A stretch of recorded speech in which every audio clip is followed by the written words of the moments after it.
The Faerie Queene. By Edmund Spenser. Book 1. How do you find this book? Any thoughts about the book or the author? Any suggestion for improvement? Please take a moment to share your thoughts in a comment. If you like it, share it with your friends who might enjoy it as well. Subscribe to keep in touch. Visit completeaudiobooks.com for more quality content. The Legend of the Knight of the Red Crosse, or of Holinesse. Loi the man, whose muse whilome did mask. As time her taught, in lowly shepherd's weeds. Am now enforced a far fitter tasky. For trumpets stern to change mine oaten reeds. And sing of knights and ladies' gentle deeds. Whose praises howing slept in silence long. Me, all too mean, the sacred muse areates. To blazon broad amongst her learned throng. Fierce wars and faithful loos shall moralize my song. Help then, O Holy Virgin Chief of Nine. Thy weaker nuice to perform thy will. Lay forth out of thine everlasting scrine. The antique rawls, which there lie hidden still. Of fairy knights and fairest Tanaquil. Whom that most noble Briton prince so long sought through the world, and suffered so much ill, that I must rue his desert wrong. O help thou my weak wit, and sharpen my dull tongue. And thou most dreaded imp of highest Ioue. Fair Venus son, that with thy cruel dart, at that good knight so cunningly didst rue, that glorious fire it kindled in his heart. Lay now thy deadly hubban bow apart. And with thy mother mild come to mine aid. Come both, and with you bring triumphant mart. In loos and gentle Iolides arrayed. After his murderous spoils and bloudy rage allayed. And with them eke, O goddess humanly bright. Mirror of grace and majesty Gvyon. Great lady of the greatest isle, whose light, like Phoebus' lampy throughout the world doth shine. Shed thy fair beams into my feeble eyne. And raise my thoughts too humble and too vile. To think of that true glorious type of thine. The argument of mine afflicted style. The which to hear, vouchsafe, O dearest dread a while. Canto 1. The patron of true holiness. Foule error doth defeat. Hypocrisy him to entrap. Doth to his home entreat. A gentle knight was pricking on the plain. Why clad in mighty arms and silver shield. Wherein old dints of deep wounds did remain. The cruel marks of many a bloudy fielde. Yet arms till that time did he ne'er wield. His angry steed did chide his foaming bit. As much disdaining to the curb to yield. Full illy knight he seemed, and fair did sit. As one for knightly jousts and fierce encounters fit. But on his breast a bloudy cross he bore. The dear remembrance of his dying lord. For whose sweet sake that glorious badge he wore. And dead as luing ewer him audared. Upon his shield the like was also scored. For sovereign hope, which in his help he had. Right faithful true he was in deed and word. But of his cheer did see me too solemn sad. Yet nothing did he dread, but ewer was idred. Upon a great adventure he was bond. That greatest Gloriana to him gay. That greatest glorious Queen of fairy London. To win him worship, and her grace to haw. Which of all earthly things he most did crow. And ewer as he rode, his heart did earn. To pro his puissance in battle brow.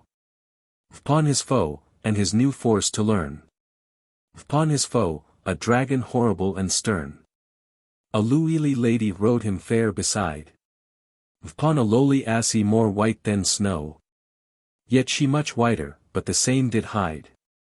Vendor of Elle, that wimpled was full low. And ear all a black stole she did throw. As one that inly mourned, so was she sad. And he sat upon her palfrey slow. Seemed in heart some hidden care she had. And by her in a line a milk white lamb she lad. So pure and innocent, as that same lamb. She was in life and ewery virtuous lore. And by descent from royal lineage came. Of ancient kings and queens, that had of yore. Their scepters stretched from east to western shore. And all the world in their subjection held. Till that infernal fiend with Fulave pour. For wasted all their land, and them expelled. Whom to avenge, she had this night from far copelled. Behind her Faerie away a dwarf did lag. That lazy seemed in being ewer last. Or wearied with bearing of her bag. Of needments at his back. Thus as they passed. The day with clouds was sudden hourcast. An angry ioue and hideous storm of rain. Did pour into his lemon's lap so fast. That ewery white to shroud it did constrain. And this fair couple eke to shroud Theselos were fain. Enforced to seek some court nigh at hand. A shady gruy not far away they spied. That promised aid the tempest to withstand. Whose lofty trees eiklet with summer's pride. Did spread so broad, that Hohen's light did hide. Not perceivable with power of any star. And all within were paths and alleys wide. With footing wern, and leading inward Faerie. Fair harbour that them seemies. So in they entreed are. And forth they passe, with pleasure forward led. Ioing to hear the birds' sweet harmony. Which therein shrouded from the tempest dread. Seemed in their song to scorn the cruel sky. Much can they praise the trees so straight and high. The sailing pine, the cedar proud and tall. The vine-prop elm, the poplar neuer dry. The builder oak, sole king of forests all. The aspine good for staws, the cypress funeral. The laurel, meat of mighty conquerors. And poet sage, the fear that weepeth still. The willow wern of forlorn paramours. The yew obedient to the bender's will. The birch for shafts, the sallow for the mill. The mere sweet bleeding in the bitter wound. The warlike beech, the ash for nothing ill. The fruitful olew, and the platen round. The carreur holm, the maple seeldom inward sound. Led with delight, they thus beguile the way. Until the blustering storm is o'erblown. When weening to return, whence they did stray. They cannot find that path, which first was shown. But wander to and fro in ways known. Furthest from end then, when they nearest ween. That makes them doubt. Their wits be not their own. So many paths, so many turnings seen. That which of them to take, in diverse doubt they been. At last resoloing forward still to fare.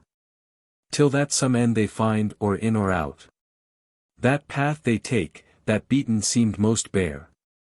And like to lead the labyrinth about. Which when by tract they hunted had throughout. At length it brought them to a hollow call. Amid the thickest woods. The champion stout. Eftsoons dismounted from his courser brow. And to the dwarf a while his needless spear he gave. Be well aware, quoth then that lady mild. Least sudden mischief ye too rash provoke. The danger hid, the place known and wild. Breeds dreadful doubts, oft fire is without smoke. And peril without show, therefore your stroke. Sir Knight withhold, till further trial made. Ah lady, said he, shame were to rebuke. The forward footing for an hidden shade. Virtue jus herself light, through darkness for to wade. Yea but, quoth she, the peril of this place. I better what than you, though now too late. To wish you back return with foule disgrace. Yet wise dome warns, whilst foot is in the gate. To stay the step, ere forced to retrate. This is the wandering wood, this air ours den. A monster vile, whom God and man does hate. Therefore I read beware. Fly fly, quoth then. The fearful dwarf this is no place for luing men. But full of fire and greedy hardiment. The youthful knight could not for aught be stayed. But forth into the darksome hole he went. And looked in, his glistering armor made. A little glooming light, much like a shade. By which he saw the VGLY monster plain. Half like a serpent horribly displayed. But th other half did woman's shape retain. Most loathsome, filthy, foule, and full of vile disdain. And as she lay upon the dirty ground, her huge long tail her den all hour spread. Yet was in knots and many bots wound, pointed with mortal sting. Of her there bred 1,000 young ones, which she daily fed, sucking upon her poisonous dugs, each one of sundry shapes, yet all ill-for'd. Soon as that Vencuth light upon them shone, into her mouth they crept, and sudden all were gone. Their dam Vepstart, out of her den afraid, and rushed forth, hurling her hideous tail about her cursed head, whose folds displaid were stretched now forth at length without entrail.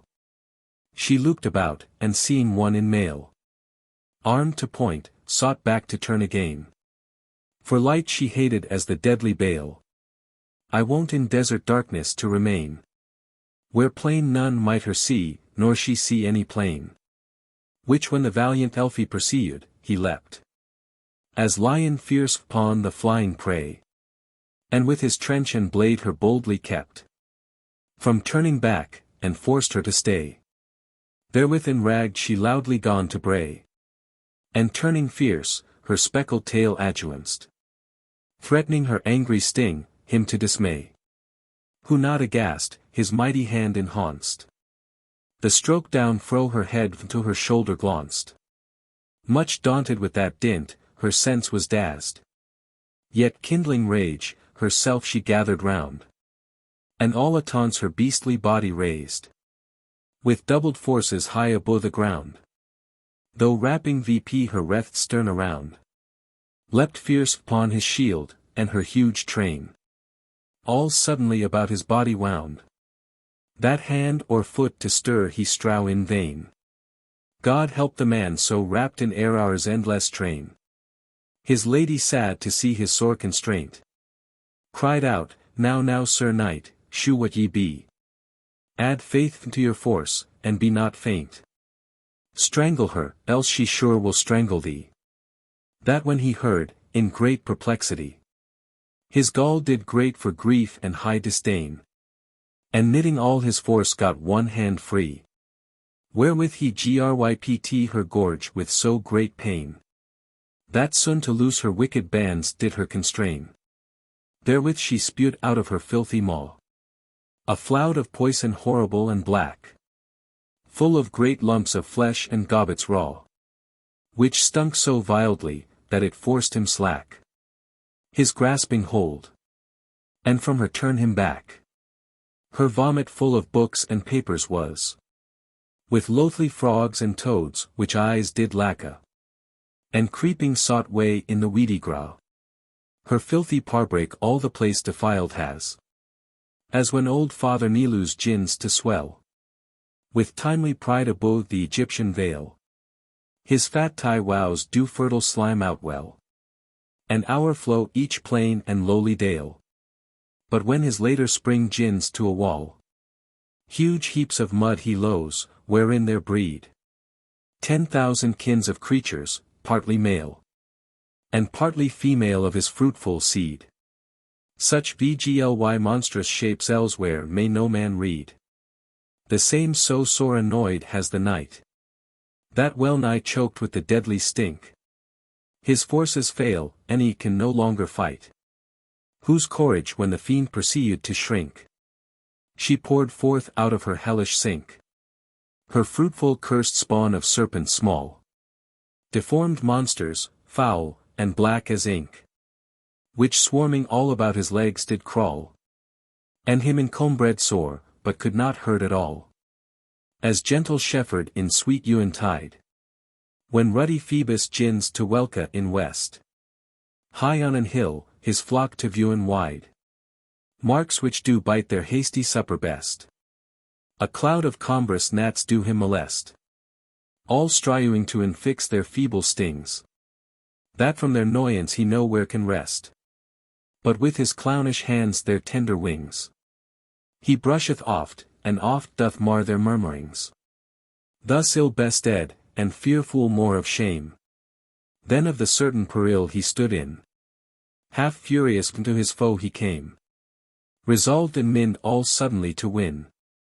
Or soon to lose, before he once would lin. And strook at her with more than manly force. That from her body full of filthy sin. He raft her hateful head without remorse. A stream of coal-black blood forth gushed fro her course. Her scattered brood, soon as their parent dear, they saw so rudely falling to the ground. Groaning full deadly, all with troublous fear, gathered themselves about her body round, weening their wonted entrance to ha found. At her wide mouth, but being there withstood, they flocked all about her bleeding wound, and sucked vp their dying mother's blood, making her death their life, and eke her hurt their good. That detestable sight him much amazed, to see kindly imps of Hoen accursed, door their dam, on whom while so he gazed, howing all satisfied their bloudy thirst. Their bellies swoln he saw with fullness burst, and bowels gushing forth, well worthy end of such as drunk her life, the which them nursed. Now needeth him no langer labour spend. His foes ha slain themselves, with whom he should contend. His lady seeing all, that chanced, from Faerie, approached and has to greet his victory, and said, Fair knight, born vendor happy star, who see your vanquished foes before you lie. Well worthy be you of that armory, wherein ye ha great glory won this day, and prove your strength on a strong enemy. Your first adventure, many such I pray, and henceforth your wish, that like succeed it may. Then mounted he upon his steed again, and with the lady backward sought to wend. That path he kept, which beaten was most plain. Ne ewer would to any byway bend, but still did follow one to the end, the which at last out of the wood them brought. So forward on his way, with God to friend, he passed forth, and new adventure sought. Long way he travelled, before he heard of aught. At length they chanced to meet upon the way an aged sire, in long black weeds icled, his feet all bare, his beard all hoary grey, and by his belt his book he hanging had. Sober he seemed, and very sagely sad, and to the ground his eyes were lowly bent, simple in shew, and void of malice bad. And all the way he prayed, as he went, and often knocked his breast, as one that did repent. He fair the knight saluted, louding low, who fair him quite, as that courteous was, and after asked him, if he did know of strange adventures, which abroad did pa. Ah my dear son, quoth he, how should, alas, silly old man, that lose in hidden cell, bidding his beads all day for his trespass, tidings of war and worldly trouble tell. With holy father sits not with such things to mell. But if of donger which hereby doth dwell, and homebred you'll ye desire to hear, of a strange man I can you tidings tell, that wasteth all this country far and near. Of such, said he, I chiefly do inquire, and shall you well reward to shew the place, in which that wicked wight his days doth wear. For to all knighthood it is foule disgrace, that such a cursed creature lose so long a space. Far hence, quoth he, in wastful wilderness, his dwelling is, by which no lewing wight may ewer passe, but thorough great distress. Now, said the lady, draweth toward night, and well I wot, that of your later fight, ye all for wearied be, for what so strong, but wanting rest will also want of might. The sun that measures Hoenn all day long, at night doth bait his steeds the ocean wows among. Then with the sun take sir, your timely rest, and with new day new work at once begin. Untroubled night they say jus counsel best. Right well sir knight ye ha adused been. Quoth then that aged man winky face the way to win. Is wisely to aduse, now day is spent. Therefore with me ye may take VP your in. For this same night. The knight was well content. So with that godly father to his home they went.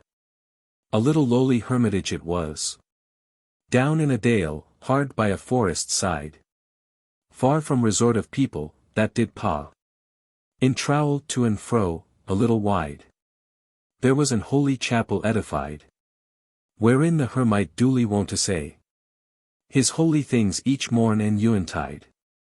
Thereby a Christ all stream did gently play, which from a sacred fountain welled forth alway.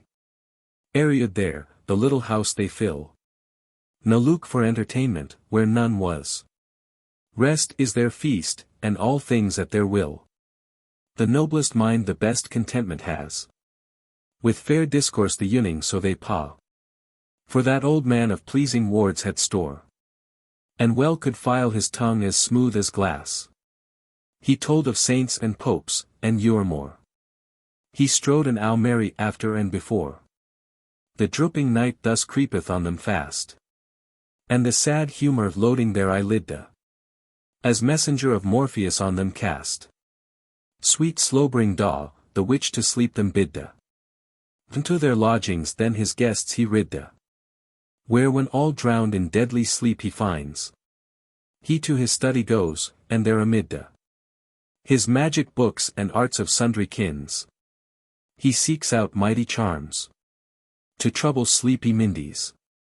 Then choosing out few words most horrible. Let none them read, thereof did verses frame. With which and other spells like terrible. He bade awake black Pluto's griesly dame. And cursed Hoenn. And spake reproachful shame. Of highest God, the Lord of life and light. A bold bad man, that dared to call by name. Great Gorgon, prince of darkness and dead night. At which Cocytus quakes, and Styx is put to flight. And forth he called out of deep darkness dread. Legions of sprites, the which like little flies. Fluttering about his damned head. A weight whereto their cerus he applies. To aid his friends. Or fray his enemies. Of those he chose out two, the falsest two. And fittest for to forge true seeming lies. The one of them he gave a message to. The other by himself stayed other work to do. He making speedy way through spursed air. And through the world of waters wide and deep. To Morpheus' house doth hastily repair. Amid the bowels of the earth full steep. And lo, where dawning day doth noyer peep. His dwelling is. There Tethys his wet bed. Doth ewer wash, and Cynthia still doth steep. In silure daw his drooping head. Whiles sad night him her mantle black doth spread. Whose double gates he findeth locked fast. The one fair framed of burnished ewry. The other all with silure hourcast. And wakeful dogs before them Faerie do lie. Watching to banish care their enemy. Who oft is wont to trouble gentle sleep. By them the sprite doth passe in quietly. And until Morpheus comes, whom drowned deep. In drowsy fit he finds, of nothing he takes keep. And more, to lull him in his slumber soft. A trickling stream from high rock tumbling down. And drizzling rain upon the loft. Mixed with a murmuring wind, much like the sown. Of swarming bees. Did cast him in a swoon. No other noise, nor people's troublous cries. As still are wont to annoy the walled town. Might there be heard, but careless quiet lies. Wrapped in eternal silence far from enemies. The messenger approaching to him spake. But his wast words returned to him in vain.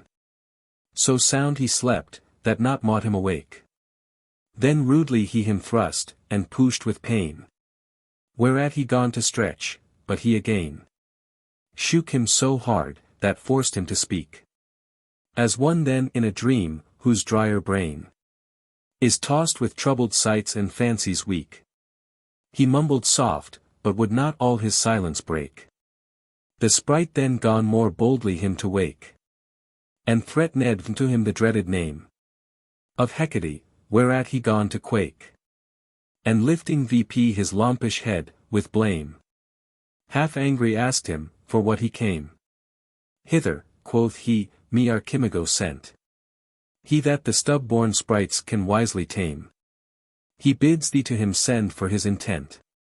A fit false dream, that can delude the sleeper's scent. The god obeyed, and calling forth straightway a diur's dream out of his prison dark, delured it to him, and down did lay his hoary head, devoid of careful cark, whose senses all were straight benumbed and stark. He back returning by the Uri door, remounted VP as light as cheerful lark, and on his little winges the dream he bore, in haste to his lord, where he him left afore, who all this while with charms and hidden arts had made a lady of that other sprite, and friend of liquid air her tender parties, so loyally, and so like in all men's sight, that weaker sense it could heroished quite. The maker's self for all his wondrous wit was nigh beguiled with so goodly sight. Her all in white he clad, and ouer it cast a black stole, most like to see me for VNA fit. Now when that idle dream was to him brought, into that elfin night he bade him fly, where he slept soundly void of ill thought, and with false shoes abuse his fantasy, in sort as he him schooled priorly. And that new creature born without her due, full of the maker's guile, with sage sly, he taught to imitate that lady true, whose semblance she did carry vendor feigned HEW. Thus well instructed, to their work they hast. And coming where the knight in slumber lay, the one upon his hardy head him plast, and made him dream of lose and lustful play, that nigh his manly heart did melt away, bathed in wanton bliss and wicked ioe. Then seemed him his lady by him lay, and to him plained, how that false-winged boy her chaste heart had subdued, to learn Dame Pleasure's toy. And she herself of Bowtie Faerie Queene, fair Venus seemed to his bed to bring her, whom he waking Euremore did ween to be the chastest flower, that I did spring on earthly branch, the daughter of a king, now a loose leman to vile Cerus bound. And eke the graces seemed all to sing Hymen io Hymen, dancing all around, whilst freshest Flora her with dewy girland crowned. In this great passion of unwonted lust, or wanted fear of doing aught amiss, he started VP, as seeming to mistrust some secret ill, or hidden foe of his. Lo, there before his face his lady is. Vendor Blake stole hiding her bait hook, and as half blushing offered him to kiss, with gentle blandishment and loyally Luke, most like that virgin true, which for her knight him took. All clean dismayed to see so vencuth sight, and half enraged at her shameless guise. He thought ha slain her in his fierce despite, but hasty he tempering with sufferance wise, he stayed his hand, and gone himself adoes, to pro his sense, and tempt her feigned truth, wringing her hands in women's piteous wise. Though can she weep, to stir VP gentle ruth, both for her noble bloud, and for her tender youth. And said, Ah sir, my liege lord and my lul, shall I accuse the hidden cruel fate, and mighty causes wrought in Holinesse, or the blind god, that doth me thus amadi, for hoped lo to win me certain hate. Yet thus perforce he bids me do, or die. Die is my due, yet rue my wretched state. You, whom my hard-owning destiny hath made judge of my life or death indifferently. Your own dear Sake forced me at first to lo my father's kingdom, there she stopped with tears. Her swollen heart her speech seemed to borrow. And then again begun, my weaker years, captured to fortune and frail worldly fears, fly to your faith for succor and sure aid. Let me not die in languor and long tears. Why dame, quoth he, what hath ye thus dismayed? What phrase ye, that were wont to comfort me afraid? Lo of yourself, she said, and dear constraint. Lets me not sleep, but wast the weary night. In secret anguish and in pitied plaint. Whiles you in careless sleep are drowned quite.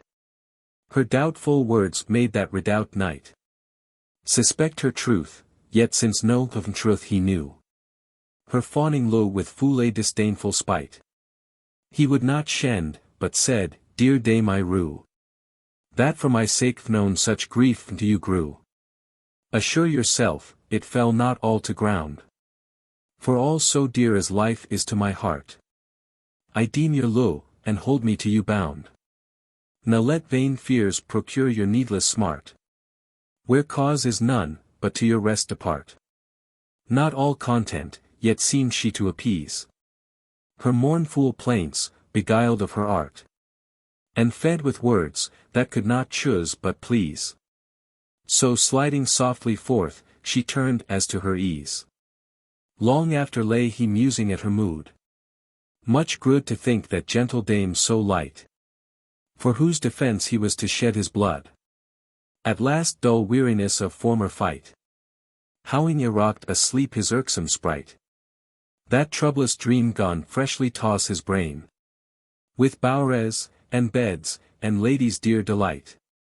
But when he saw his labour all was vain, with that misformed sprite he back returned again.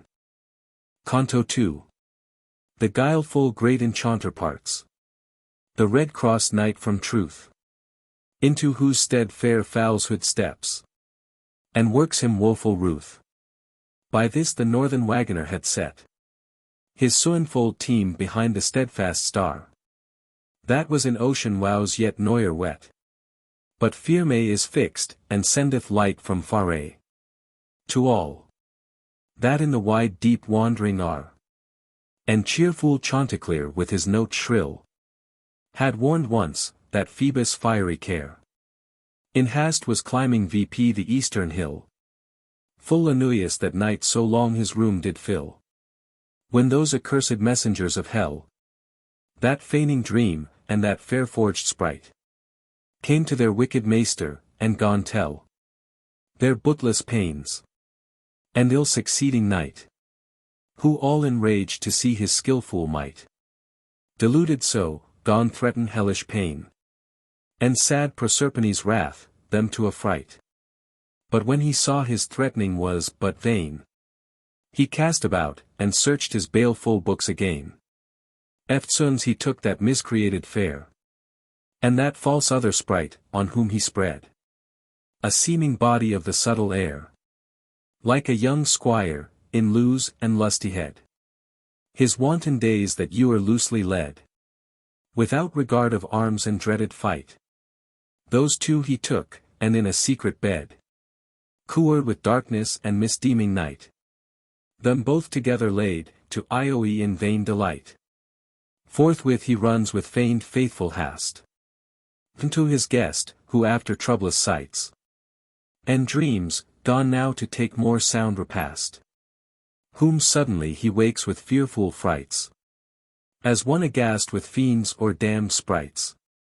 And to him calories, rise venhappy swain, that here wex old in sleep, whiles wicked wights ha knit themselves in Venus' shameful shen. Come see, where your false lady doth her honour stain.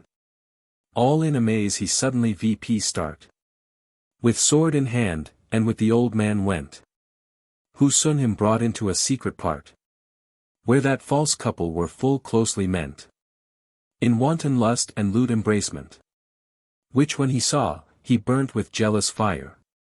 The eye of reason was with rage iblant, and would ha slain them in his furious ire. But hardly was restrained of that aged sire, returning to his bed in torment great, and bitter anguish of his guilty sight. He could not rest, but did his stout heart eat, and wast his inward gall with deep despite, irksome of life, and too long lingering night. At last fair Hesperus in highest ski had spent his lampy, and brought forth dawning light. Then VP he rose, and clad him hastily. The dwarf him brought his steed, so both away do fly.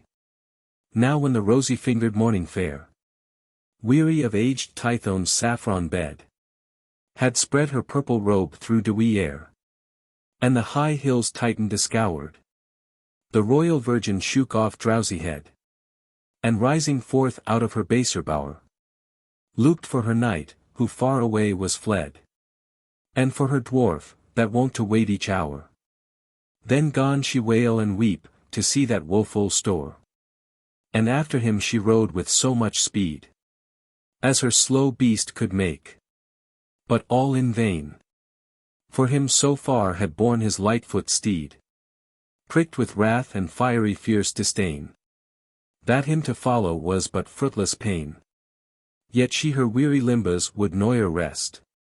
But ewery hill and dale, each wood and plain, did search, sore grud in her gentle breast. He so gently left her, whom she lewd best. But subtil Archimago, when his guests he saw divided into double parts, and Vna wandering in woods and forests, th end of his drift, he praised his diulish arts, that had such might ouer true meaning hearts. Yet rests not so, but other means doth make, how he may work to her further smarts. For her he hated as the hissing snake, and in her many troubles did most pleasure take. He then do eased himself how to disguise, for by his mighty science he could take as many forms and shapes in seeming wise, as ewer Proteus to himself could make. Sometime a fowl, sometime a fish in lake, now like a fox, now like a dragon fell, that of himself he oft for fear would quake, and oft would fly away. Oh, who can tell the hidden power of herbs, and might of magic spell? But now seemed best, the person to put on of that good knight, his late beguiled guest. In mighty arms he was icled anon, and silver shield upon his coward breast, a bloudy cross, and on his crown crest a bunch of hairs discoloured deurously. Full illy knight he seemed, and well at rest. And when he sate upon his courser free, Saint George himself ye would ha deemed him to be. But he the knight, whose semblant he did bear, the true Saint George was wandered far away, still flying from his thoughts and jealous fear. Will was his guide, and grief led him astray. At last him chanced to meet upon the way a faithless Saracen all armed to point, in whose great shield was writ with letters gay, Sans foi, full large of limba and ewery iant. He was, and cared not for God or man a point. He had a fair companion of his way, a goodly lady clad in scarlet red, purfled with gold and pearl of rich assay, and like a Persian mitre on her head, she wore, with crowns and ouches garnished, the which her lowish lowers to her gay. Her wanton palfrey all was ourspread with tinsel trappings, wowen like a waw, whose bridle rung with golden bells and bosses brow. With fair disport and courting dalliance, she entertained her lower all the way. But when she saw the knight his spear adjuvants, she soon left off her mirth and wanton play, and bade her knight address him to the fray. His foe was nigh at hand. He pricked with pride, and hoped to win his lady's heart that day. Forth spurred fast, adown his courser's side. The red blood trickling stained the way, as he did ride. The knight of the Redcrosse when him he spied, spurring so oat with rage despidious, gone fairly couch his spear, and towards ride.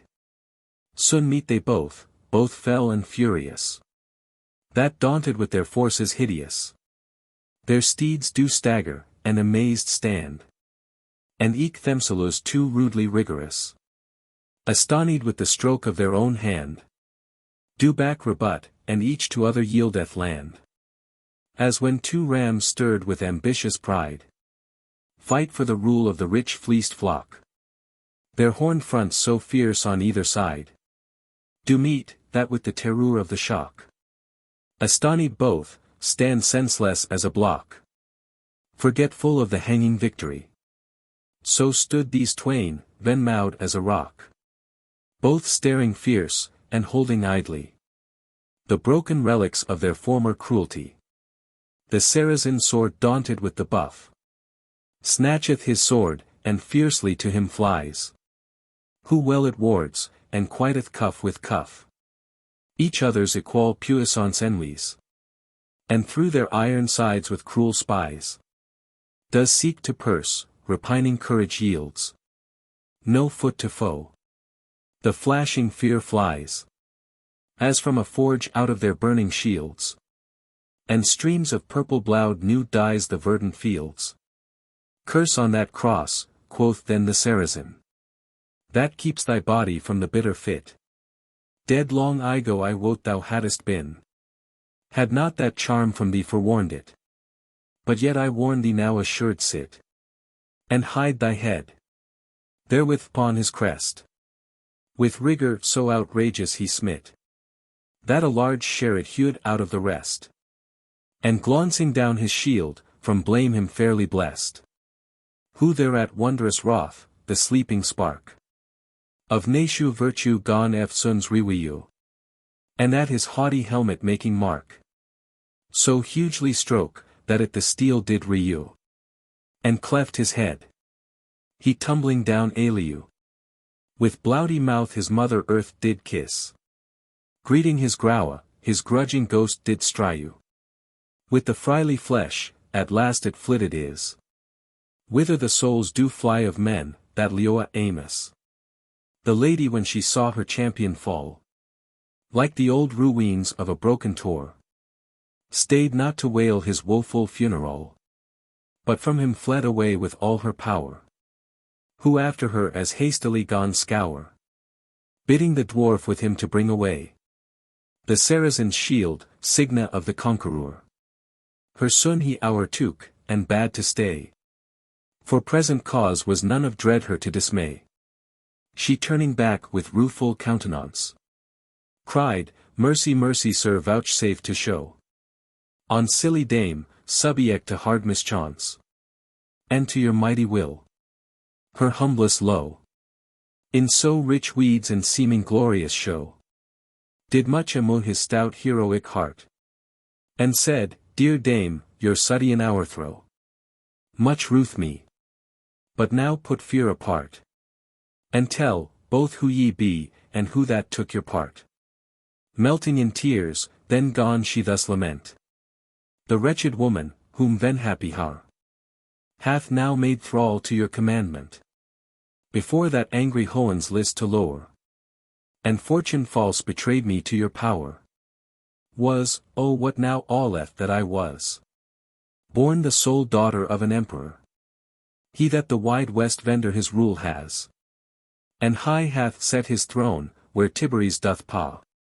He in the first floor of my freshest age. Betrothed me to the onely heir. Of a most mighty king, most rich and sage. Was no prince so faithful and so fair. Was no prince so meek and debonair. But ere my hoped day of spousal shone. My dearest lord fell from high honor's stair. Into the hands of his accursed phone. And cruelly was slain, that shall I you or moan. His blessed body spoiled of Louisly breath. Was afterward, I know not how, connuade. And fro me hid, of whose most innocent death. When tidings came to me then happy made. Oh how great sorrow my sad soul assayed. Then forth I went his woeful course to find. And many years throughout the world I strayed. A virgin widow, whose deep wounded mind. With long time did languish as the stricken hind. At last it chanced this proud Saracen. To meet me wandering, who perforce me led. With him away, but yet could noyer win. The fort, that ladies hold in sourain dread. There lies he now with foule dishonor dead. Who whiles he Luda, was called proud sans foy. The eldest of 3 brethren, all 3 bred. Of one bad sire, whose youngest is sans Ioe. And twixt them both was born the bloudy bold sans Loy. In this sad plight, friendless, unfortunate. Now miserable I Fidessa dwell.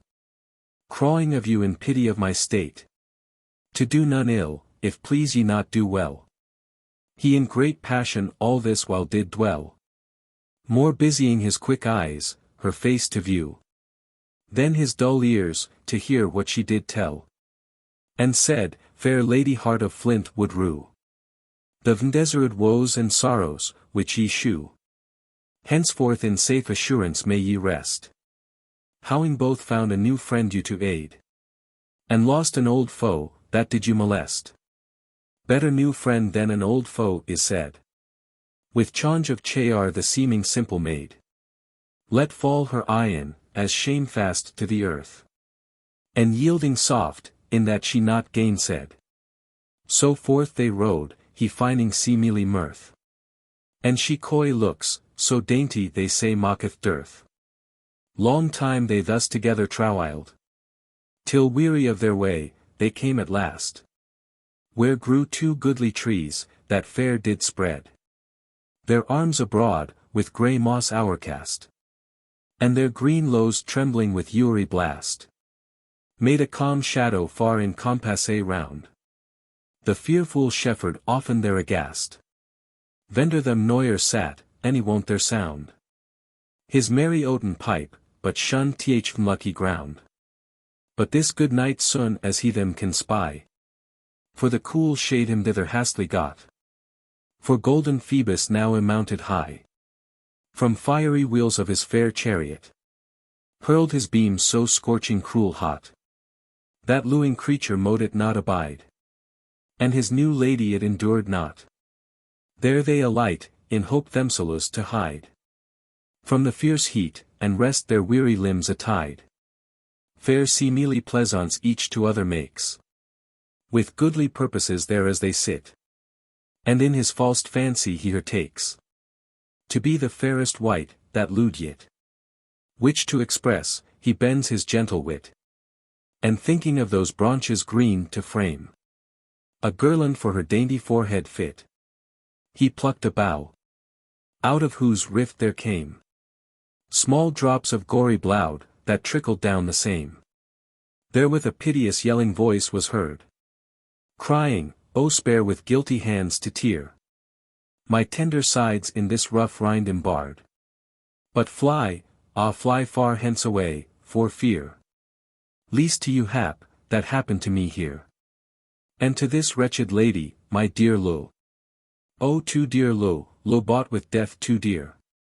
Astound he stood, and vp his hair did how. And with that sudden horror could no member move. At last when as the dreadful passion was hour past, and manhood well awake. Yet musing at the strange occasion. And doubting much his sense, he thus bespake. What voice of damned ghost from limbo lake? Or guileful sprite wandering in empty air? Both which freely men do oftentimes mistake. Sends to my doubtful ears these speeches rare. And rueful plaints. Me bidding guiltless bloud to spare. Then groaning deep, nor damned ghost, quoth he. Nor guileful sprite, to thee these words doth speak. But once a man for dubio, now a tree. Wretched man, wretched tree. Whose nature weak. A cruel which her cursed will to wreak. Hath thus transformed, and placed in open plains. Where Boreas doth blow full bitter bleak. And scorching sun does dry my secret veins. For though a tree I see me. Yet cold and heat me pains. Say on for dubio then, or man, or tree. Quoth then the knight, by whose mischievous arts. Art thou misshaped thus, as now I see? He oft finds medicine, who his grief imparts. But double griefs afflict concealing hearts. As raging flames who striveth to suppress. The author then, said he, of all my smarts. Is one Duessa a false sorceress. That many errant knights hath brought to wretchedness. In prime of youthly years, when courage hot. The fire of Lu and Ioe of Chulri. First kindled in my breast, it was my lot to lure this gentle lady, whom ye see. Now not a lady, but a seeming tree. With whom as once I rode accompanied. Me chanced of a knight encountered be. That had a like fair lady by his side. Like a fair lady, but did foul Duessa hide. Whose forged beauty he did take in hand. All other dames to ha exceeded Faerie. I in defence of mine did likewise stand. Mine, that did then shine as the morning star. So both to batel fierce Arongdar. In which his harder fortune was to fall. Vender my spear, such is the die of war. His lady left as a prize martial. Did yield her comely person, to be at my call. So doubly lewd of ladies like fair. One seeming such, the other such indeed. One day in doubt I cast for to compare. Whether in beauty's glory did exceed. A rosy girland was the victor's meed. Both seemed to win, and both seemed one to be. So hard the discord was to be agreed. Frilissa was as fair mote be. And ewer false Duessa seemed as fair as she. The wicked witch now seeing all this while. The doubtful balance equally to sway. What not by right, she cast to win by guile. And by her hellish science raised straightway. A foggy mist, that hour cast the day. And a dull blast. That breathing on her face. Dimmed her former beauty's shining ray. And with foule vgly for me did her disgrace. Then was she fair alone, when none was fair in place. Then cried she out, Fie, fie, deformed wight. Whose borrowed bowtie now appeareth plain. To ha before bewitched all men's sight. O lo her son, or let her son be slain. Her loathly visage viewing with disdain. Eftsoons I thought her such, as she me told.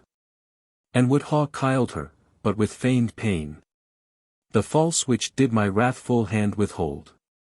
So left her, where she now is turned to tree and mould. Thenceforth I took Duessa for my dame. And in the which weeding Ioid long time. Ne ewer wist, but that she was the same. Till on a day, that day is Uri prime. When witches won't do penance for their crime. I chanced to see her in her proper HEW. Bathing herself in Oregain and thyme. A filthy foule old woman I did view. That ewer to ha touched her, I did deadly rue. Her neither parties misshapen, monstrous.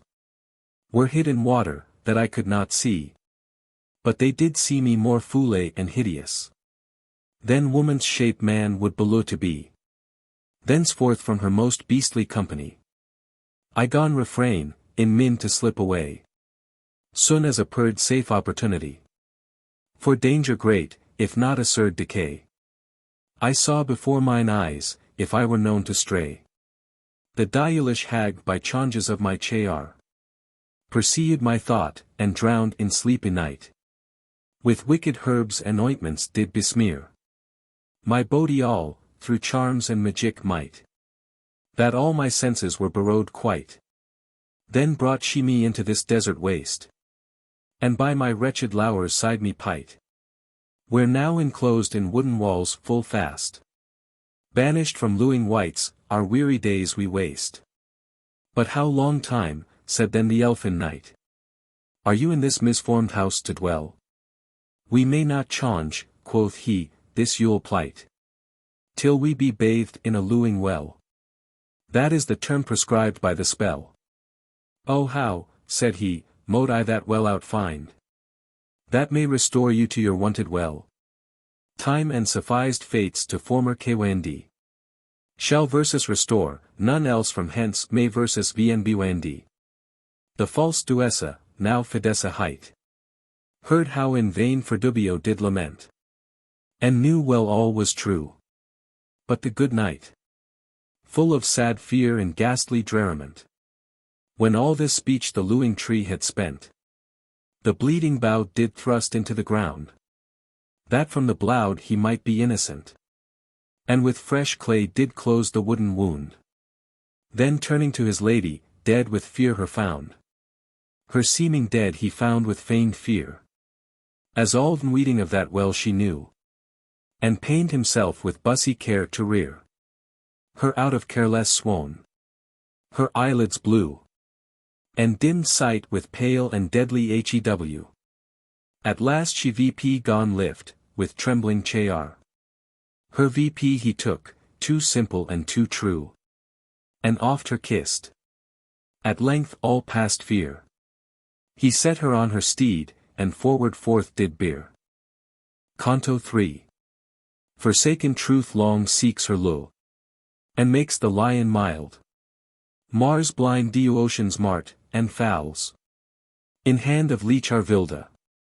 Not their vendor Holinesse wild Holinesse. That moves more dear compassion of mind. Then bowtie brought t'even worthy wretchedness. Through envy's snares or fortune's freaks kind. Ay, whether lately through her brightness blind.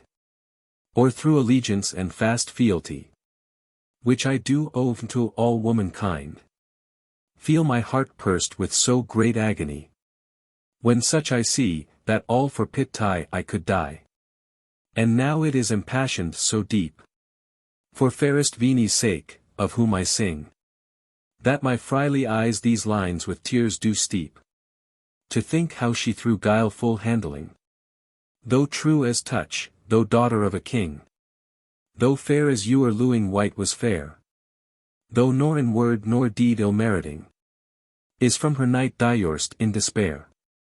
And her do lose deariud to that vile witch's share. Yet she most faithful lady all this while. Forsaken, woeful, solitary maid. Faerie from all people's priests, as in exile. In wilderness and wastful desert strayed. To seek her knight. Who subtly betrayed. Through that late vision, which th enchanter wrought. Had her abandoned. She of not afraid. Through woods and wasteness wide him daily sought. Yet wished tidings none of him to her brought. One day nigh weary of the irksome way. From her hasty beast she did alight. And on the gross her dainty limbs did lay. In secret shadow, Faerie from all men's sight. From her fair head her fillet she dight. And laid her stole aside. Her angel's face. As the great eye of Hohen shined bright. And made a sunshine in the shady place. Did noyer mortal eye behold such heavenly grace. It fortuned out of the thickest wood. A ramping lion rushed suddenly. Hunting full greedy after saluage blood. Soon as the royal virgin he did spy. With gaping mouth at her ran greedily. To haw at taunts steward her tender course. But to the prey when as he drew more New York. His blouty rage assuaged with remorse. And with the sight amazed. Forgat his furious force. Instead thereof he kissed her weary feet. And licked her lily hands with fawning tongue. As he her wronged innocence did weet. Oh, how can bowtie master the most strong? And simple truth subdue onging wrong? Whose yielded pride and proud submission. Still dreading death, when she had marked long. Her heart gone melt in great compassion. And drizzling tears did shed for pure affection. The lion lord of Uri beast in field. Quoth she, his princely puissance doth abate. And mighty proud to humble weak does yield. Forgetful of the hungry rage, which late him pricked, in pit-tie of my sad estate. But he my lion. And my noble lord. How does he find in cruel heart to hate her that him lewd, and you are most adored? As the god of my life. Why hath he me abhorred? Redounding tears did choke th end of her plaint. Which softly echoed from the neighbor wood. And sad to see her sorrowful constraint. The kingly beast upon her gazing stood. With pit-tie calmed, down fell his angry mood. At last in close heart shutting vp her pain. Arose the virgin born of heavenly brood. And to her snowy palfrey got again. to seek her strayed champion, if she might attain. The lion would not lo her desolate, but with her went along, as a strong guard of her chaste person, and a faithful mate of her sad troubles and misfortunes hard. Still when she slept, he kept both watch and ward, and when she waked, he waited diligent. With humble sorrows to her will prepard. From her fair eyes he took commandment, and ewer by her looks conceived her intent. Long she thus travailed through deserts wide, by which she thought her wandering night should paw. Yet noyer shoe of luing white espied, till that at length she found the Trodengrau, in which the tract of people's footing was. Thender the steep foot of a mountain hoar. The same she follows, till at last she has a damsel spied slow footing her before, that on her shoulders sad a pot of water bore. To whom approaching she to her gone call, to weet, if dwelling place were nigh at hand. But the rude wench her answered not at all. She could not hear, nor speak, nor understand, till seeing by her side the lion stand, with sudden fear her pitcher down she threw, and fled away, for noyer in that land face of fair lady she before did view, and that dread lion's look her cast in deadly hew. Full fast she fled, any ewer looked behind, as if her life upon the wager lay. And home she came, whereas her mother Bld. Said in eternal night, not could she say, but sudden catching hold, did her dismay. With quaking hands, and other signs of fear, who full of ghastly fright and cold affray, gone shut the door. By this area there, Dame Vna, weary dame, an entrance did require, which when none yielded, her vnrully page, with his rude claws the wicket open rent, and let her in, whereof his cruel rage, nigh dead with fear, and faint astonishment, she found them both in darksome corner pent, where that old woman day and night did pray upon her beads devoutly penitent.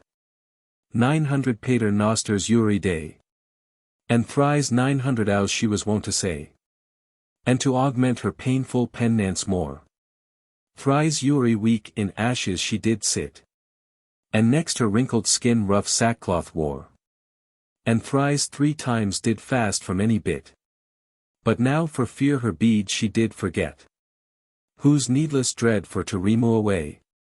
Fair Vna framed words and countenance fit, which hardly done, at length she gone them pray, that in their cottage small, that night she rest her may.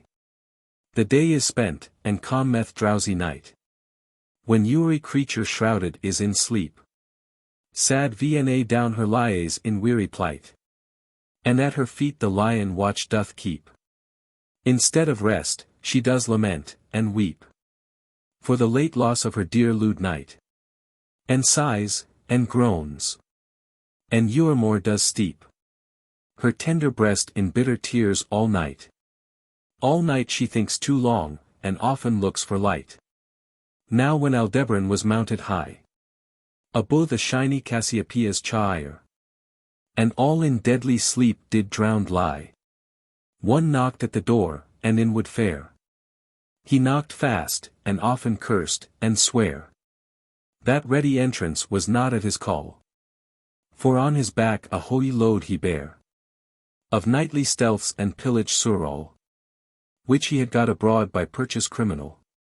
He was to weak a stout and sturdy tf, wont to rob churches of their ornaments, and poor men's boxes of their due relief, which Gvyon was to them for good intents, the holy saints of their rich vestments.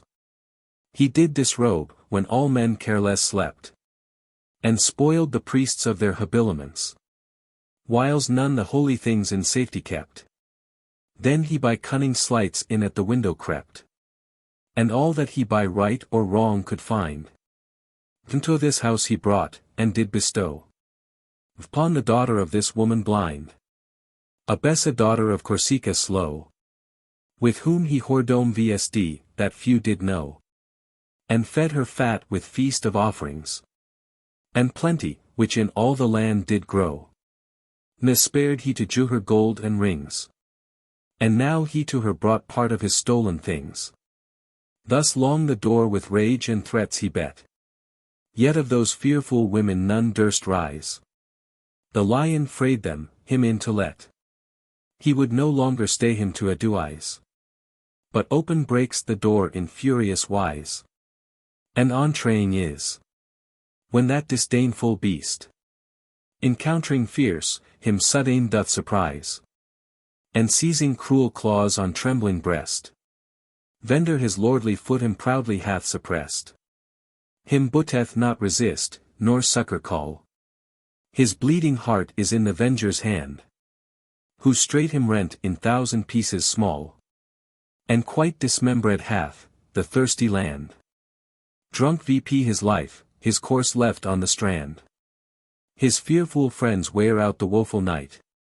Ne dare to weep, nor see me to understand. The holy hap, which on them is a light. Afraid, least to themselves the like mishappen might. Now when broad day the world discovered has. VP rose the lion eke. And on their former irony forward paw. In ways known, her wandering night to seek.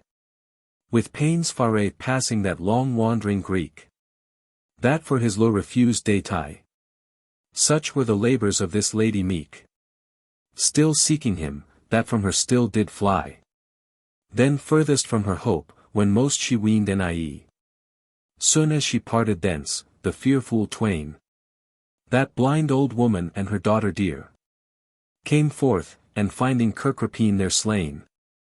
For anguish great they gone to rend their hair. And beat their breasts. And naked flesh to tear. And when they both had wept and wailed their fill. Then forth they ran like two amazed deer. Half mad through malice, and renewing will. To follow her, that was the causer of their ill. Whom our taking, they gone loudly bray. With hollow howling, and lamenting cry. Shamefully at her railing all the way. And her accusing of dishonesty. That was the flower of faith and chastity. And still amidst her railing, she did pray. That plagues, and mischiefs, and long misery. Might fall on her, and follow all the way. And that in endless error she might ewer stray. But when she saw her prayers not prule. She back returned with some labor lost. And in the way as she did weep and wail. A knight her met in mighty arms embossed.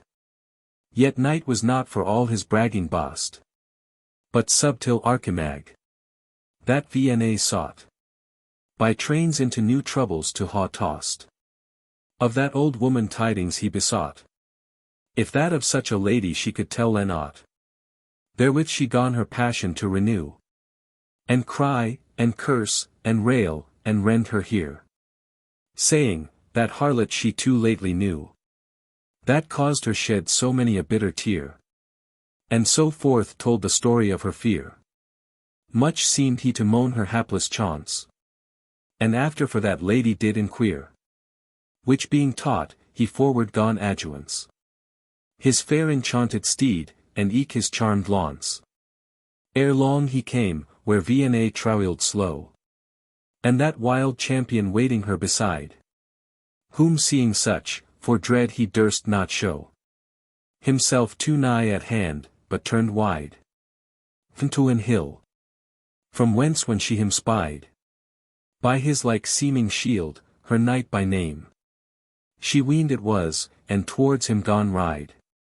Approaching nigh, she wist it was the same. And with fair fearful humblest towards him she came. And weeping said, "Ah my long lacked lord. Where ha ye been thus long out of my sight? Much feared I to ha been quite abhorred. Or aught ha done, that ye displeasen might.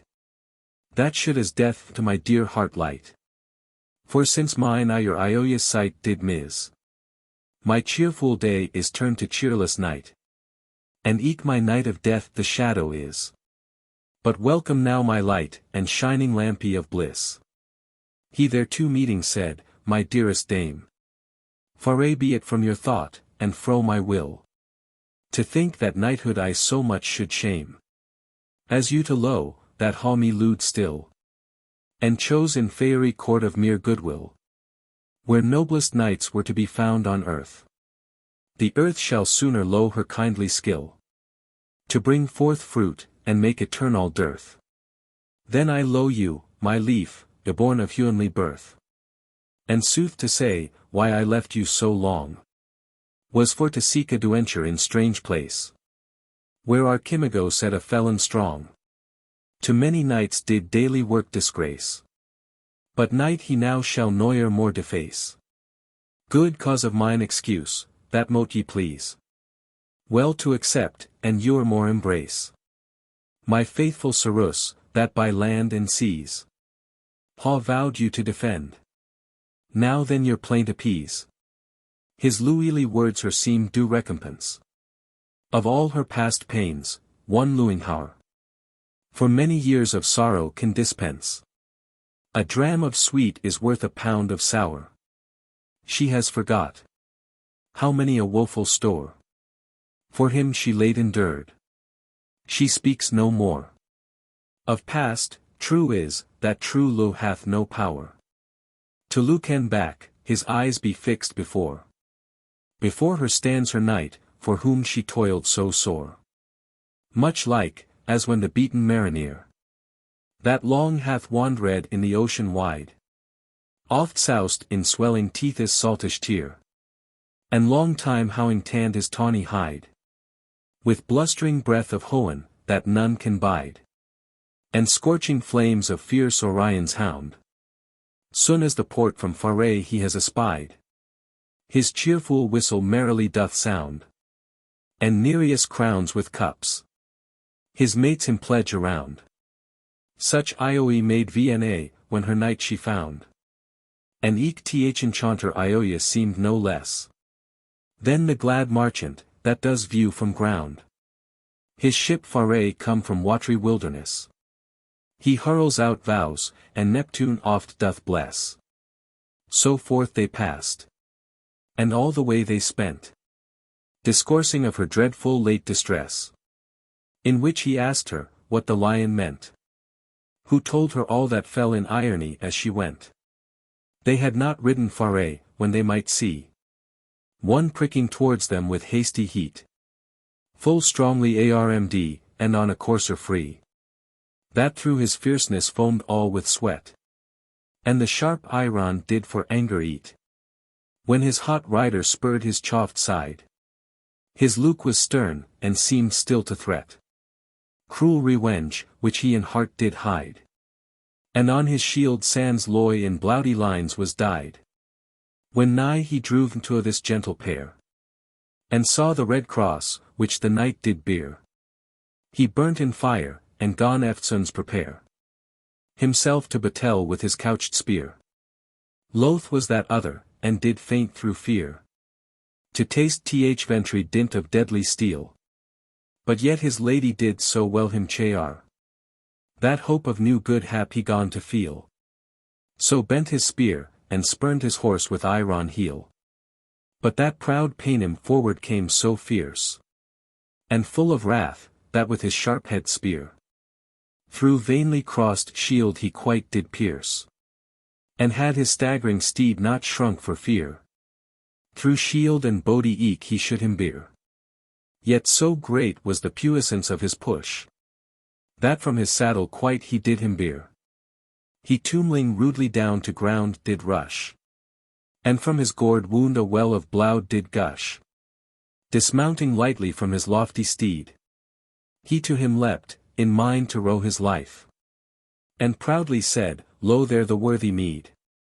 Of him, that slew sans foy with bloudy knife. Henceforth his ghost freed from repining strife. In peace may passen ouer Lethe lake. When morning altars purged with enemy's life. The black infernal furies done aslake. Life from sans foy thou tookst, sans loy shall fro thee take. Therewith in haste his helmet gond lace. Till Vna cried, O hold that holy hand. Dear sir, what ewer that thou be in place. Enough is that thy foe doth vanquished stand. Now at thy mercy, mercy notwithstand. For he is one the truest knight alieu. Though conquered now he lie on lowly land. And whilst him fortune ford fair did thriu in bloudy field, therefore of life him not depriu. Her piteous words might not abate his rage, but rudely rending vp his helmet, would ha slain him straight, but when he sees his age and hoary head of Archimago old, his hasty hand he doth amazed hold, and half ashamed wondered at the sight. For the old man well knew he, though told in charms and magic to ha wondrous might, ne ewer wont in field, any in round lists to fight. And said, Why Archimago, luckless sire, what do I see? What hard mishap is this that hath thee hither brought to taste mine ire? Or thine the fault, or mine the error is, instead of foe to wound my friend Amos? He answered not, but in a trance still lay, and on those guileful dazed eyes of his the cloud of death did sit, which done away, he left him lying so, and he would no longer stay.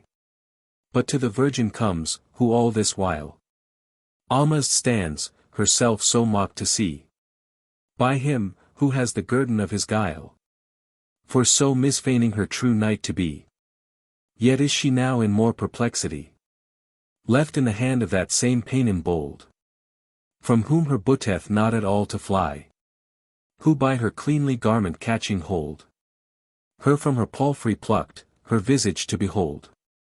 But her fears seruant full of kingly awe, and high disdain, when as his sovereign dame, so rudely handled by her foe he saw with gaping yaws full greedy at him came, and ramping on his shield, did wean the same, whole reft away with his sharp rending claws.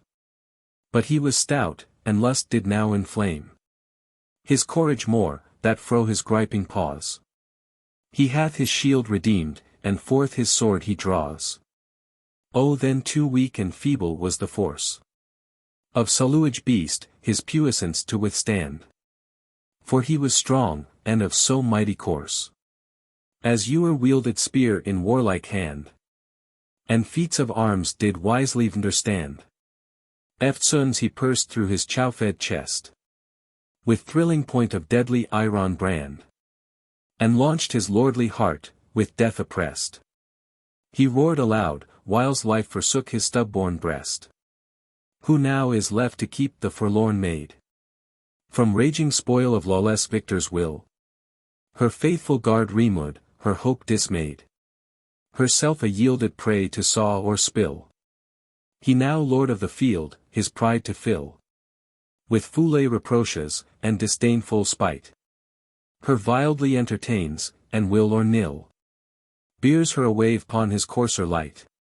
Her prayers not cruel, his rage is more of might.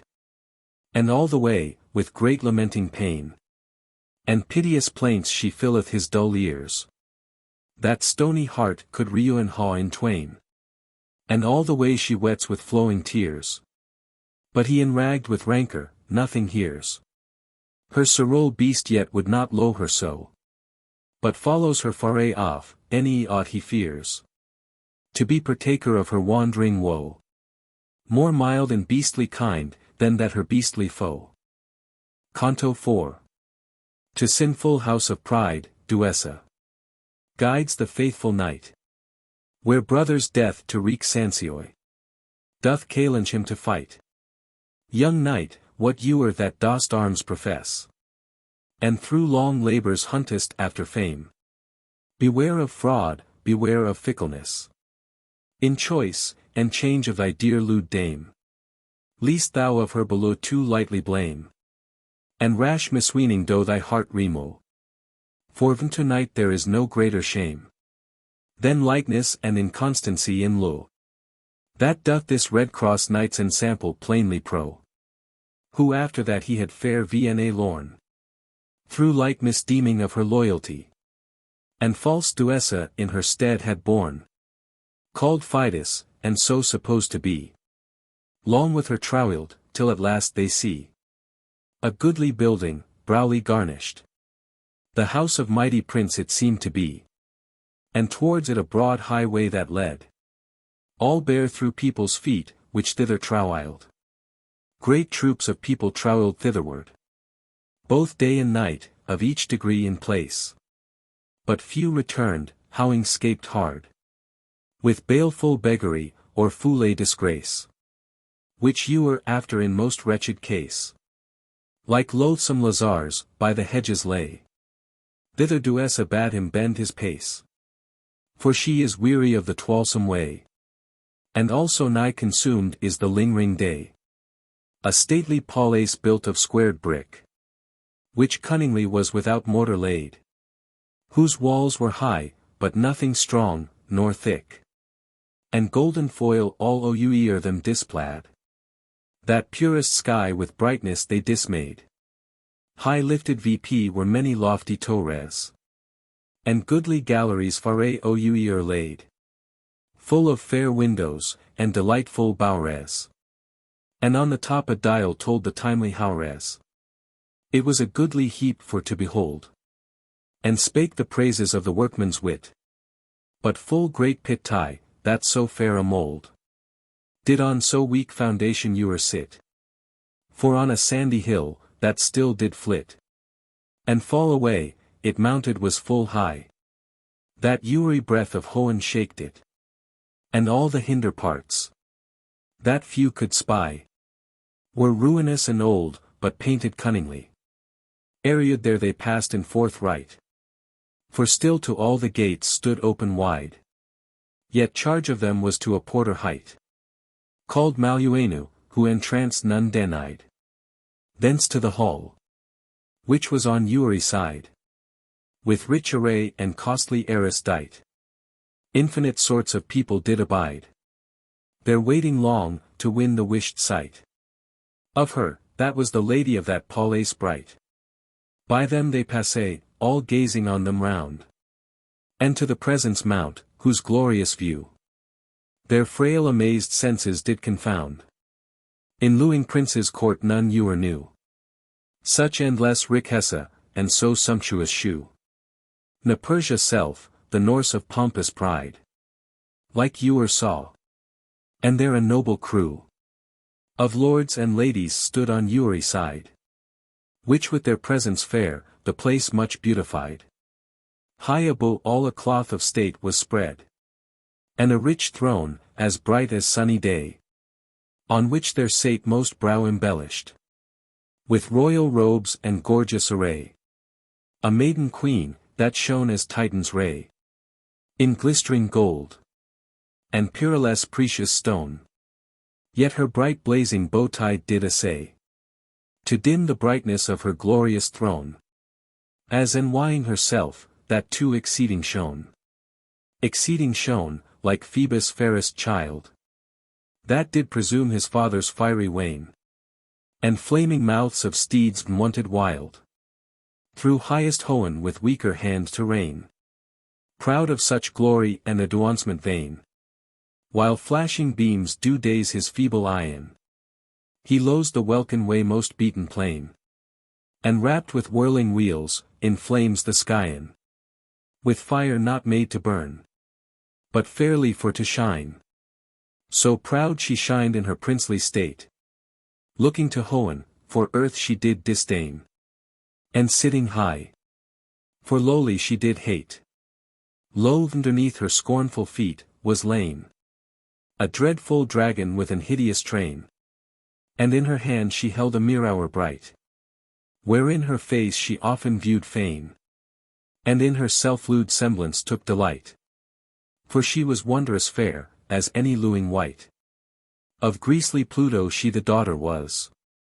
And sad Proserpina the queen of hell. Yet did she think her peerless wroth to paw.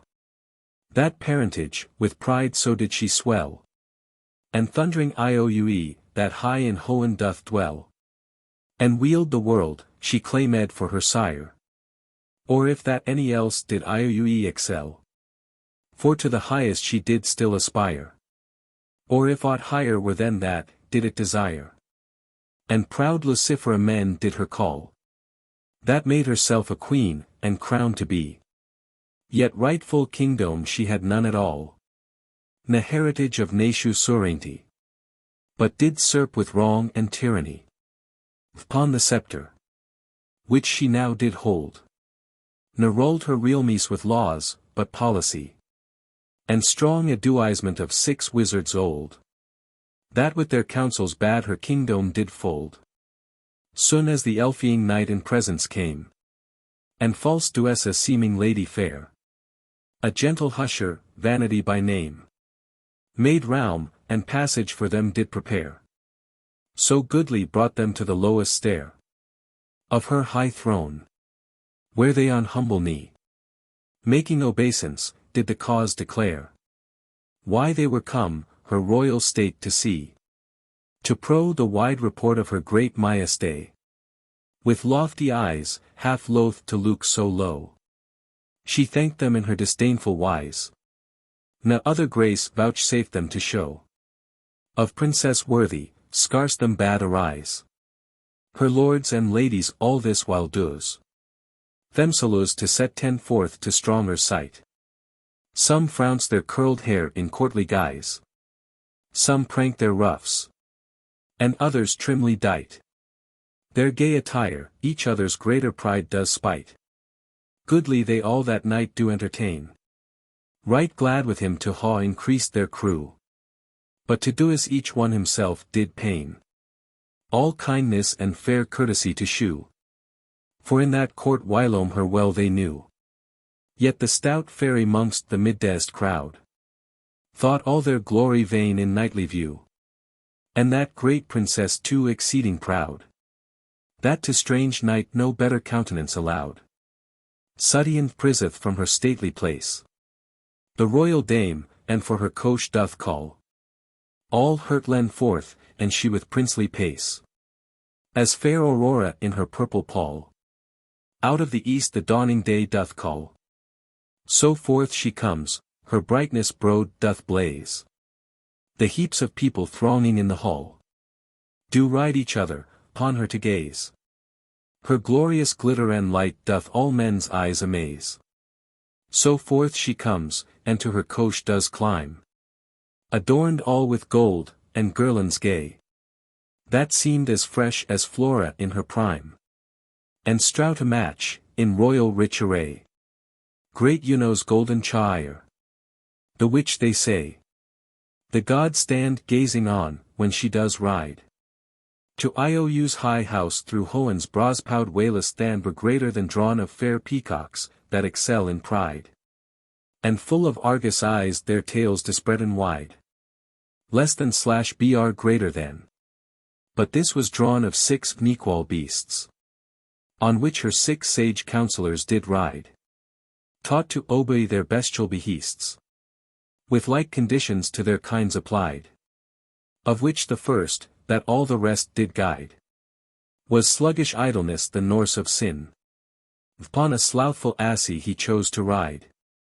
Arrayed in habit black, and amice thin. Like to an holy monk, the ceruse to begin. And in his hand his protest still he bare. That much was wern, but therein little read. For of devotion he had little care. Still drowned in sleep, and most of his days dead. Scarce could he once fold his holy head. To look in, whether it were night or day. May see me the wain was very ill led. When such an one had guiding of the way. That knew not, whether right he went, or else astray. From worldly cares himself he did asloin. And greatly shunned manly exercise. From Uri work he challenged Essoine. For contemplation's sake, yet otherwise. His life he led in lawless riotous. By which he grew to gruous malady. For in his lustless limbs through you'll guise. A shaking furor reigned continually. Such one was idleness, first of this company. And by his side rode loathsome gluttony. Deformed creature, on a filthy swine. His belly was VP blown with luxury. And eke with fatness swollen were his eyne. And like a crane his neck was long and fine. With which he swallowed vp excessive feast. For want whereof poor people oft did pine. And all the way, most like a brutish beast. He spurred vp his gorge, that all did him dead east. In green vine lows he was right fitly clad. For other clothes he could not wear for heat. And on his head an ewe girlin had. From vendor which fast trickled down the sweat. Still as he rode, he somewhat still did eat. And in his hand did bear a boozing can. Of which he supped so oft, that on his seat. His drunken course he scarce pulled and can. In shape and life more like a monster, than a man. Then fit he was for any worldly thing. And eke unable once to stir or go. Not meet to be of counsel to a king. Whose mind in meat and drink was drowned so. That from his friend he seldom knew his fo. Full of diseases was his carcass blue. And a dry dropsy through his flesh did flow. Which by misdiet daily greater grew. Such one was Gluttony, the second of that crew. And next to him rode lustful Lechery. Upon a bearded goat, whose rugged hair. And wally eyes, the signa of jealousy. Was like the person's self, whom he did bear. Who rough, and black, and filthy did appear. Unseemly man to please fair ladies' eye. Yet he of ladies oft was lewd dear. When fairer faces were bid standen by. Oh, who does know the bent of women's fantasy? In a green gown he clothed was full fair. Which underneath did hide his filthiness. And in his hand a burning heart he bare. Full of vain follies, and newfangleness. For he was false, and fraught with fickleness. And learned had to low with secret looks. And well could dance, and sing with ruefulness. And fortunes tell, and read in lewing books. And thousand other ways, to bait his fleshly hooks. Inconstant man, that lewd all he saw. And lusted after all, that he did lure. No would his looser life be tied to law. But ioid weak women's hearts to tempt, and pro. If from their loyal lose he might then moo. Which lewdness filed him with reproachful pain. Of that foul yule, which all men repro. That rots the marrow, and consumes the brain. Such one was Lechery, the third of all this train. And greedy Auris by him did ride. Upon a camel loaden all with gold. 2 iron coffers hung on either side. With precious metal full, as they might hold. And in his lap an heap of coin he told. For of his wicked pelf his god he made. And to hell himself for money sold. Accursed Shuri was all his trade. And right and wrong alike in equal balance weighed. His life was nigh to death's doriplast. And threadbare coat, and kobold shoes he wear. Ne scarce good morsel all his life did taste. But both from back and belly still did spare. To fill his bags, and richesse to compare. Yet kilda any kinsman lewing had he none. To loe them to, but thorough daily care. To get, and nightly fear to lose his own. He led a wretched life to himself known. Most wretched wight, whom nothing might suffice. Whose greedy lust did lacka in greatest store. Whose need had end, but no end could. Whose wealth was want, whose plenty made him poor. Who had enough, yet wished you were more. A vile disease, and eke in foot and hand. A gruous gout tormented him full sore. That well he could not touch, nor go, nor stand. Such one was Auris, the fourth of this fair band. And next to him malicious Ennui rode. Upon a ravenous wolf, and still did chaw. Between his cankered teeth a venomous toad. That all the poison ran about his chaw. But inwardly he chawed his own maw. At neighbor's wealth, that made him ewer sad. For death it was, when any good he saw. And wept, that cause of weeping none he had. But when he heard of harm, he wexed wondrous glad. All in a kirtle of discolored say. He clothed was, it painted full of eyes. And in his bosom secretly there lay an hateful snake, the which his tail ties in many folds, and mortal sting implies. Still as he rode, he gnashed his teeth, to see those heaps of gold with gripple coetize, and grudged at the great felicity of proud Lucifera, and his own company. He hated all good works and virtuous deeds, and him no less, that any like did vse, and who with gracious bread the hungry feeds. His almas for want of faith he doth accuse, so eury good to bad he doth abuse.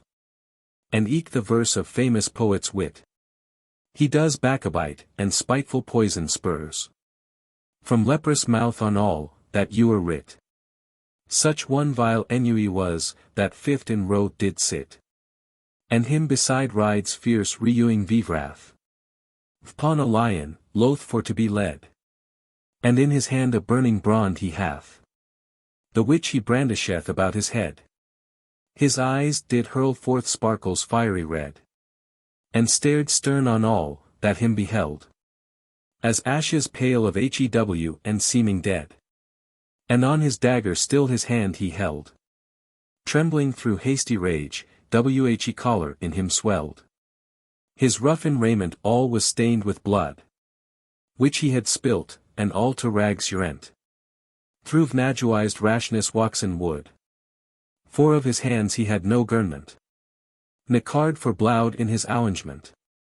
But when the furious fit was o'erpast, his cruel facts he often would repent. Yet wilful man he ne'er would forecast how many mischiefs should ensue his heedless hast. Full many mischiefs follow cruel vivrath, abhorred bloodshed, and tumultuous strife, venmanly murder, and thrifty scath, bitter despite, with rancor's rusty knife, and fretting grief the enemy of life. All these, and many yules mo haunt ire, the swelling spleen, and frenzy raging rife, the shaking palsy, and Saint Frances fire. Such one was Vivrath, the last of this ungodly tire. And after all, upon the wagon beam rode Sathan, with a smarting whip in hand, with which he forward lashed the lacy team. So oft as sloth still in the mire did stand, huge routs of people did about them band, shouting for Ioe, and still before their way a foggy mist had coored all the land, and underneath their feet all scattered lay dead skulls and bones of men, whose life had gone astray. So forth they merken in this goodly sort, to take the solace of the open air, and in fresh flowering fields themselves to sport. Amongst the rest rode that false lady fair, the foul Duessa, next unto the Chaire of proud Lucifer, as one of the train. But that good knight would not so nigh repair himself a stronging from their Ioyons vein, whose fellowship seemed far venfit for warlike swain. So howing solaced themselves a space with pleasance of the breathing fields ifed, they back returned to the princely place, whereas an errant knight in arms icled, and Heathnish shield, wherein with letters red was writ sans Ioe, they knew Ariad find, enflammed with fury and fear's hardy head. He seemed in heart to harbor thoughts unkind, and nourish bloudy vengeance in his bitter mind.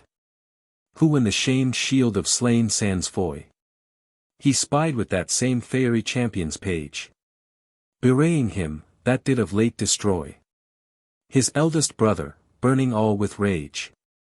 He to him leapt, and that same Enuius gage of victor's glory from him snatched away. But elfin knight, which ought that warlike wage, disdained to loose the mead he won in fray, and him rencontring fierce, rescued the noble prey. Therewith they gone to Hurtland greedily, redoubt bataille ready to derain, and clash their shields, and shake their swords on high, that with their stir they troubled all the train, till that great queen upon eternal pain of high displeasure, that ensuing might, commanded them their fury to refrain. And if that either to that shield had right, in equal lists they should the morrow next it fight. Ah, dearest dame, quoth then the Paynim bold, pardon the error of enraged wight, whom great grief made forget the reins to hold of reason's rule, to see this recreant knight.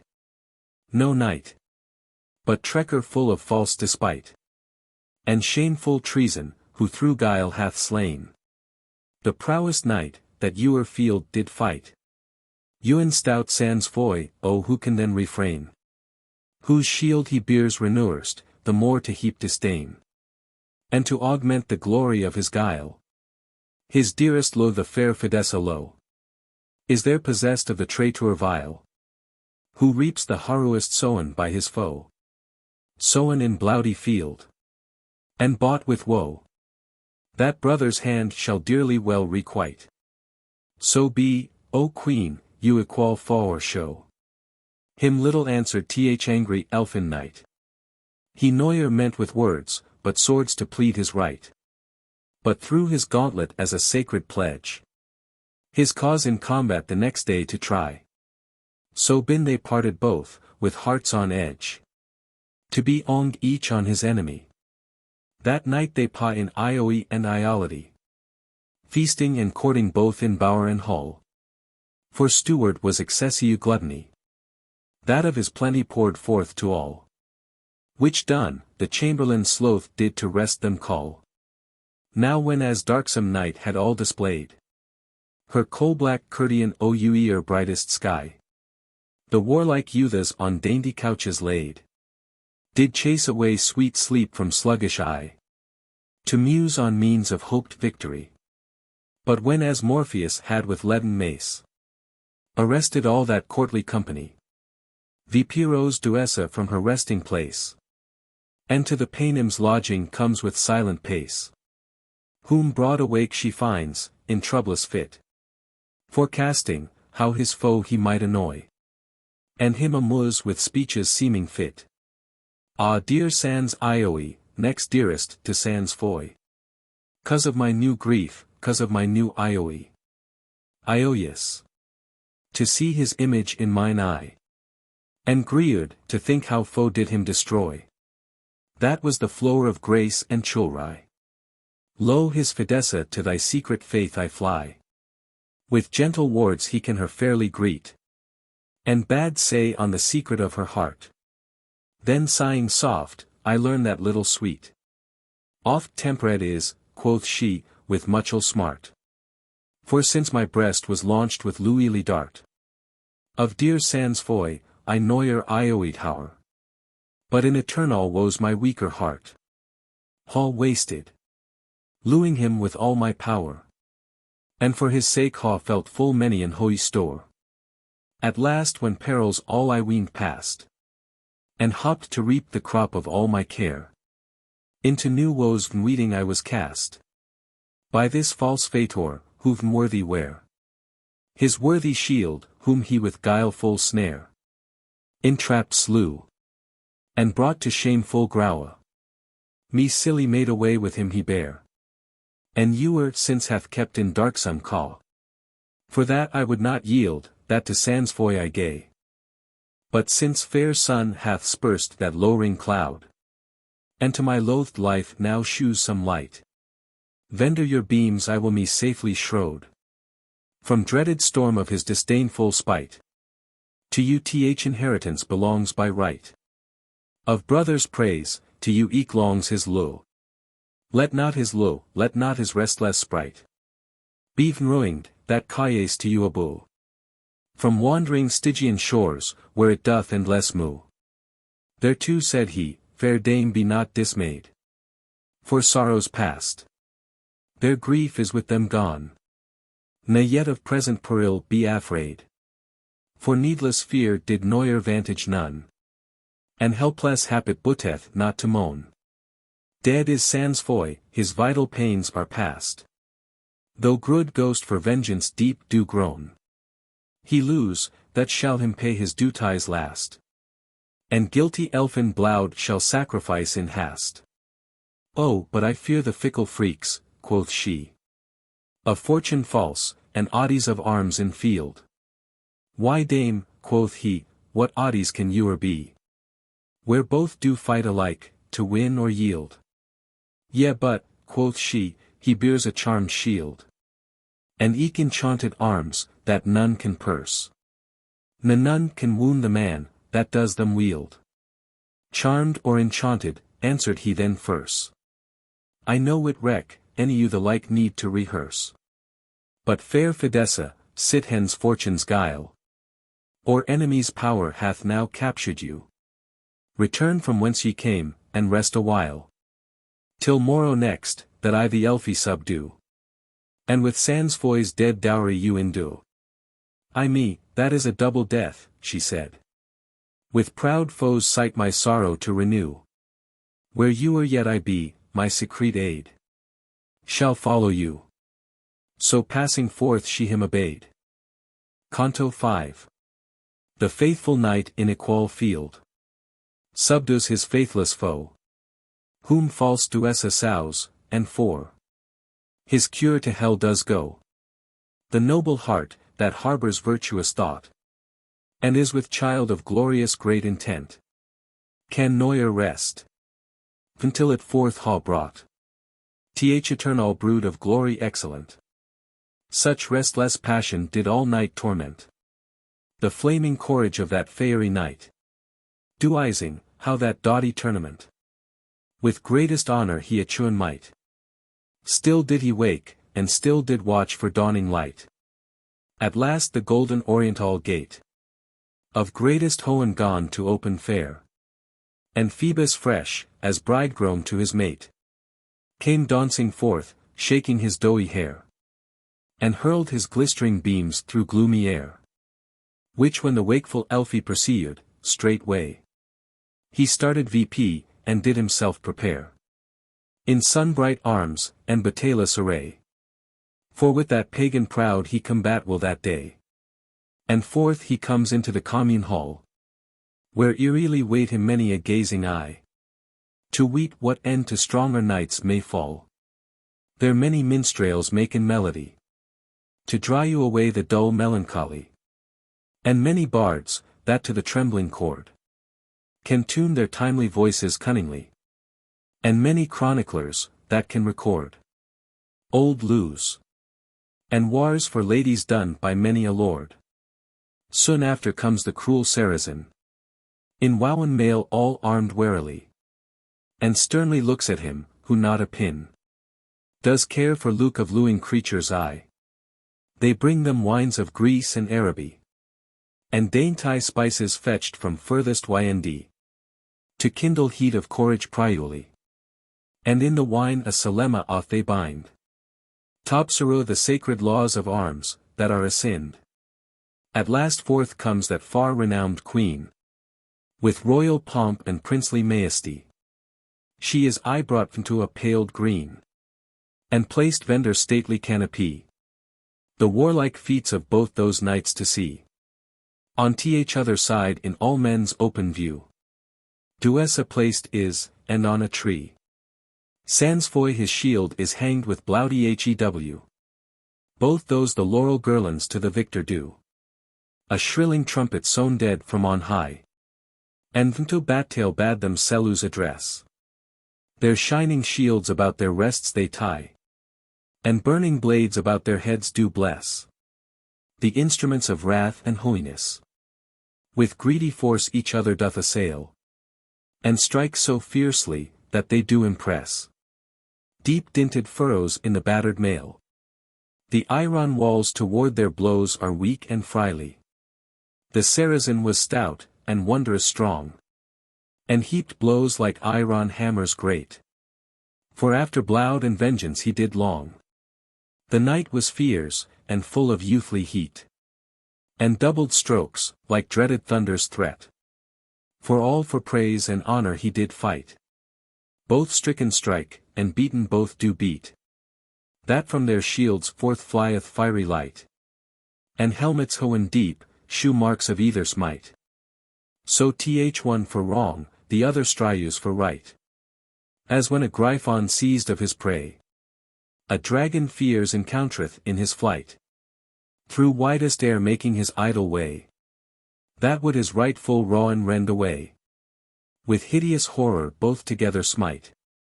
And souse so sore, that they the hoans affray. The wise soothsayer seeing so sad sight. Amazed vulgar telephones of wars and mortal fight. So one for wrong, the other strives for right. And each to deadly shame would drive you his foe. The cruel steel so greedily doth bite.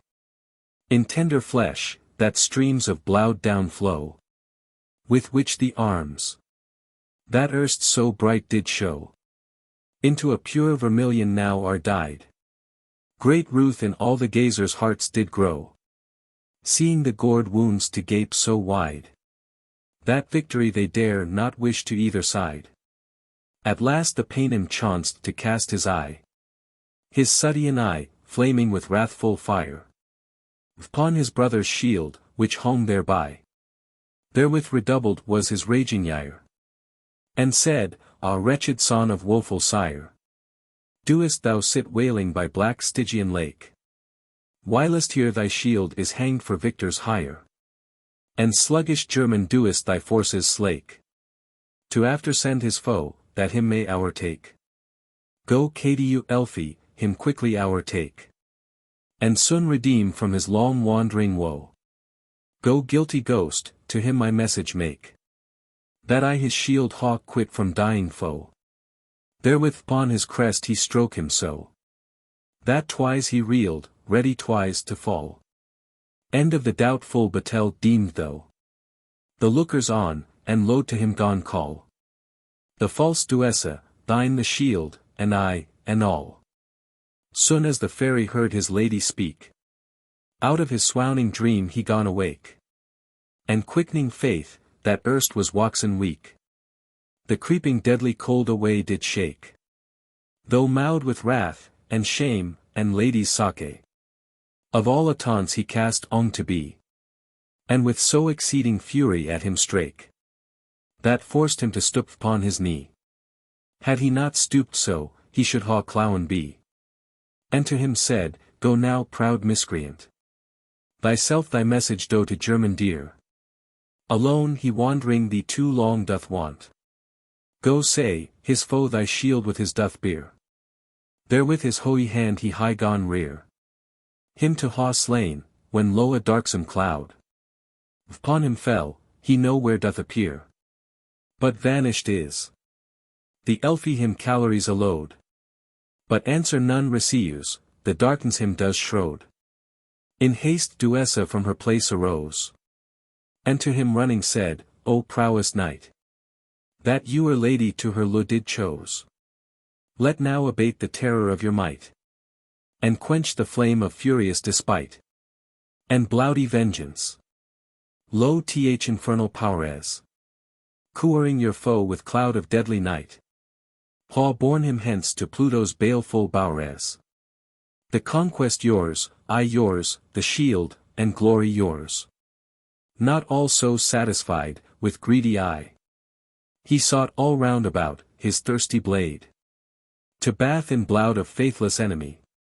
Who all that while lay hid in secret shade. He stands amazed, how he thence should fade.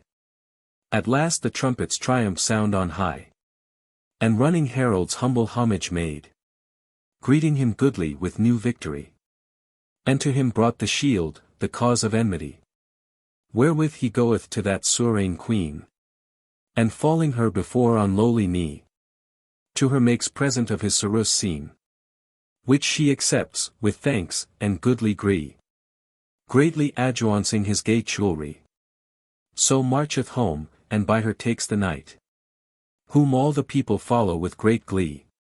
Shouting, and clapping all their hands on height.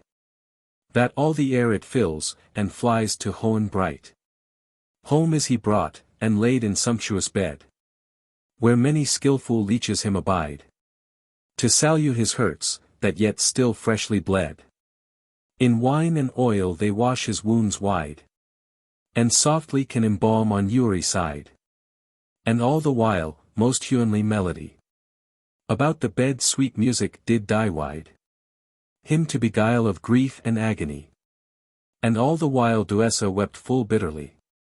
As when a weary troweler that strays by muddy shore of broad sun-mouthed Nile, weeding of the perilous wandering ways, doth meet a cruel crafty crocodile, which in false grief hiding his harmful guile, doth weep full sore, and sheddeth tender tears.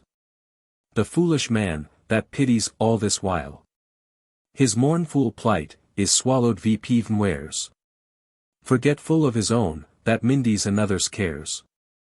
So wept Duessa until Eventide, that shining lampies in Iou's high house were light. Then forth she rose, any langer would abide. But comes to the place, where heathen night, in slumbering swooned nigh void of vital sprite, lay coored with encanted cloud all day, whom when she found, as she him left in plight, to wail his woeful case she would not stay, but to the eastern coast of Hoenn make speedy way, where grisly night, with visage deadly sad, that Phoebus cheerful face durst neuer view, and in a foulée black pitchy mantle clad, she finds forth coming from her darksome mew, where she all day did hide her hated Hew. Before the door her iron chariot stood, already harnessed for irony new, and coal-black steeds aborn of hellish brood, that on their rusty bits did champ, as they were wood. Who when she saw Duessa sunny bright, adorned with gold and gules shining clear, she greatly grew amazed at the sight, and acquainted light began to fear. For neuer did such brightness there appear, and would haw back retired to her call, until the witch's speech she gone to hear, saying, Yet O thou dreaded dame, I crow, abide, till I haw told the message, which I haw. She stayed, and forth Duessa gone proceed. O thou most ancient grandmother of all, more old than Ioue, whom thou at first didst breed, or that great house of gods celestial, which wast begot in Demogorgon's hall, and saw'st the secrets of the world made. Why sufferedst thou thy nephews dear to fall, with elfin sword, most shamefully betrayed? Lo, where the stout Sancioi doth sleep in deadly shade, and him before, I saw with bitter eyes, the bold Sansfoy shrink underneath his spear. And now the prey of fowls in field he lies, nor wailed of friends, nor laid on groaning bier. That whilome was to me too dearly dear. Oh, what of gods then boots it to be born? If old Avogul's sons so you'll hear, or who shall not great knight's children scorn, when 2 of 3 her nephews are so foul forlorn? Then, dreary dame, of darkness queen, go gather the relics of thy race, or else go them avenge, and let be seen, that dreaded night in brightest day hath place, and can the children of fair light deface her feeling speeches some compassion mood in heart, and change in that great mother's face. Yet pity in her heart was neuer prode, till then, for more she hated, neuer lewd, and said, Dear daughter, rightly may I rue the fall of famous children born of me, and good successes which their foes ensow. But who can turn the stream of destiny, or break the chain of strong necessity, which fast is tied to Iou's eternal seat? The sons of day he foyereth, I see, and by my ruins thinks to make them great. To make one great by others' loss, is bad excheat. Yet shall they not escape so freely all, for some shall pay the price of others' guilt, and he the man that made Sansfoy to fall, shall with his own blood price that he hath spilt. But what art thou, that tell'st of nephews kilt? I that do see me not I, Duessa am. Quoth she, how you are now in garments gilt, and gorgeous gold arrayed I to thee came. Duessa I, the daughter of deceit and shame. Then bowing down her aged back, she kissed the wicked witch, saying, in that fair face, The false resemblance of deceit, I wist, did closely lurk, yet so true seeming grace it carried, that I scarce in darksome place could it discern, though I the mother be of falsehood, and root of Duessa's race. O welcome child, whom I ha longed to see, and how ha seen wears. Lo now I go with thee. Then to her iron wagon she betakes, and with her beers the foul wellforward witch, through mirksome air her ready way she makes. Her twyfold team, of which two black as pitch, and two were brown, yet each to each venlich, did softly swim away, any ewer stamp, unless she chanced their stub-born mouths to twitch. Then foaming tar, their bridles they would champ, and trampling the fine element, would fiercely ramp. So well they sped, that they be come at length unto the place, whereas the Paynim lay, devoid of outward sense, and nashu strength, covered with charmed cloud from view of day, and sight of men, since his late luckless fray, his cruel wounds with cruddy blood congealed. They bind in VP so wisely, as they may, and handle softly, till they can be healed. So lay him in her chariot, close in night concealed. And all the while she stood upon the ground, the wakeful dogs did noyer cease to bay, as doing warning of th unwonted sound, with which her iron wheels did them affray, and her dark greasely look them much dismay. The messenger of death, the ghastly owl, with dreary shrieks did also her bewray, and hungry wolves continually did howl at her abhorred face, so filthy and so foul. Thence turning back in silence soft they stole, and brought the holy course with easy pace to yawning gulf of deep Orinus hole.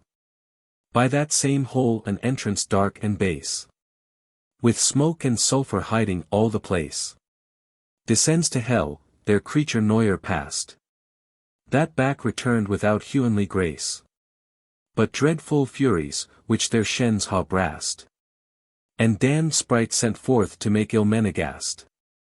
By that same way the direful dames do dryu their mournful chariot, filed with rusty blood, and down to Pluto's house are come Bilyu, which passing through, on Uri's side them stood, the trembling ghosts with sad amazed mood, chattering their iron teeth, and staring wide, with stony eyes, and all the hellish brood of fiends infernal flocked on Uri's side, to gaze on earthly wight, that with the night durst ride. They paw the bitter wows of Acheron, where many souls sit wailing woefully, and come to fiery flood of Phlegethon, whereas the damned ghosts in torments fry, and with sharp shrilling shrieks do bootless cry, cursing high Ioue, the which them thither sent. The house of endless pain is built thereby, in which 10,000 sorts of punishment the cursed creatures do eternally torment. Before the threshold dreadful Cerberus his three deformed heads did lay along, curled with 1,000 adders venomous, and lealed forth his blouty flaming tongue. At them he gone to rear his bristles strong, and felly gnar, until day's enemy did him appease. Then down his tail he hung, and suffered them to pass him quietly. For she in hell and Hoenn had power equally. There was Ixion turned on a wheel, for daring tempt the queen of Hoenn to sin. And Sisyphus and huge round stone did reel against an hill, any might from labor lin. There thirsty Tantalus hung by the chin, and Tityus fed a vulture on his maw. Typhoeus Ions were stretched on a gin. Theseus condemned to endless slough by law, and 50 sisters water in leak vessels draw. They all beholding worldly wights in place, low off their work, mindful of their smart, to gaze on them, who forth by them do pace, till they be come to the furthest part, where was a caw wrought by wondrous art, deep, dark, neasy, doleful, comfortless, In which sad Aesculapius Faerie apart. Imprisoned was in Shen's remediless. For that Hippolytus rent course he did redress. Hippolytus a illy huntsman was. That wont in chariot chase the foaming boar. He all his peers in bowtide did surpass. But ladies lo as loss of time forbore. His wanton stepdame lewd him the more. But when she saw her off-red sweets refused, her lust she turned to hate. And him before his father fierce of treason false accused. And with her jealous terms his open ears abused. Who all in rage his sea-god sire besought some cursed vengeance on his son to cast. From surging gulf two monsters straight were brought, with dread whereof his chasing steeds aghast. Both chariot swift and huntsman hourcast. His goodly core on ragged cliffs urent was quite dismembered, and his members chast scattered on Ury mountain, as he went. That of Hippolytus was left no monument. His cruel stepdame seeing what was done, her wicked days with wretched knife did end. In death owing to innocence of her son, which hearing his rash sire, began to rend his hair, and hasty tongue, that did offend. Though gathering the relics of his smart, by Dian's means, who was Hippolyte's friend, them brought to Aesculape, that by his art did heal them all again, and I and Ury part. Such wondrous science in man's wit to reign. When Ioue that could the dead reweal, and fates expired could renew again. Of endless life he might him not deprive, but into hell did thrust him down aliu. With flashing thunderbolt wounded sore, where long remaining, he did always strive. Himself wilt lose to health for to restore, and slake the heavenly fire, that raged Eurymore. Their ancient night arraying, did alight from her nigh weary wane, and in her arms to Aesculapius brought the wounded knight, whom howling softly disarrayed of arms, though gone to him discover all his harms, beseeching him with prayer, and with praise, if either salus, or oils, or herbs, or charms, a fordon white from door of death mote raise. He would at her request prolong her nephew's days. Ah dame, quoth he, thou temptest me in vain to dare the thing, which daily yet I rue, and the old cause of my continued pain, with like attempt to like end to renew. Is not enough, that thrust from Hohen due. Here and less penance for one fault I pay, but that redoubled crime with vengeance new, thou biddest me to eke. Can night defray the wrath of thundering Ioue, that rules both night and day? Not so, quoth she, but sit that Hohen's king. From hope of Hohen hath thee excluded quite. Why fearest thou, that canst not hope for thing? And fearest not, that more thee hurten might? Now in the power of your lasting night? Go to then, O thou Faerie renowned son of great Apollo, shew thy famous might. In medicine, that else hath to thee won great pains, and greater praise, both noyer to be done. Her words pre-yuld, and then the learned leech, his cunning hand gone to his wounds to lay, and all things else, the which his art did teach, which howing seen, from thence arose away, the mother of dread darkness. And let stay. Ogle son there in the leech's cure, and back returning took her wonted way, to run her timely race, whilst Phoebus pure in western wows his weary wagon did recure. The false Duessa lowing noyous night returned to stately Palais of Dame Pride, where when she came, she found the fairy knight departed thence, all but his wounds wide, not throughly healed, and ready were to ride.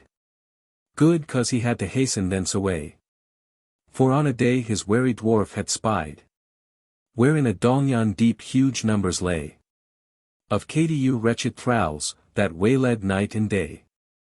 A rueful sight, as could be seen with EIE, of whom he learned had in secret wise the hidden cause of their captivity. How mortgaging their lose to coatees. Through wasteful pride, and wanton riotous. They were by law of that proud tyrannous. Pruoct with vive wrath. And envy's false surmise. Condemned to that Gvyon merciless. Where they should live in woe, and die in wretchedness. There was that great proud king of Babylon. That would compel all nations to adore. And him as only God to call upon. Till through celestial dome thrown out of door. Into an ox he was transformed of yore. There also was King Crosse, that enhanced his heart too high through his great riches store. And proud Antiochus, the which adjuanced his cursed hand gainst God, and on his altars danced. And them long time before, great Nimrod was. That first the world with sword and fire warrayed. And after him old Ninus Faerie did paw. In princely pompa, of all the world obeyed. There also was that mighty monarch laid. Low vendor all, yet above all in pride. That name of Nashu sire did foul braid. And would as Ammon's son be magnified. Till scorned of God and man a shameful death he died. All these together in one heap were thrown. Like carcasses of beasts in butcher's stall. And in another corner wide were strown the antique ruins of the Romanes' fall. Great Romulus the grandsire of them all. Proud Tarquin, and too lordly Lentulus. Stout Scipio, and stub-born Hannibal. Ambitious Sylla. And stern Marius. High Caesar, great Pompey, and fierce Antonius. Amongst these mighty men were women mixed. Proud women, vain, forgetful of their yoke. The bold Semiramis, whose sides transfixed. With Son's own blade, her foul reproaches spoke. Fair Sthenebia, that herself did choke. With wilful cord, for wanting of her will. High-minded Cleopatra, that with stroke of Aspies sting herself did stoutly kill. And thousands mo the like, that did that Gvyon fill. Besides the endless routs of wretched thralls, which thither were assembled day by day. From all the world after their woeful phallus. Through wicked pride, and wasted wealth's decay. But most of all, which in the Gvyon lay. Fell from high princes' courts, or ladies' bowers. Where they in idle pompa, or wanton play. Consumed had their goods, and thriftless houris. And lastly thrown themselves into these holy stores. Whose case when as the careful dwarf had tewed. And made ensample of their mournful sight. Unto his maester, he no langer would. There dwell in peril of like painful plight. But early rose.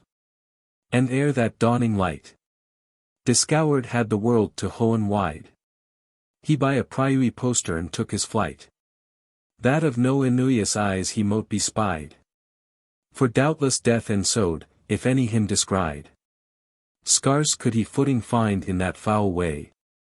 For many courses, like a great laystall. Of murdered men which therein strode lay. Without remorse.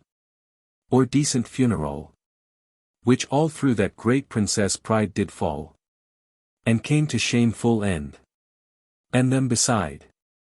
Forth riding underneath the castell wall. A dunghill of dead carcasses he spied. The dreadful spectacle of that sad house of pride. Canto 6. From lawless lust by wondrous grace. Faerie Queene is released. Whom Saluage nation does adore. And learns her wise beheast. As when a ship, that flies fair vendor saily. An hidden rock escaped hath wares. That lay in wait her wrack for to bewail. The mariner yet half amazed stares. At peril past. And yet in doubt any dares. To Ioe at his full happy hour sight. So doubly is distressed twixt Ioe and cares. The dreadless courage of this elfin knight.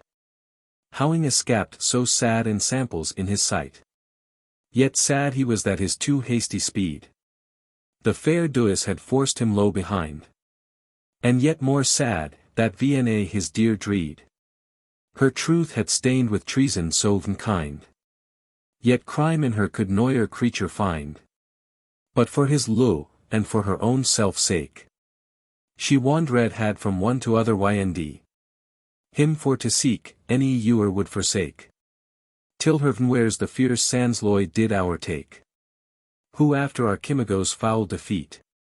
Led her away into a forest wild. And turning wrathful fire to lustful heat. With beastly sin thought her to ha defilda. And made the vassal of his pleasures Vilda. Yet first he cast by Traetai, and by trains. Her to persuade, that stub-born fort to yielda. For greater conquest of hardlo he gains. That works it to his will, than he that it constrains. With fawning words he courted her a while. And looking luily, and oft sighing sore. Her constant heart did tempt with diur's guile. But words, and looks, and sighs she did abhor. As rock of diamond steadfast Euremore. Yet for to feed his fiery lustful eye. He snatched the vele, that hung her face before. Then gone her bowtie shine, as brightest sky. And burnt his beastly heart to force her chastity. So when he saw his flattering arts to fail. And subtle engines bet from battery. With greedy force he gone the fort assail. Whereof he weened possessed soon to be. And win rich spoil of ransacked Chastitie. Ah hoans, that do this hideous act behold. And humanly virgin thus outraged see. How can ye vengeance eyest so long withhold? And hurl not flashing flames upon that Paynim bold? The piteous maiden careful comfortless. Does throw out thrilling shrieks, and shrieking cries. The last vain help of women's great distress. And with loud plaints importuneth the skies. That molten stars do drop like weeping eyes. And Phoebus flying so most shameful sight. His blushing face in foggy cloud implies. And hides for shame. What wit of mortal wight can now does to quit a thrall from such a plight? Eternal providence exceeding thought. Where none appears can make herself away. A wondrous way it for this lady wrought. From lion's claws to pluck the griped prey. Her shrill outcries and shrieks so loud did bray. That all the woods and forests did resound. A troop of fawns and satyrs far away. Within the wood were dancing in a round. Whiles old Siluanus slept in shady arbor sound. Who when they heard that piteous strained voice. In hast forsook their rural merriment. And ran towards the far rebounded noise. To weet, what wight so loudly did lament. Unto the place they come incontinent. Whom when the raging Saracen espied. A rude, misshapen, monstrous rabblement. Whose like he noyer saw, he durst not bide. But got his ready steed, and fast away gone ride. The wild wood gods areate in the place. There find the virgin doleful desolate. With ruffled raiments, and fair blood-red face. As her outrageous foe had left her late. And trembling yet through fear of former hate. All stand amazed at so vencuth sight. And gin to pity her happy state. All stand astonied at her bowtie bright.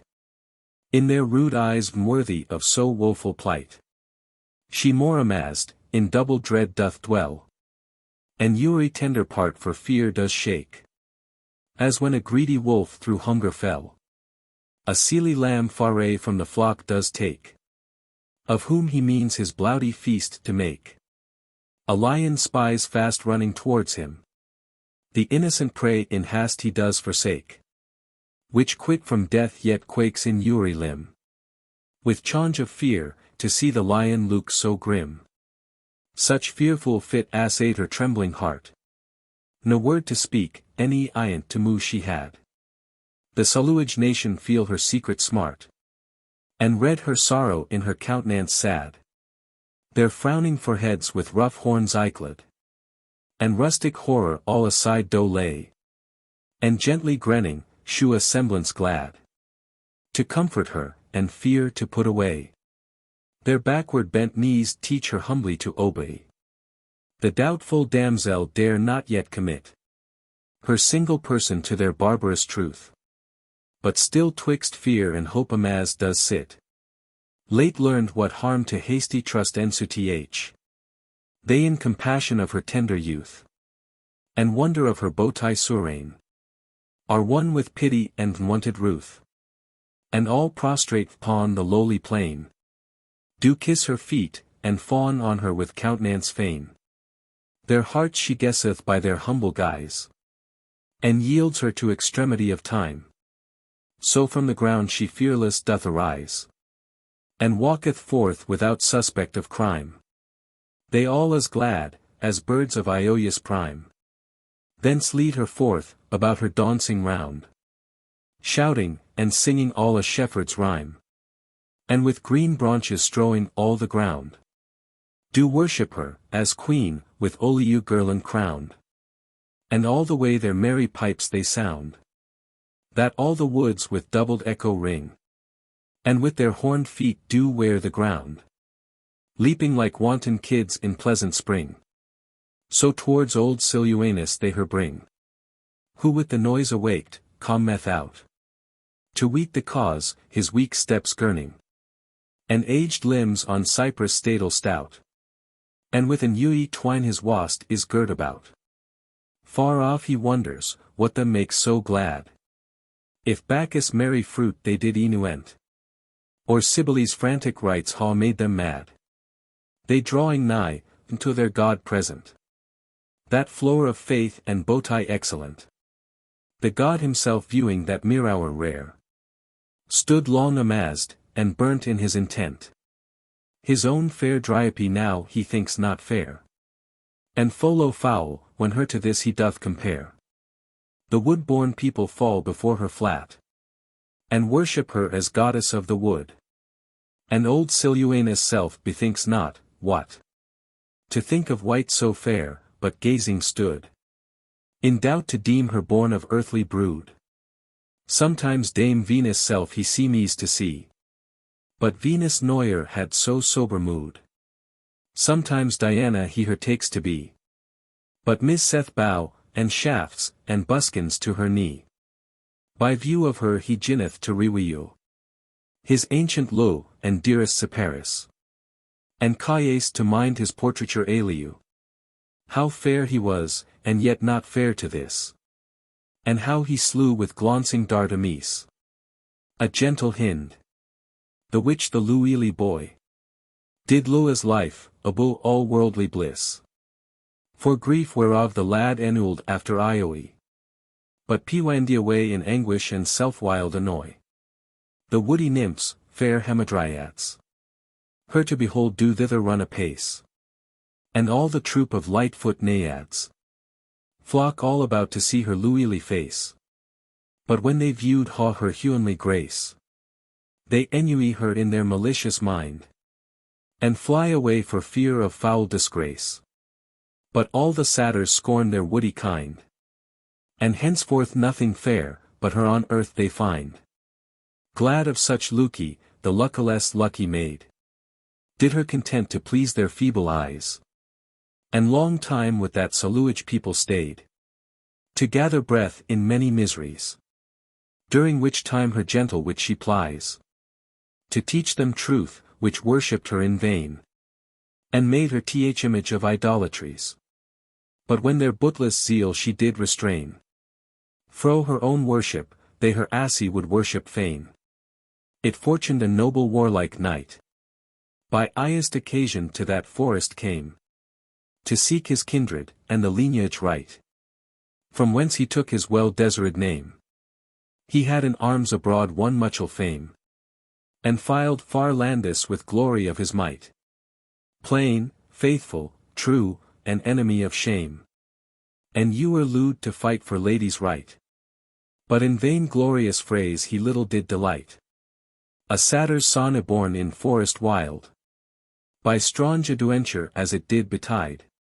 And there begotten of a lady Myld, fair Thyamis the daughter of Labride, that was in sacred bands of wedlock tied. To their Ion, a loose unruly swain, who had more Ioe to wrong the forest wide, and chase the saluage beast with bussy pain. Then Saru his ladies lo, and wast in pleasures vain. The forlorn maid did with Lu's longing burn, and could not lack her lower's company.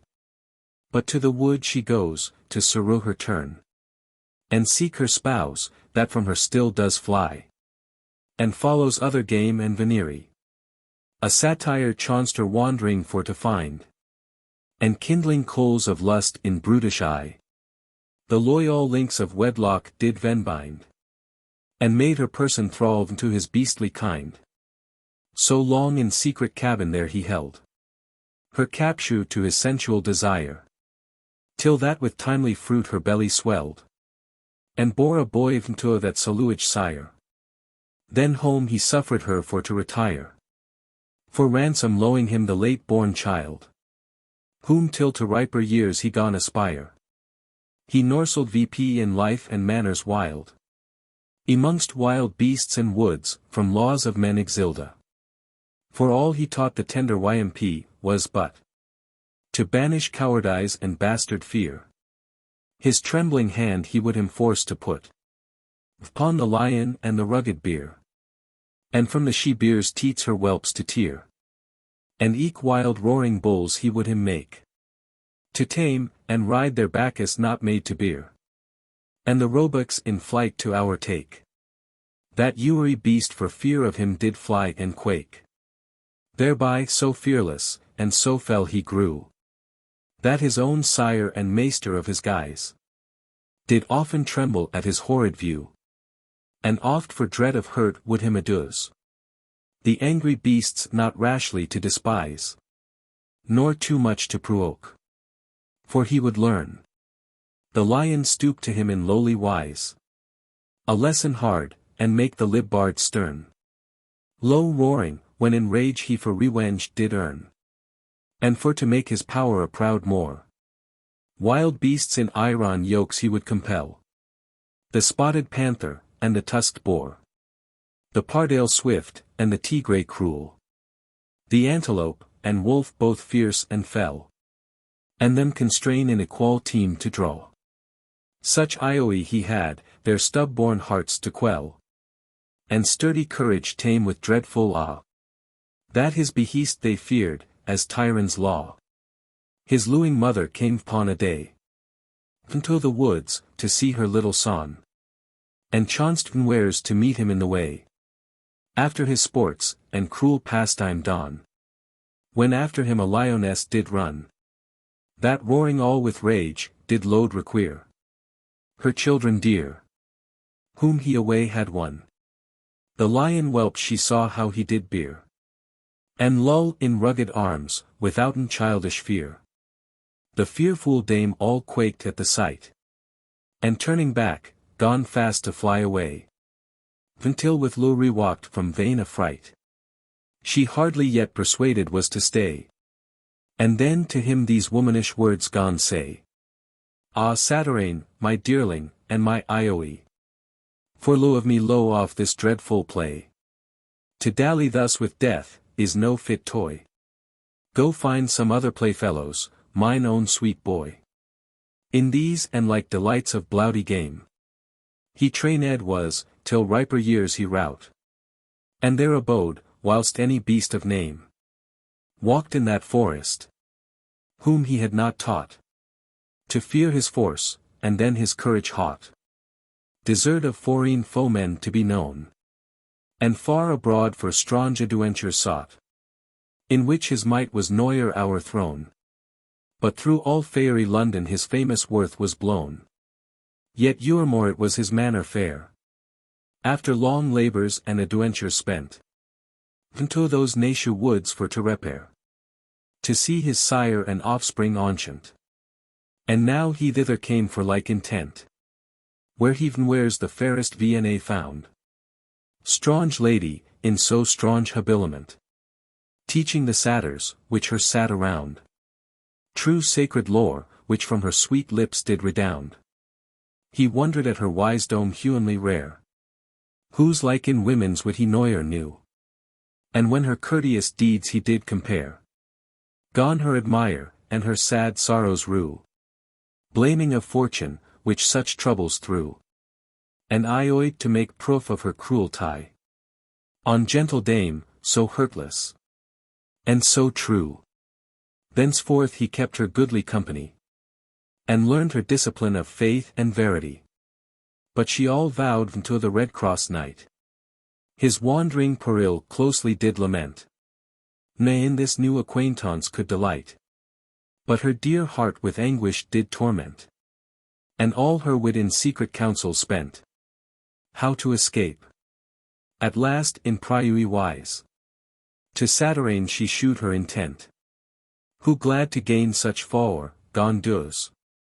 How with that pensieu made he best might thence arise. So on a day when satyrs all were gone, to do their service to Siluanus old, the gentle virgin left behind alone, he led away with courage stout and bold. Too late it was, to satyrs to be told, or you or hope recur her again. In vain he seeks that howling cannot hold. So fast he carried her with careful pain, that they the woods are past, and come now to the plain. The better part now of the lingering day, they troiled had, when as they foray espied, a weary wight forwandering by the way, and towards him they gone in haste to ride, to weet of news, that did abroad betide, or tidings of her knight of the Redcrosse. But he them spying, gone to turn aside, for fear as seemed, or for some feigned loss. More greedy they of news, fast towards him do cross. A silly man, in simple weeds foreworn, and soiled with dust of the long dried way. His sandals were with toilsome trowel torn, and face all tanned with scorching sunny ray, as he had troweled many a summer's day, through boiling sands of Araby and Indi. And in his hand a Iacob's staff, to stay his weary limbs upon, and eke behind his scrip did hang, in which his needments he did bind. The night approaching nigh, of him inquired tidings of war, and of adventures new. But wars, nor new adventures none he heard. Then Vna gone to ask, if aught he knew, or heard abroad of that her champion true, that in his armour bare a crosslet red. I me, dear dame, quoth he, well may I rue, to tell the sad sight, which mine eyes ho read. These eyes did see that night both lewing and eke dead. That cruel word her tender heart so thrilled, that sudden cold did run through every vein, and stony horror all her senses filed. With dying fit, that down she fell for pain. The knight her lightly reared VP again, and comforted with courteous kind relief. Then won from death, she bade him tell and plain the further process of her hidden grief. The lesser pangs can bear, who hath endured the chief. Then gone the pilgrim thus, I chanced this day, this fat all day, that shall I you rue, to see two knights in trowel on my way.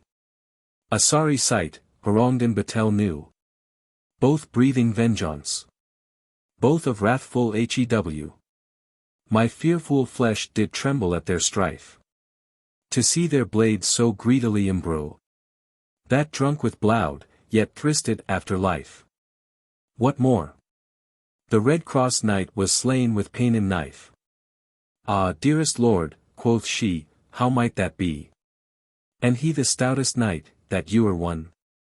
Ah, dearest dame, quoth he, how might I see the thing, that might not be, and yet was done? Where is, said Saturain, that Paynim son? That hymn of life, and verses of Ioe hath reft? Not far away, quoth he hence doth one. For by a fountain, where I laid him left, washing his bloody wounds, that through the steel were cleft. Therewith the knight thence marched forth in haste, whiles Vna with huge holiness oppressed, could not for sorrow follow him so fast. And soon he came, as he the place had guessed, whereas that pagan proud himself did rest. In secret shadow by a fountain side. Ewan he it was, that erst would ha suppressed fair Vna, whom when Saturaine espied, with foul reproachful words he boldly him defied. And said, Arise thou cursed miscreant, that hast with nightless guile and treacherous train, fair knighthood foully shamed, and doest vaunt that good knight of the Redcrosse to ha slain. Arise, and with like treason now maintain thy guilty wrong, or else thee guilty yield. The Saracen this hearing, rose amain, and catching VP in hast his 3 square shield, and shining helmet, soon him buckled to the field. And drawing nigh him said, Ah misborn Elfie, in you'll hour thy foes thee hither sent, another's wrongs to wreak upon thyself. Yet ill thou blamest me, for howing blent my name with guile and traitorous intent. That Redcrosse knight, Purdy, I Noyer slew. But had he been, where erst his arms were lent, th enchanter vain his error should not rue. But thou his error shalt, I hope now prow true. Therewith they gone, both furious and fell to thunder blows, and fiercely to assail each other bent his enemy to quell. That with their force they pierced both plate and mail, and made wide furrows in their fleshes fryly, that it would pity any lewing eie. Large floods of blood adown their sides did rail, but floods of blood could not them satisfy. Both hung red after death, both chose to win, or die. So long they fight, and fell revenge pursue, that fainting each, themselves to brea then let, and oft refreshed, batel oft renew. As when 2 boars with rankling malice met, their gory sides fresh bleeding fiercely fret, till breathless both themselves aside retire, where foaming wrath, their cruel tusks they whet, and trample th earth, the whiles they may respire.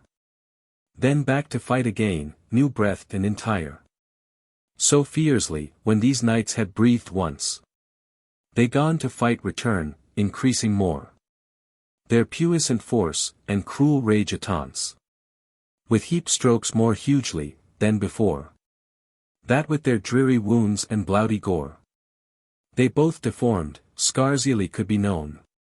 By this sad Vna fraught with anguish sore, led with their noise, which through the air was thrown, Ariud, where they in earth their fruitless blood had sown, whom all so soon as that proud Saracen espied, he gone rewiewed the memory of his lewd lusts, and late attempted sin, and left the doubtful batel hastily to catch her, newly offered to his eie.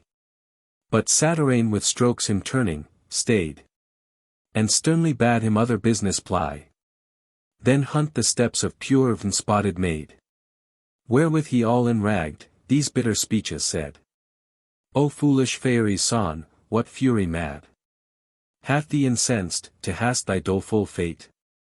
Were it not better, I that lady had, than that thou hadst repented it too late?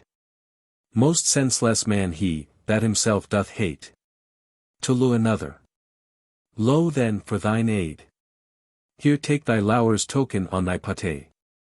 So they to fight, the whiles the royal maid fled far away, of that proud Paynim sore afraid.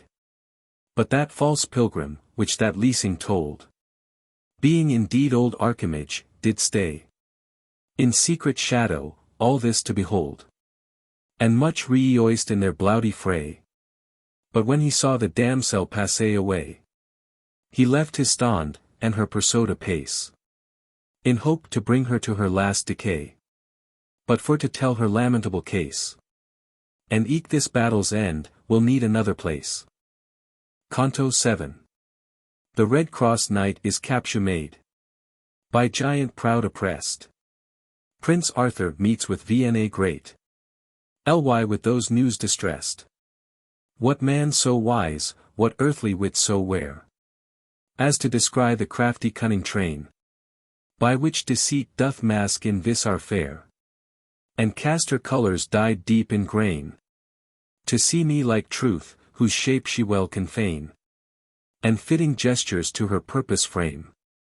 The guiltless man with guile to entertain.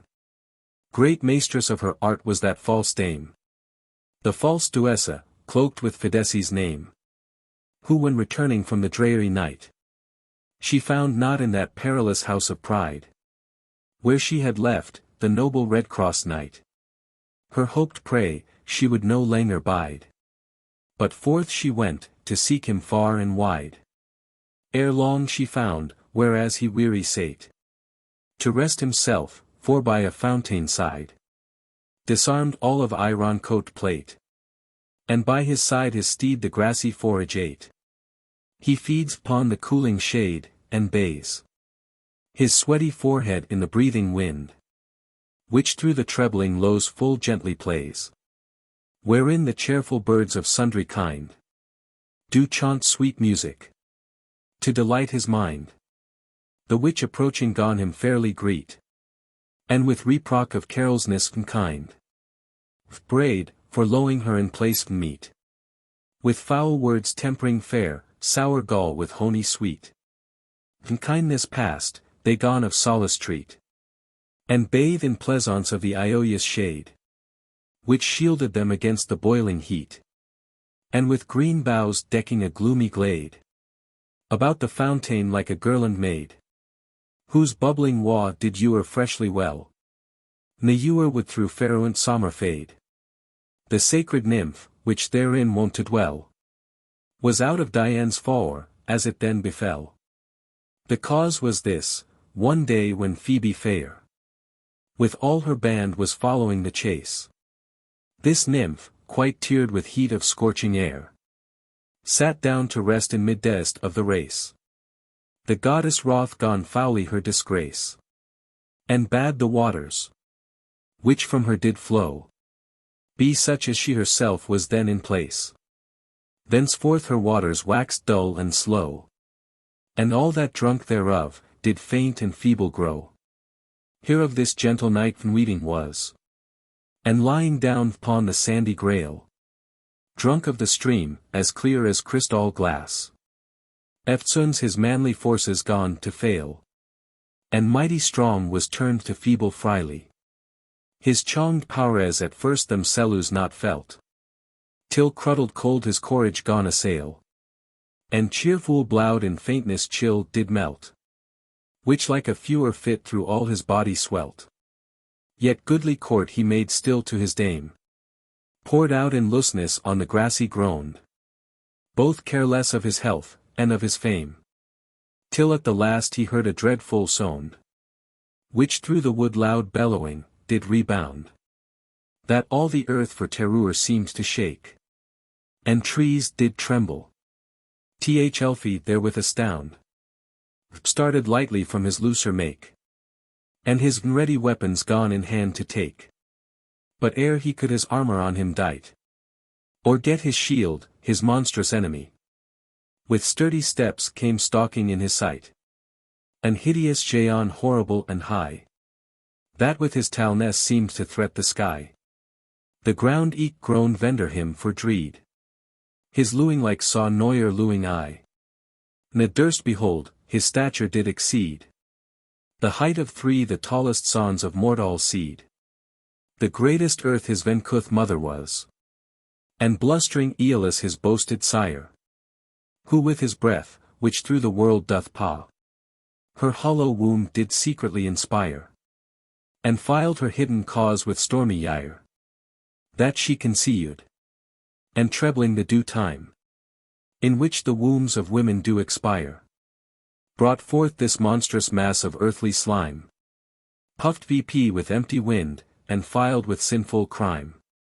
So grown great through arrogant delight, of high descent, whereof he was aborn, and through presumption of his matchless might, all other powers and knighthood he did scorn. Such now he marcheth to this man forlorn, and left to loss, his stalking steps are stayed upon a snaggy oak, which he had torn out of his mother's bowels, and it made his mortal mace, wherewith his foeman he dismayed, that when the night he spied, he gone adjuance. With huge force and insupportable main. And towards him with dreadful fury praunce.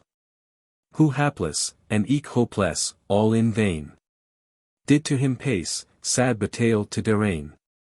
Disarmed, disgraced, and inwardly dismayed. And eke so faint in eury iant and vain. Through that frily fountain, which him feeble made. That scarcely could he wield his bootless single blade. The gaunt strook so mainly merciless. That could ha our throne a stony tor.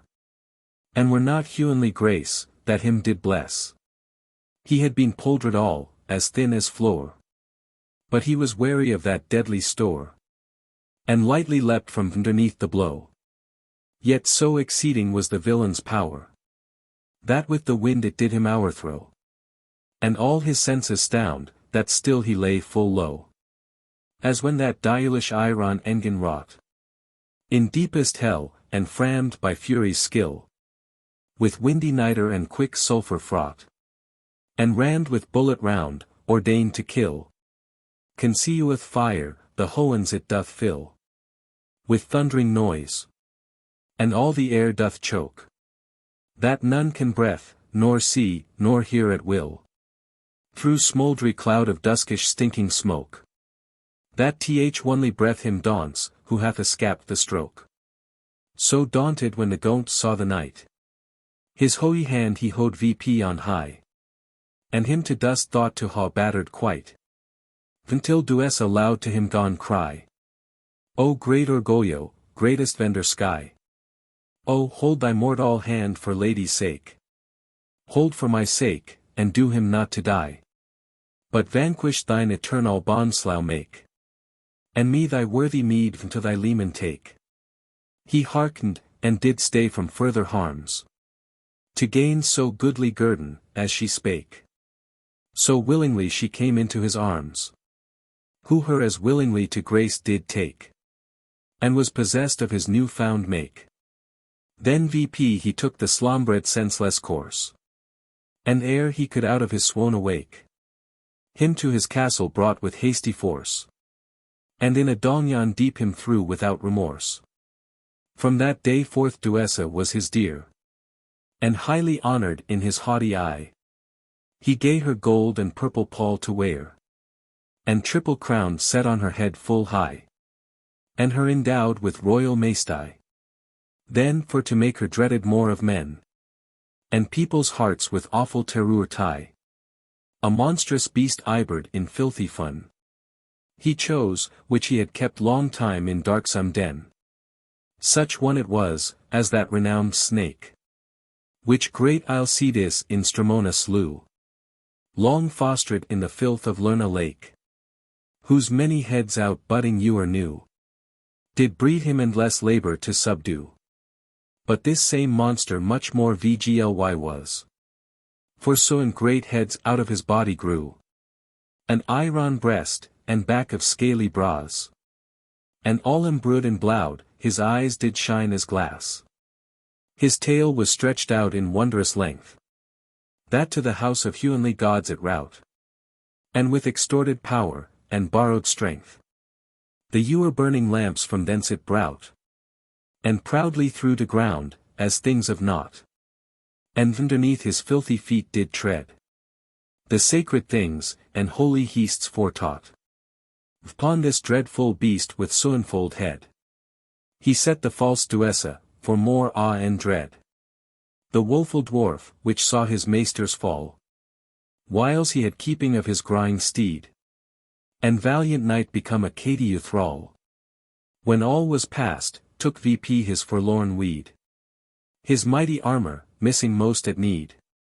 His silver shield, now idle masterless. His poignant spear, that many made to bleed. The rueful monuments of Holinesse. And with them all departs, to tell his great distress. He had not toiled long, when on the way. He woeful lady, woeful VNA met. Fast flying from the Paynim's greedy prey. Whilst Saturain him from pursuit did let. Who when her eyes she on the dwarf had set. And saw the signas. That deadly tidings spake. She fell to ground for sorrowful regret. And luily breath her sad breast did forsake.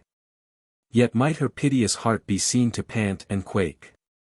The messenger of so unhappy news would fain ha died, dead was his heart within. Yet outwardly some little comfort shews.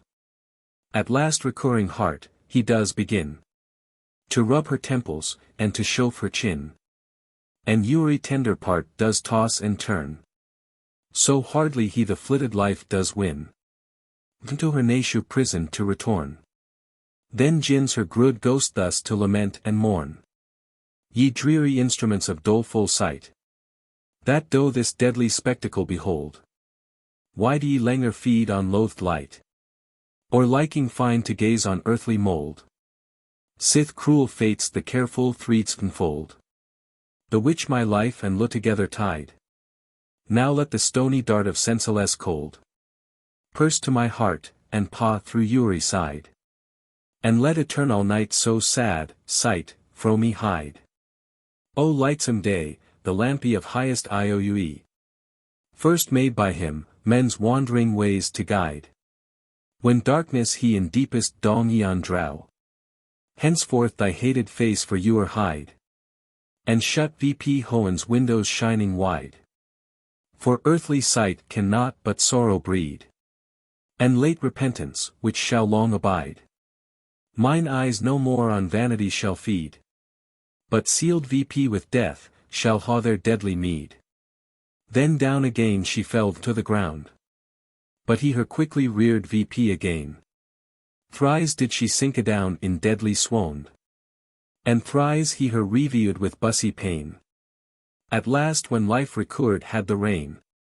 And OU wrestled his strong enemy. With faltering tongue. And trembling Uri vain. Tell on, quoth she, the woeful tragedy. The which these relics sad present to mine eie. Tempestuous fortune hath spent all her spite. And thrilling sorrow thrown his veetmost dart. Thy sad tongue cannot tell more holy plight. Than that I feel, and harbour in mine heart. Who hath endured the whole, can bear each part. If death it be, it is not the first wound. That launched hath my breast with bleeding smart. Begin, and end the bitter baleful stound. If less, then that I fear, more far I ha found. Then gone the dwarf the whole discourse declare. The subtil trains of Archimago old. The wanton lose of false Fidessa fair. Bought with the blood of vanquished Paynim bold. The wretched pair transformed to tree and mold. The house of pride, and perils round about. The combat, which he with Sancioi did hood. The luckless conflict with the giant stout. Wherein captured, of life or death he stood in doubt. She heard with patience all to the end.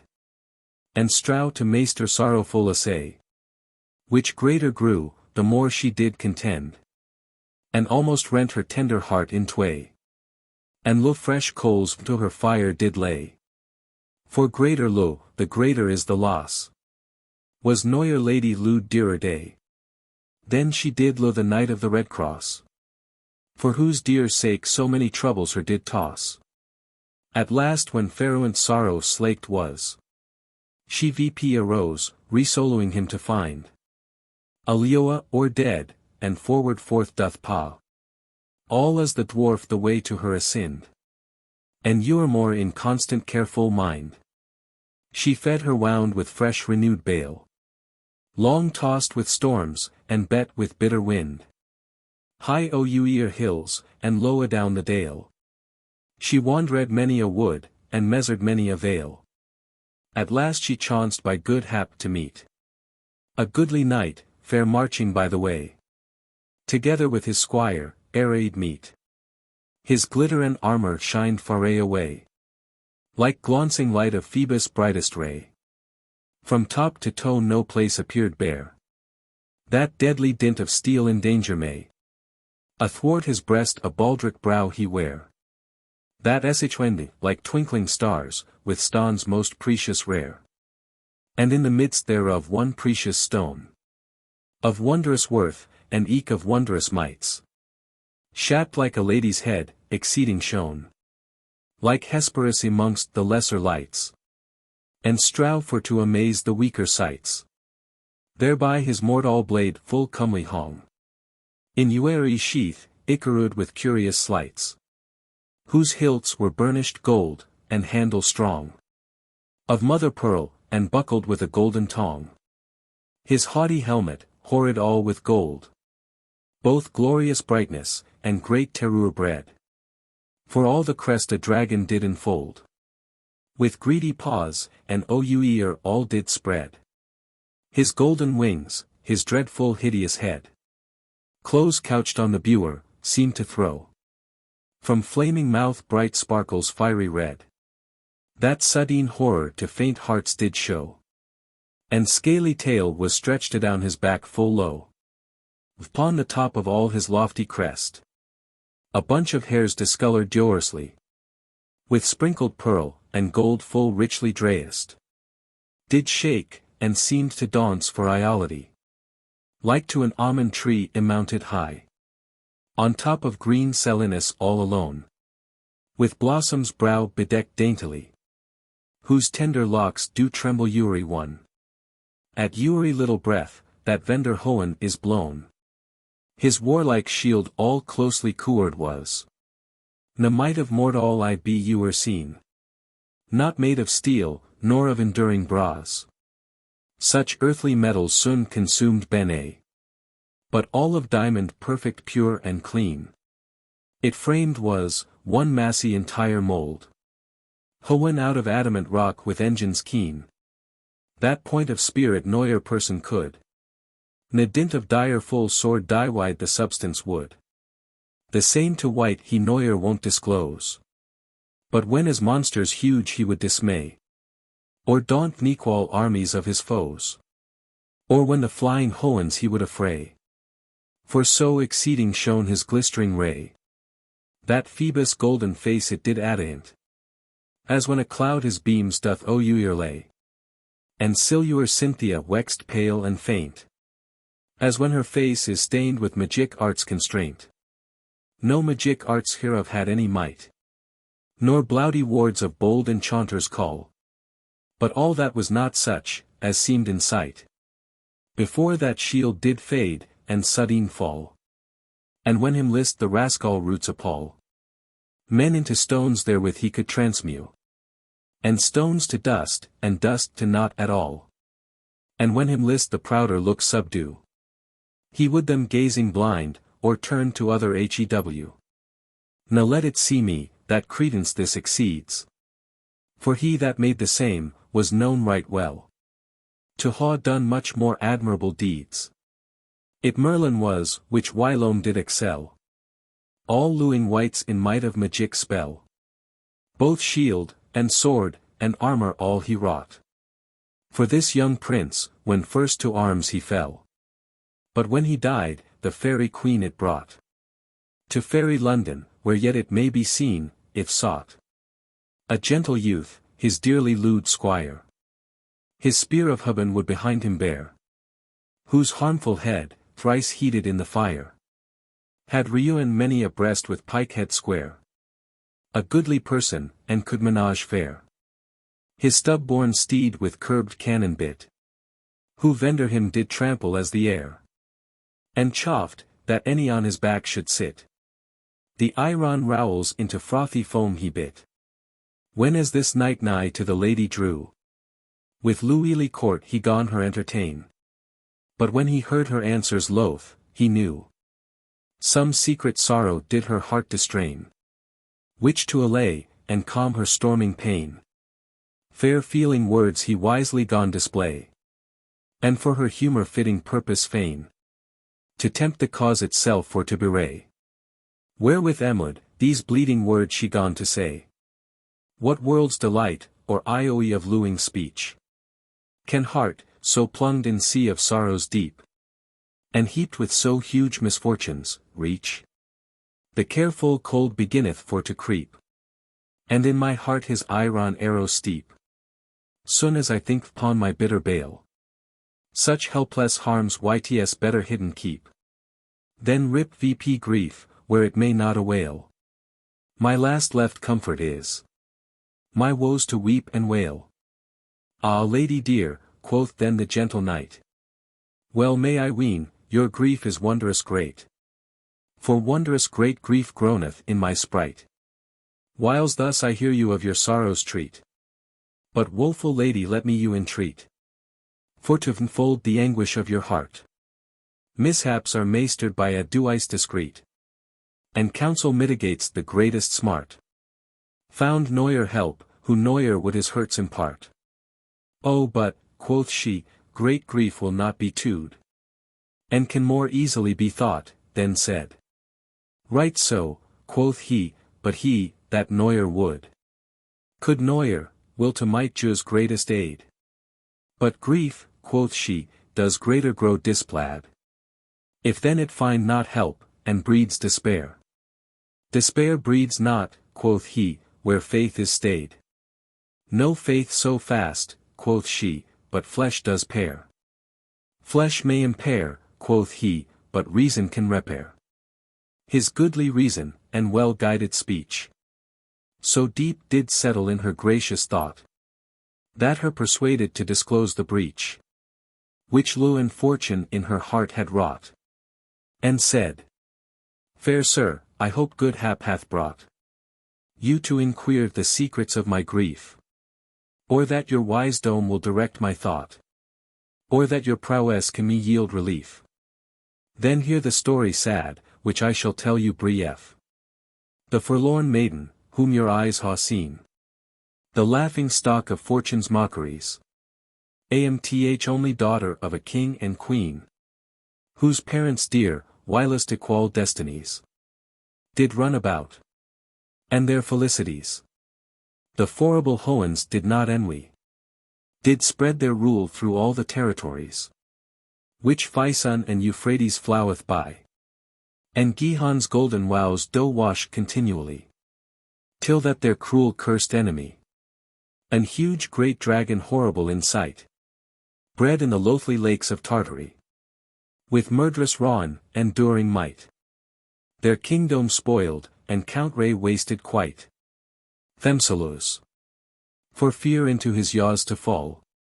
He forced a castle strong to take their flight. Where fast embarred in mighty Brossan wall. He has them now 4 years besieged to make the thrall. Full many knights adventurous and stout. Ha enterprised that monster to subdue. From Uri coast that Hoan walks about. Ha thither come the noble Martial crew. That famous hard achievement still perso. Yet neuer any could that girland win. But all still shrunk, and still he greater grew. All they for want of faith. Or guilt of sin. The piteous prey of his fierce cruelty ha been. At last isled with Faerie reported praise. Which flying fame throughout the world had spread. Of doughty knights, whom Faerie land did raise. That noble order height of maidenhead. Forthwith to court of Glorian I sped. Of Glorian great queen of glory bright. Whose kingdom seat Cleopolis is read. There to obtain some such redoubt knight. That parents dear from tyrants' power deliver might. It was my chance was fair and good. Therefore to find a fresh and proud knight. Whose manly hands embroidered in guilty blood. Had neuer been any ewer by his might. Had thrown to ground the regarded right. Yet of his prowess proof he since hath made. I witness am, in many a cruel fight. The groaning ghosts of many one dismayed. Ha felt the bitter dint of his awning blade. And ye the forlorn relics of his power. His biting sword, and his during spear. Which ha endured many a dreadful store. Can speak his prowess, that did erst you bear. And well could rule, now he hath left you here. To be the record of his rueful loss. And of my doleful disadventurous dear. O holy record of the good Redcrosse. Where ha you left your lord, that could so well you toss? Well hoped I, and fair beginnings had. That he my capture Langhour should redeem. Till all weeding, an enchanter bad. His sense a bust, and made him to misdeem my loyalty, not such as it did see me. That rather death desire, than such despite. Be judge ye Hoans, that all things right esteem. How I him lewd, and lure with all my might. So thought I eke of him, and think I thought aright. Thenceforth me desolate he quite forsook. To wander, where wild fortune would me lead. And other byways he himself betook. Where neuer foot of lewing wight did tread. That brought not back the baleful body dead. In which him chanced false Duessa meet. Mine only foe, mine only deadly dread. Who with her witchcraft and mis-seeming sweet. Enoogled him to follow her desires meet. At last by subtle sleights she him betrayed. Unto his foe, a giant huge and tall. Who him disarmed, dissolute, dismayed. Where's surprised, and with mighty maul. The monster merciless him made to fall. Whose fall did neuer foe before behold. And now in darksome dungeon, wretched thrall. Remediless, for aie he doth him hold. This is my cause of grief, more great, than may be told. Ere she had ended all, she gone to faint. But he her comforted and fair bespake. Certes, madam, ye ha great cause of plaint. That stoutest heart, I ween, could cause to quake. But be of cheer, and comfort to you take. For till I ha quit your capture night. Assure yourself, I will you not forsake. His cheerful words rayed her cheerless sprite. So forth they went, the dwarf them guiding you aright. Canto 8. Fair virgin to redeem her dear. Brings Arthur to the fight. Who slays the giant, wounds the beast. And strips Duessa quite. Ay me, how many perils do enfold. The righteous man, to make him daily fall. Were not, that humanly grace doth him fold. And steadfast truth acquite him out of all. Her low is firme, her care continual. So oft as he through his own foolish pride. Or weakness is to sinful bands made thrall. Else should this Redcrosse knight in bands ha died. For whose deliurous she this prince doth thither guide. They sadly travailed thus, until they came nigh to a castle builded strong and high. Then cried the dwarf, lo yonder is the same. In which my lord my liege doth luckless lie. Thrall to that giant's hateful tyranny. Therefore, dear sir, your mighty power as essay. The noble knight alighted by and by. From lofty steed, and bade the lady stay. To see what end of fight should him befall that day. So with the squire, admirer of his might. He marched forth towards that castle wall. Whose gates he found fast shut, any lewing wight. Toward the same, nor answer a comer's call. Then took that squire an horn of bugle small.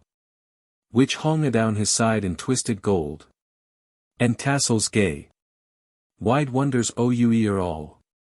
Of that same horn's great virtues wherein told. Which had a proud bene in vices manifold. Was neuer wight, that heard that shrilling sound. But trembling fear did feel in Uri vein. 3 miles it might be easy heard around. And echoes 3 answered itself again. No false enchantment, nor deceitful train. Might once abide the terror of that blast. But presently was void and wholly vain. No gate so strong. No lock so firme and fast. But with that pursing noise flew open quite, or brast. The same before the Gvyon's gate he blew. That all the castle quaked from the ground. And Uri door of free will open flew. The giant self dismayed with that sound. Where he with his Duessa dalliance found. In hast came rushing forth from inner bower. With staring countenance stern, as one astound. And staggering steps, to weet. What Suddian store had wrought that horror strange, and darred his dreaded power. And after him the proud Duessa came. High mounted on her many-headed beast. And Uri head with fiery tongue did flame. And Uri head was crowned on his creast. And bloody mouth with late cruel feast. That when the knight beheld, his mighty shield. Upon his manly arm he soon addressed. And at him fiercely flew, with courage filed. And eager greediness through Uri member thrilled. Therewith the giant buckled him to fight. Inflamed with scornful wrath and high disdain. And lifting VP his dreadful club on height. All armed with ragged snubs and not tie grain. Him thought at first encounter to ha slain. But wise and wary was that noble pair. And lightly leaping from so monstrous main. Did fare avoid the violence him near.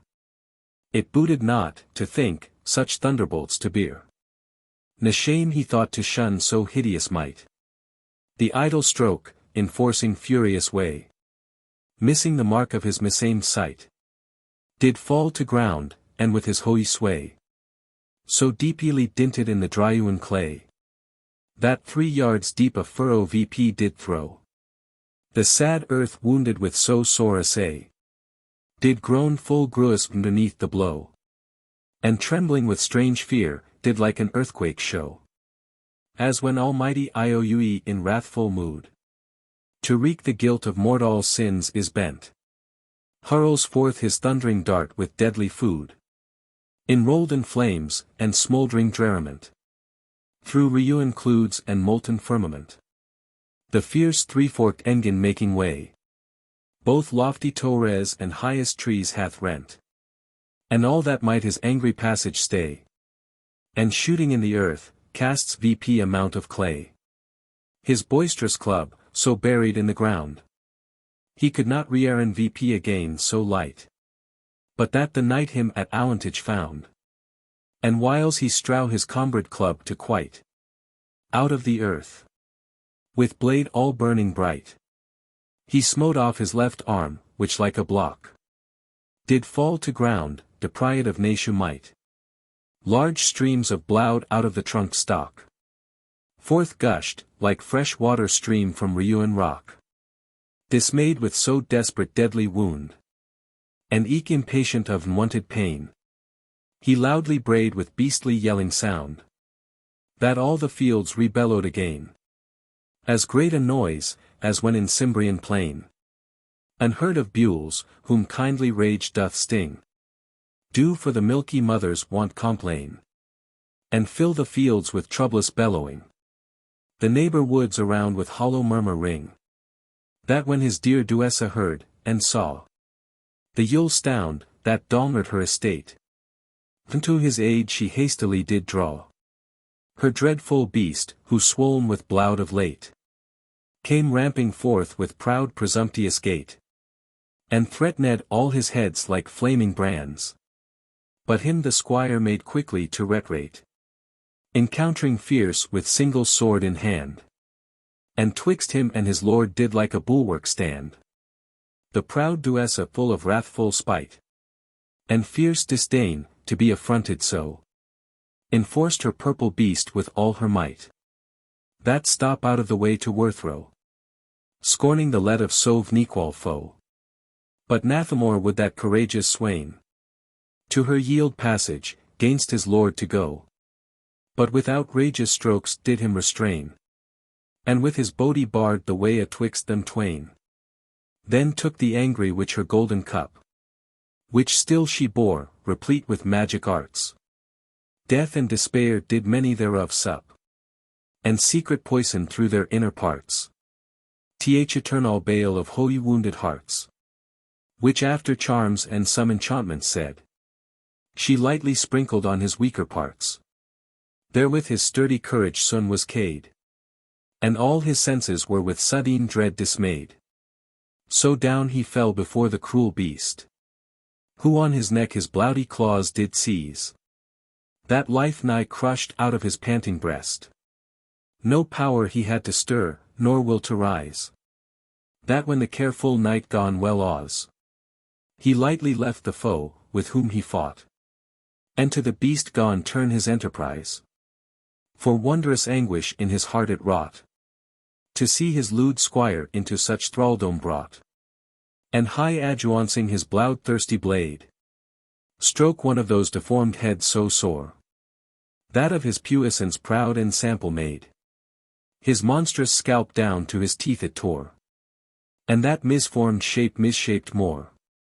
A sea of blood gushed from the gaping wound, that her gay garments stained with filthy gore.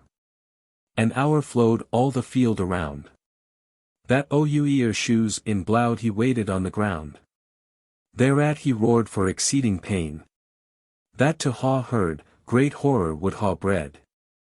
And scourging empty air with his long train, through great impatience of his grood head, his gorgeous rider from her lofty stead would ha cast down, and trod in dirty mire, had not the giant soon her succoured, who all enragged with smart and frantic ire, came hurtling in full fierce, and forced the knight retire.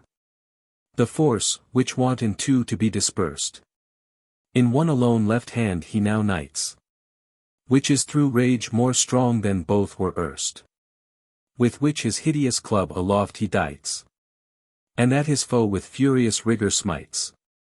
That strongest oak might see me to overthrow. The stroke upon his shield so holy lights, that to the ground it doubleth him full low. What mortal wight could you or bear so monstrous blow?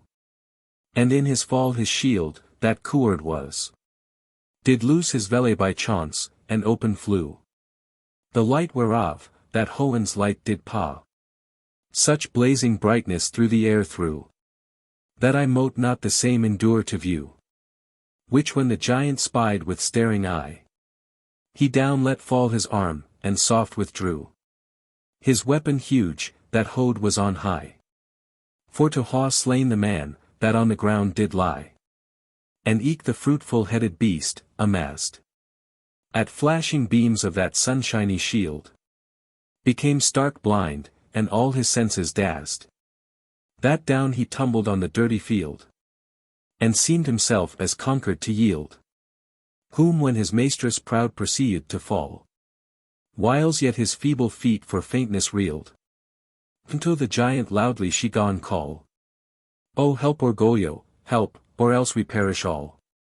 At her so piteous cry was much amood her champion stout, and for to aid his friend, again his wonted angry weapon prud.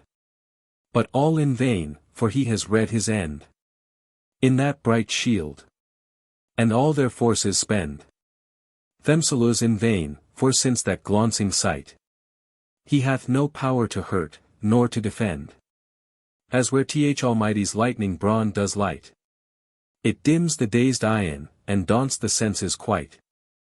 Whom when the prince, to battle new addressed, and threatening high his dreadful stroke did see, his sparkling blade about his head he blessed, and smote off quite his right leg by the knee. That down he tomb led, as an aged tree, high growing on the top of rocky cliff, whose heartstrings with keen steel nigh hoen be. The mighty trunk half rent, with ragged rift, doth roll adown the rocks, and fall with fearful drift. Or as a castle reared high and round, by subtle engines and malicious sleight, is undermined from the lowest ground, and her foundation forced, and feebled quite. At last down fallous, and with her heaped height, her hasty ruin does more hoy make, and yields itself unto the victor's might. Such was this giant's fall, that seemed to shake the steadfast globe of earth, as it for fear did quake. The knight then lightly leaping to the prey, with mortal steel him smote again so sore, that headless his wealthy body lay, all wallowed in his own foul bloody gore, which flowed from his wounds in wondrous store. But soon as breath out of his breast did paw, that huge great body, which the giant bore, was vanished quite, and of that monstrous moss was nothing left, but like an empty bladder was, whose gruous fall, when false Duessa spied, her golden cup she cast into the ground, and crowned mitre rudely threw aside.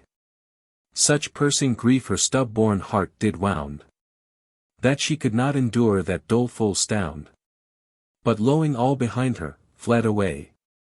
The light-foot squire her quickly turned around, and by hard means enforcing her to stay, so brought to his lord, as his desperate prey. The royal virgin, which beheld from Faerie, in pensive plight, and sad perplexity, the whole achievement of this doubtful war, came running fast to greet his victory, with sober gladness, and mild modes tie, and with sweet Ioius Chair him thus bespake. Fair branch of noblesse, flower of chivalry, that with your worth the world amazed make, how shall I quite the pains ye suffer for my sake?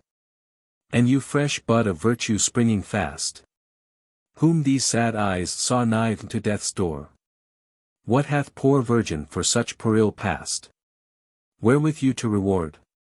Accept therefore my simple self, and serus more. And he that high does sit, and all things see, with equal eyes, their merites to restore. Behold what ye this day ha done for me, and what I cannot quite, requite with cherie. But sit the hoens, and your fair handling, ha made you master of the field this day. Your fortune master eke with gurning, and well begun end all so well, I pray. Now let that wicked woman scape away, for she it is, that did my lord bethrall, my dearest lord, and deep in Dongyan lay, where he his better days hath wasted all. Oh hear, how piteous he to you for aid does call. Forthwith he gave in charge to his squire, that scarlet whore to keep hen carefully, whiles he himself with greedy great desire, into the castle entreed forcibly, where lewing creature none he did espy. Then gone he loudly through the house to call, but no man card to answer it to his cry. There reigned a solemn silence o you ear all, nor voice was heard, nor wight was seen in bower or hall. At last with creeping crooked pace forth came an old man, with beard as white as snow, that on a staff his feeble steps did frame, and guide his weary gait both to and fro. For his eyesight him failed long ago, and on his arm a bunch of keys he bore, the which noosed rust did hour grow. Those were the keys of Uery inner door, but he could not them vse, but kept them still in store. But very Vincuth sight was to behold, how he did fashion his toward pace. For as he forward mowed his footing old, so backward still was turned his wrinkled face. Like to men, who ewer as they trace, both feet and face one way are wont to lead. This was the ancient keeper of that place, and foster father of the giant dead. His name Ignaro did his nature right ariad, his reurend hairs and holy growity. The knight much honored, as beseemed well, and gently asked, where all the people be, which in that stately building wont to dwell. Who answered him full soft, he could not tell. Again he asked, where that same knight was laid, whom great Orgoglio with his puissance fell, had made his Cady thrall. Again he said, he could not tell, any you or other answer made. Then asked he, which way he in might pa. He could not tell, again he answered. Thereat the courteous knight displeased was, and said, Old sire, it seemes thou hast not read how ill it sits with that same silver head. In vain to mock, or mocked in vain to be. But if thou be, as thou art portrait, with nature's pen, in ages grow a degree, ariad and grower wise, what I demand of thee. His answer likewise was, he could not tell, whose senseless speech, and doted ignorance, when as the noble prince had marked well, he guessed his nature by his countenance, and calmed his wrath with goodly temperance. Then to him stepping, from his arm did reach those keys, and made himself free entrance. Each door he opened without any breach. There was no bar to stop, nor foe him to impeach. There all within full rich arrayed he found, with royal arras and resplendent gold. And did with store of ewery thing abound, that greatest prince's presence might behold.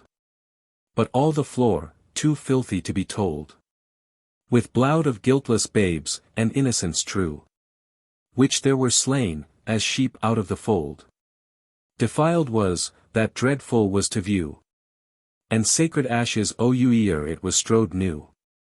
And there beside of marble stone was built an altar, carried with cunning imagery, on which true Christians' blood was often spilt, and holy martyrs often done to die, with cruel malice and strong tyranny, whose blessed sprites from beneath the stone to God for vengeance cried continually, and with great grief were often heard to groan, that hardest heart would bleed, to hear their piteous moan. Through ewery realm he sought, and ewery bore, but nowhere could he find that woeful thrall. At last he came to an iron door, that fast was locked, but key found not at all, amongst that bounch, to open it withal. But in the same a little grate was pight, through which he sent his voice, and loud did call, with all his power, to weet, if lewing wight were housed there within, whom he enlargen might. Therewith an hollow, dreary, murmuring voice these piteous plaints and dolors did resound. Oh, who is that, which brings me happy choice of death, that here lie dying ewery stound? Yet Leoa perforce in baleful darkness bound. For now 3 moons ha changed thrice their hew, and ha been thrice hid beneath the ground, since I the Hohen's cheerful face did view. O welcome thou, that doest of death bring tidings true, which when that champion heard, with pursing point of pity dear his heart was thrilled sore, and trembling horror ran through ewery iant, for ruth of gentle knight so foul forlore, which shaking off, he rent that iron door with furious force, and indignation fell, where entred in, his foot could find no floor, but all a deep descent, as dark as hell, that breathed ewer forth a filthy baneful smell. But neither darkness foul, nor filthy bands, nor noyous smell his purpose could withhold. Entire affection haddeth nicer hands, but that with constant zeal, and courage bold, after long pains and labours manifold, he found the means that prisoner VP to rear, whose feeble thighs, unable to fold his pined corse, him scarce to light could bear. A rueful spectacle of death and ghastly drear. His sad dull eyes deep sunk in hollow pits, could not endure th wanted sun to view. His bare thin cheeks for want of better bits, and empty sides deceived of their due, could make a stony heart his hap to rue. His raw bone arms, whose mighty brawned bowers were wont to reuse steel plates, and helmets hew, were clean consumed, and all his vital powers decayed, and all his flesh shrunk VP like withered flores. Whom when his lady saw, to him she ran, with hasty eye, to see him made her glad, and sad to view his visage pale and wan, who erst in flores of freshest youth was clad. Though when her well of tears she wasted had, she said, Ah dearest lord, what you'll star on you hath frowned, and poured his influence bad, that of yourself ye thus berobbed are, and this misseeming hue your manly looks doth mar. But welcome now my lord, in weal or woe, whose presence I ha lacked too long a day, and fie on fortune mine old foe, whose wrathful wreaks themselves do now ally, and for these wrongs shall treble penance pay. Of treble good, good grows of Yule's prief. The cheerless man, whom sorrow did dismay, had no delight to treaten of his grief. His long-endured famine needed more relief. Fair lady, then said that victorious knight, the things, that Crosse were to do, or bear, them to renew, I wot, breeds no delight. Best music breeds delight in loathing ear. But th only good, that grows of past fear, is to be wise, and whereof like Aegean. This day's ensample hath this lesson dear, deep written in my heart with iron pen, that bliss may not abide in state of mortal men. Henceforth, Sir Knight, take to you wonted strength, and master these mishaps with patient might. Lo, where your foe lies stretched in monstrous length, and lo, that wicked woman in your sight, the root of all your care, and wretched plight. Now in your power, to let her leoa, or die. To do her die, quoth Vna, were despite, and shame t'avenge so weak an enemy. But spoil her of her scarlet robe, and let her fly. So as she bade, that which they disarrayed, and robbed of royal robes, and purple pall, and ornaments that richly were displaid. Ne spared they to strip her naked all.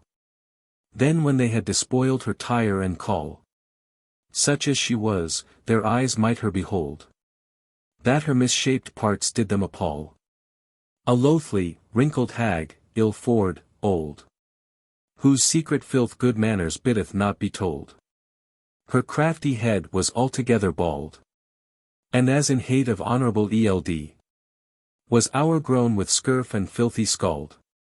Her teeth out of her rotten gums were felled, and her sour breath abominably smelled.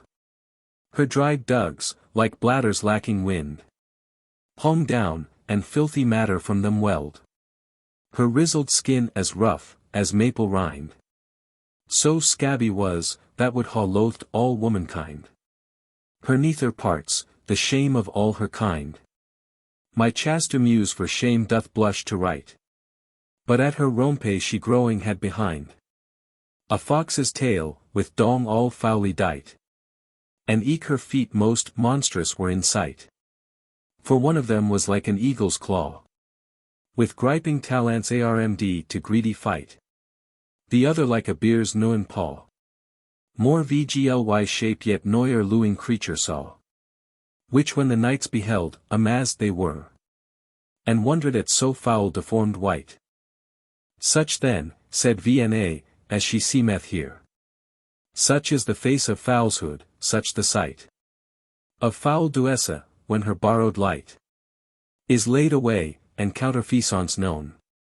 Thus when they had the witch disrobed quite, and all her filthy feature open shown, they let her go at will, and wander ways known. She flying fast from Hohen's hated face, and from the world that her discoured wide, fled to the wasteful wilderness apace, from luing eyes her open shame to hide, and lurked in rocks and caused long nespide. But that fair crew of knights, and Vna fair, did in that castle afterwards abide, to rest themselves, and weary powers repair, where store they found of all, that dainty was and rare. Canto 9. His lewes and lineage Arthur tells. The knights knit friendly bands. Sir Truzan flies from despair, whom Redcrosse knight withstands.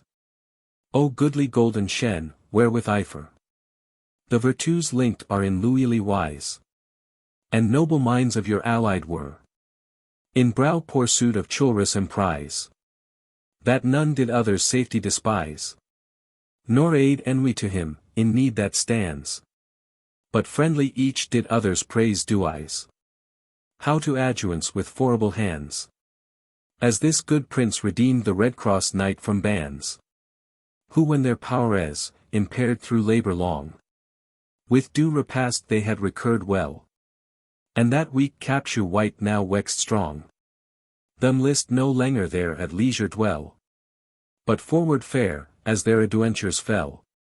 But ere they parted, Vna fair besought that stronger knight his name and nation tell, least so great good, as he for her had wrought, should die known, and buried be in thankless thought. Fair virgin, said the prince, ye me require a thing without the compass of my wit, for both the lineage and the certain sire, from which I sprung, from me are hidden yet.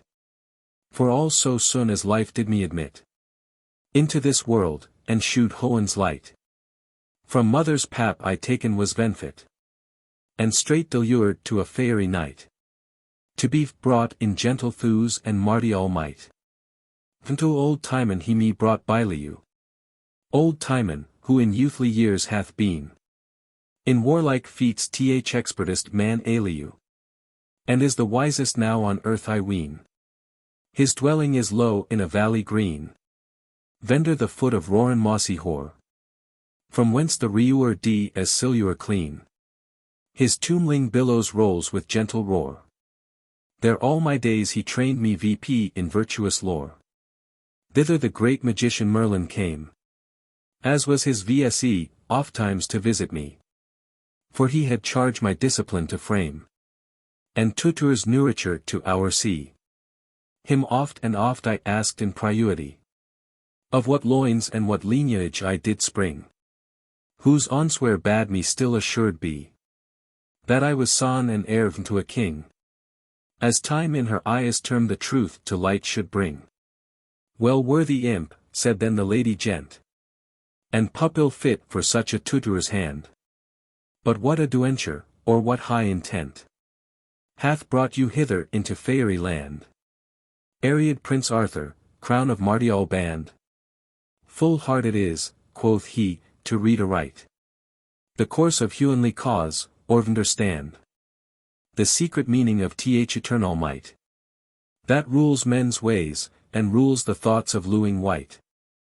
For whither he through fat all deep foresight. Me hither sent, for cause to me'ven guessed. Or that fresh bleeding wound, which day and night. Whilome doth rankle in my ruined breast. With forced fury following his behest. Me hither brought by ways yet noyer found. You to ha helped I hold myself yet blessed. Ah courteous knight, quoth she, what secret wound could you find, to grow the gentlest heart on ground? Dear dame, quoth he, you sleeping sparks awake. Which troubled once, into huge flames will grow. Newer will their fervent fury slake. Till lewing moisture into smoke do flow. And wasted life do lie in ashes low. Yet sit hen's silence lesseneth not my fire. But told it flames, and hidden it does glow. I will reveal, what ye so much desire. Ah lo, lay down thy bow, the whiles I may respire. It was in freshest flower of youthly years. When courage first does creep in manly chest. Then first the coal of kindly heat appears. To kindle lo in eury lewing breast. But me had warned old Timon's wise behest. Those creeping flames by reason to subdue. Before their rage grew to so great rest. As miserable lowers vse to rue. Which still wex old and woe, whiles woe still wexeth new. That idle name of Lo, and lowers life. As loss of time, and virtue's enemy. I you are scorned, and I oid to stir vp strife. In midst of their mournful tragedy. I wont to laugh, when them I heard to cry. And blow the fire. Which them to ashes brent. There God himself, good at my liberty. Shot many a dart at me with fear's intent. But I them warded all with wary government. But all in vain, no fort can be so strong. Na fleshly breast can armed be so sound. But will at last be won with battery long. Orv nowhere's at disadvantage found. Nothing is sure, that grows on earthly ground. And who most trusts in arm of fleshly might. And boasts, in beauty's shen not to be bound. Doth soonest fall in disastrous fight. And yieldes his cadieu neck to victor's most despite. And sample make of him your hapless Ioe. And of myself now mated, as ye see. Whose prouder vaunt that proud onging boy. Did soon pluck down, and curbed my liberty. For on a day pricked forth with iolity. Of looser life, and heat of hardiment. Wronging the forest wide on courser free. The fields, the floods, the hoens with one consent. Did see me to laugh on me, and fall on mine intent. For wearied with my sports, I did alight. From lofty steed, and down to sleep me laid.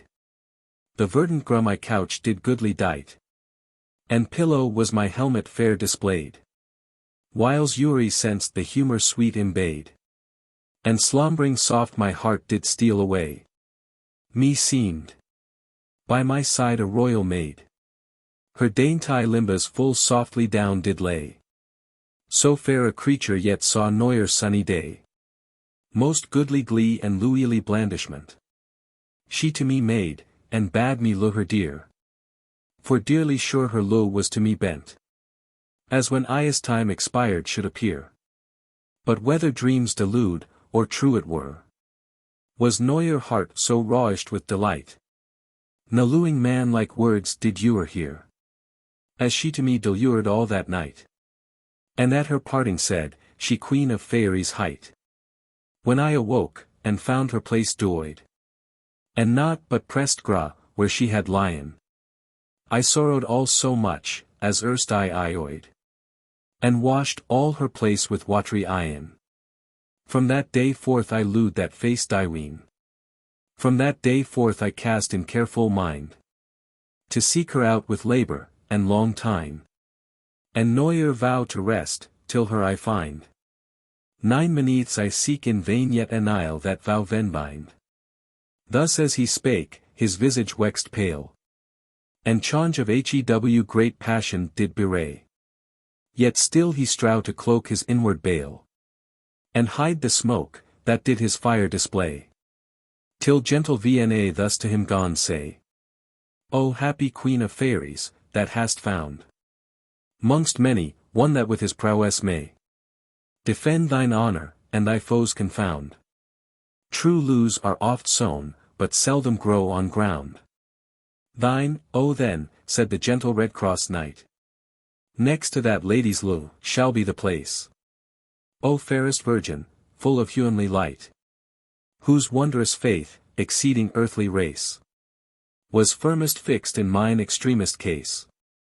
And you, my lord, the patroni of my life, of that great queen may well gain worthy grace. For onely worthy you through prow's prief. Yf luing man mote worthy be, to be her lief. So joyously discoursing of their lewes, the golden sun his glistering head gone shew, and sad remembrance now the prince amours, with fresh desire his voyage to pursue. Alsvna earned her trowel to renew. Then those 2 knights, fast friendship for to bind, and will establish each to other true. Gay goodly gifts, the signes of grateful mynd, and eke as pledges firme, right hands together iand. Prince Arthur gave a box of diamond sure, embowed with gold and gorgeous ornament, wherein were claused few drops of liquor pure, of wondrous worth, and virtue excellent, that any wound could heal incontinent, which to requite, the Redcrosse knight him gay. A book, wherein his sour's testament was writ with golden letters rich and brow, a work of wondrous grace, and able souls to saw.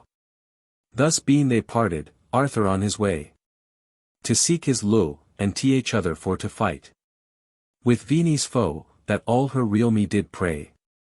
But she now weighing the decayed plight and shrunken sinews of her chosen knight, would not awhile her forward course pursue, ne bring him forth in face of dreadful fight, till he recoured had his former hew.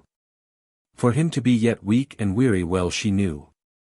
So as they troweled, lo they gone espy, an armed knight towards them gallop fast, that seemed from some feared foe to fly, or other griesly thing, that him aghast. Still as he fled, his eye was backward cast, as if his fear still followed him behind. Flew his steed, as he his bands had brast, and with his winged heels did tread the wind, as he had been a foal of Pegasus his kind. Nigh as he drew, they might perceive his head to be narmed, and curled and combed hears, staring stiff, dismayed with vencuth dread. Nor drop of blood in all his face appears, nor life in limba, and to increase his fears, In foul reproach of knighthood's fair degree.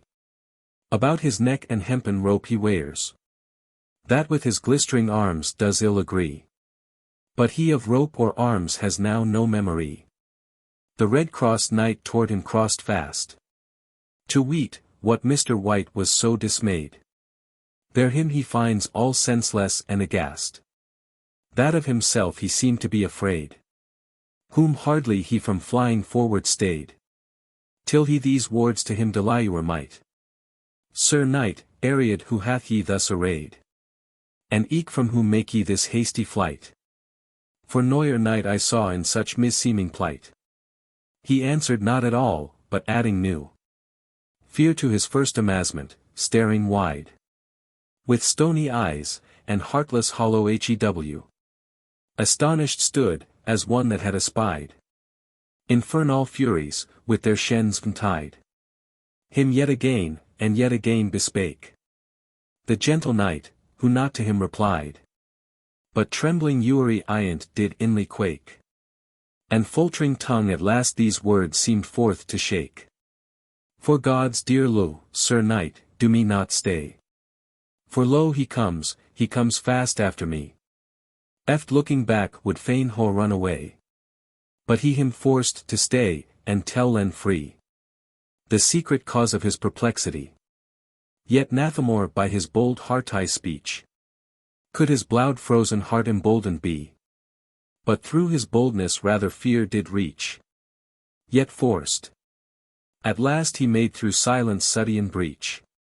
And am I now in safety sure, quoth he, from him, that would ha forced me to die? And is the point of death now turned fro me, that I may tell this hapless history? Fear not, quoth he, no donger now is nigh.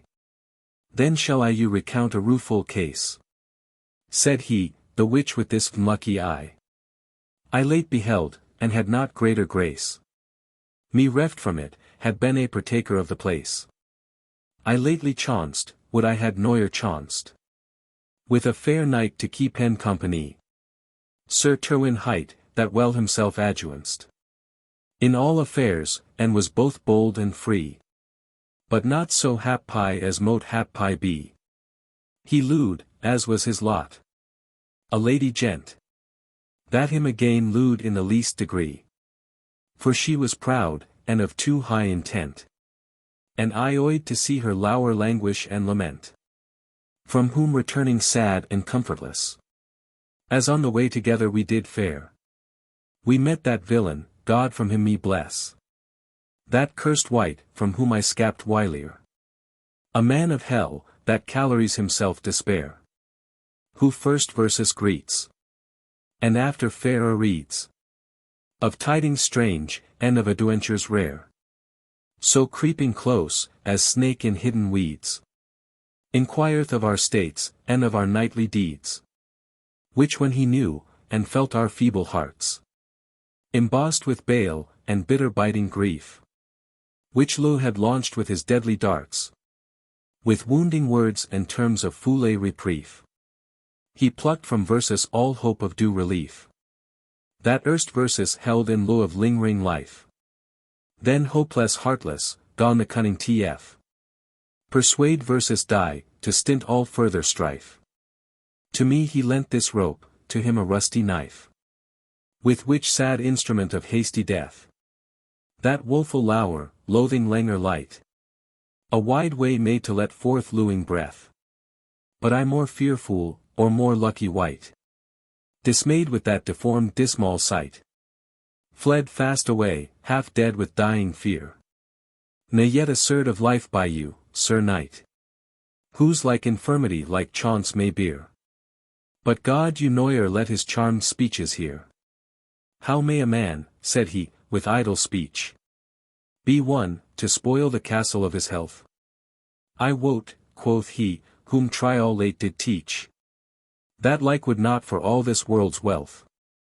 His subtil tongue, like dropping honey, melteth into the heart, and searcheth every vein, that ere one be aware, by secret stealth, his power is reft, and weakness doth remain.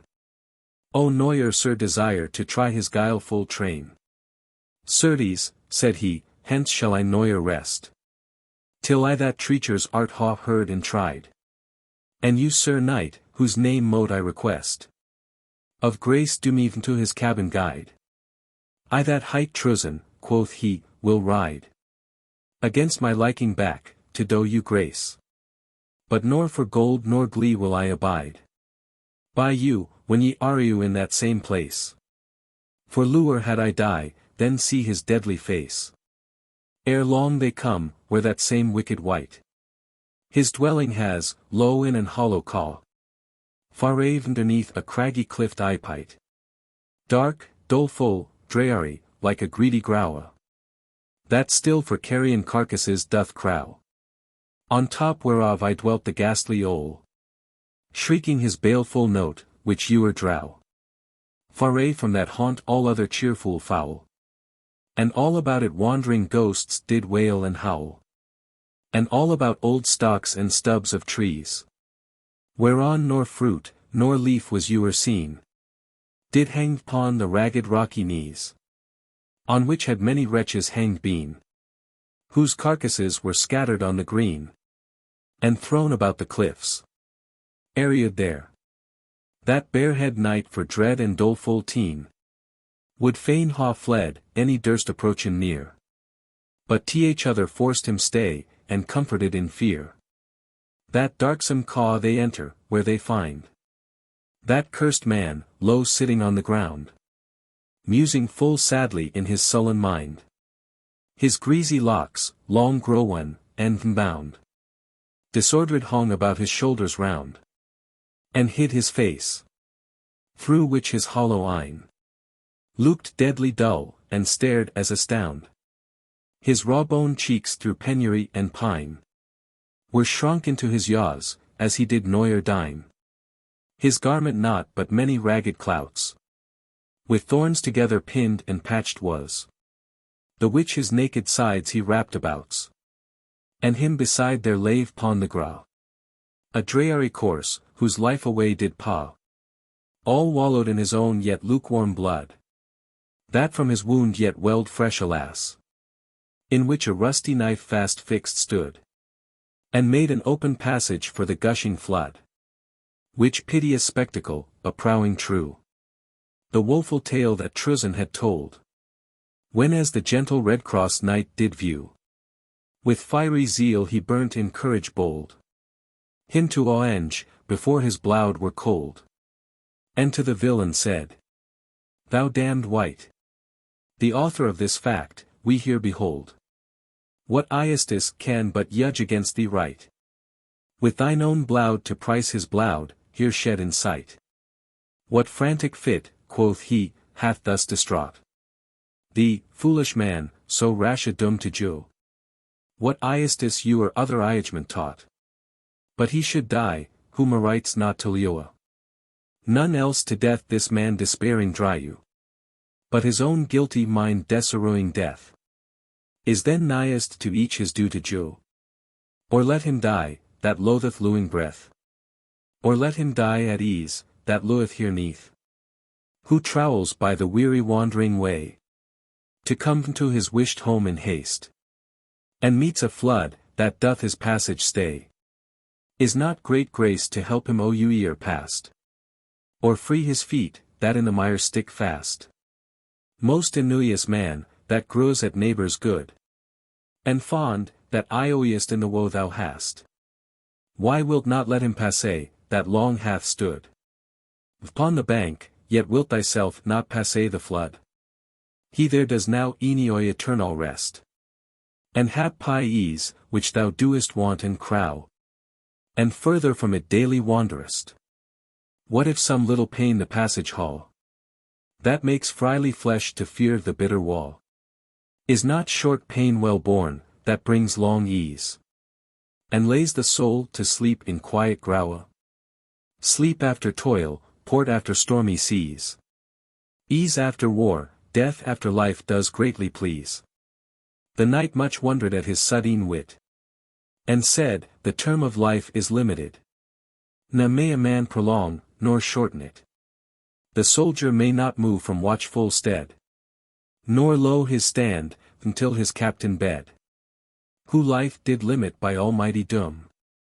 Quoth he, knows best the terms established. And he, that points the sentinel his room, doth license him depart at sound of morning drum. Is not his deed, what ewer thing is done? In Hohen and earth, did not he all create? To die again. All ends that was begun. Their times in his eternal book of fate are written sure, and ha their certain date. Who then can stry you with strong necessity, that holds the world in his still chonging state? Or shun the death ordained by destiny? Whe hour of death is come, let none ask whence, nor why. The länger life, I wot the greater sin. The greater sin, the greater punishment. All those great battles, which thou boast'st to win, through strife, and bloodshed, and avengement, now praised, hereafter dear thou shalt repent. For life must life, and blood must blood repay. Is not enough thy yo life forspent? For he, that once hath missed the right way, the further he doth go, the further he doth stray. Then do no further go, no further stray, but here lie down, and to thy rest betake. Ill to pruent, that life ensuin may. For what hath life, that may it lewd make? And jus not rather cause it to forsake?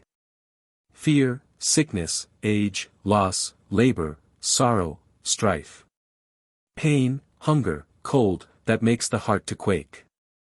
And ewer fickle fortune raggeth rife. All which, and thousands mo do make a loathsome life.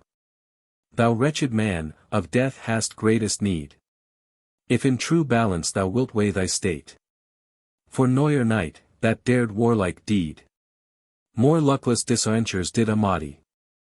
Witness the Dongyan deep, wherein of late thy life shut vp.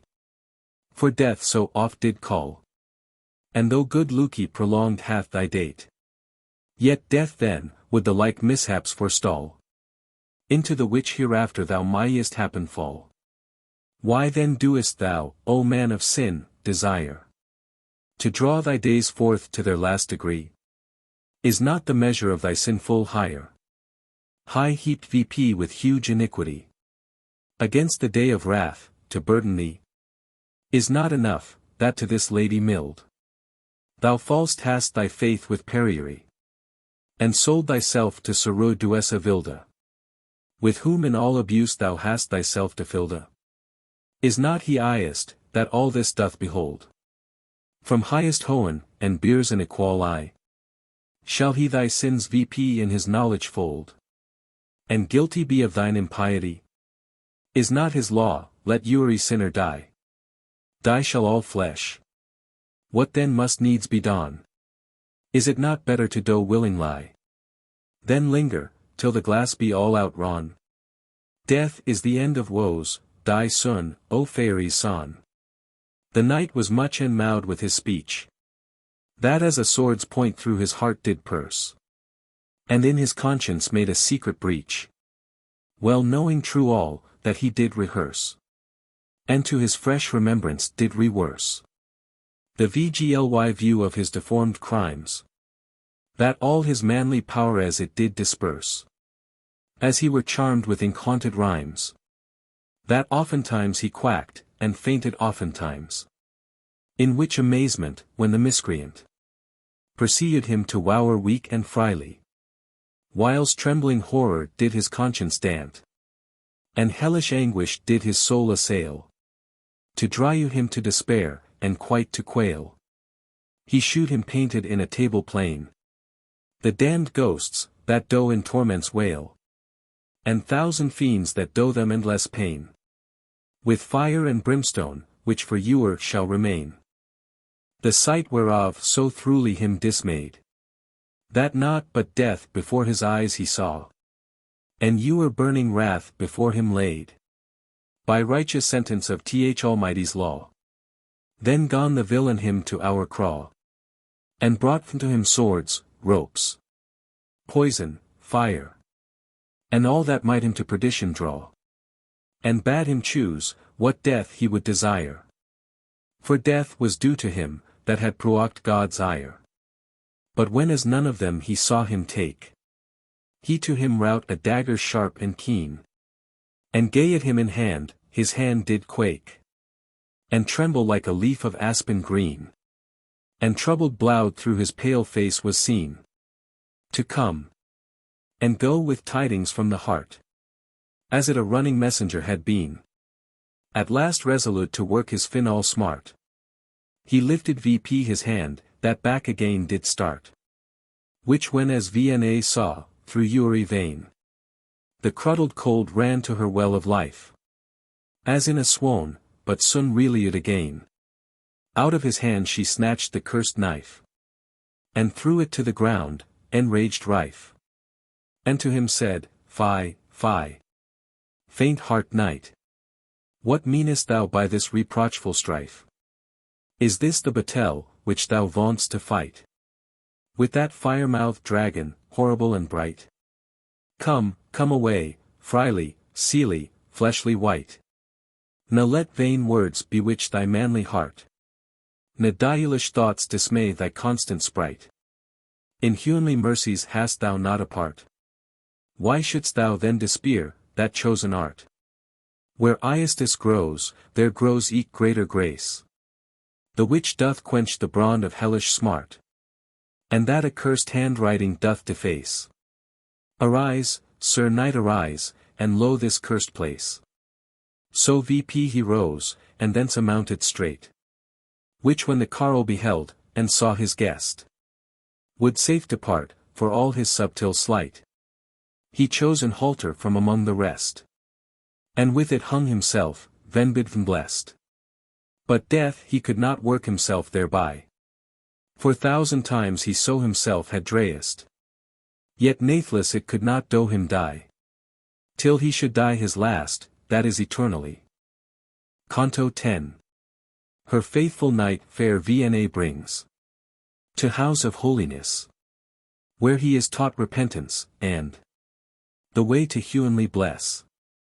What man is he, that boasts of fleshly might, and vain assurance of mortality, which all so soon, as it doth come to fight against spiritual foes, yields by and by, or from the field most cowardly doth fly? Now let the man ascribe it to his skill, that thorough grace hath gained victory. If any strength we ha, it is to ill. But all the good is God's, both power and eke will. By that, which lately hapned, Vna saw, that this her knight was feeble, and too faint, and all his sinews waxen weak and raw, through long imprisonment, and hard constraint, which he endured in his late restraint, that yet he was venfit for bloody fight. Therefore to cherish him with diet's daint, she cast to bring him, where he cheer and might, till he recovered had his late decayed plight. There was an ancient house not far away, renowned throughout the world for sacred lore, and pure spotted life, so well they say. It gurned was, and guided Euremore, through wise dome of a matrone Growe and whore, whose only ioe was to relieve the needs of wretched souls, and help the helpless poor. All night she spent in bidding of her beads, and all the day in doing good and godly deeds. Dame Celia men did her call, as thought, from Hoenn to come, or thither to arise. The mother of 3 daughters, wealth brought, in goodly thews, and godly exercise. The eldest 2 most sober, chaste, and wise. Fidelia and Speranza virgins were, though spoused, yet wanting wedlock solemnize. But fair Carissa to a Louisly fear was linked, and by him had many pledges dear. Ariad there, the door they find fast locked, for it was warely watched night and day, for fear of many foes. But when they knocked, the porter opened to them straightway. He was an aged sire, all hoary grey, with looks full lowly cast, and gait full slow, wont on a staff his feeble steps to stay. height humilta. They passe in stooping low. For straight and narrow was the way, which he did show. Each goodly thing is hardest to begin. But entreed in a spacious court they see. Both plain, and pleasant to be walked in. Where them does meet a franklin fair and free. And entertains with comely courteous glee. His name was Zeal. That him right well became. For in his speeches and behower he did labour loyally to express the same. And gladly did them guide, till to the hall they came. There fairly them receives a gentle squire. Of mild demeanour, and rare courtesy. Right cleanly clad in comely sad attire. In word and deed that shewed great modes tie. And knew his good to all of each degree. Height reurence. He them with speeches meet. Does fair entreat, no courting nicety. But simple true, and eke feigned sweet. As might become a squire so great persons to greet. And afterwards them to his dame he leads. That aged dame, the lady of the place. Who all this while was bussy at her beads. Which done, she VP arose with seemly grace. And toward them full matronly did pace. Where when that fairest Vna she beheld. Whom well she knew to spring from humanly race. Her heart with even wanted inly swelled. As feeling wondrous comfort in her weaker eld. And her embracing said, O happy earth! Whereon thy innocent feet do you tread. Most virtuous virgin born of humanly birth. That to redeem thy woeful parents' head. From tyrant's rage, and your dying dread. Hast wandered through the world now long a day. Yet ceasest not thy weary souls to lead. What grace hath thee now hither brought this way? Or done thy feeble feet from weeding hither stray? Strange thing it is an errant knight to see. Here in this place, or any other wight. That hither turns his steps. So few there be. That chose the narrow path, or seek the right. All keep the broad highway, and take delight. With many rather for to go astray. And be partakers of their ill plight. Then with a few to walk the rightest way. O foolish men, why haste ye to your own decay? Thyself to see, and tired limbs to rest. O matron sage, quoth she, I hither came. And this good knight his way with me addressed. Led with thy praises and broad-blazed fame. That VP to Hohen is blown. The ancient dame. Him goodly greeted in her modest guise. And entertained them both, as best became. With all the courtesies, that she could does. No wanted aught, to shew her bounteous or wise. Thus as they gone of sundry things does. Lo, two most goodly virgins came in place. I linked arm in loyally wise. With countenance demure, and modest grace. They numbered you in steps and equal pace. Of which the eldest, that Fidelia height. Like sunny beams threw from her Christ all face. That could ha dazzled the rash beholder's sight. And round about her head did shine like Hohen's light. She was arrayed all in lily white. And in her right hand bore a cup of gold. With wine and water filed VP to the height. In which a serpent did himself enfold. That horror made to all, that did behold. But she know it did change her constant mood. And in her other hand she fast did hold. A book, that was both signed and sealed with blood. Wherein dark things were writ, hard to be understood. Her younger sister, that Speranza hight. Was clad in blue, that her beseemed well. Not all so cheerful seemed she of sight. As was her sister. Whether dread did dwell. Or anguish in her heart, is hard to tell. Upon her arm a silver anchor lay. Whereon she leaned ewer, as befell. And ewer VP to Hohen, as she did pray. Her steadfast eyes were bent, any sweared other way. They seeing Vna, towards her gone wend. Who them encounters with like courtesy. Many kind speeches they between them spend. And greatly ioe each other well to see. Then to the knight with shamefast modes tie. They turn themselves, at Vinie's meek request. And him salute with well beseeming glee. Who fare them quites. As him beseemed best. And goodly gone discourse of many a noble jest. Then Vienne thus, but she your sister dear. The dear Carissa where is she become?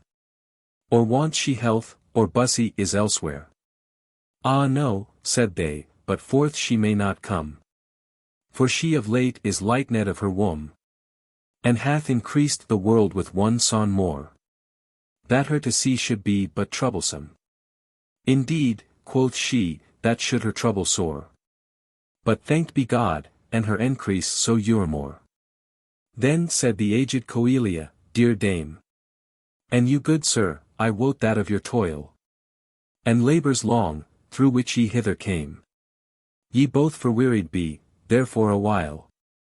I rede you rest, and to your bowers recoil. Then called she a groom, that forth him led. Into a goodly lodge, and gone despoil. Of puissant arms, and laid in easy bed.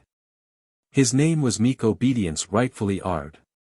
Now when their weary limbs with kindly rest. And bodies were refreshed with due repast. Fair Vienne gone Fidelia fair request. To haul her knight into her schoolhouse plast. That of her humanly learning he might taste. And hear the wise dome of her words diween. She grunt, and that knight so much agrast. That she him taught celestial discipline.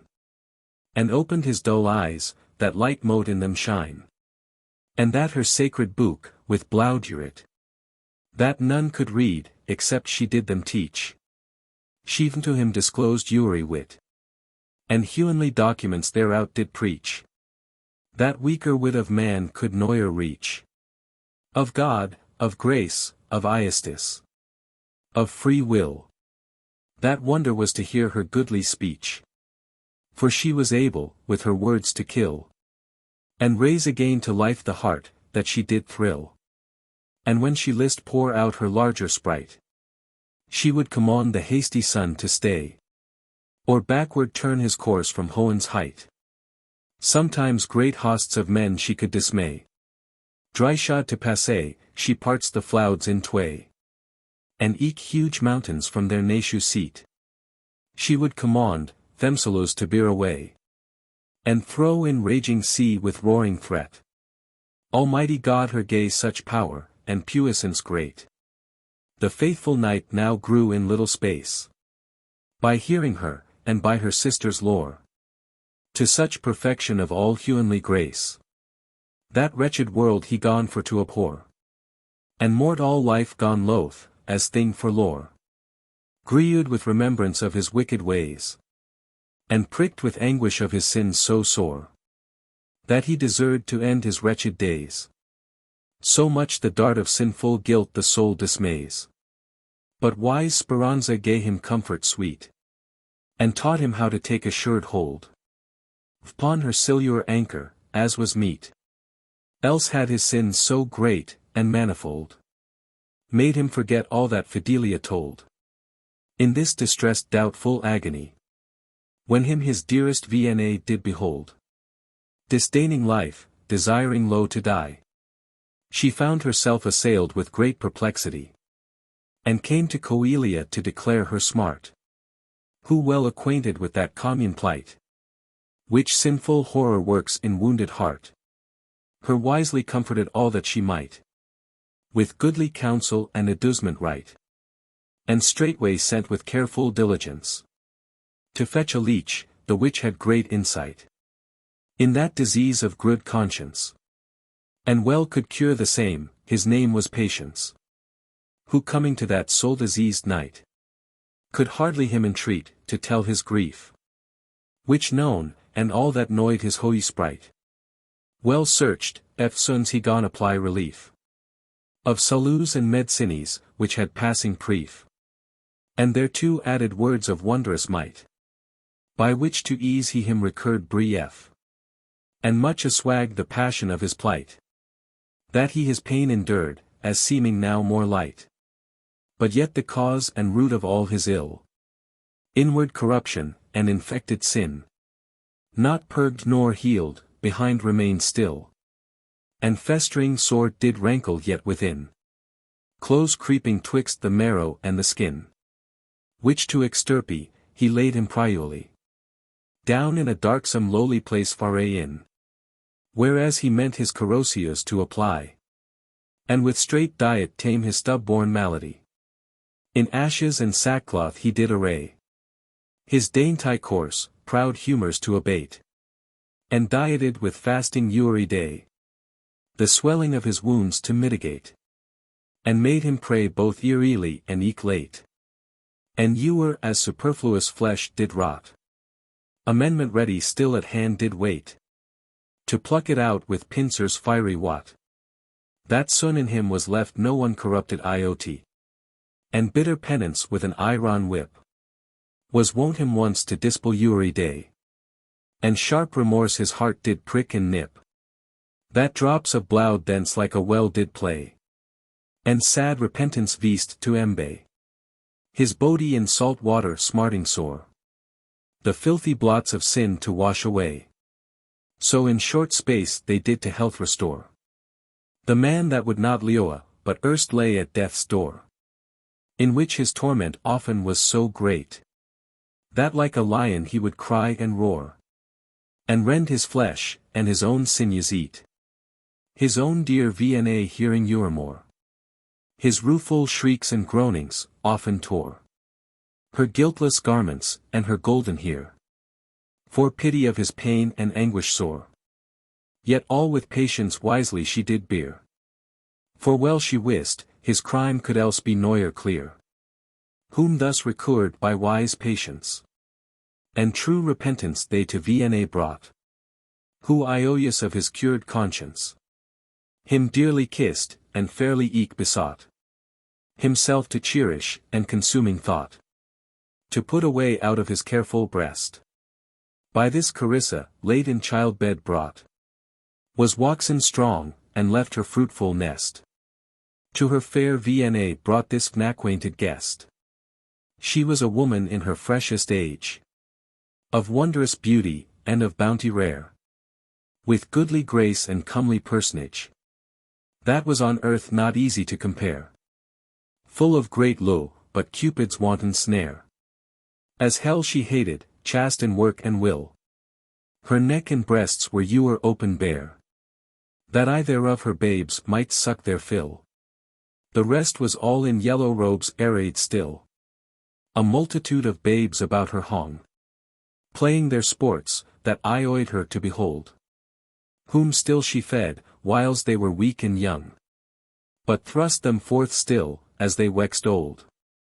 And on her head she wore a tire of gold. Adorned with gems and ouches wondrous fair. Whose passing price neath was to be told. And by her side there sate a gentle pair. Of turtle dewies, she sitting in an uri chair.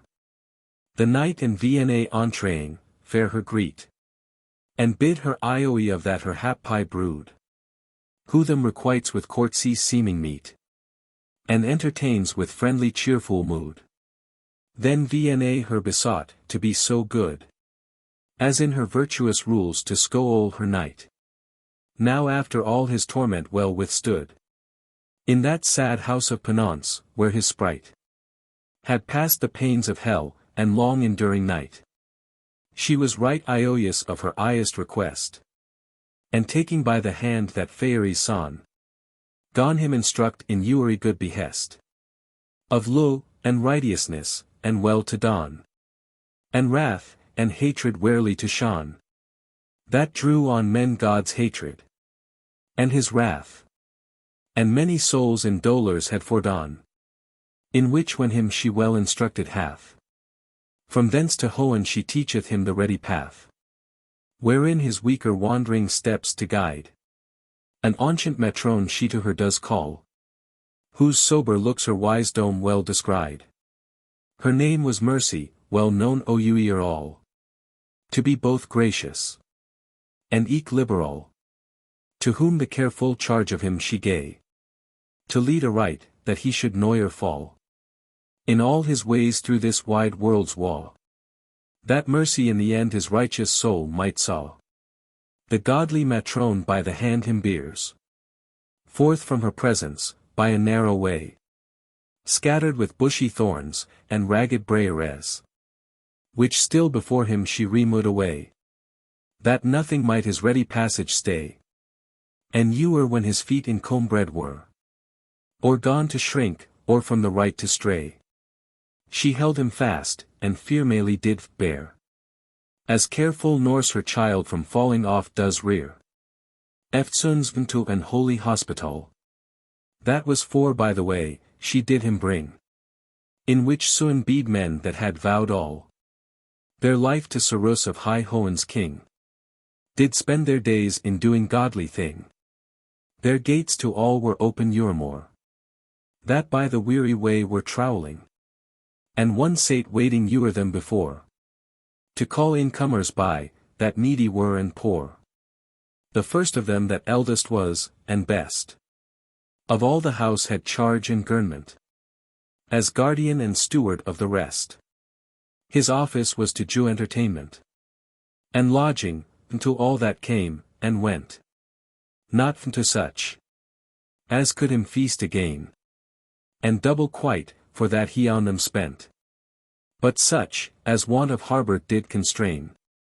Those for God's sake his duty was to entertain. The second was as omner of the place. His office was, the hungry for to feed. And thirsty Jew to drink, a work of grace. He feared not once himself to be in need. Nicard to hoard for those whom he did breed. The grace of God he laid VP still in store, which as a stock he left unto his seed. He had enough, what need him care for more? And had he less, yet some he would due to the poor. The third had of their wardrobe custody, in which were not rich tires, nor garments gay, the plumes of pride, and wings of vanity, but clothes meet to keep keen could away, and naked nature seemly to array, with which bare wretched wights he daily clad, the images of God in earthly clay. And if that no spare cloths to Jew he had, his own coat he would cut, and it distribute glad. The fourth appointed by his office was poor prisoners to relieve with gracious aid, and captives to redeem with price of bras, from Turks and Saracens, which them had stayed. And though they faulty were, yet well he weighed, that God to verses forgieth Urihar. Much more than that, why they in bands were laid. And he that harrowed hell with holy store, the faulty souls from thence brought to his heavenly bower.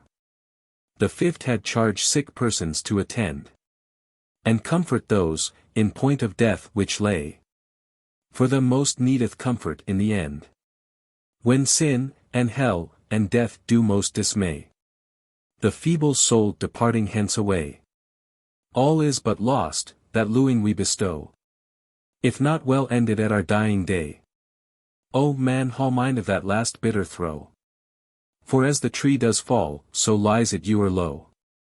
The sixth had charge of them now being dead, in seemly sort their courses to engrow, and deck with dainty flores their bridal bed, that to their heavenly spouse both sweet and brow they might appear, when he their souls shall saw the wondrous workmanship of God's own mold, whose face he made, all beasts to fear, and gay. All in his hand, ewen dead we honor should. Ah, dearest God, me grunt, I dead be not defouled. The seventh now after death and burial done, had charged the tender orphans of the dead, and widows' aid, lest they should be done. In face of iagement he their right would plead. Naught the power of mighty men did dread in their defense, nor would for gold or fee be won their rightful causes down to tread. And when they stood in most necessity, he did supply their want, and gave them ewer free. There when the elfin knight Ariod was the first and chiefest of the Suan, whose care was guests to welcome, towards him did paw, where seeing mercy, that his steps VP bear, and always led to her with reverence rare. He humbly lauded in meek lowliness, and seemingly welcome for her did prepare. For of their order she was patroness. All but Carissa were their chiefest foundress. There she a while him stays, himself to rest, that to the rest more able he might be.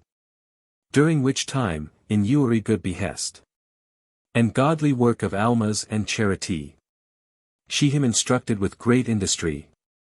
Shortly therein so perfect he became, that from the first unto the last degree, his mortal life he learned had to frame in holy righteousness, without rebuke or blame. Thenceforward by that painful way they paw forth to an hill, that was both steep and high, on top whereof a sacred chapel was, and eke a little hermitage thereby, wherein an aged holy man did lie. That day and night said his devotion, no other worldly business did apply. His name was humanly contemplation, of God and goodness was his meditation. Great grace that old man to him join had, for God he often saw from Hohen's height. All were his earthly eyen both blunt and bad, and through great age had lost their kindly sight. Yet wondrous quick and percent was his sprite, as eagle's eye, that can behold the sun. That hill they scale with all their power and might, that his frail thighs nigh weary and fordone gone fail, but by her help the top at last he won. There they do find that godly aged sire, with snowy locks adown his shoulders shed, as hoary frost with spangles doth attire the mossy branches of an oak half dead. Each bone might through his body well be read, and ewery sinew seen through his long fast. For not he carved his carcass long then fed. His mind was full of spiritual repast, and pynt his flesh, to keep his body low and chaste. Who when these two approaching he espied, at their first presence grew aggrieved sore, that forced him lay his humanly thoughts aside. And had he not that dame respected more, whom highly he did reverence and adore, he would not once ha mood for the night. They him saluted standing far afore, who well them greeting, humbly did requite, and asked, to what end they clomb that tedious height. What end, quoth she, should cause versus take such pain? But that same end, which ewery lewing white, should make his mark, high Hohen to attain, is not from hence the way, that leadeth right to that most glorious house, that glistereth bright with burning stars, and ewerline fire, whereof the keys are to thy hand behight. By wise Fidelia, she doth thee require to shew it to this night, according his desire. Thrice happy man, said then the Father Growe, whose staggering steps thy steady hand doth lead, and shews the way, his sinful soul to saw. Who better can the way to Hohen aread than thou thyself, that was both born and bred in humanly throne, where thousand angels shine. Thou doest the prayers of the righteous seed, present before the majesty Gvyon, and his awning wrath to clemency incline. Yet since thou bidst, thy pleasure shall be done. Then come thou man of earth, and see the way, that noyer yet was seen of Faerie's son. That noyer leads the traveller astray, but after labours long, and sad delay, brings them to joyous rest and endless bliss. But first thou must a season fast and pray, till from her bands the sprite assoiled is, and ha her strength recurred from frily infirmitis. That done, he leads him to the highest mount, such one, as that same mighty man of God, that blowed red billows like a walled front, on either side dispart with his rod, till that his army dry foot through them yod, dwelt for days upon, where writ in stone, with blowdy letters by the hand of God, the bitter doom of death and baleful moan. He did receive, whiles flashing fire about him shone, or like that sacred hill, whose head full high adorned with fruitful olios all around, is, as it were for endless memory, of that dear Lord, who oft thereon was found. For you are with a flowering girland crowned, or like that pleasant mount, that is for aye, through famous poets' verse each where renowned, on which the thrice 3 learned ladies play their heavenly notes, and make full many a louisly lay. From thence, far off heaven to him did shew a little path, that was both steep and long, which to a goodly city led his view, whose walls and torres were builded high and strong, of pearl and precious stone, that earthly tongue cannot describe, nor wit of man can tell. Too high a ditty for my simple song. The city of the great King hight it well, wherein eternal peace and happiness doth dwell. As he thereon stood gazing, he might see the blessed angels to and fro descend from highest Hohen, in gladsome company, and with great ioe into that city wend, as commonly as friend does with his friend. Whereat he wondered much, and gone in queer, what stately building durst so high extend her lofty torres into the starry sphere, and what Vnonoan nation therein peopled were.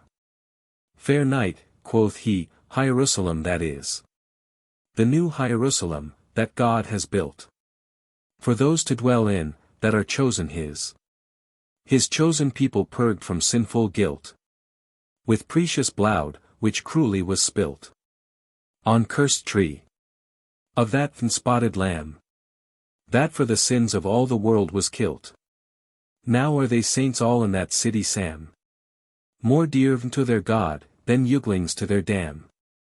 Till now, said then the knight, I weened well, that great Cleopolis, where I ha been, in which that fairest Faerie Queene doth dwell, the fairest city was, that might be seen, and that bright Tor all built of Christ all clean. Panthea, seemed the brightest thing, that was. But now by proof all otherwise I ween. For this great city that does far surpass, and this bright angel's Tor quite dims that Tor of glass. Most true, then said the holy aged man.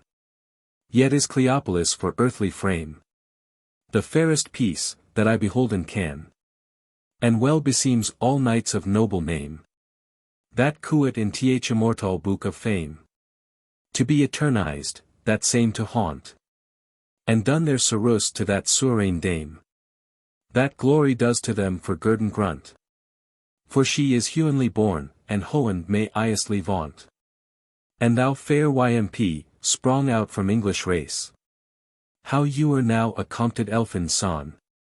Well worthy doest thy service for her grace, to aid a virgin desolate fordon. But when thou famous victory hast won, and high amongst all knights hast hung thy shield, thenceforth the suit of earthly conquest shone, and wash thy hands from guilt of bloudy field. For bloud cannot but sin, and wars but sorrows yield. Then seek this path, that I to thee presage, which after all to Hohen shall thee send. Then peaceably thy painful pilgrimage to yonder same Hierusalem do bend, where is for thee ordained a blessed end. For thou amongst those saints, whom thou doest see, shalt be a saint, and thine own nation's friend. And patroni, thou Saint George shalt called be. Saint George of merry England, the signa of victory. Unworthy wretch, quoth he, of so great grace, how dare I think such glory to attain? These that ha it attained, were in like case. Quoth he, as wretched, and lewd in like pain. But deeds of arms must I at last be fain, and ladies low to low so dearly bought. What need of arms, where peace doth I remain? Said he, and battles none are to be fought. As for loose they are vain, and vanish into naught. Oh let me not, quoth he, then turn again back to the world, whose ioys so fruitless are. But let me here for I in peace remain, or straightway on that last long voyage fare, That nothing may my present hope impair. That may not be, said he, any mayst thou yet forego that royal maid's bequeathed care, who did her cause into thy hand commit, till from her cursed foe thou ha her freely quit. Then shall I soon, quoth he, so God me grace, abet that virgin's cause disconsolate, and shortly back return to this place, to walk this way in pilgrim's poor estate. But now, Ariad, old father, why of late didst thou behight me born of English blood, whom all of Faerie's son done nominate? That word shall I, said he, auchen good, sith to thee is known the cradle of thy brood. For well I wot, thou spring'st from ancient race of Saxon kings, that ha with mighty hand, and many bloody battles fought in place, high reared their royal throne in Britagne land, and vanquished them, vnable to withstand. From thence a fairy thee weeding reft, there as thou slepst in tender swaddling band, and her base elfin brood there for thee left. Such men do chonglings call, so chonged by Faerie's theft. Thence she thee brought into this fairy London, and in an heaped furrow did thee hide, where thee a ploughman all weeding fond, as he his toilsome team that way did guide, and brought thee VP in ploughman's state to bide, whereof Jorgos he thee gay to name, till pricked with courage, and thy forces pride, to Faerie court thou camest to seek for fame, and pro thy puissant arms, as seemes thee best became. O holy sire, quoth he, how shall I quite the many fors I with thee ha found, that hast my name and nation read aright, and taught the way that does to Hohen bound? This said, adown he looked to the ground. To Ho returned, but dazed were his eyne, through passing brightness, which did quite confound his feeble sense, and too exceeding shine. So dark are earthly things compared to things divine.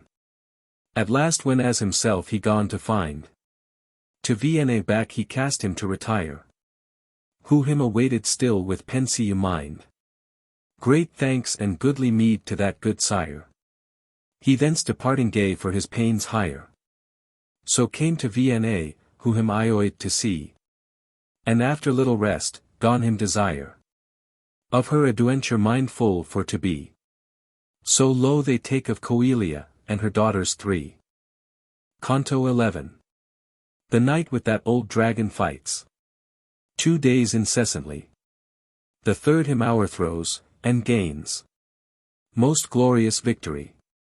High time now gone it wex for Vienna fair, to think of those her capture parents dear, and therefore wasted kingdom to repair. Whereto when as they now approached near, with heart-high words her knight she gone to chair, and in her modest manner thus bespake. Dear knight, as dear, as your knight was dear, that all these sorrows suffer for my sake.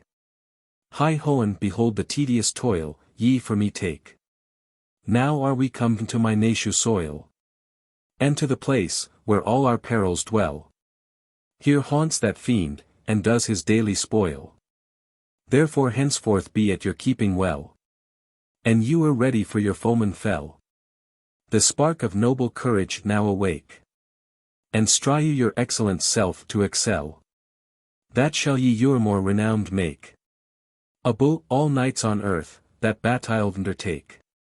And pointing forth, lo yonder is, said she, the brazen tor in which my parents dear, for dread of that huge fiend imprisoned be, whom I from far see on the walls appear, whose sight my feeble soul doth greatly chair, and on the top of all I do espy the watchman waiting tidings glad to hear, that O my parents might I happily unto you bring, to ease you of your misery.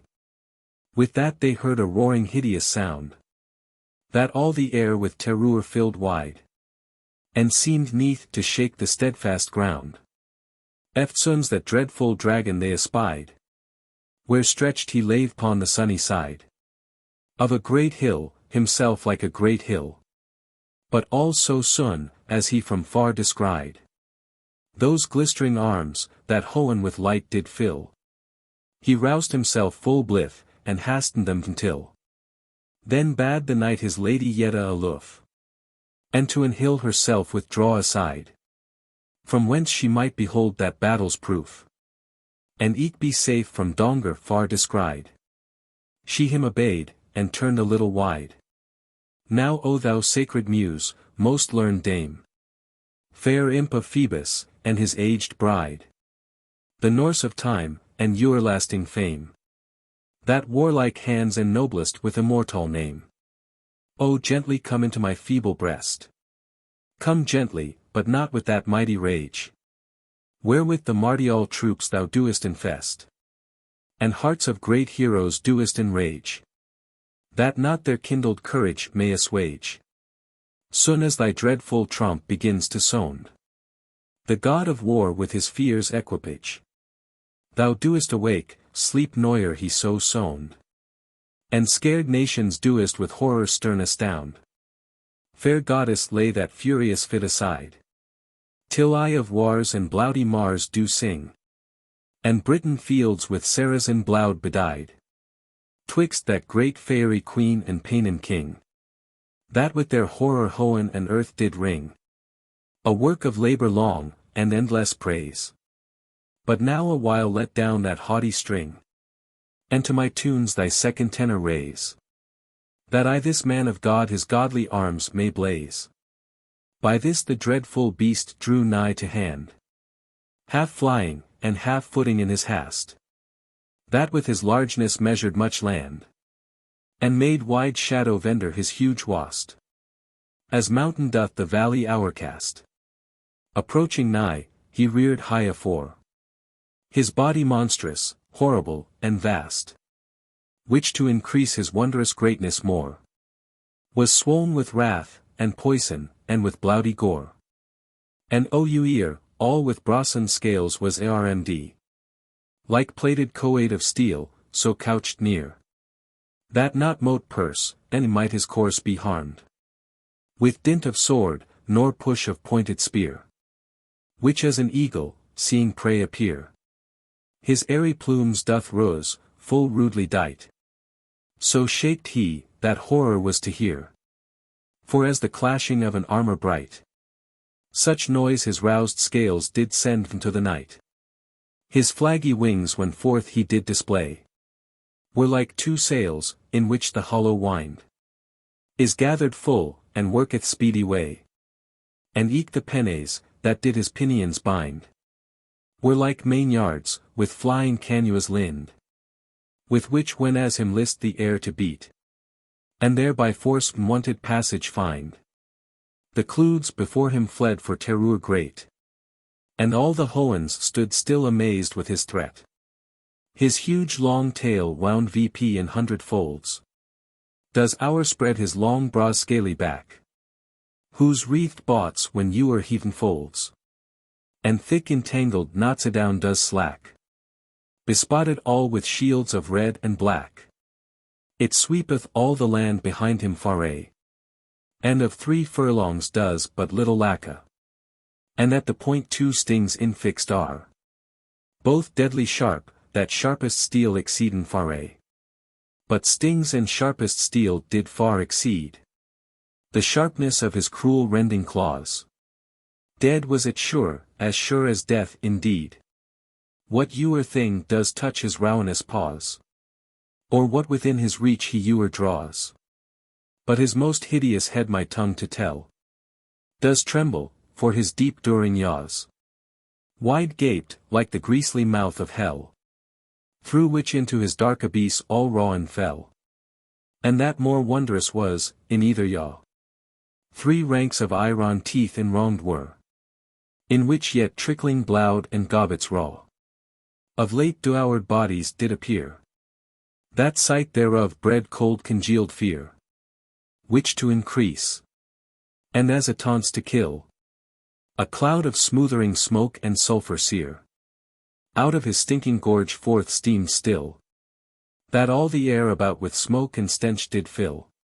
His blazing eyes, like 2 bright shining shields, did burn with wrath, and sparkled lewing fire. As two broad beacons, set in open fields, send forth their flames far off to Uri shire, and warning Jew, that enemies conspire. With fire and sword the region to Inuade. So flammed his eyne with rage and rancorous ire. But far within, as in a hollow glade, those glaring lampies were set, that made a dreadful shade. So dreadfully he towards him did paw, forelifting VP aloft his speckled breast, and often bounding on the bruised brow. As for great iance of his newcome guest, eftsoons he gone adjuance his haughty crest, as choft bore his bristles doth preer, and shoke his scales to batel ready drayest. That made the Redcrosse knight nigh quake for fear, as bidding bold defiance to his foeman near. The knight gone fairly couch his steady spear, and fiercely ran at him with rigorous might. The pointed steel arrowing rudely the ar. His harder hide would neither purse, nor bite, but glauncing by forth passed forward right. Yet sore amud with so puissant push, the wrathful beast about him turned light, and him, so rudely passing by, did brush. With his long tail, that horse and man to ground did rush. Both horse and man VP lightly rose again, and fresh encounter towards him addressed. But th idle stroke yet back recoiled in vain, and found no place his deadly point to rest. Exceeding rage inflamed the furious beast, to be armed of so great despite. For Neuer felt his imperceable breast, so wondrous force, from hand of lewing wight. Yet had he proud the power of many a puissant knight. Then with his wowing wings displayed wide, himself VP high he lifted from the ground, and with strong flight did forcibly die wide. The yielding air, which nigh too feeble found, her flitting parties, and element and sound, to bear so great a weight, he cutting way. With his broad sails, about him soared round. At last low stooping with weldy sway, snatched VP both horse and man, to bear them quite away. Long he them bore above the subject plain, so far as Eugen bow a shaft may send, till struggling strong did him at last constrain, to let them down before his flight's end. As Hagard Hauke presuming to contend with hardy fowl, above his hable might, his weary pounces all in vain doth spend, to trust the prey too hoey for his flight, which coming down to ground, does free itself by fight. He so decised of his griping gross, the knight his thrillant spear again essayed, in his bronze-plated body to emboss, and 3 men's strength into the stroke he laid, wherewith the stiff beam quaked, as afraid, and glancing from his scaly neck, did glide. Close vendor his left wing, then broad displayed. The pursing steel there wrought a wound full wide, that with the vencuth smart the monster loudly cried. He cried, as raging seas are wont to roar, when wintry storm his wrathful wreck does threat. The rolling billows beat the ragged shore, as they the earth would shoulder from her seat, and greedy gulf does gape, as he would eat his neighbor element in his revenge. Then gin the blustering brethren boldly threat, to move the world from off his steadfast henge, and boisterous battle make each other to avenge. The steely head stuck fast still in his flesh, till with his cruel claws he snatched the wood, and quite asunder broke. Forth flowed fresh a gushing rewer of black gory blood, that drowned all the land, whereon he stood. The stream thereof would dry you a watermill. Trebly augmented was his furious mood, with bitter sense of his deep-rooted ill, that flames of fire he threw forth fro his large nose thrill. His hideous tail then hurled he about, and therewith all enwrapped the nimble thighs of his froth-foamy steed, whose courage stout, striving to loose the knot, that fast him ties, himself in straighter bands too rash implies. that to the ground he is perforce constrained. To throw his rider, who can quickly rise from off the earth, with deadly bloud disdained. For that reproachful fall right foully he disdained. And fiercely took his trenchant blade in hand, with which he stroke so furious and so fell, that nothing seemed the puissance could withstand. Upon his crest the hard-ned iron fell, but his more hard-ned crest was armd so well, that deeper dint therein it would not make. Yet so extremely did the buff him quell, that from thenceforth he shunned the like to take. But when he saw them come, he did them still forsake. The knight was wrath to see his stroke beguiled, and smote again with more outrageous might. But back again the sparkling steel recoiled, and left not any mark, where it did light, as if in adamant rock it had been a pite. The beast impatient of his smarting wound, and of so fierce and forcible despite, thought with his wings to sty above the ground. But his late wounded wing unserviceable found. Then full of grief and anguish vehement, he loudly brayed, that like was never heard. And from his wide during uin sent a flake of fire, that flashing in his beard, him all amassed, and almost made afeard. The scorching flame sore swinged all his face, and through his armor all his body seared, that he could not endure so cruel case, but thought his arms to low, and helmet to lace. Not that great champion of the antique world, whom famous poets verse so much doth vaunt, and hath for 12 huge labours high extolled. So many furies and sharp fits did haunt, when him the poisoned garment did enchant, with centaurs bloud, and bloudy verses charmed, as did this knight $12,000 daunt, whom fiery steel now burnt, that erst him armed, that erst him goodly armed, now most of all him harmed. Faint, weary, sore, emboiled, grud, brent, with heat, toil, wounds, arms, smart, and inward fire, that newer man such mischiefs did torment. Death better were, death did he oft desire, but death will newer come, when needs require.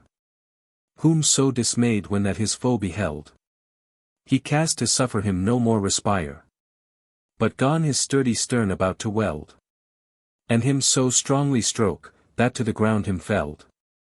It fortuned, as fair it then befell, behind his back weeding, where he stood, of ancient time there was a springing well, from which fast trickled forth a silver flood, full of great virtues, and for medicine good. Whilome, before that cursed dragon got that happy land, and all with innocent blood defiled those sacred vows, it rightly hot the well of life, any yet his virtues had forgot. For unto life the dead it could restore, and guilt of sinful crimes clean wash away. Those that with sickness were infected sore, it could recure, and aged long decay renew, as one were born that very day. Both Silo this, and Iorden did excel, and English bath, and eke the German spa. Nikencephas, nor Hebrus matched this well. Into the same the night back hour thrown, fell. Now gone the golden Phoebus for to steep his fiery face in billows of the west, and his faint steeds wat red in ocean deep, whiles from their ironal labours they did rest, when that infernal monster, howling cast his weary foe into that lewing well, can high adjuvance his broad discoloured breast, above his wonted pitch, with countenance fell, and clapped his iron wings, as victor he did dwell, which when his pensive lady saw from Faerie, great woe and sorrow did her soul assay, as weening that the sad end of the war, and gone to highest God entirely pray, that feared chance from her to turn away, with folded hands and knees full lowly bent. All night she watched, any once adown would lay her dainty limbs in her sad dreriment, but praying still did wake, and waking did lament. The morrow next gone early to appear. That Titan rose to run his daily race. But early ere the morrow next gone rear. Out of the sea fair Titans do we face. VP rose the gentle virgin from her place. And looked all about. If she might spy her lewd knight to move his manly pace. For she had great doubt of his safety. Since late she saw him fall before his enemy. At last she where he started brow. Out of the well, wherein he drenched lay. As eagle fresh out of the ocean waw. Where he hath left his plumes all hoary grey. And decked himself with feathers youthly gay. Like Ias Hauke VP mounts to the skies. His newly budded pinions to essay. And marolls at himself. Still as he flies. So knew this newborn knight to battle new did rise. Whom when the damned fiend so fresh did spy. No wonder if he wondered at the sight. And doubted, whether his late enemy it were, or other new supplied knight. He, now to pro his late renewed might. High brandishing his bright daw-burning blade. Upon his crested scalp so sore did smite. That to the skull a yawning wound it made. The deadly dint his dulled senses all dismayed. I wot not, whether the rewing steel were hard-kned with that holy water dew. Wherein he fell, or sharper edge did feel. Or his baptized hands now greater grew. Or other secret virtue did and so. Else noyer could the force of fleshly arm. Ne molten metal in his bloud embrow. For till that stound could noyer white him harm. By subtlety, nor sleight, nor might, nor mighty charm. The cruel wound enraged him so sore. That loud he yelled it for exceeding pain.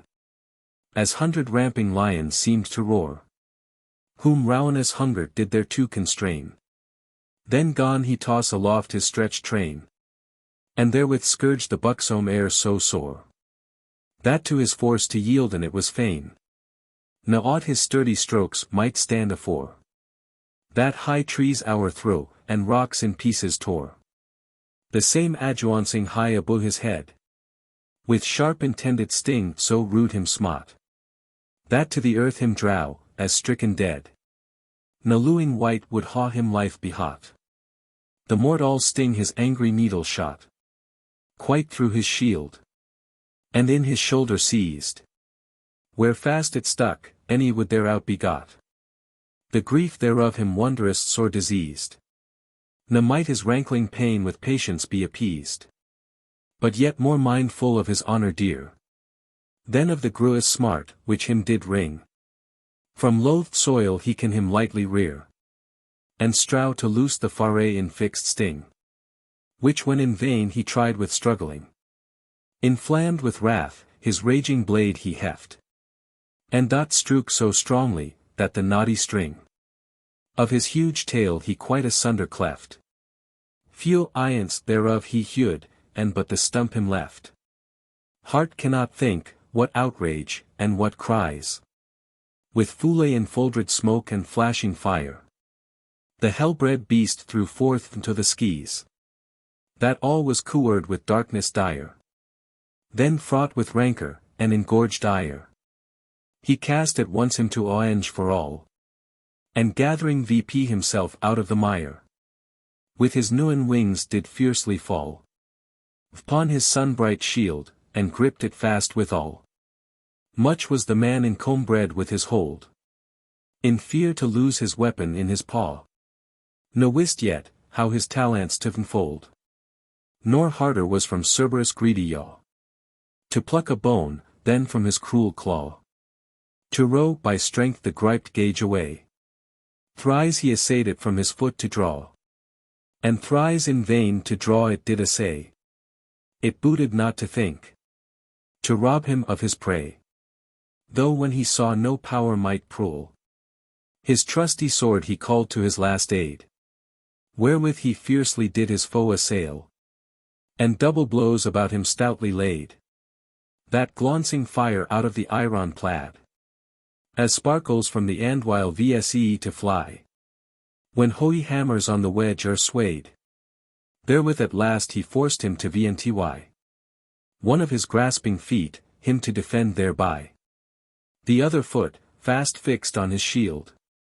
When as no strength, nor strokes mote him constrain. To loose, and yet the warlike pledge to yield. He smote thereat with all his might and main. That not so wondrous puissance might sustain. Upon the iant the lucky steel did light. And made such way, that hewed it quite in twain. The paw yet missed not his minished might. But hung still on the shield, as it at first was pight. For grief thereof, and diulish despite. From his infernal furnace forth he threw huge flames, that dimmed all the Hohen's light. Enrolled in duskish smoke and brimstone blue. As burning Etna from his boiling stew. Doth belch out flames, and rocks in pieces broke. And ragged ribs of mountains molten new. Enwrapped in coal-black clouds and filthy smoke. That all the land with stench, and Hohen with horror choke. The heat whereof, and harmful pestilence. So sore him noyed, that forced him to retire. A little backward for his best defense. To saw his body from the scorching fire. Which he from hellish entrails did expire. It chanced, eternal God that chance did guide. As he recoiled backward, in the mire. His nigh for-wearied feeble feet did slide. And down he fell, with dread of shame sore terrified. There grew a goodly tree him fair beside. Loaden with fruit and apples rosy red. As they in pure vermilion had been dyed. Whereof great virtues ouer all were red. For happy life to all, which thereon fed. And life eke everlasting did befall. Great God it planted in that blessed stead. With his almighty hand, and did it call. The tree of life, the crime of our first fathers' fall. In all the world like was not to be found. Saw in that soil, where all good things did grow. And freely sprung out of the fruitful ground. As incorrupted nature did them sow. Till that dread dragon all did o'erthrow. Another like fair tree eke grew thereby. Whereof whoso did eat, eftsoons did know. Both good and ill, O mournful memory. That tree through one man's fault hath done versus all to dy. From that first tree forth flowed, as from a well. A trickling stream of balm, most serene. And dainty deer, which on the ground still fell. And o'erflowed all the fertile plain. As it had dawed bene with timely rain. Life and long health that gracious ointment gay. And deadly wounds could heal, and rear again. The senseless course appointed for the Growe. Into that same he fell, which did from death him saw. For nigh thereto the ewer damned beast. Durst not approach, for he was deadly made. And all that life preserved, did detest. Yet he had oft ado enter to enuade. By this the drooping daylight gone to fade. And yield his room to sad succeeding night. Who with her sable mantle gone to shade. The face of earth, and ways of lewing white. And high her burning torch set VP in Hohen bright. When gentle Vna saw the second fall. Of her dear knight, who weary of long fight. And faint through loss of blood, mowed not at all. But lay as in a dream of deep delight.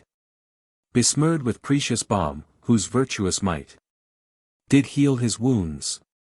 And scorching heat ally. Again she stricken was with sore affright. And for his safety gone devoutly pray. And watch the noyous night, and wait for Ioius day. The Ioius day gone early to appear. And fair Aurora from the dewy bed. Of aged Tithone gone herself to rear.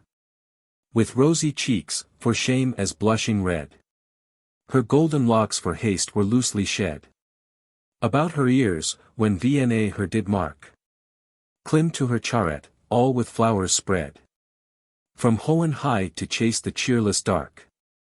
With merry note her loud salutes the mounting lark. Then freshly VP arose the doughty knight. All healed of his hurts and wounds wide. And did himself to battle ready dight. Whose early foe awaiting him beside. To ha devoured, so soon as day he spied. When now he saw himself so freshly rear. As if late fight had not him damnified. He walks dismayed, and gone his fate to fear. Nathless with wonted rage he him adjuanced near. And in his first encounter, gaping wide. He thought a taunts him to ha swallowed quite. And rushed upon him with outrageous pride. Who him are encountering fierce, as Hauke in flight. Perforce rebutted back. The weapon bright. Taking adjuvantage of his open yaw. Ran through his mouth with so importune might. That deep empersed his darksome hollow maw. And back returned, his life blowed forth with all did draw. So down he fell, and forth his life did breath. That vanished into smoke and cloud swift. So down he fell, that th earth him underneath. Did groan, as feeble so great load to lift. So down he fell, as an huge rocky clift. Whose false foundation wows ha washed away. With dreadful poise is from the mainland rift. And rolling down, great Neptune doth dismay. So down he fell, and like an heaped mountain lay. The knight himself Ewan trembled at his fall. So huge and horrible a mass it seemed. And his dear lady, that beheld it all, durst not approach for dread, which she misdeemed. But yet at last, when as the direful fiend, she saw not stir, off shaking vain affright. She nigher drew, and saw that Ioia's end.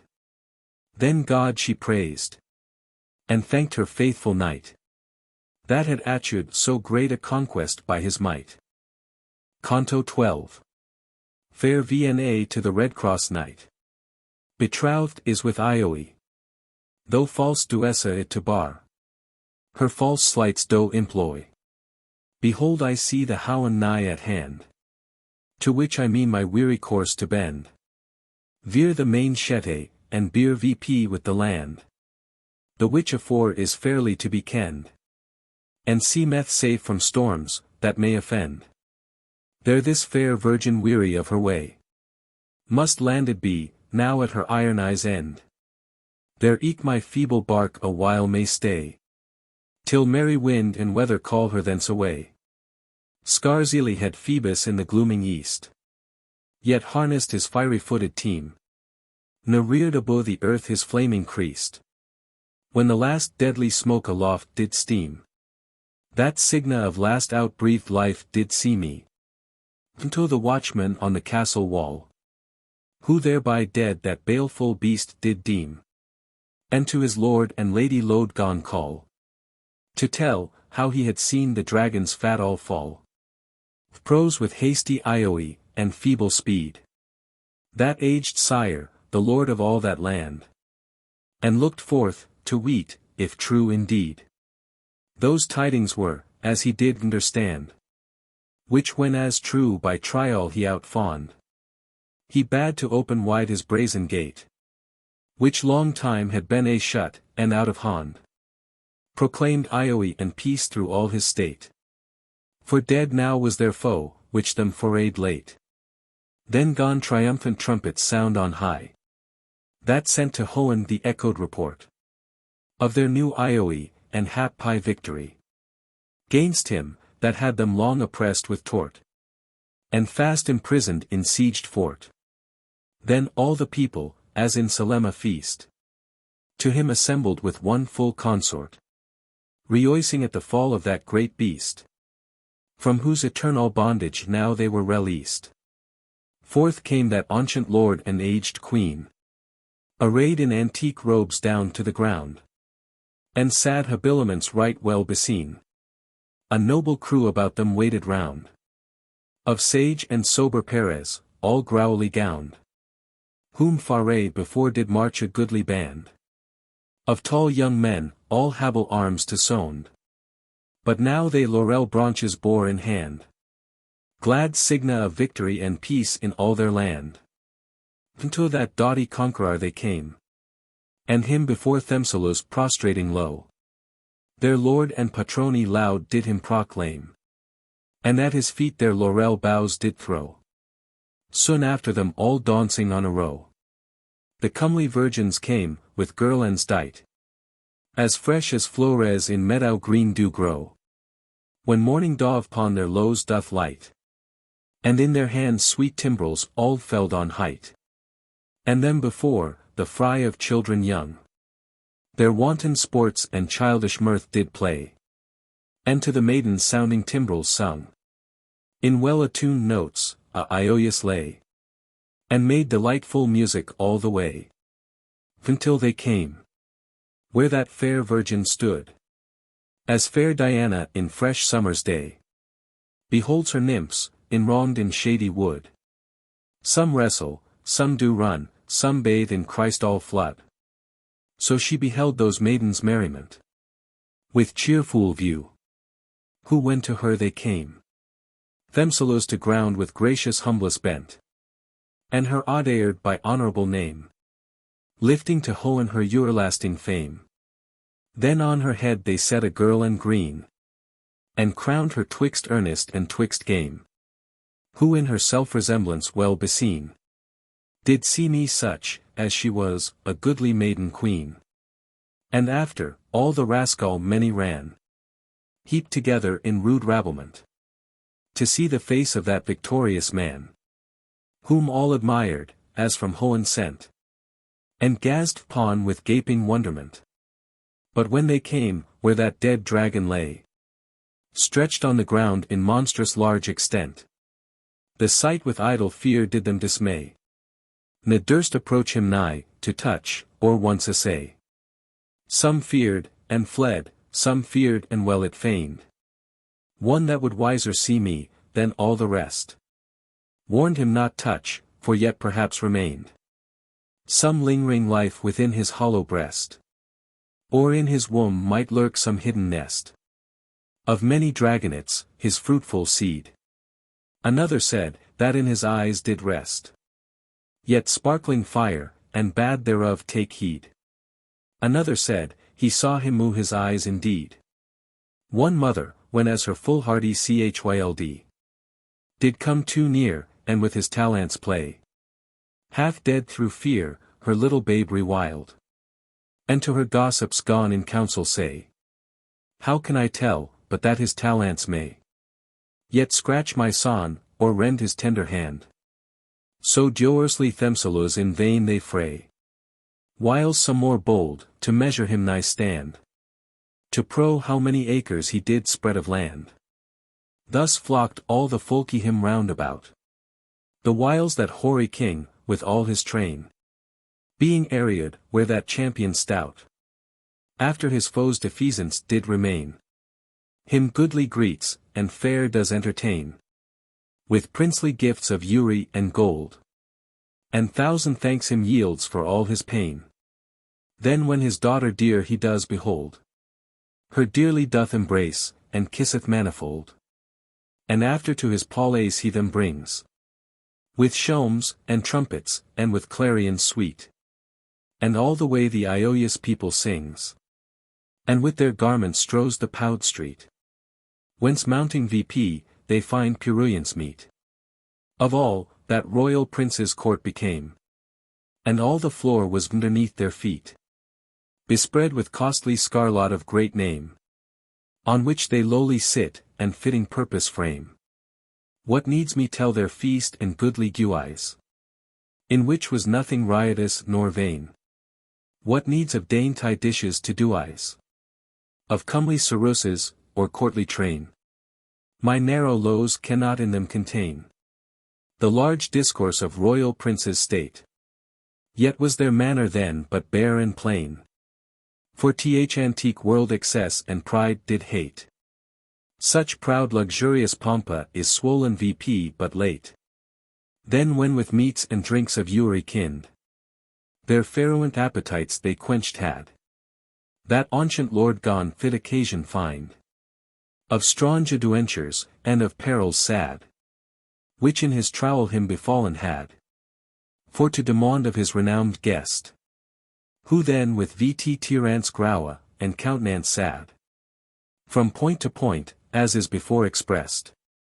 Discoursed his voyage long, according his request.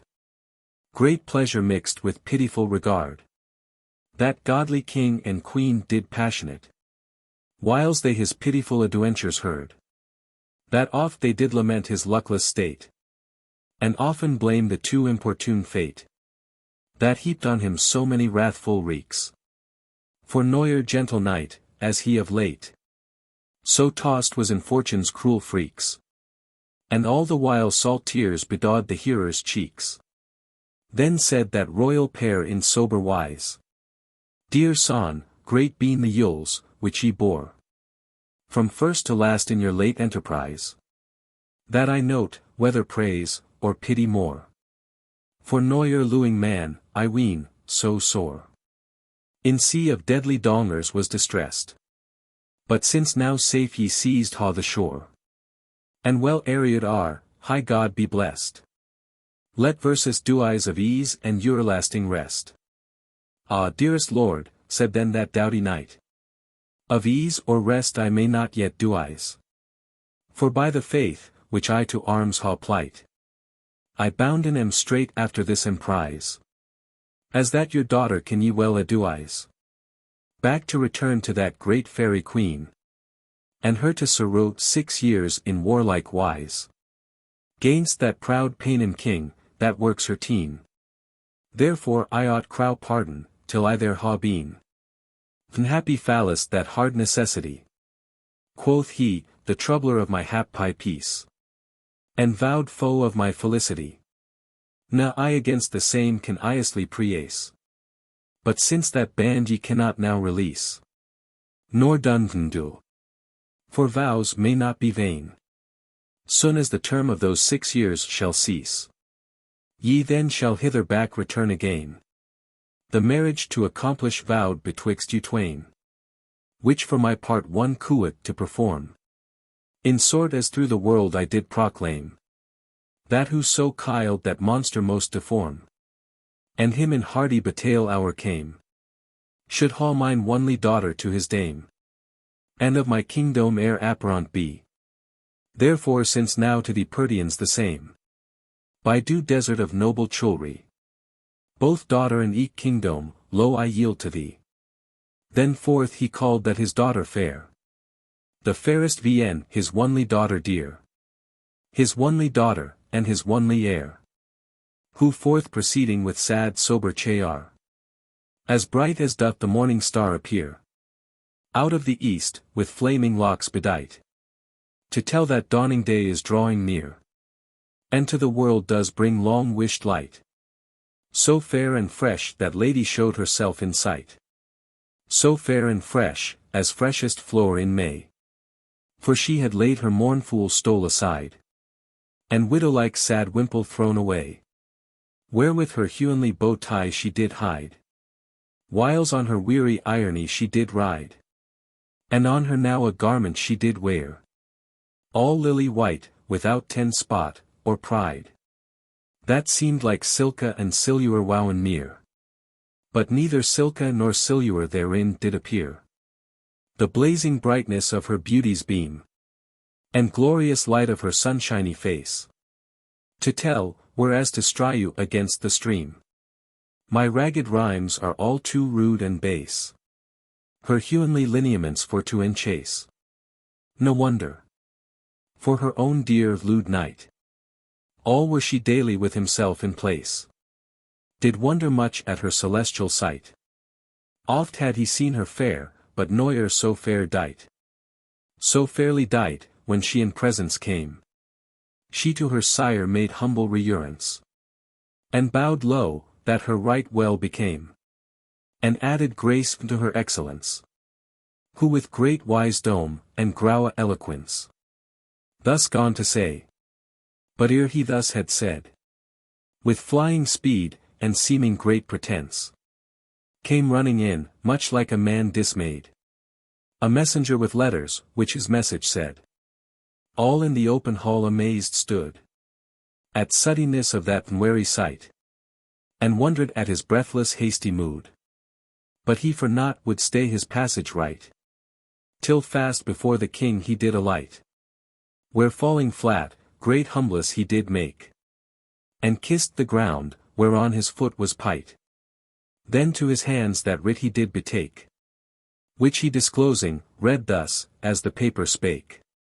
To thee, most mighty King of Eden fair. Her greeting sends in these sad lines addressed. The woeful daughter, and forsaken heir. Of that great emperor of all the West. And bids thee be advised for the best. Ere thou thy daughter link in holy band. Of wedlock to that newfound guest. For he already plighted his right hand. To another lo, and to another land. To me sad maid, or rather widow sad. He was affianced long time before. And sacred pledges he both gave, and had.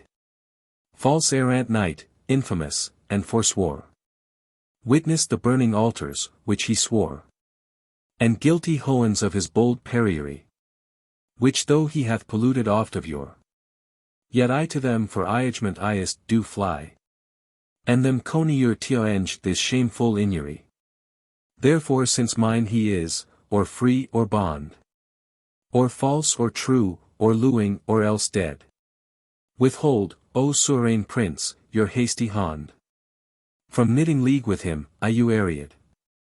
Knoween my right with strength adown to tread. Through weakness of my widowhead, or woe. For truth is strong, her rightful cause to plead. And shall find friends, if need requireth so. So bids thee well to fare, thy neither friend, nor foe. Fidessa. When he these bitter biting words had read. The tidings strange did him abashed make.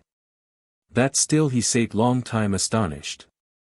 As in great muse, any word to creature spake. At last his solemn silence thus he brake. With doubtful eyes fast fixed on his guest. Redoubt knight, that for mine only sake. Thy life and honor laid adventurest. Let not be hid from me, that ought to be expressed. What mean these blouty vows, and idle threats? Thrown out from womanish impatient mind? What hoens? What altars? What enraged heats?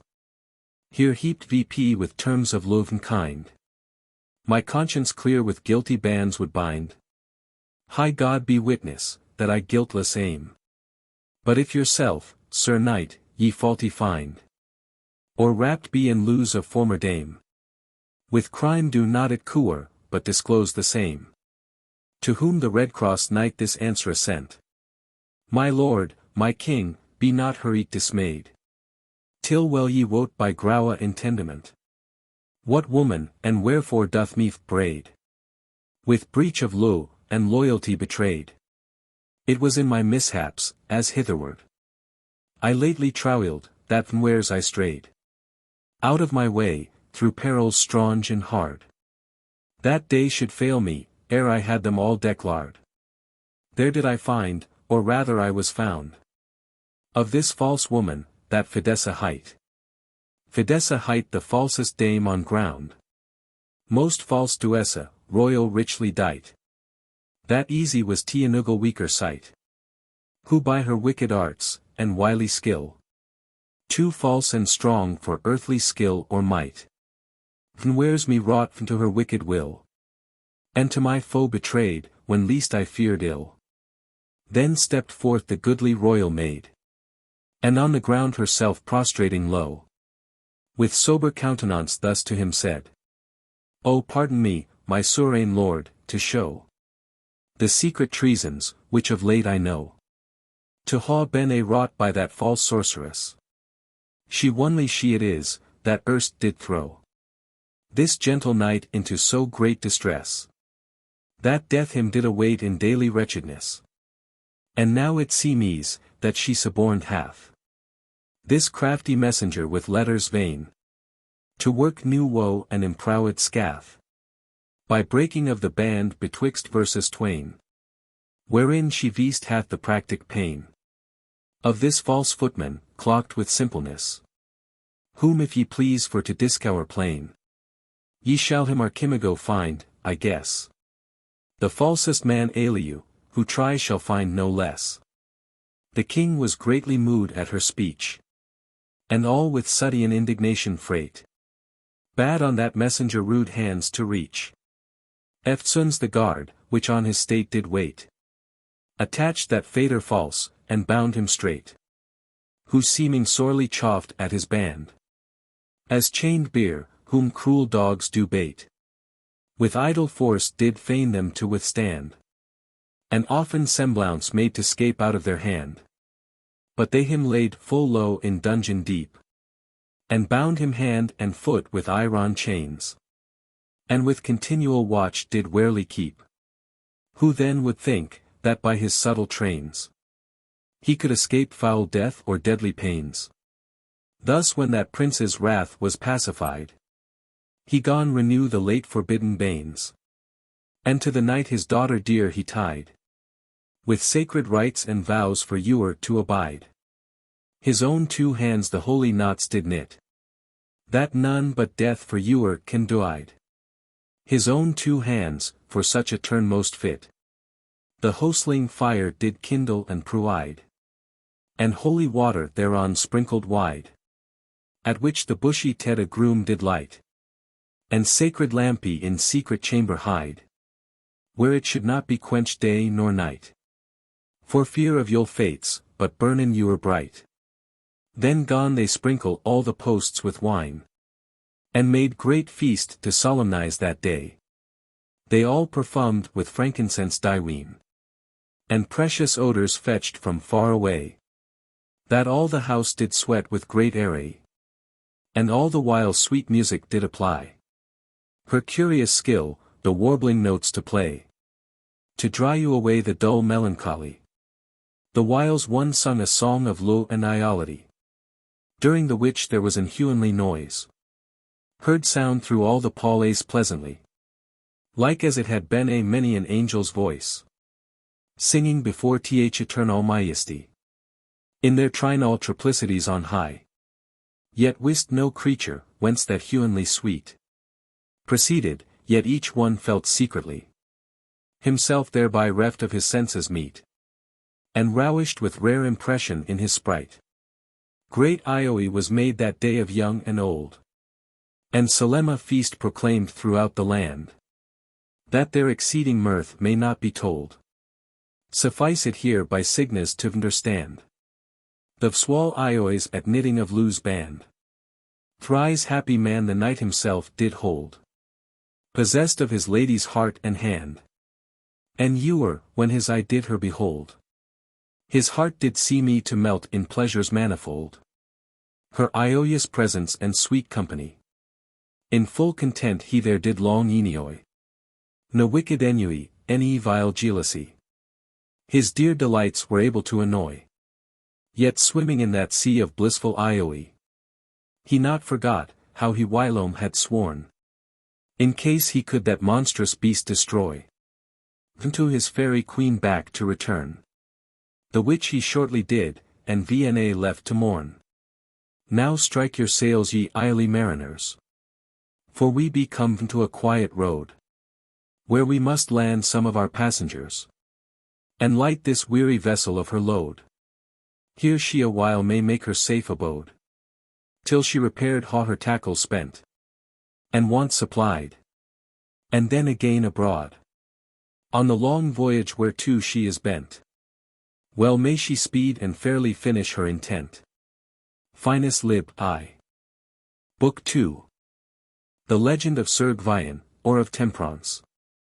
Right well I wot most mighty Sourain. That all this famous antique history. Of some th abundance of an idle brain. Will judged be, and painted forgery. Rather than matter of highest memory. Sith none. That breatheth luing air, does know. Where is that happy land of Faerie? Which I so much do vaunt, yet nowhere show. But vouch antiquities, which no body can know. But let that man with better sense adduise. That of the world least part to verses is read. And daily how through hardy enterprise. Many great regions are discovered. Which to late age were noyer mentioned. Who ewer heard of Indian Peru? Or who in venturous vessel measured the Amazon huge rewer now found true? Or fruitfulest Virginia who did ewer view? Yet all these were, when no man did them know. Yet ha from wisest ages hidden been. And later times things more known shall show. Why then should witless man so much misween? That nothing is, but that which he hath seen. What if within the moon's fair shining sphere? What if in ewery other star unseen? Of other worlds he happily should hear. He woter would much more, yet such to some appear. Of fairy London yet if he more inquire. By certain signas here set in sundry place. He may it find. And let him then admire. But yield his sense to be too blunt and base. That no te without an hound fine footing trace. And thou, O fairest princess vender sky, in this fair mere hour mayst behold thy face. And thine own real mise in London of Faerie. And in this antique image thy great ancestry. The which O pardon me thus to enfold. In court vele, and wrap in shadows light. That feeble eyes your glory may behold. Which else could not endure those beams bright. But would be dazzled with exceeding light. O pardon, and vouchsafe with patient ear. The brow adventures of this fairy night. The good Sir Gvyon graciously to hear. In whom great rule of Temperaunce goodly doth appear. Canto 1. Gvyon by Archimage a bust. The Redcrosse night awaites. Finds mordant and Amalia slain. With pleasure's poisoned baits. Hat cunning architect of cankered guile. Whom prince's late displeasure left in bands. For false letters and suborned wile. Soon as the Redcrosse knight he understands. To being departed out of Eden lands. To Saru again his sovereign elfin queen. His arts he moves, and out of Cadia's hands. Himself he frees by secret means unseen. His shackles empty left, himself escaped clean. And forth he fares full of malicious mind. To work and mischief and onging woe. Where ewer he that godly knight may find. His onely heart sore, and his only foe. Sith vna now he all gates must forego. Whom his victorious hands did erst restore. To Nashu crown and kingdom laid Igo. Where she enjoys sure peace for Euremore. As weather-beaten ship Ariad on Happi shore. Him therefore now the object of his spite. And deadly food he makes, him to offend. By forged treason, or by open fight. He seeks, of all his drift the aimed end. Thereto his subtle engines he does bend. His practic wit, and his fair filed tongue. With thousand other sleights, for well he kenned. His credit now in doubtful balance hung. For hardly could be hurt, who was already stong. Still as he went, he crafty stales did lay. With cunning trains him to entrap wares. And pryy spiles plast in all his way. To weet what course he takes, and how he fares. To catch him at a vantage in his snares. But now so wise and wary was the knight. By trial of his former harms and cares. That he descried, and shone still his sleight. The fish that once was caught, new bait will hardly bite. Nathless enchanter would not spare his pain. In hope to win occasion to his will. Which when he long awaited had in vain. He chonged his min from one to other ill. For to all good he enemy was still. Upon the way him fortune to meet. Fair marching underneath a shady hill. A goodly knight, all armd in harness meet. That from his head no place appeared to his feet. His carriage was full comely and bright. His countenance demure and temperate. But yet so stern and terrible in sight. That churred his friends, and did his foes amadi. He was an elfin born of noble state. And mickle worship in his native land. Well could he tourney and in lists debate. And knighthood took of good Sir Huan's hand. When with King Oberon he came to Fairy land. Him als accompanied upon the way. A comely palmer, clad in black attire. Of ripest years, and hairs all hoary grey. That with a staff his feeble steps did stire. Lest his long way his aged limbs should tire.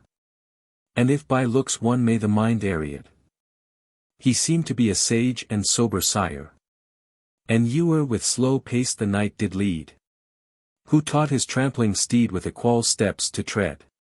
Such when as Archimago them did view, he weened well to work some vincuth while. Eftsoons twisting his deceitful clue, he gone to woe a web of wicked guile. And with fair countenance and flattering style, to them approaching, thus the knight bespake. Fair son of Mars, that seek with warlike spoil, and great achievements great yourself to make, vouchsafe to stay your steed for humble miser's sake. He stayed his steed for humble miser's sake, and bade tell on the tenor of his plaint, who feigning then in ewery limba to quake, through inward fear, and seeming pale and faint, with piteous moan his pursing speech gone paint. Dear lady, how shall I declare thy case? Whom late I left in languorous constraint. Would God thyself now present were in place, to tell this rueful tale, thy sight could win thee grace. Or rather would, oh would it so had chanced, that you, most noble sir, had present been, when that lewd ribald with vile lust adjuanced, laid first his filthy hands on virgin clean, to spoil her dainty course so fair and sheen, as on the earth. Great mother of verses all, with lewing I more fair was noyer seen, of chastity and honor virginal. Witness ye hoes, whom she in vain to help did call. How may it be, said then the knight half wroth, that knight should knighthood ewer so ha shent? None but that saw, quoth he, would ween for troth. How shamefully that maid he did torment. Her looser golden locks he rudely rent, and drew her on the ground, and his sharp sword against her snowy breast he fiercely bent, and threatened death with many a bloudy word. Tongue hates to tell the rest, that I to see abhorred. Therewith amood from his sober mood. And lose he yet, said he, that wrought this act. And done the Hollins afford him vital food? He lose, quoth he, and boasteth of the fact. Ne yet hath any knight his courage cracked. Where may that trekker then, said he, be found? Or by what means may I his footing tract? That shall I shew, said he, as sure as hound. The strict deer doth challenge by the bleeding wound. He stayed not langer talka, but with fierce ire. And zealous Hastaway is quickly gone, to seek that knight, where him that crafty squire supposed to be. They do are you unknown, where sate a gentle lady all alone, with garments rent, and hair disjeweled, wringing her hands, and making piteous moan. Her swollen eyes were much disfigured, and her fair face with tears was foully blubbered. The knight approaching nigh thus to her said, Fair lady, through foule sorrow ill bedight, great pity is to see you thus dismayed, and mar the blossom of your bowtie bright. For thy appease your grief and hoy plight, and tell the cause of your concealed pain. For if he leoa, that hath you done despite, he shall you do recompense again. Or else his wrong with greater puissance maintain. Which when she heard, as in despiteful wise, she wilfully her sorrow did augment, and offred hope of comfort did despise. Her golden locks most cruelly she rent, and scratched her face with ghastly dreriment. No would she speak, any see, and yet be seen, but hid her visage, and her head down bent, either for gruous shame, or for great teen, as if her heart with sorrow had transfixed been. Till her that squire bespake, Madam my lief, for God's dear lo be not so wilful bent, but do vouchsafe now to receive you relief, the which good fortune doth to you present. For what boodies it to weep and to wayment? When ill is chanced, but doth the ill increase, and the weak mind with double woe torment. When she her squire heard speak, she gone appease her voluntary pain, and feel some secret ease. Eftsoon she said, Ah gentle trusty squire, what comfort can I woeful wretch console? Or why should you or I henceforth desire to see fair Hohen's face, and life not low? Sit that false traitor did my honor row. False traitor certes, said the fairy knight. I read the man, that you would disown a gentle lady, or her wrong through might. Death were too little pain for such a foule despite. But now, fair lady, comfort to you make. And read, who hath ye wrought this shameful plight? That short revenge the man may our take, whereso he be, and soon upon him light. Certes, said she, I wot not how he hight. But vender him a grey steed did he wield, whose sides with dappled circles were indight. With pride he rode, and in his silver shield he bore a bloody cross, that court-read all the field. Now by my head, said Gvyon, much I muse, how that same knight should do so foule amiss, or you gentle damsel so abuse. For may I boldly say, he surely is a right good knight, and true of word ewis. I present was, and can it witness well, when arms he swore, and straight did enterprise th adventure of the errant damosel, in which he hath great glory won, as I hear tell. Nathless he shortly shall again be tried, and fairly quite him of th imputed blame. Else be ye sure he dearly shall abide, or make you good amendment for the same. All wrongs ha mends, but no amends of shame. Now therefore lady, rise out of your pain, and see the saluing of your blotted name. Full loath she seemed thereto, but yet did feign, for she was inly glad her purpose so to gain. Her purpose was not such, as she did feign, ne yet her person such, as it was seen. But vender simple shew and semblant plain, lurked false Duessa secretly seen. As a chaste virgin, that wronged been, so had false Archimago her disguised, to cloak her guile with sorrow and sad teen. And eke himself had craftily doest, to be her squire, and do her sorrows well aguist. Her late forlorn and naked he had found, where she did wander in waste wilderness, lurking in rocks and cause faerie vender ground, and with green moss covering her nakedness, to hide her shame and loathly filthiness. Sith her Prince Arthur of proud ornaments, and borrowed bowtie spoiled, her nathless th enchanter finding fit for his intents, did thus ruiest, and decked with due habiliments. For all he did, was to deceive good knights, and draw them from pursuit of praise and fame, to slug in sloth and sensual delights, and end their days with irrenowned shame. And now exceeding grief him hour came, to see the Redcrosse thus adjuanced high. Therefore this crafty engine he did frame, against his praise to stir vp enmity, of such, as virtues like mote to him a lie. So now he Gvyon guides and vencuth way, through woods and mountains, till they came at last into a pleasant dale, that lowly lay betwixt two hills, whose high heads o'erplast the valley did with cool shade o'ercast. Through midst thereof a little river rolled, by which there sate a knight with helmed last, himself refreshing with the liquid cold, after his trowel long, and labours manifold. Lo yonder he, cried Archimage aloud, that wrought the shameful fact, which I did shew. And now he doth himself in secret shroud, to fly the vengeance for his outrage due. But vain, for ye shall dearly do him rue.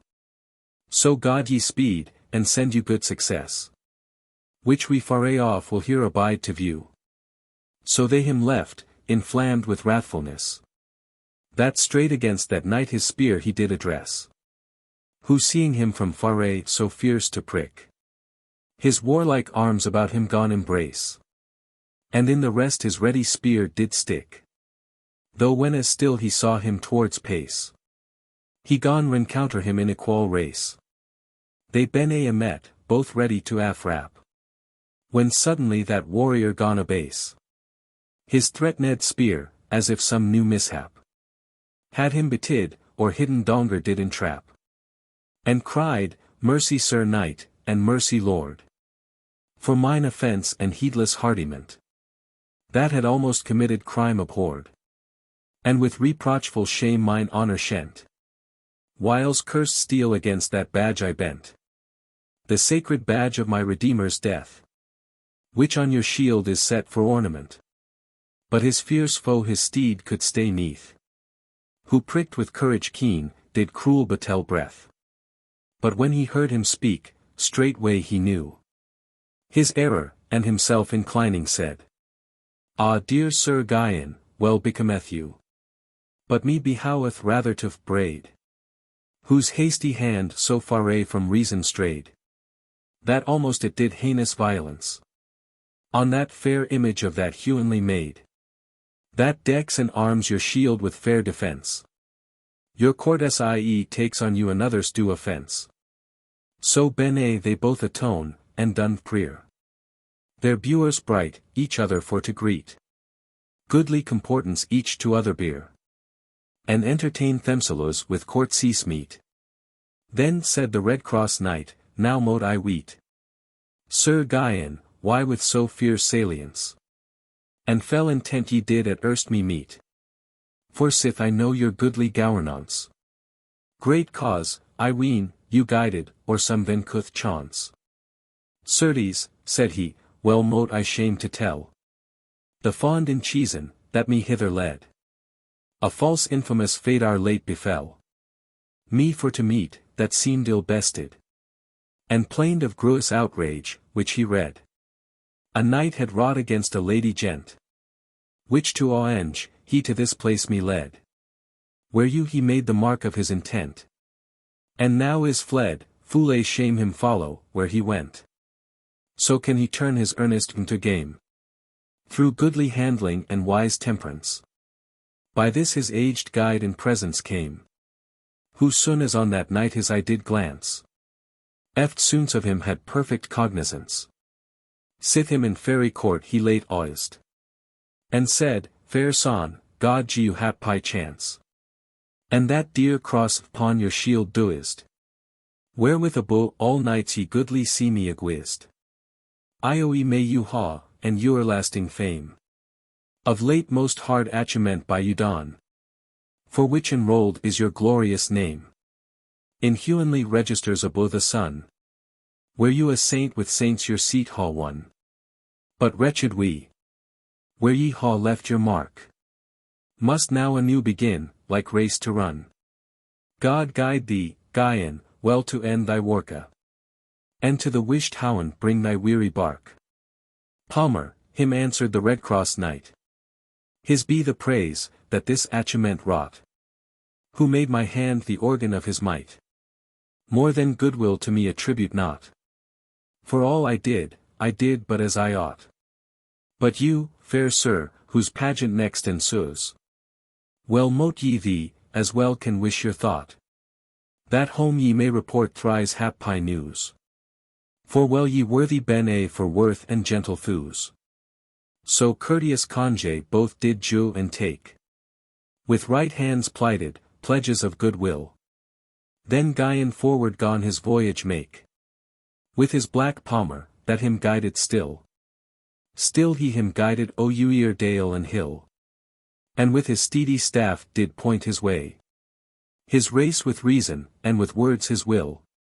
From foule and temperance he oft did stay, and suffered not in wrath his hasty steps to stray. In this fair wise they travailed long ever, through many hard essays, which did betide, of which he honour still away did bear, and spread his glory through all countries wide. At last as chanced them by a forest side, to pass for succour from the scorching ray, they heard a rueful voice, that sternly cried, With pursing shrieks, and many a doleful lay. Which to attend, awhile their forward steps they stay. But if that careless hoens, quoth she, despise the doom of highest revenge, and take delight to see sad pageants of men's miseries, as bound by them to Leoa in lose despite. Yet can they not warn death from wretched wight. Come then, come soon, come sweetest death to me, and take away this long lent loathed light. Sharp by thy wounds, but sweet the medicines be, that long captured souls from weary thraldom free. But thou, sweet babe, whom frowning froward fate hath made sad witness of thy father's fall, sith Hoen thee deigns to hold in luing state, long mayst thou Leoa, and better thrive withal, than to thy luckless parents did befall. Leoa thou, and to thy mother dead attest, that clear she died from blemish criminal. Thy little hands embroidered in bleeding breast. Lo, I for pledges low. So jew me low to rest. With that a deadly shriek she forth did throw, that through the wood re-echoed again. And after gay a groan so deep and low, that seemed her tender heart was rent in twain, or thrilled with point of thorough piercing pain. As gentle Hind, whose sides with cruel steel through launched, forth her bleeding life does rain. Whiles the sad pang approaching she does feel, brays out her latest breath, and vp her eyes doth seal. Which when that warrior heard, dismounting straight from his tall steed, he rushed into the thick, and soon ariad, where that sad portrait of death and labor lay, half dead, half quick, in whose white alabaster breast did stick a cruel knife, that made a griesly wound, from which forth gushed a stream of goreblood thick, that all her goodly garments stained around, and into a deep sanguine dyed the grassy ground. Pitiful spectacle of deadly smart. Beside a bubbling fountain low she lay, which she increased with her bleeding heart, and the clean wows with purple gore did ray. Als in her lap a luily babe did play, his cruel sport, instead of sorrow do, for in her streaming blood he did embay his little hands, and tender eyance embroil. Pitiful spectacle, as you or I did view. Besides them both, upon the soiled graw, the dead corse of an armed knight was spread, whose armor all with blood besprinkled was. His ruddy lips did smile, and rosy red did paint his cheerful cheeks, yet being dead, seemed to ha been a goodly personage, now in his freshest flower of lusty head, fit to inflame fair lady with loose rage. But that fierce fate did crop the blossom of his age, whom when the good Sir Gvyon did behold, his heart gone wex as stark, as marble stone, and his fresh blood did freeze with fearful cold, that all his senses seemed bereft a tone. At last his mighty ghost gone deep to groan, as lion grudging in his great disdain, mourns inwardly, and makes to himself moan, till ruth and friendly affection did constrain his stout courage to stoop, and shew his inward pain. Out of her gourd wound the cruel steel he lightly snatched, and did the floudgate stop with his fair garment, then gone softly feel her feeble pulse, to pro if any drop of luing blood yet in her veins did hop, which when he felt to moo, he hoped fair to call back life to her forsaken shop. So well he did her deadly wounds repair, that at the last she gone to breath out luing air, which he pursuing greatly gone rejoice. And goodly counsel, that for wounded heart is meetest medicine, tempered with sweet voice. I me, dear lady, which the image art of rueful pity, and impatient smart. What direful chance, RMD with reviewing fate, or cursed hand hath plaid this cruel part, thus foul to hasten your timely date? Speak, O dear lady, speak, help Noyer comes too late. Therewith her dim eyelids she vp gone rear, On which the dreary death did sit, as sad as lump of lead, and made dark clouds appear. But when as him all in bright armour clad, before her standing she espied had, as one out of a deadly dream affright, she weakly started, yet she nothing drad. Straight down again herself in great despite, she growling threw to ground, as hating life and light. The gentle knight her son with careful pain lifted light, and softly did fold. Thrice he her reared, and thrice she soonka again, till he his arms about her sides gone fold. And to her said, Yet if the stony cold paw not all seized on your frozen heart, let one word fall that may your grief enfold, and tell the secret of your mortal smart. He oft finds present help, who does his grief impart. Then casting vp a deadly look, full low, she sight from bottom of her wounded breast, and after, many bitter throbs did throw, with lips full pale and faltering tongue oppressed. These words she breathed forth from ruined chest. Lo, lo off, what you or white thou be, to let a weary wretch from her due rest, and trouble dying soul's tranquillity. Take not away now got, which none would do to me. Ah, foray be it, said he, dear dame fro me, to hinder soul from her desired rest, or hold sad life in long captivity. For all I seek, is but to horrid rest the bitter pangs, that doth your heart infest. Tell then, O lady tell, what fatal grief hath with so huge misfortune you oppressed, that I may cast to compasse your relief, or die with you in sorrow, and partake your grief. With feeble hands then stretched forth on high, as Hoan accusing guilty of her death, and with dry drops congealed in her eye, in these sad words she spent her veetmost breath. Hear then, O man, the sorrows that neath my tongue can tell, so far all sense they paw. Lo, this dead corpse, that lies here underneath the gentlest night, that you were on green gra. Gay steed with spurs did prick, the good Sir Mortant was I the while, that he is not so now. My lord my Lou. My dear lord, my dear Lou. So long as Hoan's eyest with equal brow, vouchsafe to behold verses from above. One day when him high courage did emo, as wont ye knights to seek adventures wild, he pricked forth his puissant force to pro. Me then he left in wound of this child. This luckless child, whom thus ye see with blood defiled. Him fortuned, hard fortune ye may guess, to come, where vile Acrasia does one. Acrasia a false enchantress, that many errant knights hath foulé fordone. Within a wandering island, that doth ron, and stray in perilous gulf. Her dwelling is.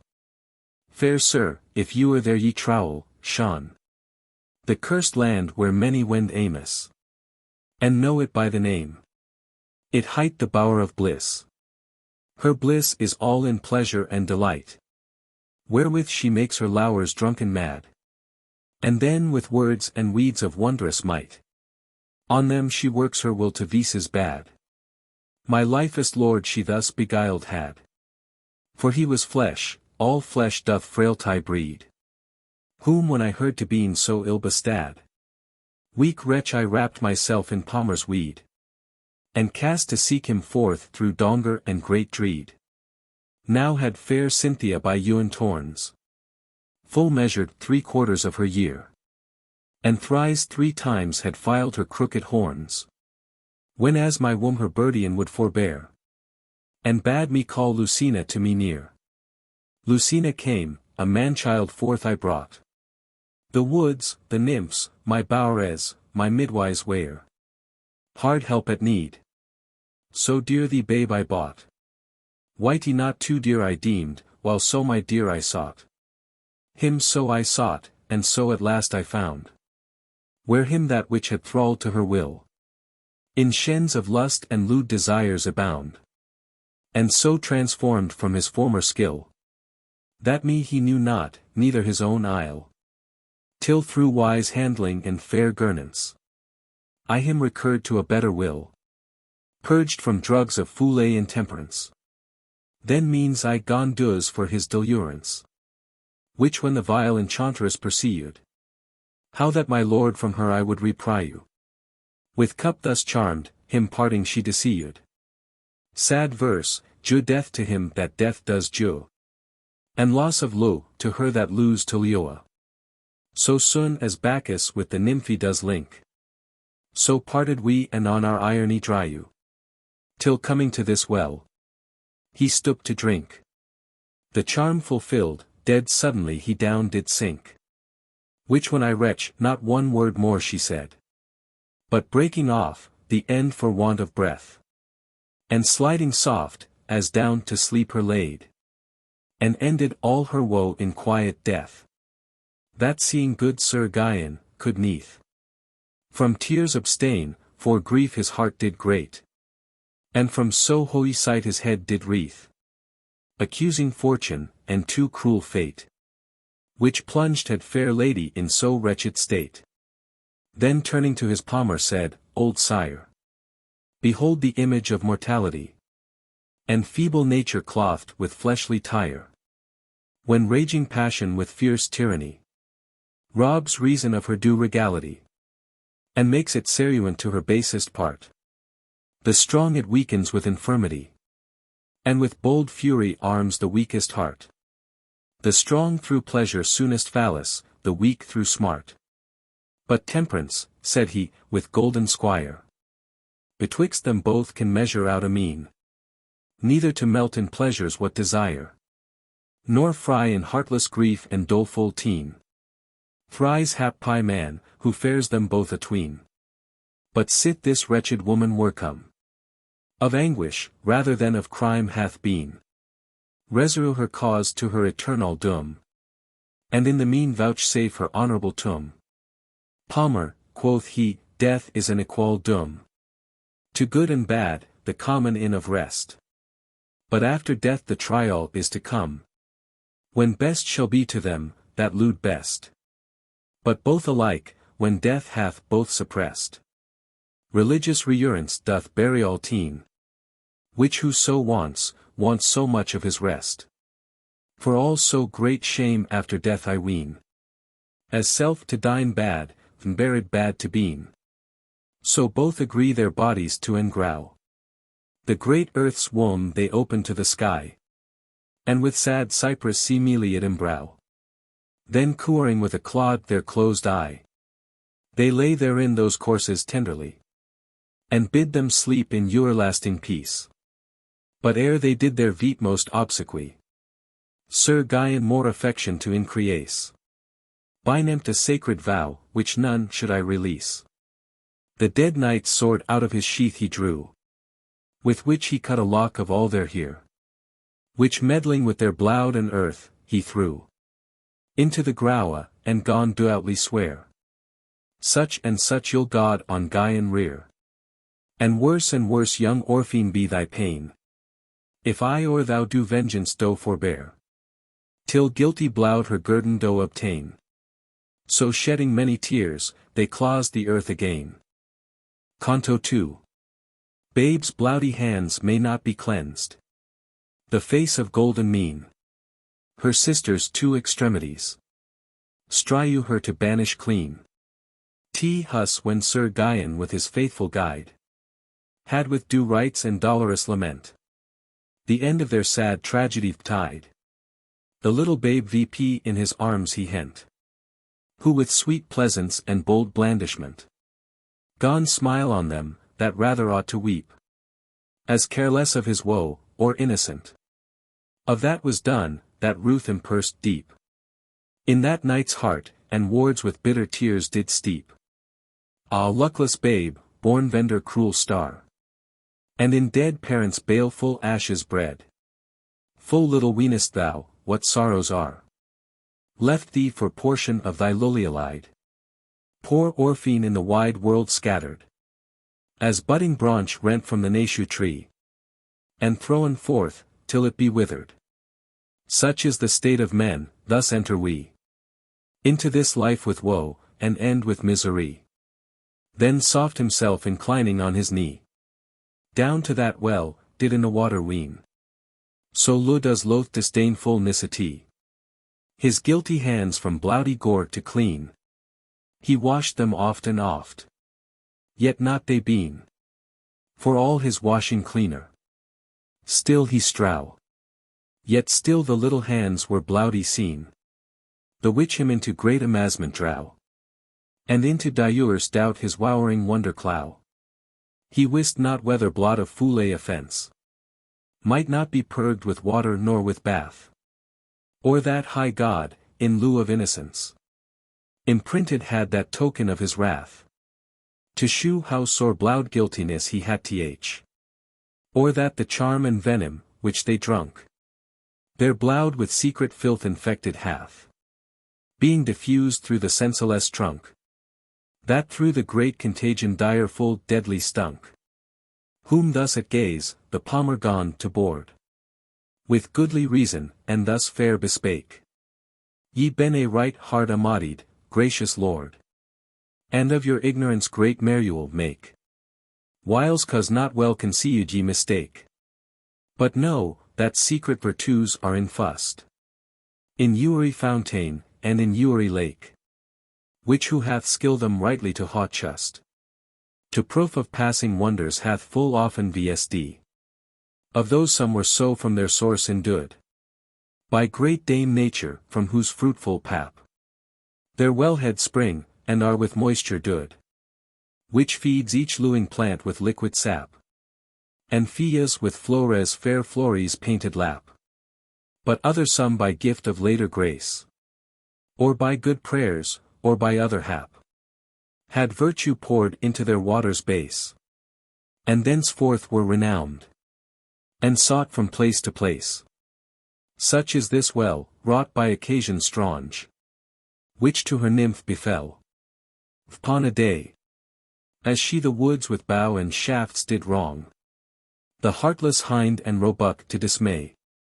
Dan Faunus chanced to meet her by the way, and kindling fire at her fair burning eye, inflamed was to follow beauty's chase, and chased her, that fast from him did fly, as hind from her, so she fled from her enemy. At last when failing breath began to faint, and saw no means to scape, of shame afraid, she set her down to weep for sore constraint, and to Diana calling loud for aid, her dear besought, to let her die a maid. The goddess heard, and sudden where she sate, welling out streams of tears, and quite dismayed, with stony fear of that rude rustic mate, transformed her to a stone from steadfast virgin state. Lo now she is that stone, from whose two heads, as from two weeping eyes, fresh streams do flow, yet cold through fear, and old concealed dreads. And yet the stone her semblance seems to show, shaped like a maid, that such ye may her know. And yet her virtues in her water bide, for it is chaste and pure, as purists know. Now lets her wows with any filth be dyed, but ewer like herself unstained hath been tried. From thence it comes, that this babe's bloudy hand may not be cleansed with water of this well. Ne certes sir striu you it to withstand, but let them still be bloudy, as befell, that they his mother's innocence may tell, as she bequeathed in her last testament, that as a sacred symbole it may dwell in her son's flesh, to mind reungement, and be for all chaste dames an endless monument. He hearkened to his reason, and the child, taking, to the palmer gay to beer, but his sad father's arms with bloud defilda, and holy load himself did lightly rear, and turning to that place, in which whilier he left his lofty steed with golden selle, and goodly gorgeous barbs, him found not thar, by other accident that erst befell. He is connuade, but how or where, here fits not tell. Which when Sir Gvyon saw, all were he wroth. Yet algates mote he soft himself appease. And fairly fare on foot, how you were loath. His double burden did him sore disease. So long they trowiled with little ease. Till that at last they to a castle came. Built on a rock adjoining to the seas. It was an ancient work of antique fame. And wondrous strong by nature, and by skilful frame. Therein 3 sisters dwelt of sundry sort. The children of one sire by mothers 3. Who dying whilome did die wide this fort. To them by equal shares in equal fee. But strifeful mind, and diverse quality. Drew them in parts, and each made others foe. Still did they strive, and daily disagree. The eldest did against the youngest go. And both against the midest meant to work and woe. Where when the knight arried, he was right well received, as knight of so much worth became. Of second sister, who did far excel the other 2. Medina was her name. A sober sad, and comely courteous dame. Who rich arrayed, and yet in modest guise. In goodly garments, that her well became. Fair marching forth in honorable wise. Him at the threshold met, and well did enterprise. She led him VP into a goodly bower. And comely courted with meet modes tie. Ne in her speech, any in her howure. Was lightness seen, or looser vanity. But gracious womanhood, and gravity. Above the reason of her youthly years. Her golden locks she roundly did vepti. Inbredded tramels, that no looser hears. Did out of order stray about her dainty ears. Whilst she herself thus busily did frame. Seemingly to entertain her newcome guest. News hereof to her other sisters came. Who all this while were at their wanton rest. According each her friend with lowish vest. They were 2 knights of perilous puissance. And famous far abroad for warlike jest. Which to these ladies look did countenance. And to his mistress each himself strow to adjuance. He that made love to the eldest dame. Was hight Sir Hudibras, an hardy man. Yet not so good of deeds, as great of name. Which he by many rash adventures won. Since errant arms to so he first began. More huge in strength, than wise in works he was. And reason with full hard eyes o'er ran. Stern melancholy did his courage paw. And was for terror more, all armd in shining bras. But he that lewd the youngest, was sans loy. He that fair Vna late foul outraged. The most unruly, and the boldest boy. That ewer warlike weapons menaged. And to all less lust encouraged. Through strong opinion of his matchless might. No aught he card, whom he endamaged. By tortious wrong, or whom borrowed of right. He now this lady's champion chose for love to fight. These 2 gay knights, vowed to so diverse lose. Each other does ennui with deadly hate. And daily war against his foeman moves. In hope to win more favour with his mate. And each other's pleasing sorrows to abate. To magnify his own. But when they heard how in that place strange night ariad late. Both knights and ladies forth right angry fared.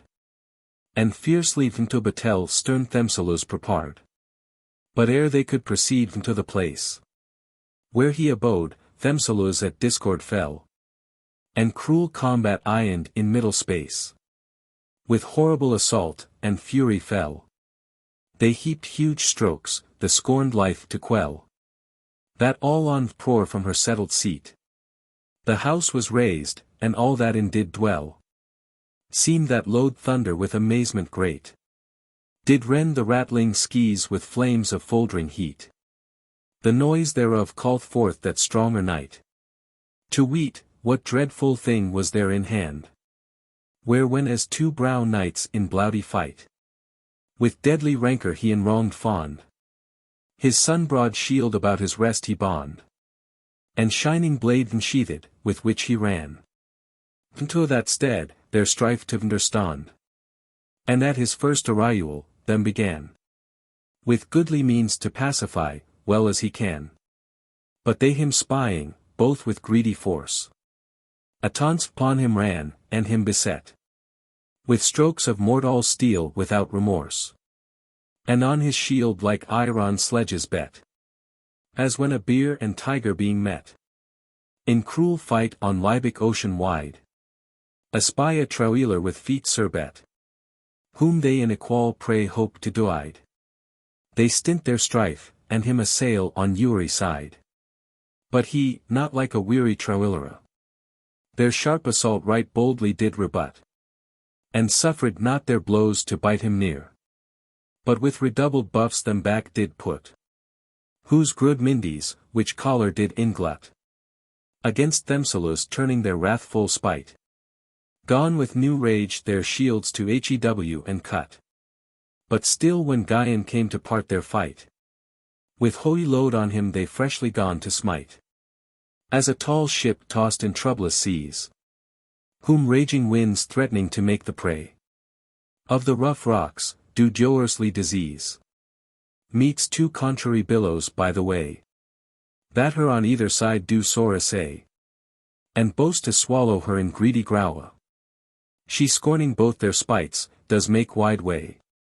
And with her breast breaking the foamy wall. Does ride on both their backs, and fair herself doth saw. So boldly he him bears, and rusheth forth. Between them both, by conduct of his blade. Wondrous great prowess and heroic worth. He showed that day, and rare ensample made. When two so mighty warriors he dismayed. Attance he wards and strikes, he takes and pays. Now forced to yield, now forcing to enuade. Before, behind. And round about him lays. So double was his pains, so double be his praise. Strange sort of fight, 3 valiant knights to see. 3 combats Iowan in one, and to darraign. A triple war with triple enmity. All for their ladies froward lo to gain. Which gotten was but hate. So lo does reign. In stoutest minds, and mocketh monstrous war. He mocketh war, he mocketh peace again. And yet his peace is but continual yar. O miserable men, that to him subject are. Whilst thus they mingled were in furious arms. The fair Medina with her tresses torna. And naked breast, in pity of their harms. Amongst them ran, and falling them beforn. Besought them by the womb, which them had borne. And by the loos. Which were to them most dear. And by the knighthood, which they sure had sworn. Their deadly cruel discord to forbear. And to her eyes conditions of fair peace to hear. But her 2 other sisters standing by. Her load gainsaid, and both their champions bad. Perso the end of their strong enmity. As you were of their loos they would be glad. Yet she with pit thy words and counsel sad. Still strow their stub-born rages to rebuke. That at the last suppressing fury mad. They gone abstain from dint of direful stroke. And hearken to the sober speeches, which she spoke. Ah, puissant lords, what cursed you'll sprite. Or fell Erinys, in your noble hearts. Her hellish brand hath kindled with despite. And stirred you VP to work your wilful smarts. Is this the IOE of arms? Be these the parts of glorious knighthood, after bloud to thrust. And not regard do right and highest arts. Vain is the vaunt, and victory nighest. That more to mighty hads, the rightful cause doth trust. And were their rightful cause of difference. Yet were not better, fair it to accord. Then with bloud guiltiness to heap offence. And mortal vengeance Iowan to crime abhorred. O fly from wrath, fly, O my liefest lord. Sad be the sights, and bitter fruits of war. And thousand furies wait on wrathful sword. Naught the praise of prowess more doth mar. Then foul rewing rage, and base contentious yar. But loyally concord, and most sacred peace. Doth nourish virtue, and fast friendship breeds. Weak she makes strong, and strong thing does increase. Till at the pitch of highest praise exceeds. Brow be her wars, and honorable deeds. By which she triumphs o'er ire and pride. And wins an oliu girland for her meeds. Be therefore, O my dear lords, pacified. And this misseeming discord meekly lay aside. Her gracious words their rancour did appall. And sunk so deep into their boiling breasts, that down they let their cruel weapons fall. And lowly did abase their lofty crests. To her fair presence, and discreet behests. Then she began a treaty to procure. And stablish terms betwixt both their requests. That as a law for ewer should endure. Which to observe in word of knights they did assure. Which to confirm, and fast to bind their league. After their weary sweat and bloudy toil. She them besought, during their quiet trigue. Into her lodging to repair a while. To rest themselves, and grace to reconcile. They soon consent, so forth with her they fare. Where they are well received, and made to spoil. Themselves of soiled arms, and to prepare. Their minds to pleasure, and their mouths to dainty fare. And those two froward sisters, their fair lose. Came with them eke, all were they wondrous loath. And fain char, as for the time behouse. But could not colour yet so well the troth. But that their natures bad appeared in both. For both did at their second sister grutch. And inly grow, as doth an hidden moth. The inner garment fret, not vidder touch.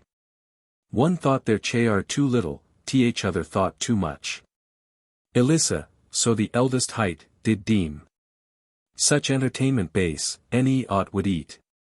No aught would speak, but ewer more did see me. As discontent for want of mirth or meat. No solace could her paramour entreat. Her once to show, any court, nor dalliance. But with bent lowering brows, as she would threat. She scowed, and frowned with froward countenance. Unworthy of fair ladies' comely governance. But young Parisa was of other mind. Full of disport, still laughing, loosely light. And quite contrary to her sister's kind. No measure in her mood, no rule of right. But poured out in pleasure and delight. In wine and meats she flowed above the bank. And in excess exceeded her own might. In sumptuous tire she ioyed herself to prank. But of her lot too lowish, little haw she thank. Fast by her side did sit the bold Sansloy. Fit mate for such a mincing minion. Who in her loose nest took exceeding ioe. Might not be found a franker franion. Of her lewd parts to make companion. But Hudibras, more like a male content. Did see and grope at his bold fashion. Hardly could he endure his hardiment. Yet still he sat, and inly did himself torment. Betwixt them both the fair Medina sate. With sober grace, and goodly carriage. With equal measure she did moderate. The strong extremities of their outrage. That forward pair she ewer would assuage. When they would strive due reason to exceed. But that same froward twain would encourage. And of her plenty add unto their need. So kept she them in order, and herself in heed. Thus fairly she attempered her feast. And pleased them all with meat satiety. At last when lust of meat and drink was ceased. She Gvyon dear besought of courtesy. To tell from whence he came through Ioparty. And whither now on new adventure bound. Who with bold grace, and comely growity. Drawing to him the eyes of all around. From lofty siege began these words aloud to sound.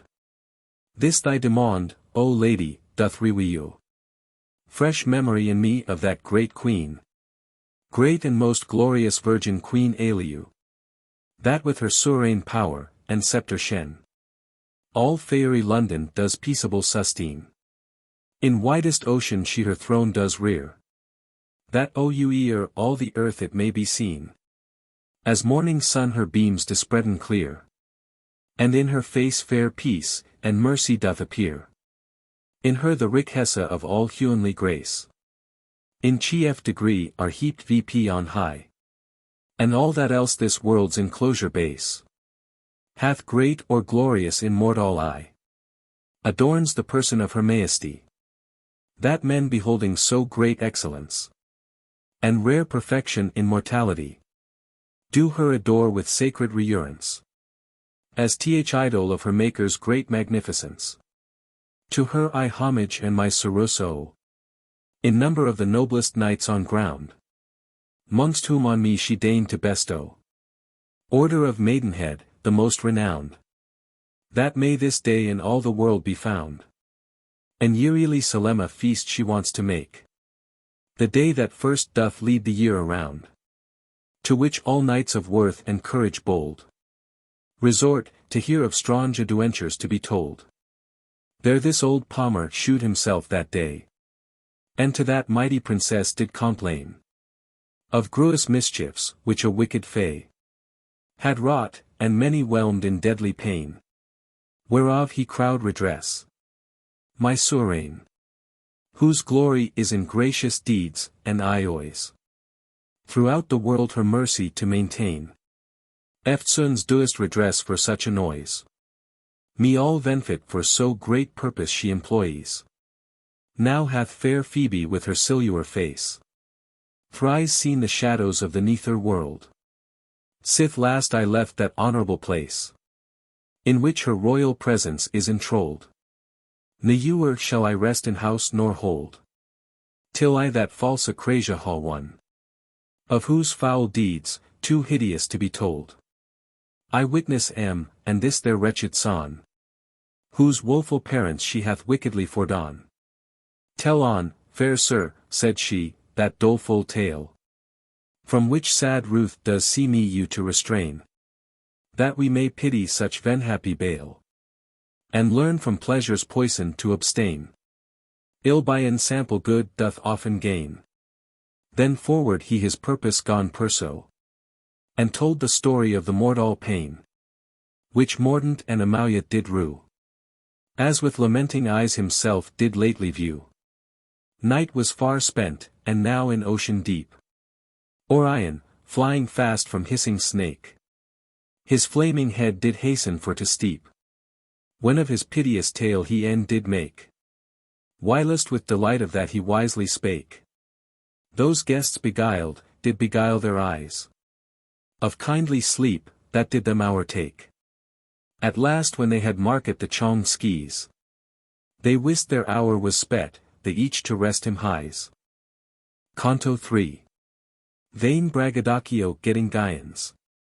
Horse is made the scorn of knighthood true, and is of fair belle Phoebe foul forlorn.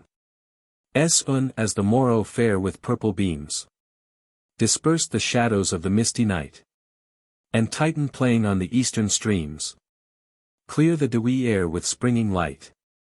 Sir Gvyon mindful of his vow yplight, prose from drowsy couch, and him at rest, unto the irony which he had behight, his puissant arms about his noble breast, and many-folded shield he bound about his rest. Then taking congé of that virgin pure, the bloody-handed babe unto her truth did earnestly commit, and her conure in virtuous lore to train his tender youth, and all that gentle nurture ensuth, and that so soon as riper years he rout, he might for memory of that day's ruth be called ruddy main, and thereby taught taunge his parents' death on them that had it wrought. So forth he fared, as now befell, on foot, sith his good steed is lately from him gone. Patience perforce, helpless what may it boot, to fret for anger, or for grief to moan. His palmer now shall foot no more alone. So fortune wrought, as Vender Greenwood sighed, he lately heard that dying lady groan. He left his steed without, and spear beside, and rushed in on foot to aid her, ere she died. The whiles a lazzle wandering by the way, one that to bounty Neuer cast his mind, na thought of honor ewer did essay. His baser breast, but in his kestrel kind, a pleasing vein of glory vain did find, to which his flowing tongue and troublous sprite gave him great aid, and made him more inclined. He that browse steed there finding ready dight, purloined both steed and spear, and ran away full light. Now gone his heart all swell in iolity, and of himself great hope and help conceived. That puffed VP with smoke of vanity, and with self-lewd personage deceived. He gone to hope, of men to be received, for such, as he him thought, or fain would be. But for in court gay portents he perceived, and gallant shew to be in greatest gree. Eftsoons to court he cast Temperaunce his first degree, and by the way he chanced to espy one sitting idle on a sunny bank, to whom aunting in great brouery, as peacock, that his painted plumes doth prank, he smote his courser in the trembling flank, and to him threatened his heart-thrilling spear. The seely man seeing him ride so rank, and aim at him, fell flat to ground for fear, and crying mercy load, his piteous hands gone rear. Thereat the scarecrow waxed wondrous proud, through fortune of his first adventure fair, and with big thundering voice reviled him load. Vile Cadieu, vassal of dread and despair, unworthy of the commune breathed air, why lewest thou, dead dog, a langer day, and doest not unto death thyself prepare? Die, or thyself my capture yield, for I great fall or I thee grunt, for onswear thus to stay. Hold, O dear Lord, hold your dead-doing hand. Then loud he cried, I am your humble thrall. Ah wretch, quoth he, thy destinies withstand my wrathful will, and do for mercy call. I jew thee life, therefore prostrated fall, and kiss my stirrup, that thy homage be. The miser threw himself, as an offal, straight at his foot in base humility, and cleaped him his liege, to hold of him in fee. So happy peace they made and fair accord. Eftsoons this liege man gone to wex more bold, and when he felt the folly of his lord, in his own kind he gone himself enfold. For he was wily witted, and grown old, in cunning sleights and practic knowry. From that day forth he cast for to fold his idle humour with fine flattery, and blow the bellows to his swelling vanity. Trumpart fit man for braggadocio, to sorrow at court in view of vaunting eye. Vainglorious man, when fluttering wind does blow, in his light wings, is lifted VP to sky. The scorn of knighthood and true chivalry, to think without desert of gentle deed, and noble worth to be adjuanced high.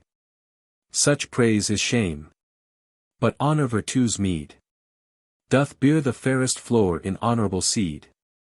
So forth they paw, a well-consorted pair, till that at length with Archimage they meet, who seeing one that shone in armour fair, on goodly courser thundering with his feet, eftsoons supposed him a person meet of his revenge to make the instrument. For since the Redcrosse knight he erst did weet, to being with Gvyon knit in one consent, the ill, which erst to him, he now to Gvyon meant. And coming close to Trumpart gone inquire of him, what mighty warrior that mote be, that rode in golden cell with single spear, but wanted sword to wreak his enmity. He is a great adventurer, said he, that hath his sword through hard assay foregone, and now hath vowed, till he onged be, of that despite, noyer to wearen none. That spear is him enough to done 1,000 groan. Th enchanter greatly ioed in the vaunt, and weened well ere long his will to win, and both his foe with equal foil to daunt. Though to him lauding lowly, did begin to plain of wrongs which had committed been by Gvyon, and by that false Redcrosse knight, which two through treason and deceitful gin had slain Sir Mordaunt and his lady bright, that mote him honour win, to wreak so foul a despite. Therewith all suddenly he seemed enraged, and threatened death with dreadful countenance, as if their loos had in his hand been gauged, and with stiff force shaking his mortal launce, to let him weet his doughty valiance. Thus said: Old man, great sure shall be thy meed, if where those knights for fear of due vengeance do lurk, thou certainly to me aid, that I may wreak on them their heinous hateful deed. Certes, my lord, said he, that shall I soon, and do you eke good help to their decay. But mote I wisely you adieux to doon. Do no odes to your foes, but do purue yourself of sword before that bloudy day. For they be two the prowest knights on ground, and oft approod in many hard assay, and eke of surest steel, that may be found. Do arm yourself against that day, them to confound. Dotard, said he, let be thy deep adieus. See me's that through many years thy wits thee fail, and that weak eld hath left thee nothing wise. Else ne'er should thy agement be so fryly. To measure manhood by the sword or mail is not enough 4/4 of a man. Withouten sword or shield, an host to quail. Thou little wottest, what this right hand can. Speak they, which ha beheld the battales, which it won. The man was much abashed at his boast. Yet well he wist, that whoso would contend with either of those knights on yon coast, should need of all his arms, him to defend. Yet feared least his boldness should offend. When Braggadocio said, once I did swear, when with one sword soon knights I brought to end, thenceforth in battle ne'er sword to bear. But it were that, which noblest knight on earth doth wear. Pretty sir knight, said then th enchanter Blyu, that shall I shortly purchase to your hand. For now the best and noblest knight alieu, Prince Arthur is, that wons in fairy London. He hath a sword, that flames like burning brand. The same by my dus I undertake, shall by tomorrow by thy side be fond. At which bold word that boaster gone to quake, and wondered in his mind, what mote that monster make. He stayed not for more bidding, but away was sudden vanished out of his sight. The northern wind his wings did broad display at his command, and reared him VP light from off the earth to take his airy flight. They looked about, but nowhere could be tracked of his foot, then dead through great affright. They both nigh were, and each bade other fly. Both fled at once, any ewer back returned ie. Till that they come to a forest green, in which they shrowed Theselos from causeless fear. Yet fear them follows still, whereso they been. Each trembling leaf, and whistling wind they hear, as ghastly bug their hair on end does rear. Yet both do strive their fearfulness to feign. At last they heard a horn, that shrilled clear throughout the wood, that echoed again, and made the forest ring, as it would renew in twain.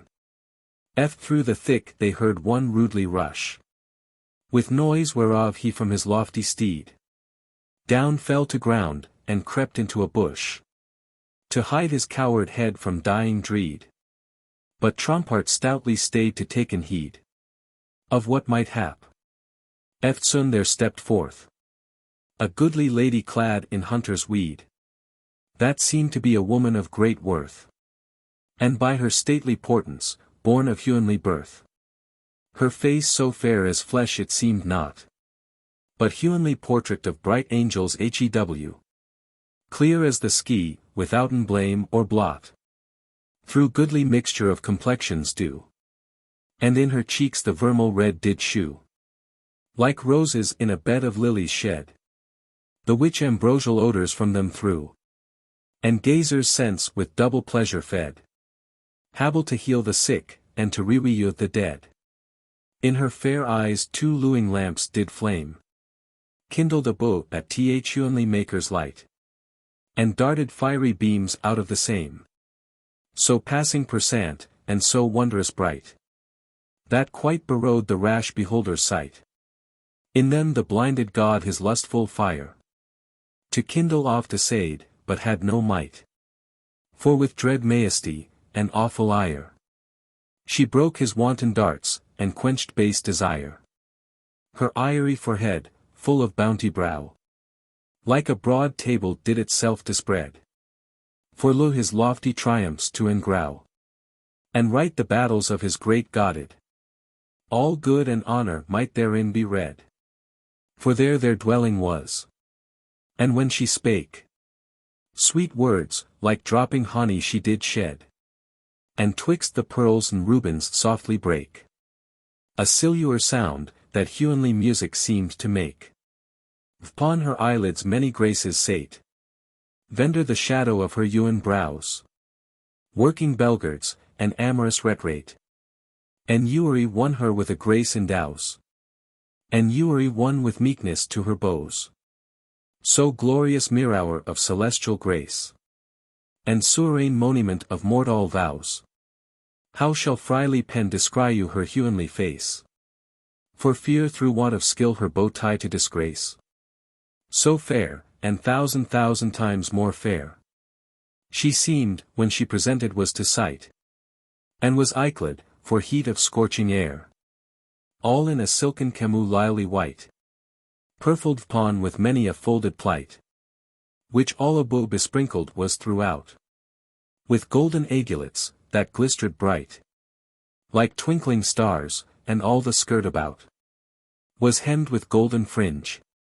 Below her hem her weed were somewhat train.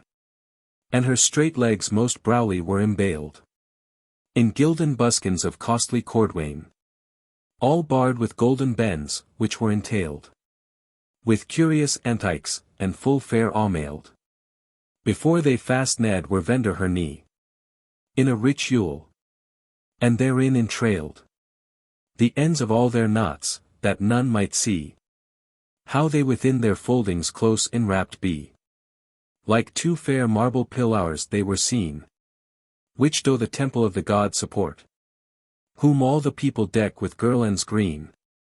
And honor in their festual resort. Those same with stately grace, and princely port. She taught to tread, when she herself would grace. But with the wood-dye nymphs when she did play. Or when the flying libbard she did chase. She could them nimbly move, and after fly apace. And in her hand a sharp boar spear she held. And at her back a bow and quour gay. Stuffed with steel-headed darts, wherewith she quelled the saluage beasts in her victorious play.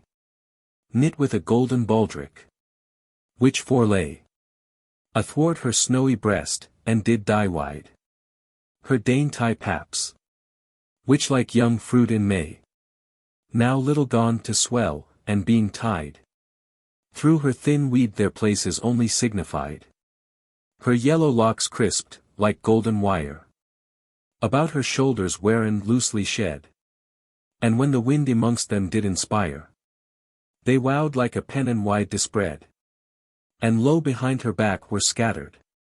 And whether art it were, or heedless hap, as through the flowering forest rash she fled, in her rude hair's sweet flores themselus did lap, and flourishing fresh lows and blossoms did enwrap, such as Diana by the sandy shore of swift Eurotas, or on Cynthus green, where all the nymphs haw her wares for lore, wandereth alone with bow and arrows keen, to seek her game, or as that famous queen of Amazons, whom Pyrrhus did destroy, the day that first of Priam she was seen, did shew herself in great triumphant Ioe, to succor the weak state of sad afflicted Troy.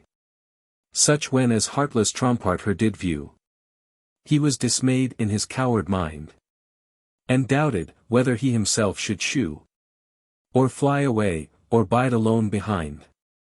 Both fear and hope he in her face did find. When she at last him spying thus bespake, Hail groom, didst not thou see a bleeding hind, whose right haunch erst my steadfast arrow strake?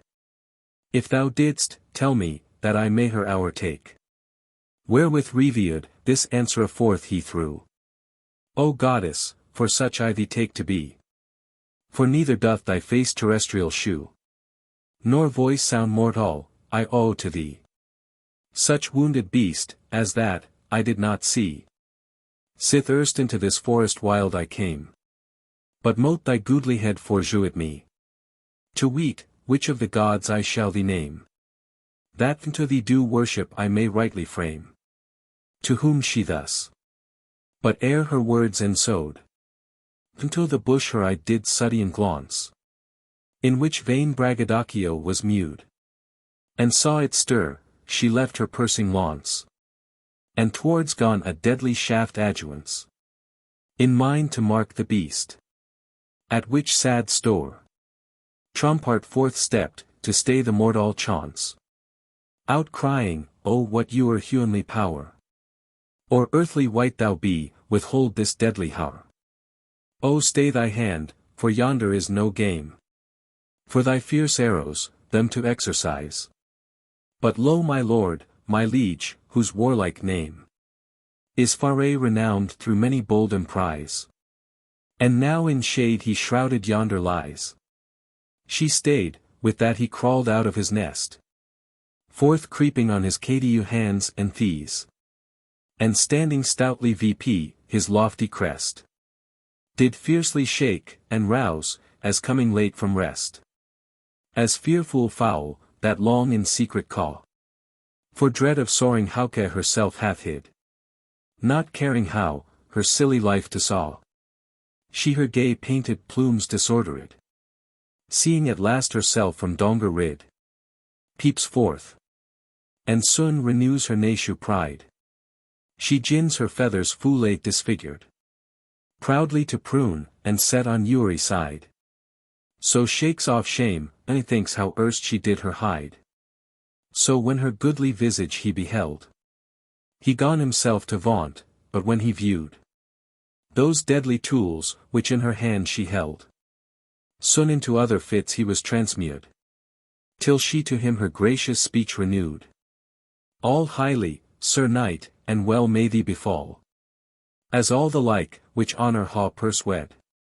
Through deeds of arms and prowess martial. All virtue merits praise, but such the most of all. To whom he thus, O fairest Venderski. True be thy words, and worthy of thy praise. That warlike feats doest highest glorify. Therein ha I spent all my youthly days. And many battles fought, and many frays. Throughout the world, whereso they might be found. Enduring my dreaded name to raise. Above the moon, that fame may it resound. In her eternal trompe. With laurel girl and crowned. But what art thou, O lady, which doest wrong? In this wild forest, where no pleasure is. And doest not it for Ioia's court exchange. Amongst thine equal Perez, where happy bliss.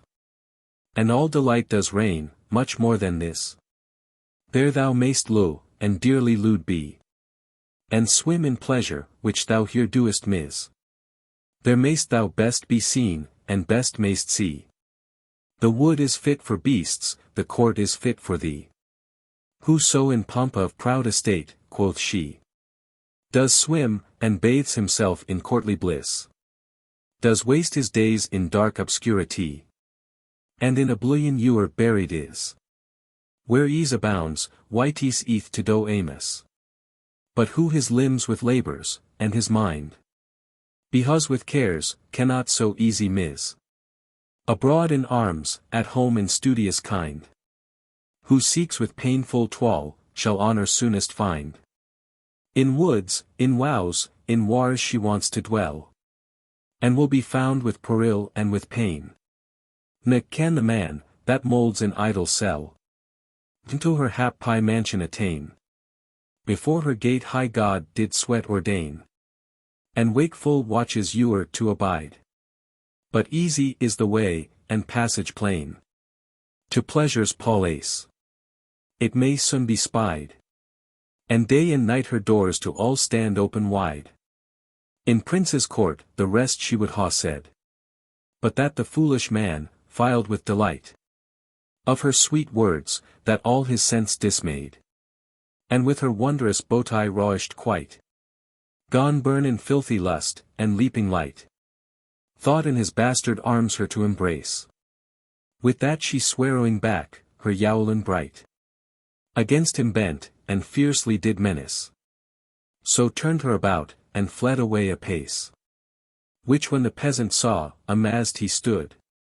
And grewed at her flight. Yet durst he not pursue her steps, through wild Gvyon wood. Besides he feared her wrath, and threatened shot. Whiles in the bush he lay, not yet forgot. Nicard he greatly for her presence vain. But turning said to Trompart, what foule blot is this tonight, that lady should again depart to woods untouched? And lo so proud disdain. Purdy, said Trompart, let her passe at will. Least by her presence donger mote befall. For who can tell, and sure I fear it ill. But that she is some power celestial.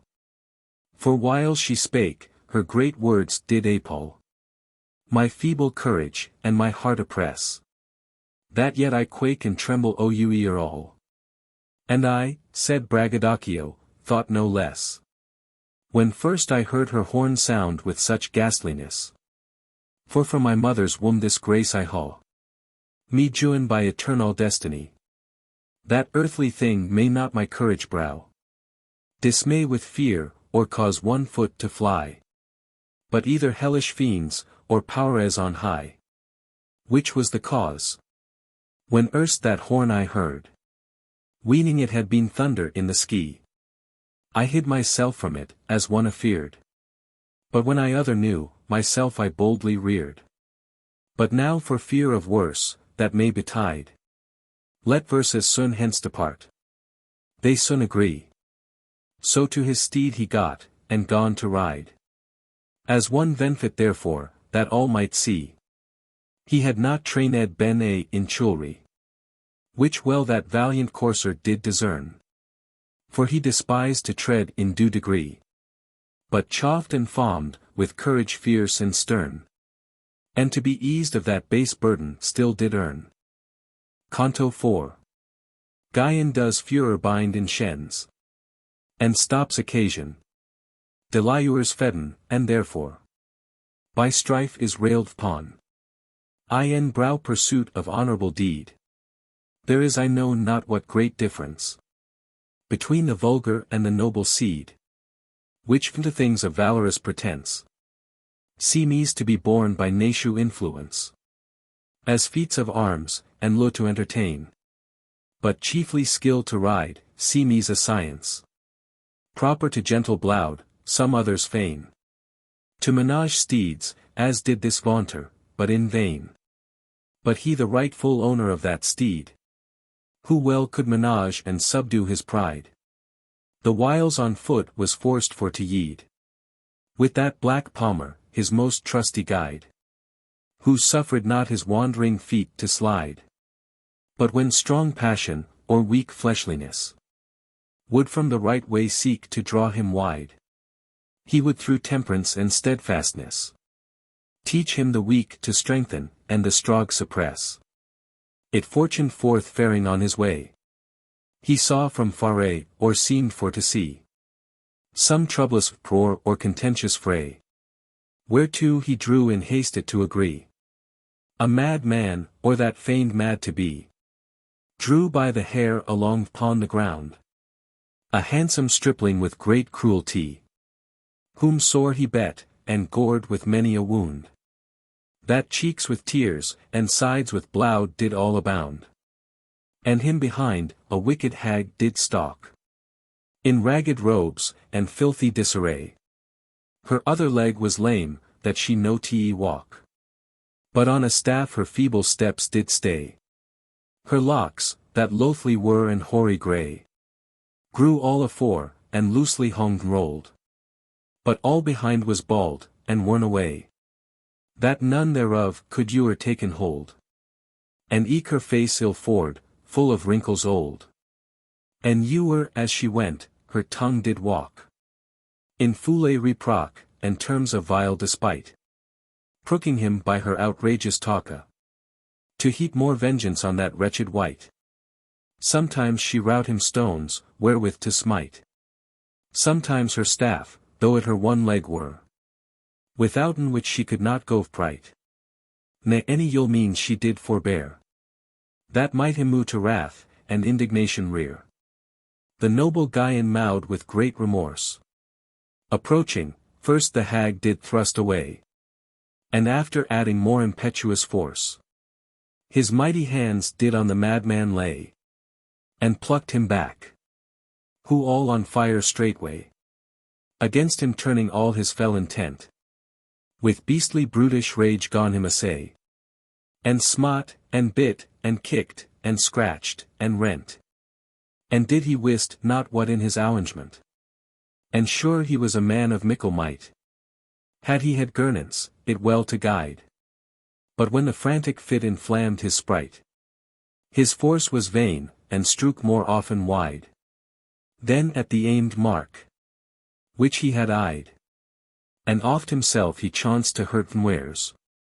Whilst reason blent through passion, not descried. But as a blindfold bull at random fares. And where he hits, not knows, and whom he hurts, not cares. His rude assault and rugged handling. Strange seemed to the knight, that I with foe. In fair defence and goodly menaging. Of arms was wont to fight, yet nathemo. Was he abashed now not fighting so? But more enfierced through his currish play. Him sternly grypt, and hailing to and fro. To overthrow him strongly did essay. But overthrew himself nwares, and lower lay. And being down the villain sore did beat. And bruise with clownish fists his manly face. And eke the hag with many a bitter threat. Still called upon to kill him in the place. With whose reproach and odious menace. The knight emboiling in his haughty heart. Knit all his forces, and gone soon embrace.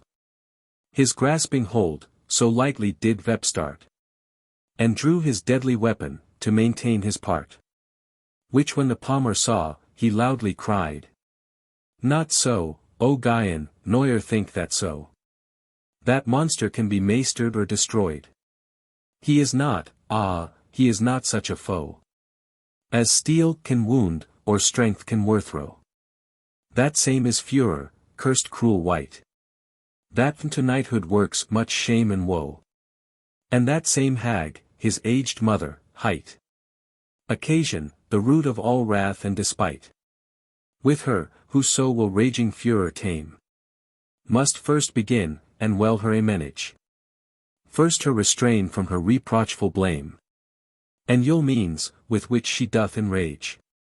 Her frantic son, and kindles his courage. Then when she is withdrawn. Or strong withstood. It's eath his idle fury to assuage. And calm the tempest of his passion would. The banks are overflowen, when stopped is the flood. Therewith Sir Gvyon left his first emprise. And turning to that woman, fast her hent. By the hoar locks, that hung before her eyes. And to the ground her threw, yet ennuled she stent. Her bitter railing and foule rewilement. But still provoked her son to wreak her wrong. But nathless he did her still torment. And catching hold of her gracious tongue. Thereon an iron lock did fasten firme and strong. Then when as vse of speech was from her reft. With her two crooked hands she signas did make. And beckoned him, the last help she had left. But he that last left help away did take. And both her hands fast bound into a stake. That she note stir. Then gone her son to fly. Full fast away, and did her quite forsake. But Gvyon after him in haste did hie. And soon him overtook in sad perplexity. In his strong arms he stiffly him embraced. Who him gainstraying, not at all pre-yuld. For all his power was utterly defast. And furious fits at erst quite wherein quailed. Oft he reinforced, and oft his forces failed. Yet yield he would not. Nor his rancor slack. Then him to ground he cast, and rudely haled.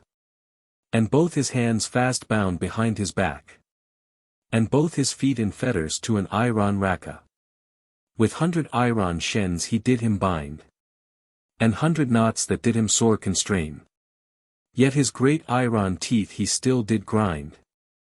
And grimly gnash, threatening revenge in vain. His burning eyen, whom bloody strakes did stain, stared full wide, and threw forth sparks of fire. And more for rank despite, than for great pain. Shacked his long locks, colored like copper wire. And bit his tawny beard to shew his raging ire.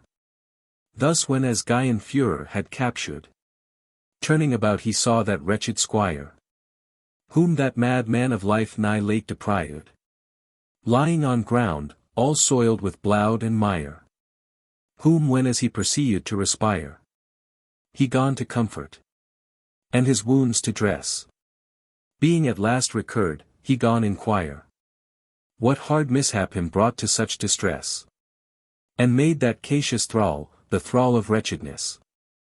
With heart then throbbing, and with watery eyes.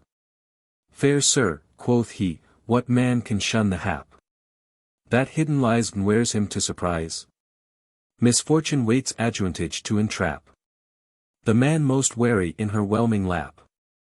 So me weak wretch, of many weakest one, vnweeting, and vnware of such mishap, she brought to mischief through occasion, where this same wicked villain did me light pawn.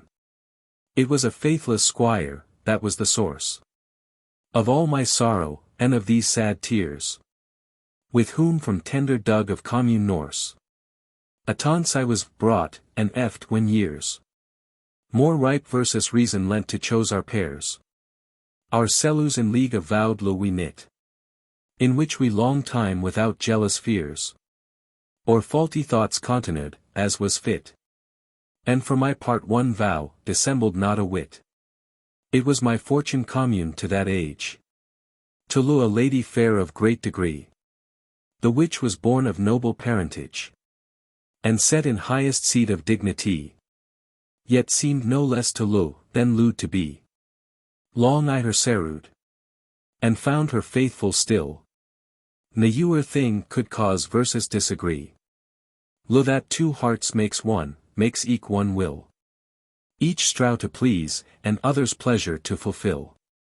My friend, hight Philemon, I did partake of all my lo and all my priority, who greatly ioyous seemed for my sake, and gracious to that lady, as to me. Ne ewer white, that mote so welcome be, as he to her, withouten blot or blame. Ne ewer thing, that she could think or see, but to him she would impart the same. O wretched man, that would abuse so gentle dame. At last such grace I found, and means I wrought, that I that lady to my spouse had won. Accord of friends, consent of parents sought. Affiance made, my happiness begun. There wanted not but few rites to be done, which mariage make. That day too Faerie did see me, most ioyous man, on whom the shining sun did shew his face, myself I did esteem, and that my falser friend did no less ioyous deem. But ere that wished day his beam disclosed, he either envying my toward good, or of himself to treason ill disposed. One day to me came in friendly mood, and told for secret how he'd understood that lady whom I had to me assigned, had both disdained her honorable blood, and eke the faith, which she to me did bind, and therefore wished me stay, till I more truth should afwendi.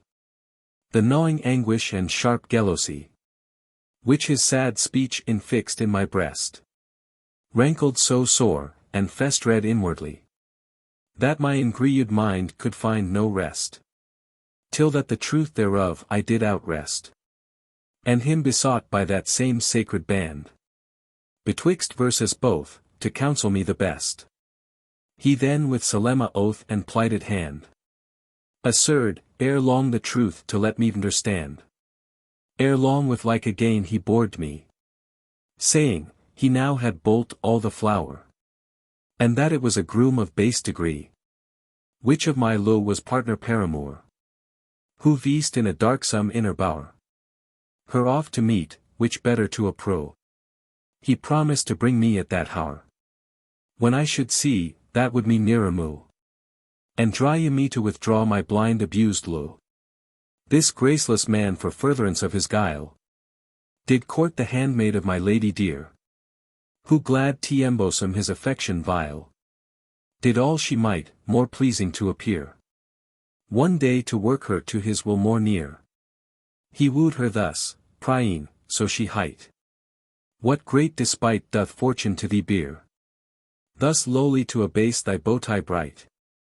That it should not deface all others lesser light. But if she had her least help to thee lent. T'adorn thy for me according thy desart. Their blazing pride thou wouldest soonhaw blent. And stain their praises with thy least good part. Ne should fair Claribel with all her art. Though she thy lady be, approach thee near. For proof thereof, this yuning, as thou art. Array thyself in her most gorgeous gear. That I may more delight in thy embracement dear. The maid proud through praise, and mad through lo. Him hearken to, and soon herself arrayed. The whiles to me the trekker did remo.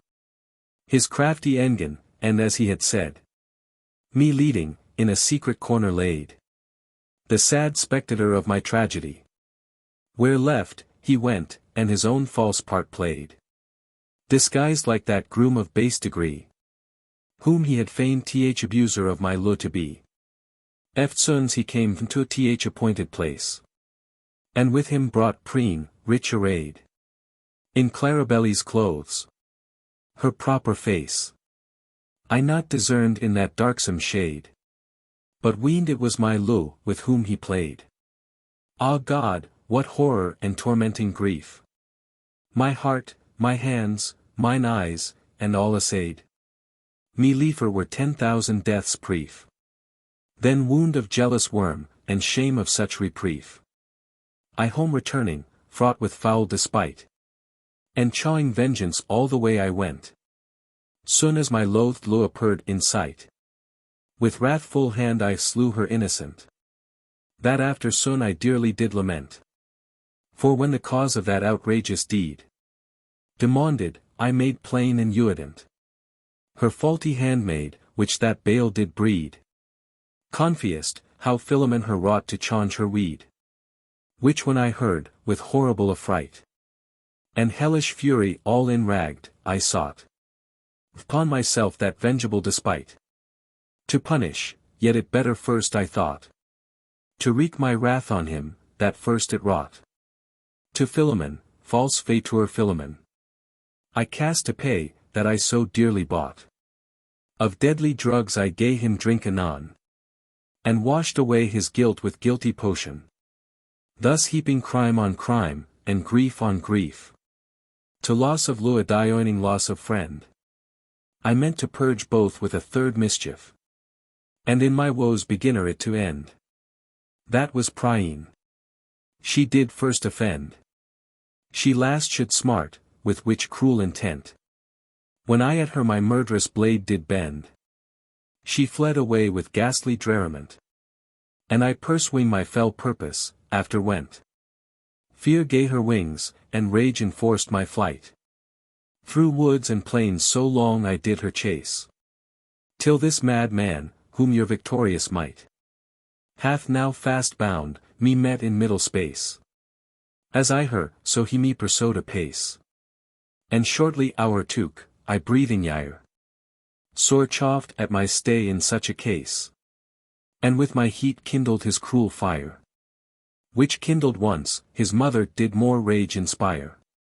Betwixt them both, they ha me done to die. Through wounds, and strokes, and stub-born handling. That death were better, than such agony. As grief and fury to me did bring. Of which in me yet sticks the mortal sting. That during life will noyer be appeased. When he thus ended had his sorrowing. Said Gvyon, Squire, sore ha ye been diseased. But all your hurts may soon through Temperaunce be eased. Then gone the palmer thus, most wretched man, that to affections does the bridle lend.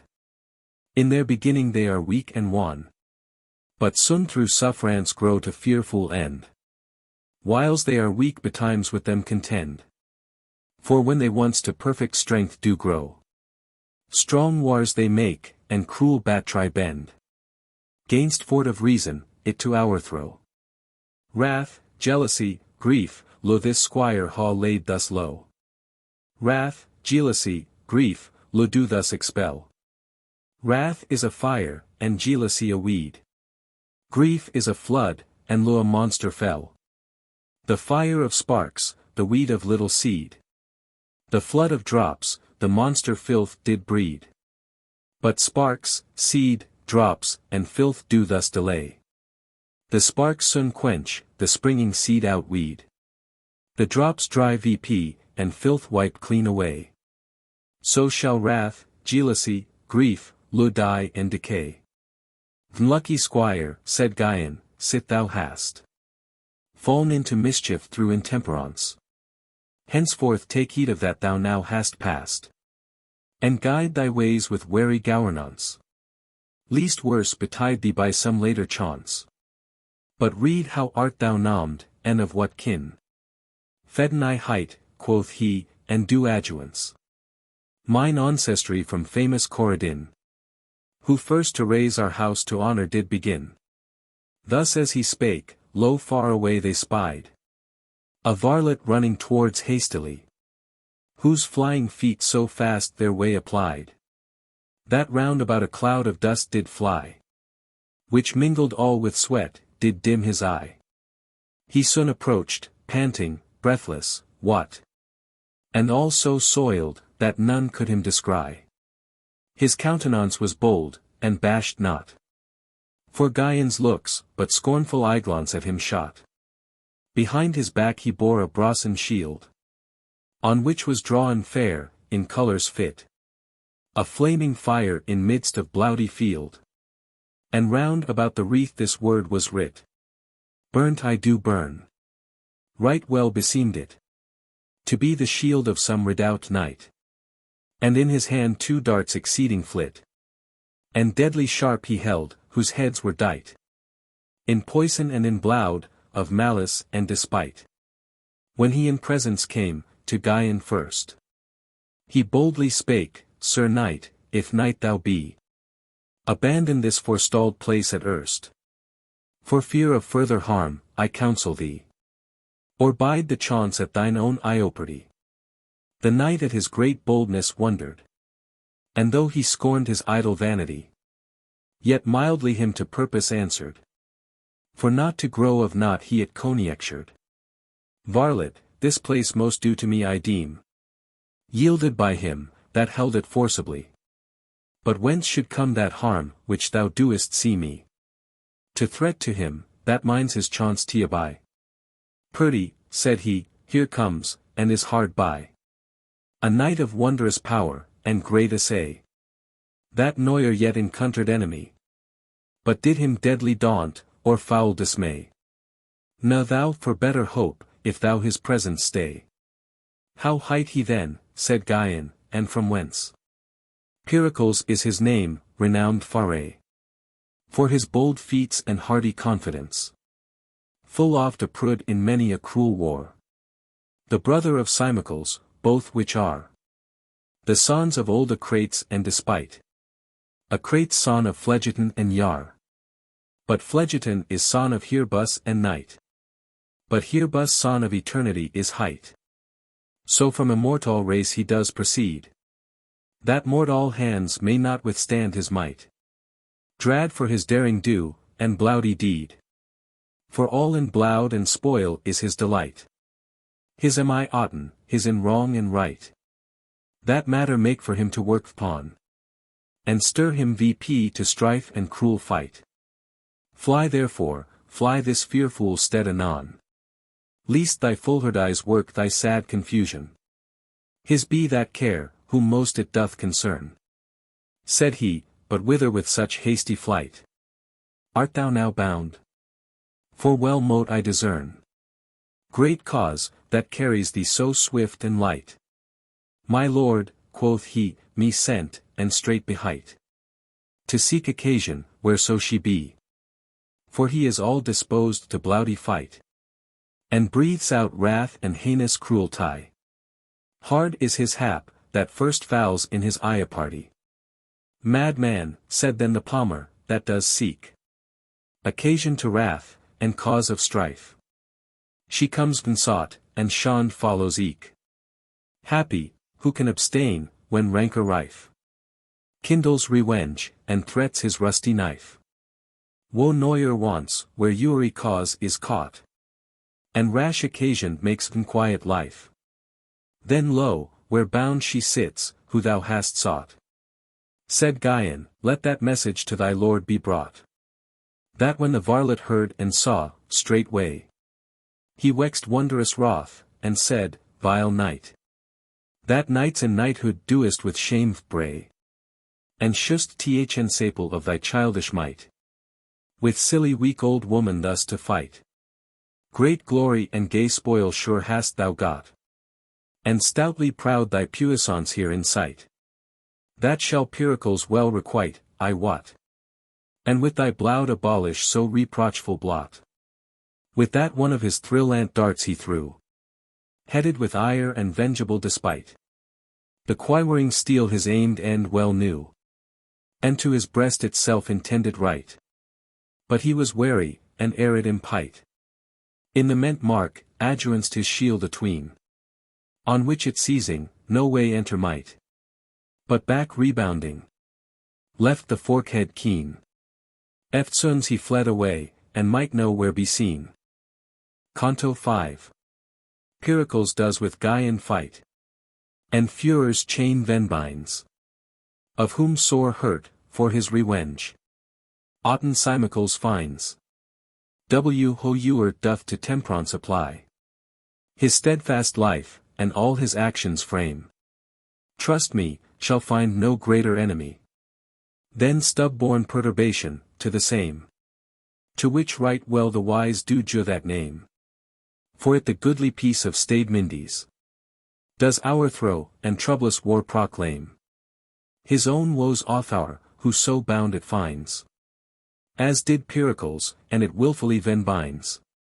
After that varlet's flight, it was not long, ere on the plain fast pricking Gvyon spied one in bright arms embadieled full strong, that as the sunny beams do glance and glide upon the trembling wall, so shined bright, and round about him threw forth sparkling fire, that seemed him to inflame on every side.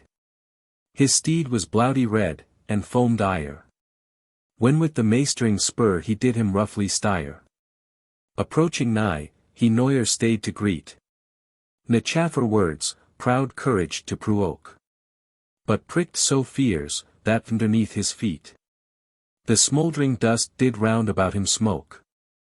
Both horse and man nigh able for to choke, and fairly couching his steel-headed spear, him first saluted with a sturdy stroke. It booted not Sir Gvyon coming near, to think such hideous puissance on foot to bear, but lightly shunned it, and passing by, with his bright blade did smite at him so fell, that the sharp steel arrowing forcibly on his broad shield, bit not, but glancing fell on his horse neck before the quilted cell, and from the head the body sundered quite. So him dismounted low, he did compel on foot with him to match in equal fight. The trunked beast fast bleeding, did him foully dite. Sore bruised with the fall, he slove Crosse, and all enraged, thus him loudly shent. Disleal knight, whose coward courage chose to wreak itself on beast all innocent, and shunned the mark, at which it should be meant. Thereby thine arms see me strong, but manhood freely. So hast thou oft with guile thine honour blent. But little may such guile thee now avail, if wonted force and fortune do not much me fail. With that he drew his flaming sword, and strook at him so fiercely, that the per march Of his so unfolded shield away it took. And glancing on his helmet, made a large an open gash therein, were not his targe. That broke the violence of his intent. The weary soul from thence it would discharge. Natheless so sore a buff to him it lent. That made him reel, and to his breast his buer bent. Exceeding wroth was Gvyon at that blow. And much ashamed, that stroke of luing arm should him dismay, and make him stoop so low. Though otherwise it did him little harm. Though hurling high his iron braced arm, he smote so manly on his shoulder plate, that all his left side it did quite disarm. Yet there the steel stayed not, but inly bait deep in his flesh, and opened wide a red floodgate. Deadly dismayed, with horror of that dint, Pericles was, and grewed eke entire. Yet nathemore did it his fury stint, but added flame to his former fire, that well nigh moult his heart in raging ire. Na thenceforth his a proud skill, to ward, or strike, or hurl, round in warlike gyre. Remembered he any card for his softguard, but rudely ragged, and like a cruel tiger fared. He hewed, and lashed, and foined, and thundered blows, and every way did seek into his life. Na plate, any male could ward so mighty throws, but yielded passage to his cruel knife. But Gvyon, in the heat of all his strife, was wary wise, and closely did await auntage, whilst his foe did rage most rife. Sometimes athwart, sometimes he strook him straight, and falsed oft his blows, to elude him with such bait. Like as a lion, whose imperial power a proud rebellious unicorn defies, toyed the rash assault and wrathful store of his fierce foe, him to a tree applies. And when him running in full course he spies, he slips aside the whiles that furious beast his precious horn, sought of his enemies, strikes in the stock, any thence can be ast. But to the mighty victor yields a bounteous feast. With such fair sleight him Gvyon often failed, till at the last all breathless, weary, faint, him spying, with fresh onset he assailed, and kindling new his courage seeming cayent, strook him so hugely, that through great constraint, he made him stoop perforce to his knee, and do unwilling worship to the saint, that on his shield depainted he did see. Such homage till that instant Neuer learned he, whom Gvyon seeing stoop, persuade fast the present offer of fair victory, and soon his dreadful blade about he cast, wherewith he smote his haughty crest so high, that straight on ground made him full low to lie. Then on his breast his victor foot he thrust. With that he cried, Mercy, do me not die. Ne deem thy force by fortune's doom nighest, that hath, maugre her spite, thus low me laid in dust. Eftsoons his cruel hand Sir Gvyon stayed, tempering the passion with adouisement slow, and maistering might on enemy dismayed. For qual die of war he well did know. Then to him said, Leoa and Allegaunce o. To him that jus thee life and liberty, and henceforth by this day's ensample trow, that hasty wrath, and heedless hazardry, do breed repentance late, and lasting infamy. So vp he let him rise, who with grim look, and countenance stern standing, gone to grind his grated teeth for great disdain, and shook his sandy locks, long hanging down behind, knotted in bloud and dust, for grief of mind, that he in odes of arms was conquered. Yet in himself some comfort he did find, that him so noble knight had maistered, whose bounty more than might, yet both he wondered. Which Gvyon marking said, Be not agrued, Sir Knight, that thus ye now subdued are. Was Neuer man, who most conquests achieved, but sometimes had the worse, and lost by war. Yet shortly gained, that loss exceeded far. Loss is no shame. nor to be less than foe. But to be lesser than himself, doth mar both loser's lot, and victor's praise also. Vain others o'erthrows, who self doth o'erthrow. Fly, O Pericles, fly the dreadful war, that in thyself thy lesser parts do mow. Outrageous anger, and woe-working yar, direful impatience, and heart-murdering low. Those thy foes, those warriors far remove, which thee to endless bale cap should lead. But sith in might thou didst my mercy pro, of courtesy to me the cause arreed, that thee against me drew with so impetuous dread. Dreadless, said he, that shall I soon declare. It was complained, that thou hadst done great tort unto an aged woman, poor and bare, and thralled her in shens with strong effort, void of all succor and needful comfort. That ill beseems thee, such as I thee see, to work such shame. Therefore I thee exhort to change thy will, and set occasion free, and to her capture son yield his first liberty. Thereat Sir Gvyon smilde, and is that all? Said he, that thee so sore displeased hath? Great mercy sure, for to enlarge a thrall, whose freedom shall thee turn to greatest scath. Nathless now quench thy what emboiling wrath. Lo there they be, to thee I yield them free. Thereat he wondrous glad, out of the path did lightly leap, where he them bound did see, and gone to break the bands of their captivity. Soon as occasion felt herself tied, before her son could well assoiled be, she to her vse returned, and straight defied both Gvyon and Pericles. Th1, said she, because he won, the other because he was one, so matter did she make of naught, to stir vp strife, and do them disagree. But soon as furor was enlarged, she sought to kindle his quenched fire, and thousand causes wrought.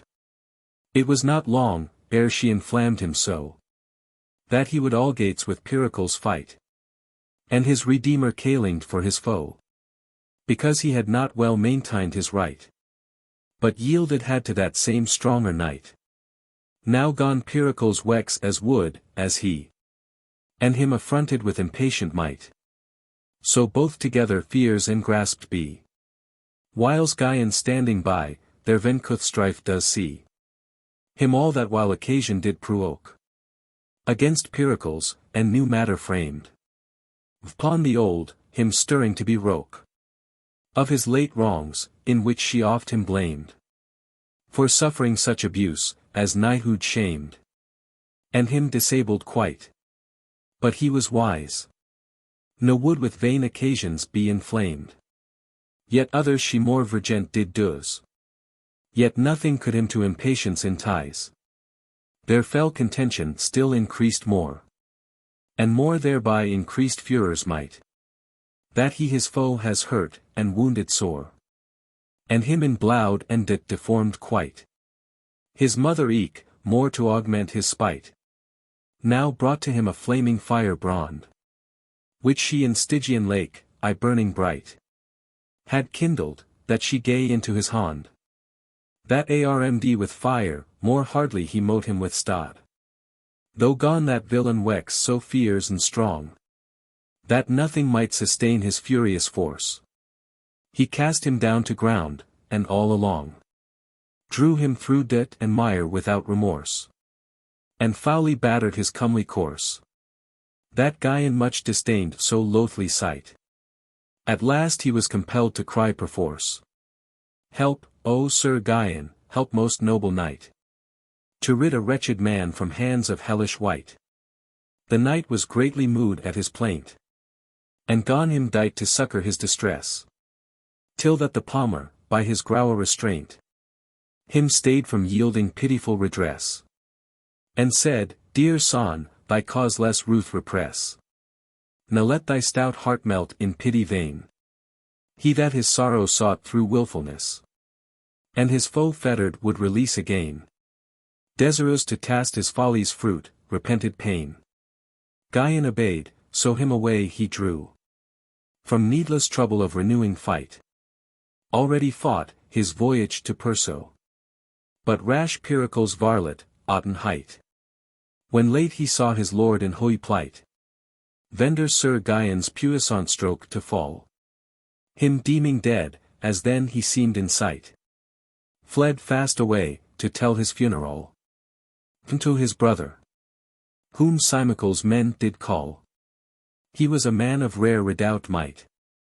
Famous throughout the world for warlike praise. And glorious spoils, purchased in perilous fight. Full many doughty knights he in his days had done to death, subdued in equal phrase. Whose carcasses, for terror of his name, of fowls and beasts he made the piteous praise. And hung their conquered arms for more defame. On gallows trees, in honor of his dearest dame. His dearest dame is that enchantress. The vile Acrasia, that with vain delights. And idle pleasures in her, bower of bliss. Does charm her lowers. And the feeble sprites. Can call out of the bodies of frily wights. Whom then she does transform to monstrous hues. And horribly misshapes with VGLY sights.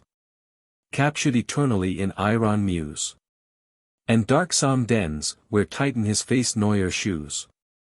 There Auten found Cymical's sojourning.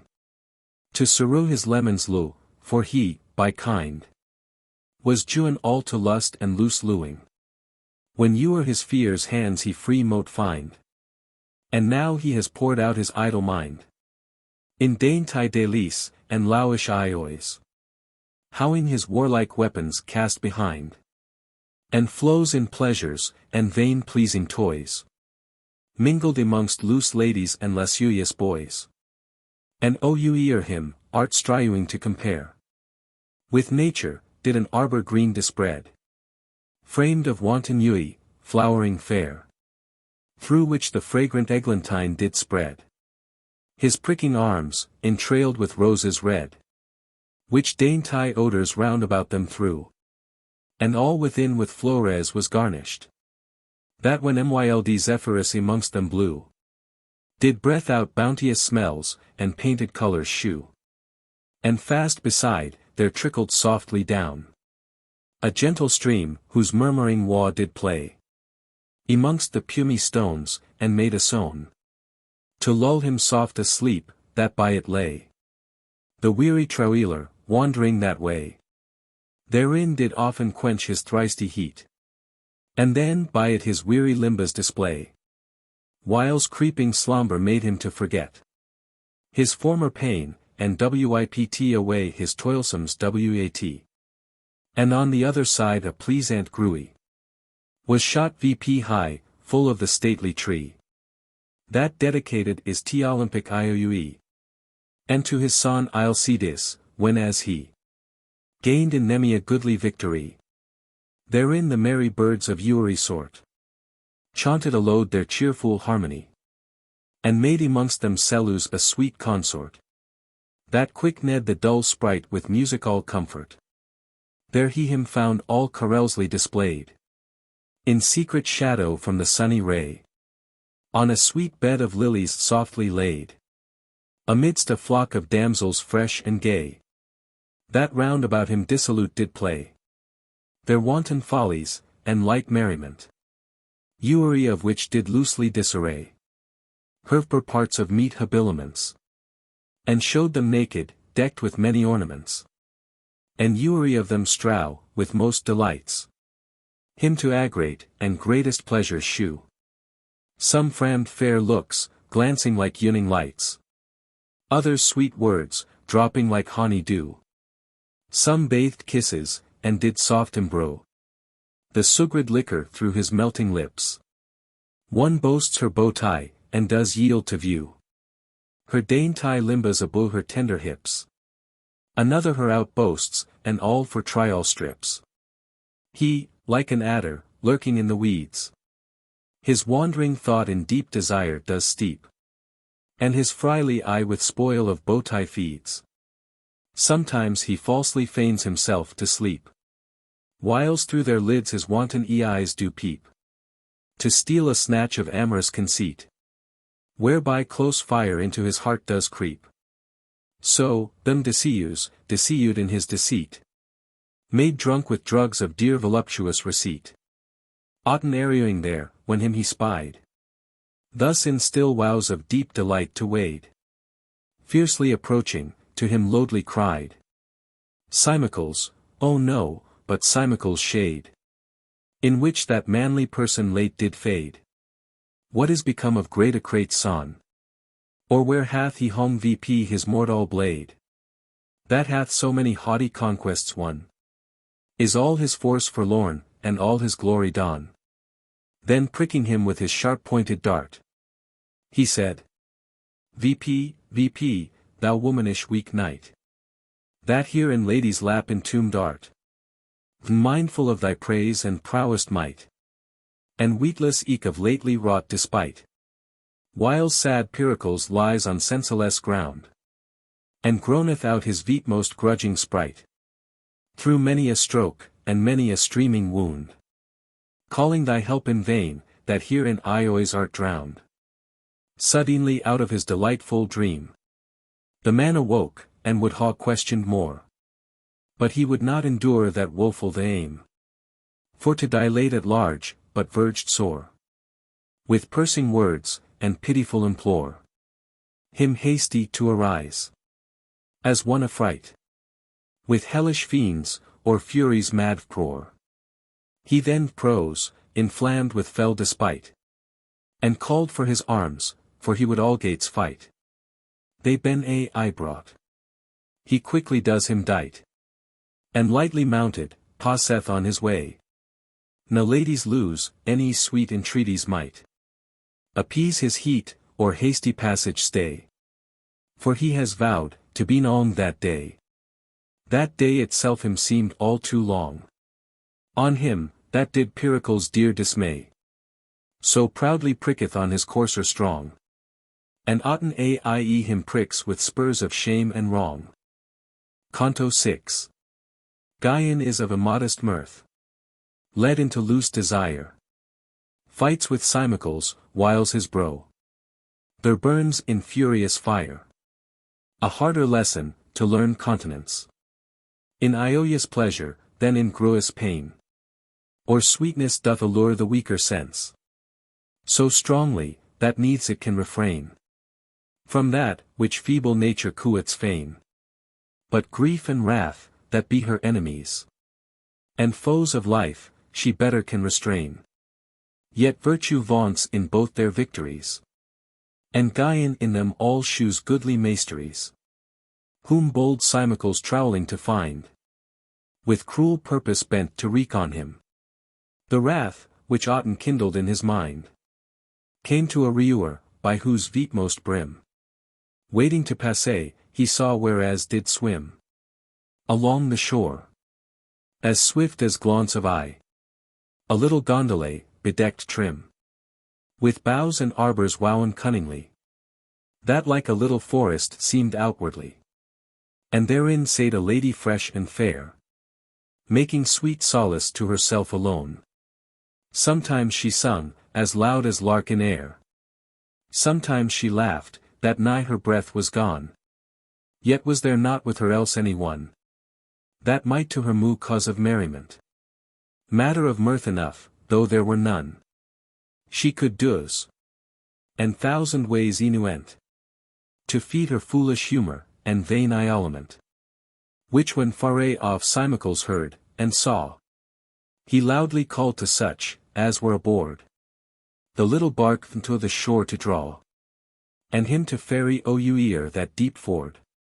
The merry mariner to his word soon hearkened, and her painted boat straightway turned to the shore, where that same warlike lord she in received, but oughtn't by no way she would admit, alba the night her much did pray. Eftsoons her shallow ship away did slide, more swift, than swallow shears the liquid ski, withouten oar or pilot it to guide, or winged canoas with the wind to fly. Only she turned a pin, and by, It cut a wave upon the yielding wall. Ne cared she her course for to apply. For it was taught the way, which she would haul. And both from rocks and flats itself could wisely saw. And all the way, the wanton damsel found new mirth, her passenger to entertain. For she in pleasant purpose did abound. And greatly ioed merry tales to feign. Of which a storehouse did with her remain. Yet seemed, nothing well they her became. For all her words she drowned with laughter vain. And wanted grace in tearing of the same. That turned all her pleasance to a scoffing game. And other whiles vain toys she would doise. As her fantastic wit did most delight. Sometimes her head she fondly would aguize. With gaudy girlands, or fresh florets dight. About her neck, or rings of rushes plight. Sometimes to do him laugh, she would essay. To laugh at shaking of the low's light. Or to behold the water work, and play. About her little frigate, therein making way. Her light behower, and loose dalliance. Gave wondrous great contentment to the knight. That of his way he had no sougnance. Nor care of vowed revenge, and cruel fight. But to weak wench did yield his martial might. So easy was to quench his flamed mind. With one sweet drop of sensual delight. So easy is, to appease the stormy wind.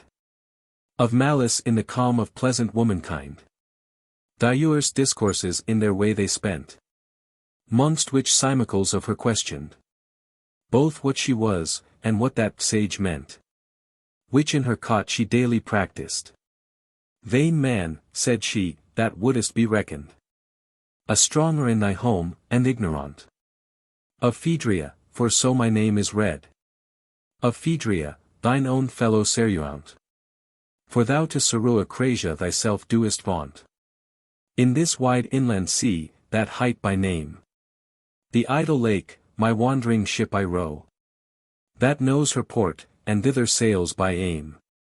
Ne care, any fear I, how the wind do blow. Or whether swift I wend. Or whether slow. Both slow and swift alike do sorrow my torn. Ne swelling Neptune, any loud thundering Ioue. Can change my char, or make me you or mourn. My little boat can safely passe this perilous bourne. Whiles thus she talked, and whiles thus she toyed. They were far past the passage, which he spake. And come to an island, waste and void. That float in the midst of that great lake. There her small gondole her port did make. And that gay pair issuing on the shore. Disburdened her. Their way they forward take. Into the land, that lay them fair before. Whose pleasance she him shewed, and plentiful great store. It was a chosen plot of fertile land. Amongst wide wows set, like a little nest. As if it had by nature's cunning hand. Been choicely picked out from all the rest. And laid forth for ensample of the best. No dainty flower or herb. That grows on ground. No arbret with painted blossoms drayest. And smelling sweet, but there it might be found. To bud out fair, and her sweet smells throw all around. No tree, whose branches did not browly spring. No branch, whereon a fine bird did not sit. No bird, but did her shrill notes sweetly sing. No song but did contain a luili dit. Trees, branches, birds, and songs were framed fit. For to allure freely mind to careless ease. Careless the man soon walks, and his weak wit. Was workome of thing, that did him please. So pleased, did his wrathful purpose fair appease. Thus when she had his eyes and senses fed. With false delights, and filed with pleasures vain. Into a shady dale she soft him led. And laid him down upon a grassy plain. And her sweet self without dread, or disdain. She set beside, laying his head disarmed. In her loose lap, it softly to sustain. Where soon he slumbred, fearing not be harmed. The whiles with a low lay she thus him sweetly charmed. Behold, O man, that toilsome pains doest take. The flowers, the fields, and all that pleasant grows. How they themselves do thine ensample make. Whiles nothing inurious nature them forth throws. Out of her fruitful lap. How, no man knows. They spring, they bud, they blossom fresh and fair. And deck the world with their rich pompous shows. Yet no man for them taketh pains or care. Yet no man to them can his careful pains compare. The lily, lady of the flowering field. The fleur de luce, her luily paramour. Bid thee to them thy fruitless labours yield. And soon lo off this toilsome weary stour. Lo, how brow she decks her bounteous boor. With silken kettons and gold curlets. Therein to shroud her sumptuous bellamour. Yet neither spins nor cardes, any cares nor frets. But to her mother nature all her care she lets. Why then dost thou, O man, that of them all art lord, and eke of nature sovereign, wilfully make thyself a wretched thrall? And wast thy iolious hours in needless pain, seeking for donger and adventures vain? What bodes it all to ha, and nothing vse? Who shall him rue, that swimming in the main will die for thirst, and water doth refuse? Refuse such fruitless toil, and present pleasures choose. By this she had him lulled fast asleep, that of no worldly thing he care did take. Then she with liquors strong his eyes did steep, that nothing should him hastily awake. So she him left, and did herself betake into her boat again, with which she cleft the slothful waw of that great Griesly lake. Soon she that island Faerie behind her left, and now is come to that same place, where first she weft. By this time was the worthy Gvyon brought into the other side of that wide strand, where she was rowing, and for passage sought. Him needed not long call, she soon to hond. Her ferry brought, where him she biding fond. With his sad guide, himself she took aboard. But the black palmer suffered still to stand. No wood for price, or prayers once afford. To ferry that old man ouer the perilous ford. Gvyon was loath to low his guide behind. Yet being on trade, might not back retire. For the flit bark, obeying to her mind, forth launched quickly, as she did desire. Negay him low to bid that aged sire adieu, but nimbly ran her wonted course. Through the dull billows thick as troubled mire, whom neither wind out of their seat could force, nor timely tides did dry you out of their sluggish source.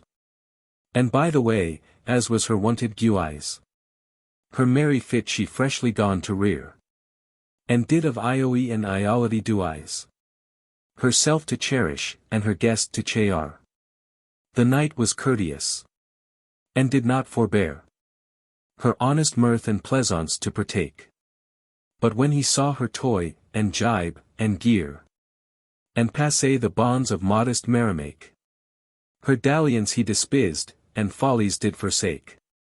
Yet she still followed her former style, and said, and did all that mote him delight, till they aeried in that pleasant isle, where sleeping late she left her other knight. But when as Gvyon of that land had sight, he wist himself amiss, and angry said, Ah dame, pretty ye ha not done me right, thus to mislead me, whiles I you obeyed. Me little needed from my right way to ha strayed. Fair sir, quoth she, be not displeased at all. Who fares on sea, may not command his way. No wind and weather at his pleasure call. The sea is wide, and easy for to stray.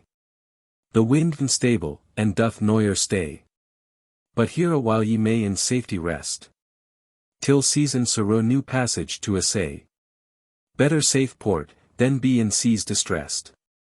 Therewith she laughed, and did her earnest end in highest. But he half discontent, mote nathless himself appease, and issoed forth on shore. The Ioes whereof, and hap pie fruitfulness, such as he saw, she gone him lay before. And although pleasant, yet she made much more. The fields did laugh. The flowers did freshly spring. The trees did bud, and eerily blossoms bore. And all the choir of birds did sweetly sing. And told that garden's pleasures in their carolling. And she more sweet, than any bird on bough, would oftentimes amongst them bear a part. And strive to passe, as she could well enough. Their nature music by her skilful art. So did she all. That might his constant heart withdraw from thought of warlike enterprise. And drown in dissolute delights apart. Where noise of arms, or view of martial guise, might not rewew desire of knightly exercise. But he was wise, and wary of her will.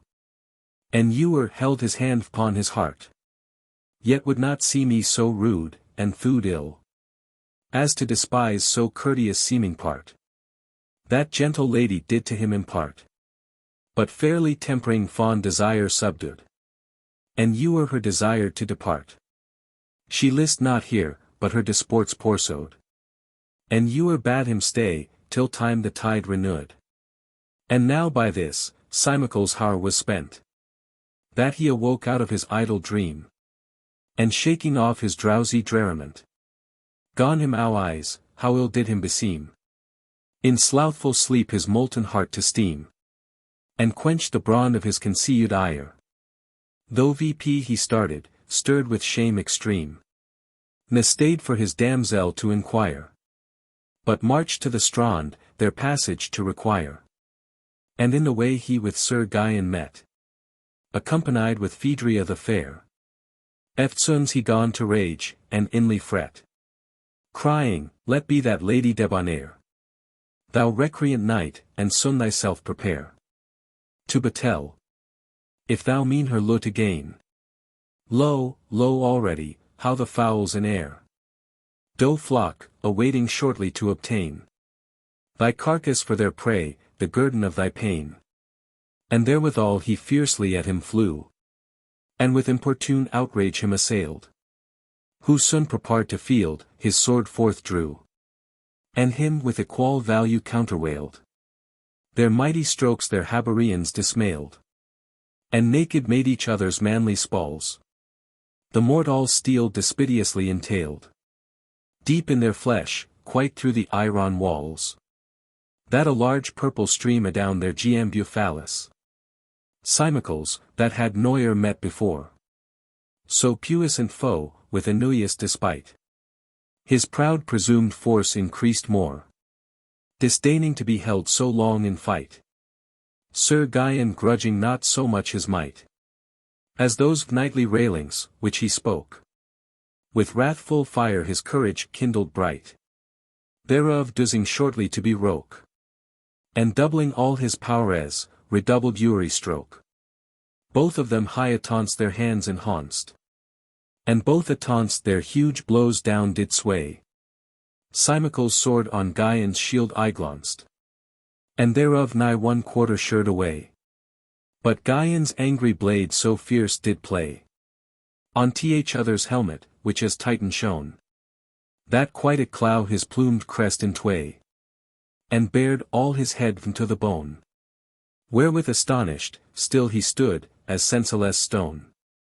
Still as he stood, fair Phaedria, that beheld. That deadly donger, soon atween them ran. And at their feet herself most humbly felled. Crying with piteous voice, and countenance wan. Ah well away, most noble lords, how can your cruel eyes endure so piteous sight?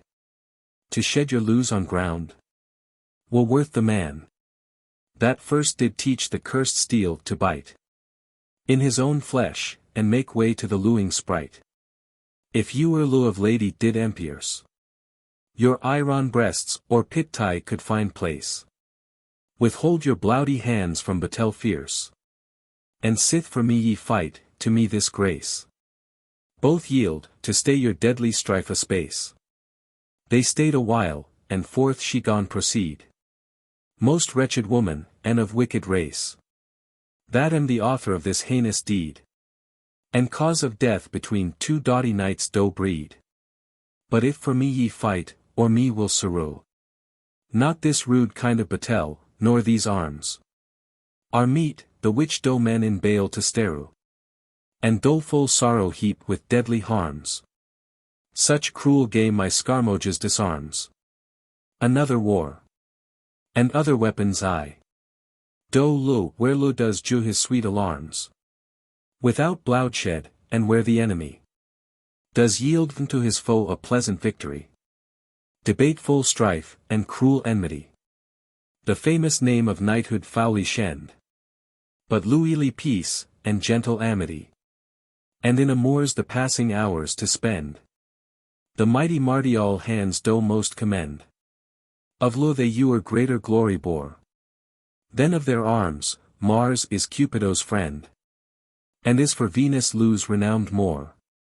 Than all his wars and spoils, the which he did of yore. Therewith she sweetly smyled. They though full bent. To pro extremities of bloudy fight.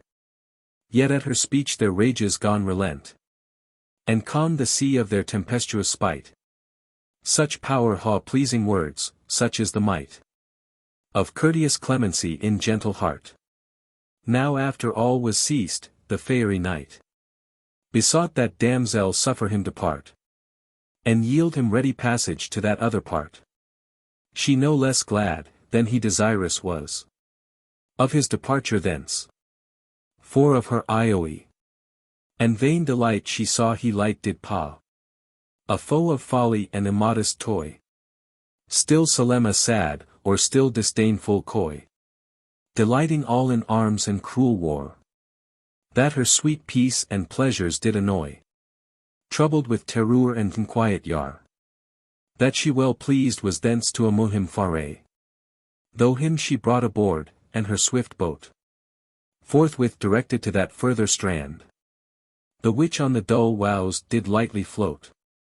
And soon aeried on the shallow sand.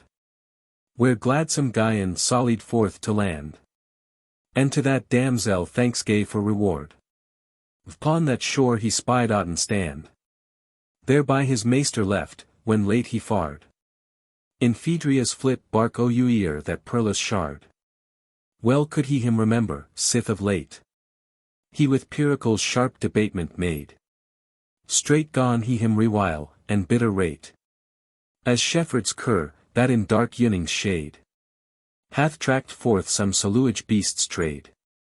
Vile miscreant, said he, whither doest thou fly?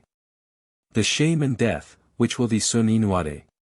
What coward hand shall do thee next to die? That art thus foully fled from famous enemy? With that he stiffly shook his steel-head dart. But sober Gvyon, hearing him so rail, though somewhat moved in his mighty heart, yet with strong reason mastered passion freely, and passed fairly forth. He turning tail, back to the strand returned, and there still stayed, awaiting passage, which him late did fail. The whiles Simacles with that wanton maid, the hasty heat of his odd revenge delayed. Whilst there the varlet stood, he saw from faerie an armed knight, that towards him fast ran. He ran on foot, as if in luckless war. His forlorn steed from him the victor won. He seemed breathless, heartless, faint, and wan. And all his armor sprinkled was with blood, and soiled with dirty gore, that no man can discern the hew thereof. He nowhere stood, but bent his hasty course towards the idle flood. The varlet saw, when to the flood he came, how without stop or stay he fiercely leapt, and deep himself bedooked in the same, that in the lake his lofty crest was steeped. Ne of his safety seemed care he kept, but with his raging arms he rudely flashed the wows about, and all his armor swept, that all the bloud and filth away was washed. Yet still he bet the water, and the billows dashed. Otten drew nigh, to weet what it mote be. For much he wondered at that vencouth sight. Whom should he, but his own dear lord, there see? His own dear lord Pyrrhicles, in sad plight. Raid I to drown himself for fell despite. Harrow now out, and well away, he cried.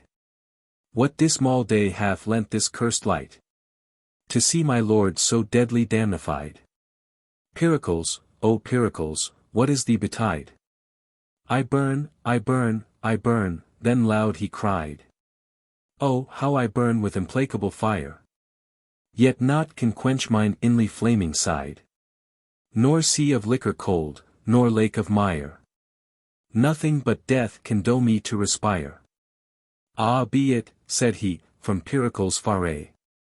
After pursuing death once to require. Or think, that aught those puissant hands may mar.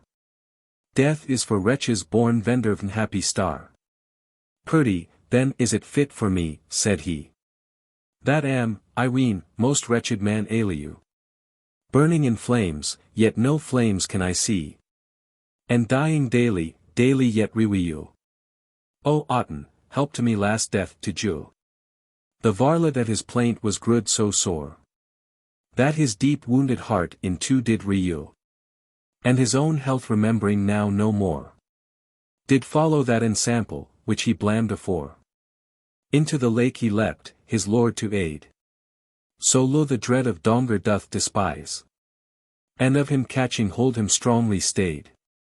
From drowning. But more hap pie he, than wise. Of that sea's nature did him not awes. The wows thereof so slow and sluggish were. Engrossed with mud, which did them fool agrees. That ewery weight I thing they did bear. No aught mote ewer sink down to the bottom there. Whiles thus they struggled in that idle wall. And strow in vain, the one himself to drown. The other both from drowning for to saw. Lo, to that shore one in an ancient gown. Whose hoary locks great gravity did crown. Holding in hand a goodly arming sword. By fortune came, led with the troublous sown. Where drenched deep he found in that dull ford. The careful Seruant, striewing with his raging lord. Him Otten spying, knew right well of yore. And loudly called, help help, O Archimage. To saw my lord, in wretched plight forlore. Help with thy hand, or with thy counsel sage. Weak hands, but counsel is most strong in age. Him when the old man saw, he wondered sore. To see Pericles there so rudely rage. Yet sit hen's help, he saw, he needed more. Then pit-tie, he in hast approached to the shore. And called, Pericles, what is this, I see? What hellish fury hath at erst thee hent? Furious ewer I thee knew to be. Yet noyer in this strange astonishment. These flames, he cried, do me torment. What flames, quoth he, when I thee present see? In Donga rather to be drent, than brent. Harrow, the flames, which me consume, said he. Ne can be quenched, within my secret bowels be. That cursed man, that cruel fiend of hell. Furor, O furor hath me thus bedight. His deadly wounds within my lure swell. And his what fire burns in mine entrails bright. Kindled through his infernal brand of spite. Sith late with him I batile vain would boast. That now I ween Iou's dreaded thunder light. Does scorch not half so sore, nor damned ghost. In flaming phlegeton does not so felly rost. Which when as Archimago heard, his grief. He knew right well, and him at taunts disarmed. Then searched his secret wounds, and made a prief. Of ewery place, that was with bruising harmed. Or with the hidden fire too inly warmed. Which done, he balmess and herbs thereto applied. And more with mighty spells them charmed. That in short space he has them qualified. And him restored to health, that would ha all gates died. Canto 7. Gvyon finds Mammon in a deleu. Sunning his treasure whore. Is by him tempted, and led down. To see his secret store. As pilot well expert in perilous waw. That to a steadfast star his course hath bent. When foggy mists, or cloudy tempests haul. the faithful light of that fair lampy iblant. And coord hoen with hideous dreriment. Upon his card and compass firmes his eye. The meesters of his long experiment. And to them does the steady helm apply. Bidding his winged vessel fairly forward fly. So Gvyon howing lost his trusty guide. Late left beyond that idle lake, proceeds. Yet on his way, of none accompanied. And Euremore himself with comfort feeds. Of his own virtues, and praiseworthy deeds. So long he yode, yet no adventure found. Which fame of her shrill trumpet worthy reads. For still he troweled through wide wastful ground. That naught but desert wilderness shewed all around. At last he came into a gloomy glade. Coord with boughs and shrubs from Hoen's light. Whereas he sitting found in secret shade. And vencuth, saluage, and while white. Of griesly hew, and foul ill forward sight. His face with smoke was tanned, and eyes were bleared. His head and beard with sout were ill bedight. His coal-black hands did see me to ha been seared. In smithy's fire-spitting forge, and nae less like claws apurred. His iron coate all hour-grown with rust. Was underneath enveloped with gold. Whose glistering gloss darkned with filthy dust. Well it appeared, to ha been of old. A work of rich in tale, and curious mould. Wowen with antiques and wild imagery. And in his lap a mass of coin he told. And turned Sidon, to feed his eye. A coetous desire with his huge treasury. And round about him lay on every side. Great heaps of gold, that noyer could be spent. Of which some were rude ore, not purified. Of Mulciber's during element. Some others were new dryuen, and distent. Into great ingos, and to wedges square. Some in round plates withouten monument. But most were stamped, and in their metal bare. The antique shapes of kings and gezzers strange and rare. Soon as he Gvyon saw, in great affright. And hast he rose, for to remove aside. Those precious hills from Stronger's Inuya sight. And down them poured through an hole full wide. Into the hollow earth, them there to hide. But Gvyon lightly to him leaping, stayed. His hand, that trembled, as one terrified.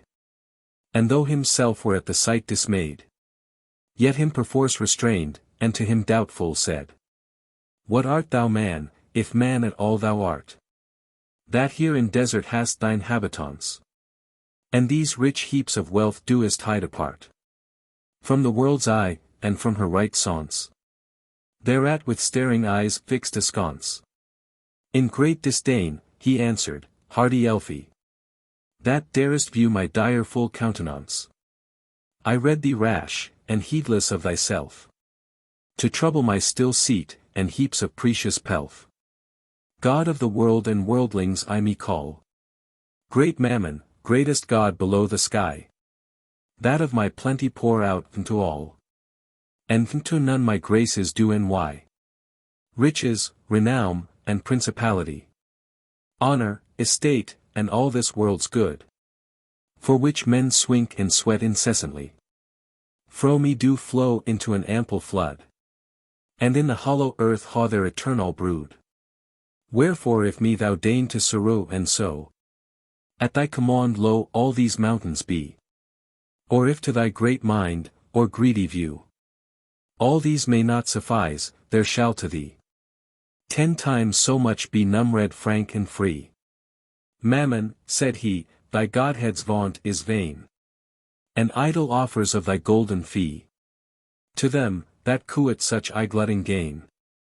Proffer thy gifts, and fitter Temperaunce entertain. Me ill besits, that in their doing arms. And honors suit my vowed days do spend. Unto thy bounteous baits, and pleasing charms. With which weak men thou wishest, to attend. Regard of worldly muck doth foully blend. And low abase the high heroic sprite. That I always for crowns and kingdoms to contend. Fair shields, gay steeds, bright arms be my delight. Those be the riches fit for an Trousse knight. Vain glorious Elfie, said he, doest not thou weet? That money can thy wants it will supply. Shields, steeds, and arms, and all things for thee meet.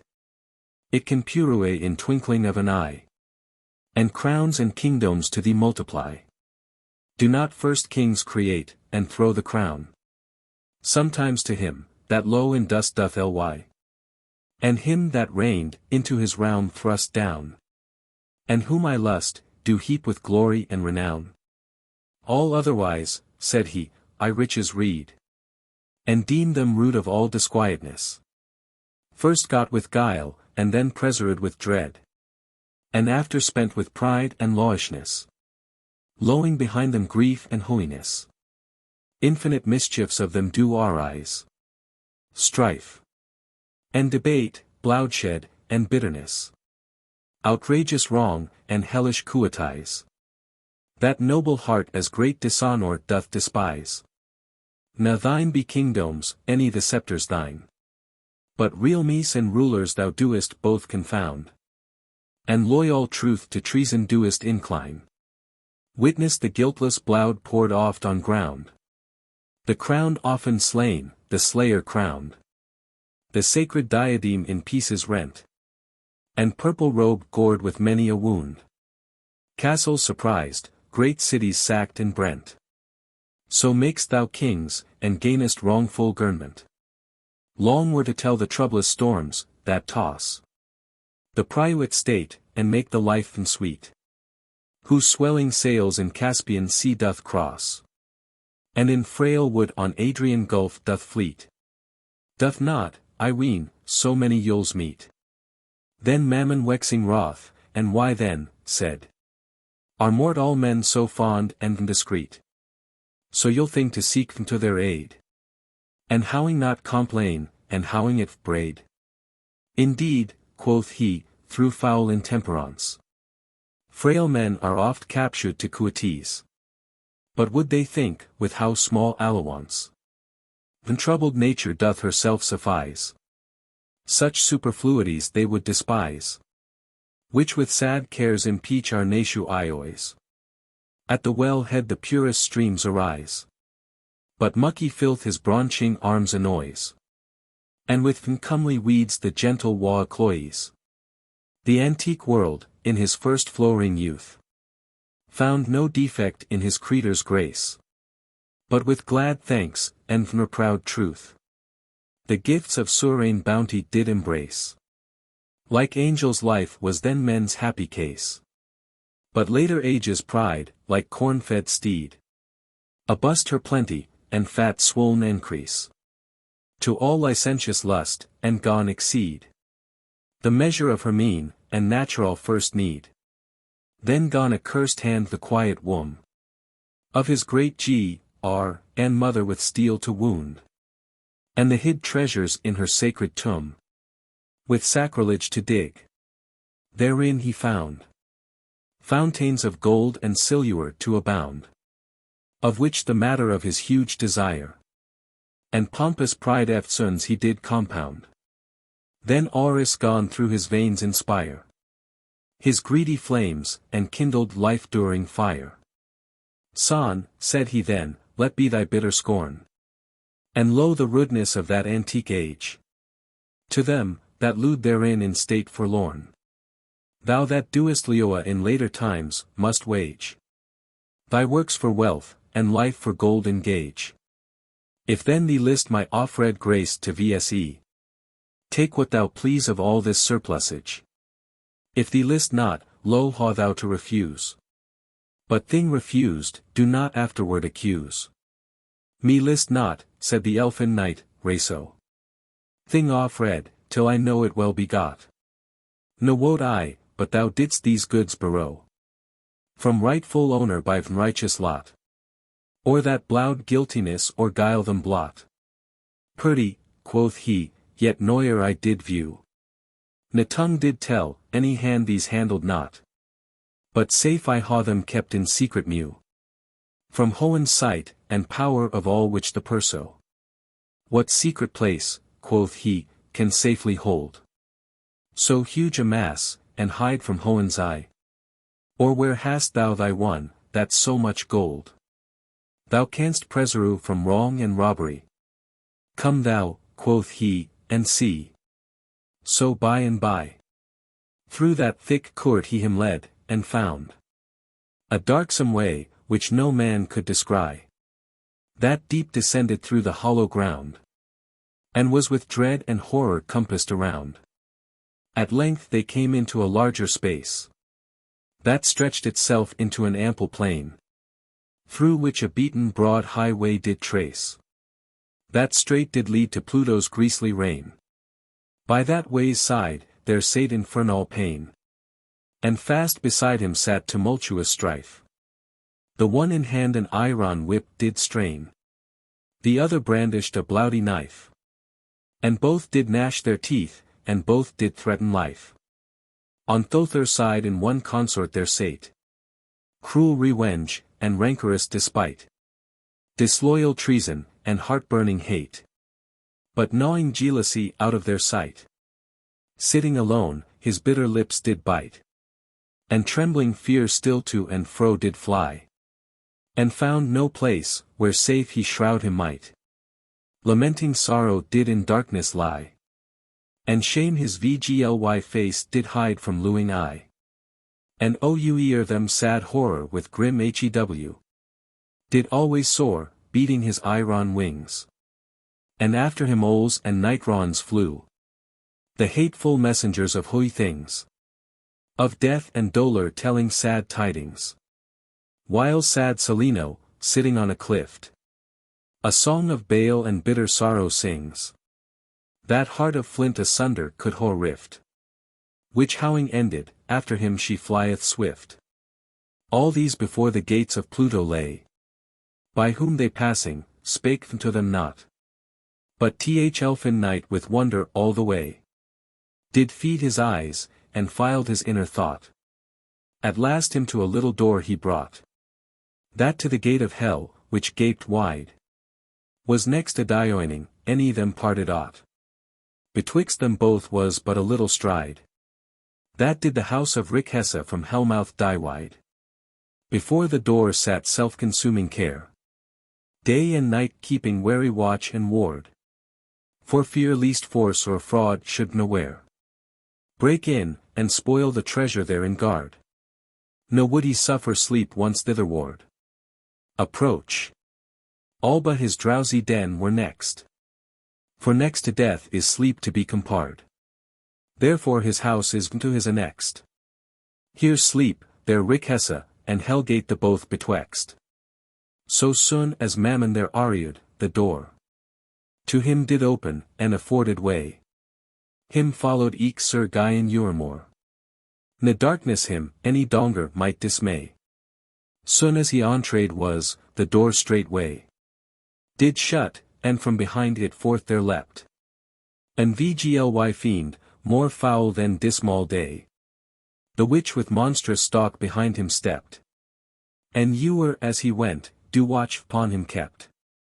Well hoped he, ere long that hardy guest, if ewer could his hand, or lustful eye, or lips he laid on thing, that licked him best, or ewer sleep his eye strings did untie, should be his prey, and therefore still on high, he o'er him did hold his cruel claws, threatening with greedy gripe to do him die, and rend in pieces with his ravenous paws, if ewer he transgressed the fatal Stygian laws. That houses for me within was rude and strong, like an huge caw, hewn out of rocky cliff, from whose rough vault the ragged breaches hung, embossed with massy gold of glorious gift, and with rich metal loaded Uri rift. That holy ruin they did see me to threat, and o'er them Arachne high did lift her cunning web, and spread her subtle net, enwrapped in foul smoke and clouds more black than yet. Both roof, and floor, and walls were all of gold, but o'ergrown with dust and old decay, and hid in darkness, that none could behold the hew thereof, for view of cheerful day, did Neuer in that house itself display. but a faint shadow of uncertain light. Such as a lamp, whose life does fade away. Or as the moon clothed with cloudy night. Does shew to him, that walks in fear and sad affright. In all that realm was nothing to be seen, but huge great iron chests and coffers strong, all barred with double bends, that none could wean them to a force by violence or wrong. On every side they placed were along, but all the ground with skulls was scattered, and dead men's bones, which round about were flung, whose loose, it seemed, whilome there were shed, and their vile carcasses now left unburied.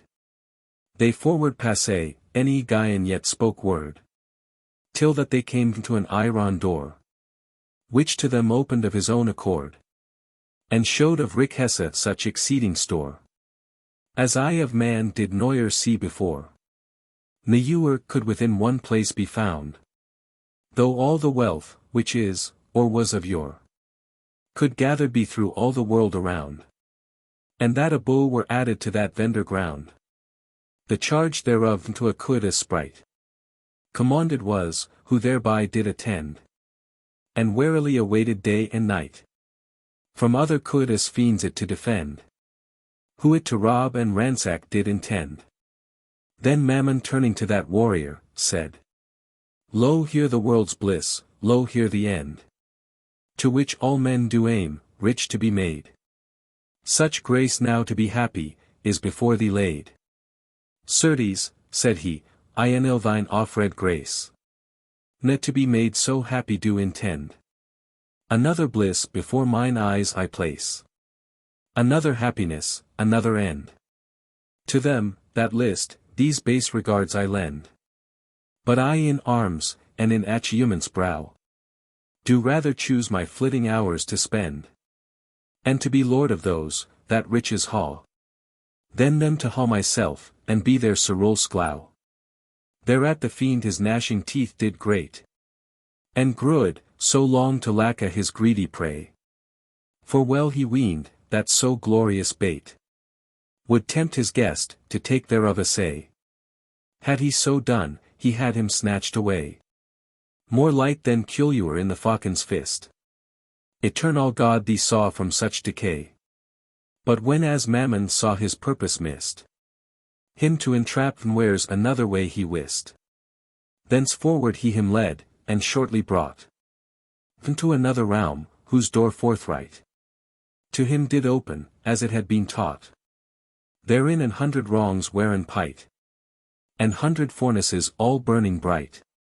By every fornace many fiends did bide, deformed creatures, horrible in sight. And every fiend his bussy pains applied, to melt the golden metal, ready to be tried. One with great bellows gathered filling air, and with forced wind the fuel did inflame. Another did the dying bronze repair, with iron tongues, and sprinkled off the same with liquid wows, fierce Vulcan's rage to tame, who mastering them, renewed his former heat. Some scummed the dross, that from the metal came. Some stirred the molten ore with ladles great. And every one did swink, and every one did sweat. But when as earthly white they present saw, glistering in arms and batalus array, from their what work they did themselves withdraw, to wonder at the sight, for till that day they never creature saw, that came that way. Their staring eyes sparkling with fervent fire, and VGLY shapes did neither man dismay. That were it not for shame, he would retire. Till that him thus bespake their sovereign lord and sire. Behold, thou Faerie son, with mortal eye, that luing eye before did never see the thing, that thou didst crouse so earnestly, to weet, whence all the wealth late showed by me proceeded, lo now is revealed to thee. Here is the fountain of the world's good. Now therefore, if thou wilt enriched be, ause thee well, and change thy wilful mood, lest thou perhaps hereafter wish, and be withstood.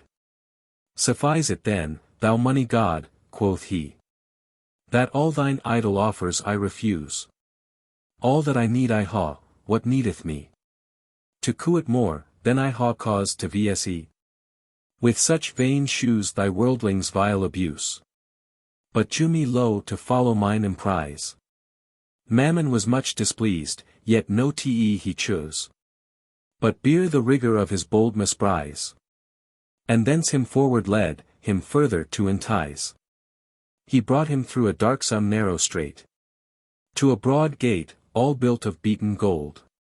The gate was open, but therein did wait a sturdy villain, striding stiff and bold.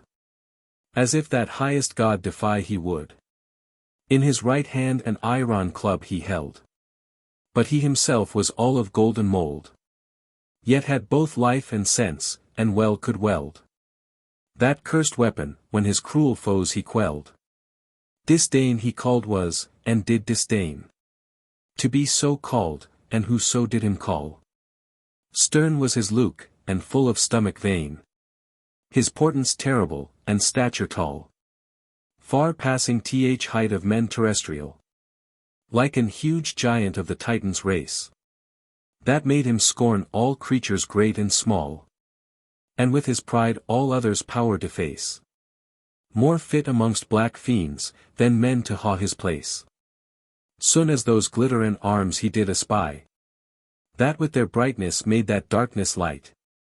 His harmful club he gone to hurtle high. And threaten battile to the Faerie knight. Who likewise gone himself to battile dight. Till Mammon did his hasty hand withhold. And counselled him abstain from perilous fight. For nothing might abash the villain bold. Ne mort all steel emperors his miscreated mould.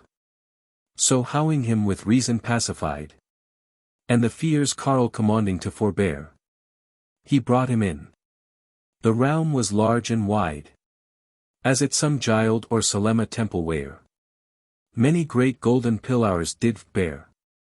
The massy roof, and riches huge sustain. And every pillar decked was full dear. With crowns and diadems, and titles vain. Which mort all princes wore, whiles they on earth did reign. A rout of people there assembled were. Of every sort and nation vendor sky. Which with great poor priest to draw near. To per part, where was adjuanced high.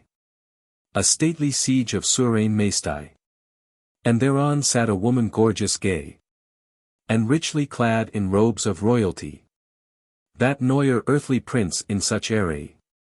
His glory did in haunts, and pompous pride display. Her face right wondrous fair did see me to be. That her broad beauty's beam great brightens through. Through the dim shade, that all men might it see. Yet was not that same her own nature hew. But wrought by art and counterfeited shew. Thereby more lowers to her to call.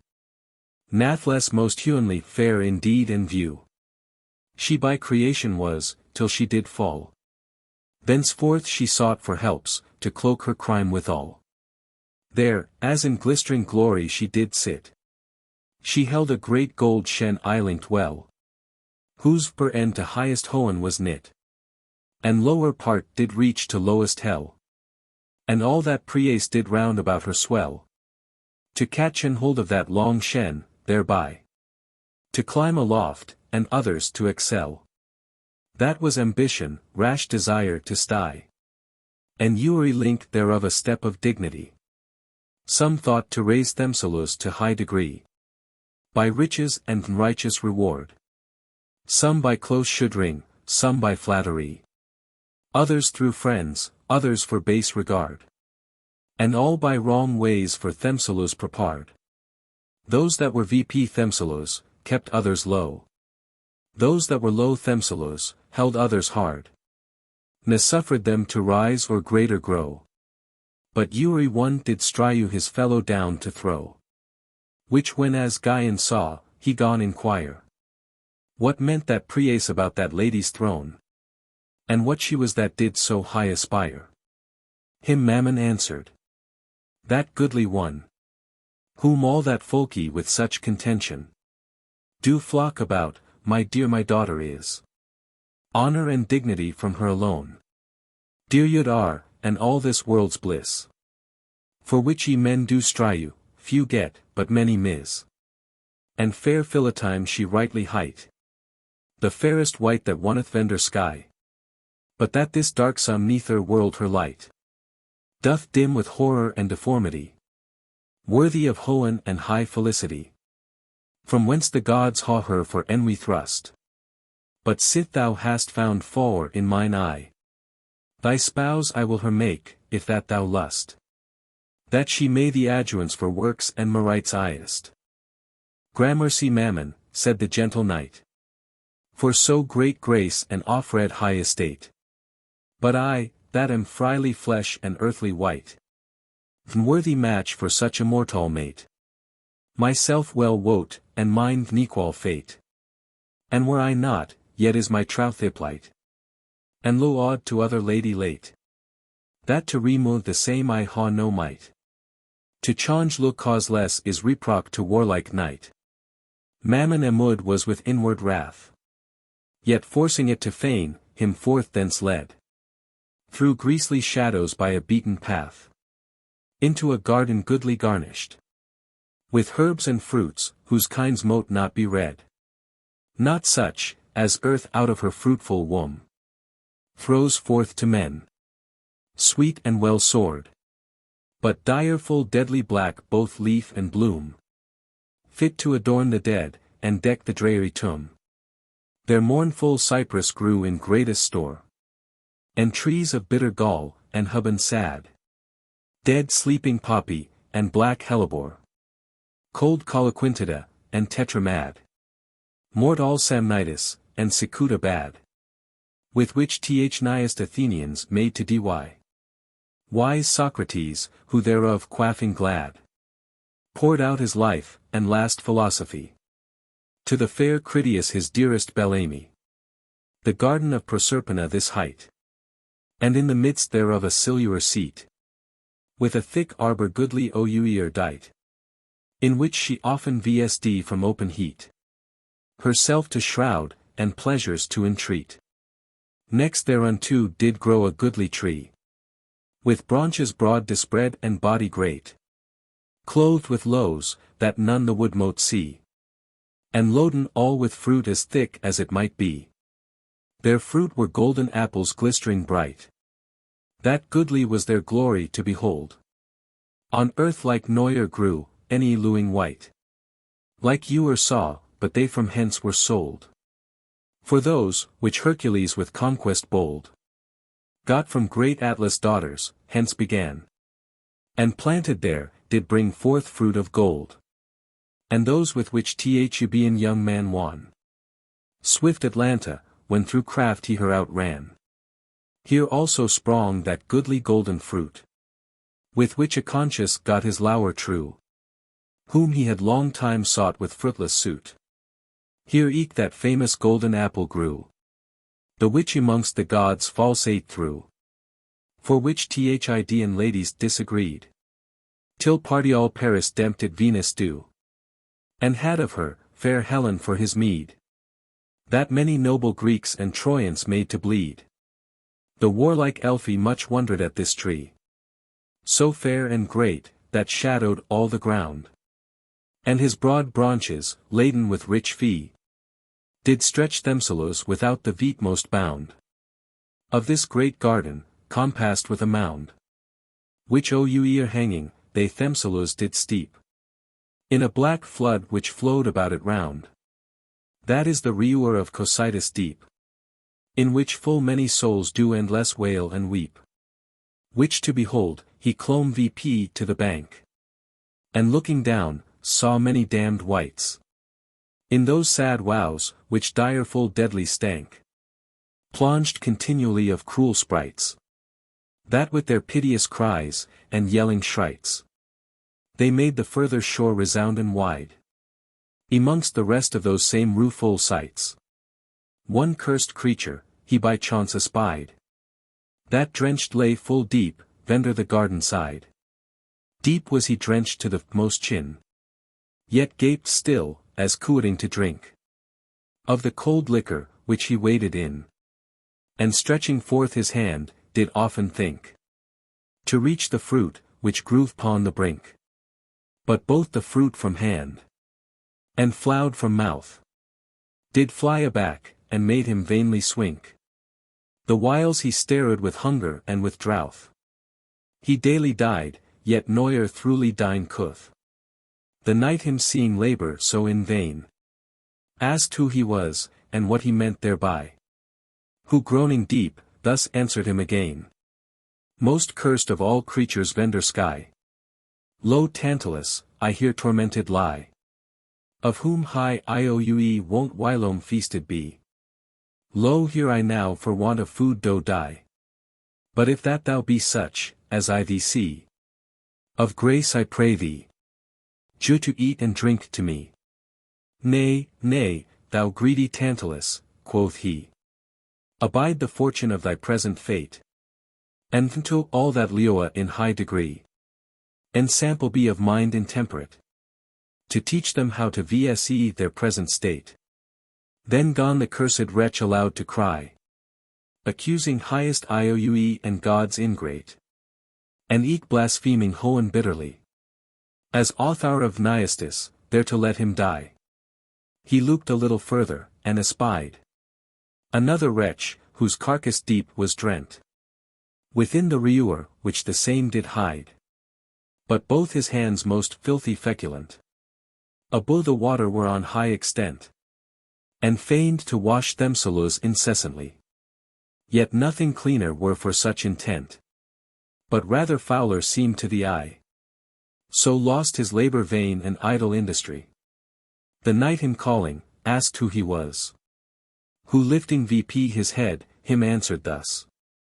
I Pilate am the falsest judge, alas. And most nighest, that by've righteous. And wicked doom, to use despidious. Delured vp the Lord of life to die. And did acquite a murderer felonious. The whiles my hands I washed in purity. The whiles my soul was soiled with foule iniquity. Infinite moe, tormented in like pain. He there beheld, too long here to be told. Ne mammon would there let him long remain. For terror of the tortures manifold. In which the damned souls he did behold. But roughly him bespake. Thou fearful fool! Why takest not of that same fruit of gold? Ne sittest down on that same silver stool. To rest thy weary person, in the shadow cool. All which he did, to do him deadly fall. In frail intemperance through sinful bait. To which if he inclined had it all. That dreadful fiend, which did behind him wait. Would him whole rent in 1,000 pieces straight. But he was wary wise in all his way. And well perceived his deceitful sleight. Ne suffered lust his safe tie to betray. So goodly did beguile the guiler of the prey. And now he has so long remained there. That vital power has gone wex both weak and wan. For want of food, and sleep, which tooth bear. Like mighty pill hours, this frily life of man. That none without the same endurin can. For now 3 days of men were full outwrought. Since he this hardy enterprise began. For thy great mammon fairly he besought. Into the world to guide him back, as he him brought. The god, though loath, yet was constrained to obey. For langer time, than that, no luing wight. Below the earth, might suffered be to stay. So back again, him brought to luing light. But all so soon as his enfeebled sprite. Gone suck this vital air into his breast. As were come with too exceeding might. The life did flit away out of her nest. And all his senses were with deadly fit oppressed. Canto 8. Sir Gvyon laid in swoon is by. A crate sans despoiled. Whom Arthur son hath rescued. And Paynim brethren foiled. And is their care in Hoen. And is their lo. Inhumanly spirits to these creatures base. That may compassion of their yoles move. There is, else much more wretched were the case. Of men, than beasts. But oth exceeding grace. Of highest God, that lose his creatures so. And all his works with mercy doth embrace. That blessed angels, he sends to and fro. To sorrow to wicked man, to sorrow his wicked foe. How oft do they, their silure bowers low, to come to succor versus, that succor want? How oft do they with golden pinions, clow the flitting skis, like flying pursuant, against foule fiends to aid versus militant. They for versus fight, they watch and duly ward. And their bright squadrons round about versus plant. And all for lo, and nothing for reward. Oh, why should humanly God to man ha such regard? During the while, that Gvyon did abide in Mammon's house, the palmer, whom whilier that wanton maid of passage had denied. By further search had passage found elsewhere. And being on his way, approached near where Gvyon lay in trance. When suddenly he heard a voice, that called loud and clear. Come hither, oh come hastily. That all the fields resounded with the rueful cry. The palmer lent his ear to the noise. To weet, who called so importunely. Again he heard a more forced voice. That bade him come in haste. He by and by his feeble feet directed to the cry, which to that shady deleu him brought at last. Where Mammon erst did sun his treasury. There the good Gvyon he found slumbering fast. In senseless dream, which sight at first him sore aghast. Beside his head there sate a fair young man. Of wondrous bowtie, and of freshest years. Whose tender bud to blossom new began. And flourish fair above his equal pears. His snowy front curled with golden hairs. Like Phoebus' face adorned with sunny rays. Diurnally shone, and two sharp-winged shears. Decked with diur's plumes, like painted eyes. Were fixed at his back, to cut his irie ways. Like as Cupido on Idaean hill. When howling laid his cruel bow away. And mort all arrows, wherewith he doth fill the world with murderous spoils and bloody prey. With his fair mother he him dights to play. And with his goodly sisters. Graces 3. The goddess, pleased with his wanton play, suffers herself through sleep beguiled to be. The whiles the other ladies mind their merry glee. Whom when the palmer saw, abashed he was.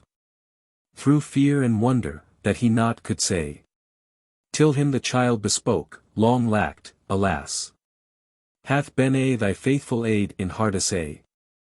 Whiles deadly fit thy pupil doth dismay. Behold this holy sight, thou rear and sire. But dread of death and dolour doe away. For life ere long shall to her home retire.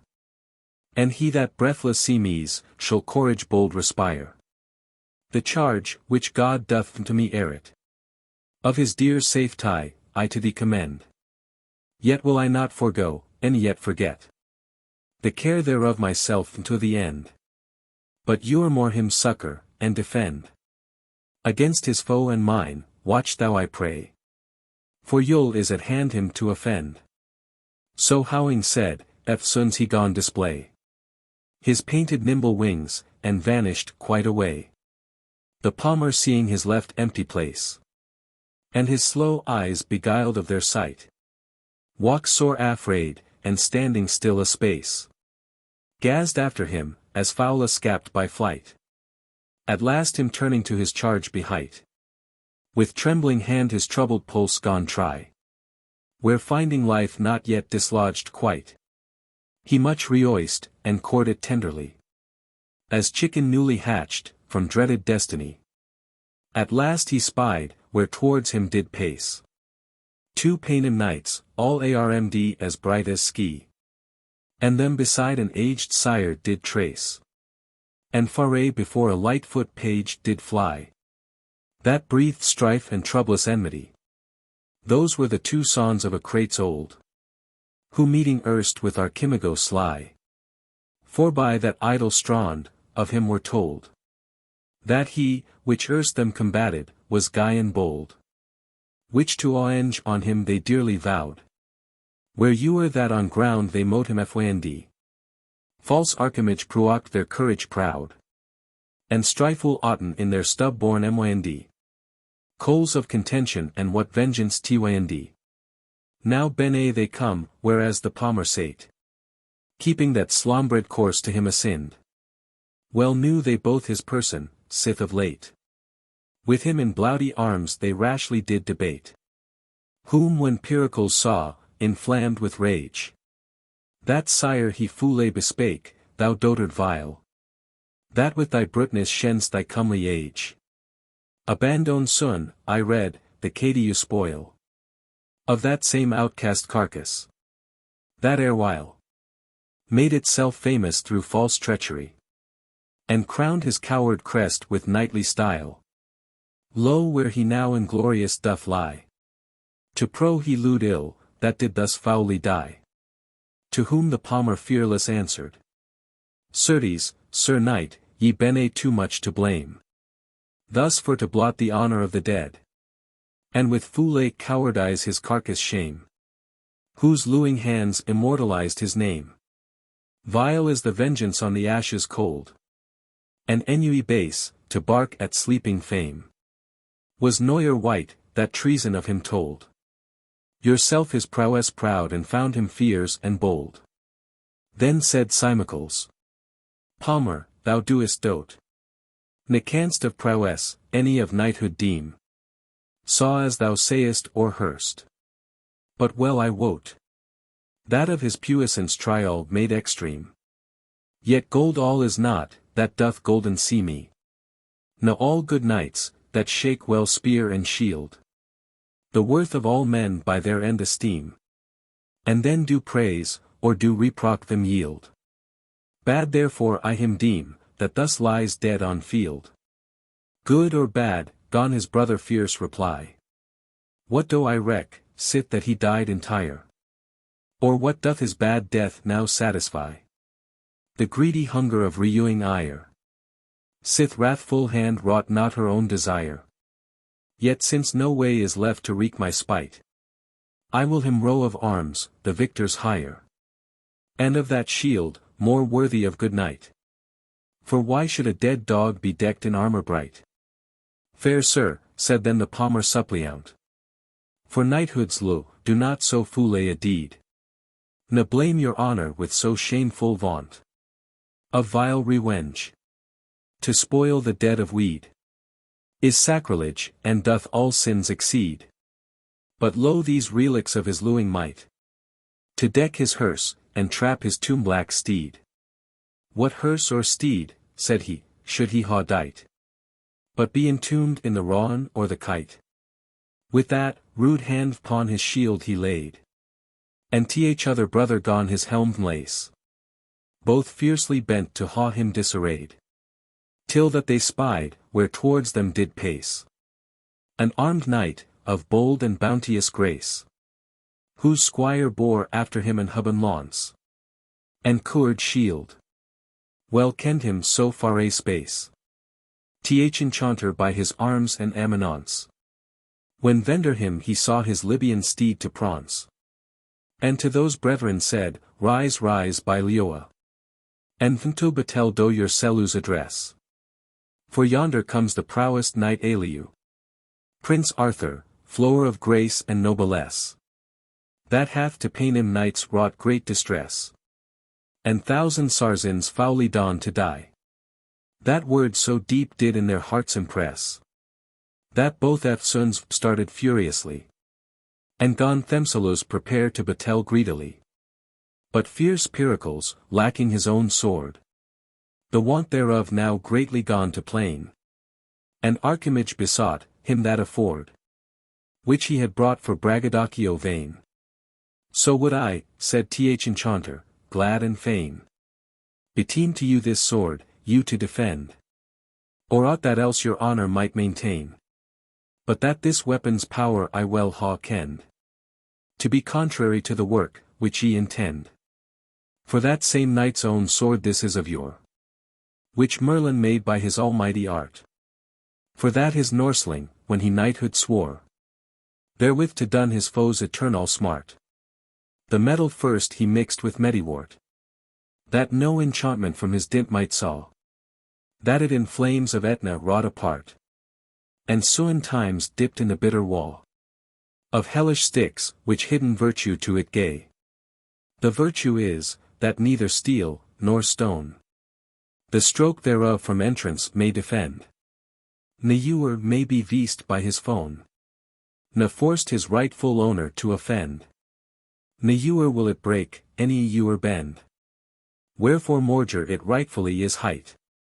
In vain therefore, Pyrrhicles, should I lend the same to thee, against his lord to fight. For sure it would deceive thy labor, and thy might. Foolish old man, said then the pagan wroth, that weenest words or charms may force withstand. Soon shalt thou see, and then below for troth, that I can corroe with this incontinent brand his lord's own flesh, therewith out of his hand. That virtuous steel he rudely snatched away, and Gvyon's shield about his rest he bond. So ready dight, fierce bataille to essay, and match his brother proud in bataillous array. By this that stronger knight in presence came, and goodly saluted them. Who not again him answered, as courtesy became, but with stern looks, and stomachous disdain, gay signs of grudge and discontentment vain. Then turning to the palmer, he gone spy, where at his feet, with sorrowful domain, and deadly hew, an armed corse did lie, in whose dead face he read great magnanimity. Said he then to the palmer, Reurend sire, what great misfortune hath betid this knight? Or did his life her fat all date expire? Or did he fall by treason, or by fight? How ewer, sure I rue his piteous plight. Not one, nor other, said the palmer Growe, hath him befallen, but clouds of deadly night. Awhile his holy eyelids coored haw, and all his senses drowned in deep senseless woe. Which, those his cruel foes, that stand hereby, making adjuvantage, to revenge their spite, would him disarm, and treaten shamefully. Unworthy sage of redoubt knight. But you, fair sir, whose honorable sight doth promise hope of help, and timely grace, mote I beseech to succor his sad plight, and by your power protect his feeble case. First praise of knighthood is, foule outraged to deface. Palmer, said he, no knight so rude, I ween, as to done outrage to a sleeping ghost. No was there ewer noble courage seen, that in adjuvantage would his puissance boast. Honor is least, where oddies appeareth most. May be, that better reason will assuage the rash reuanger's heat. Words well disposed ha secret power, to appease inflamed rage. If not, loathe to me thy knight's last patronage. Though turning to those brethren, thus bespoke. Ye warlike pair, whose valorous great might, it seemes, highest wrongs to vengeance do provoke. To wreak your wrath on this dead seeming night, mote ought allay the storm of your despite, and settle patience in so furious heat. Not to debate the challenge of your right, but for this carcass pardon I entreat, whom fortune hath already laid in lowest seat.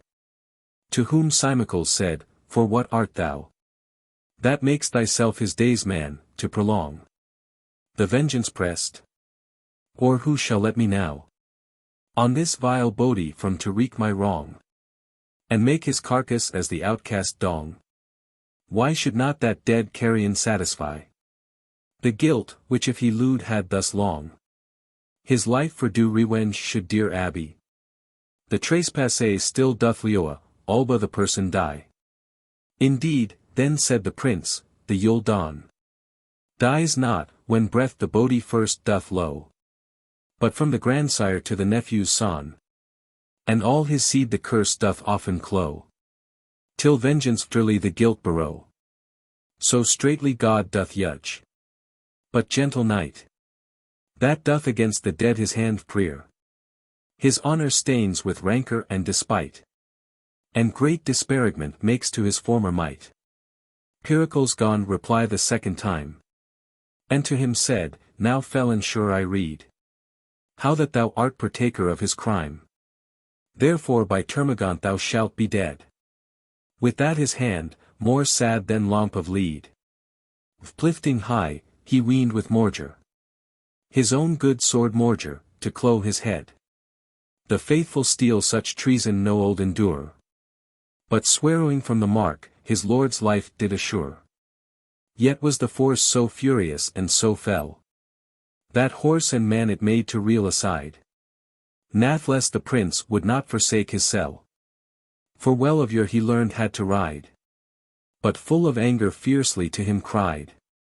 False traitor miscreant, thou broken hast the law of arms, to strike foe defied.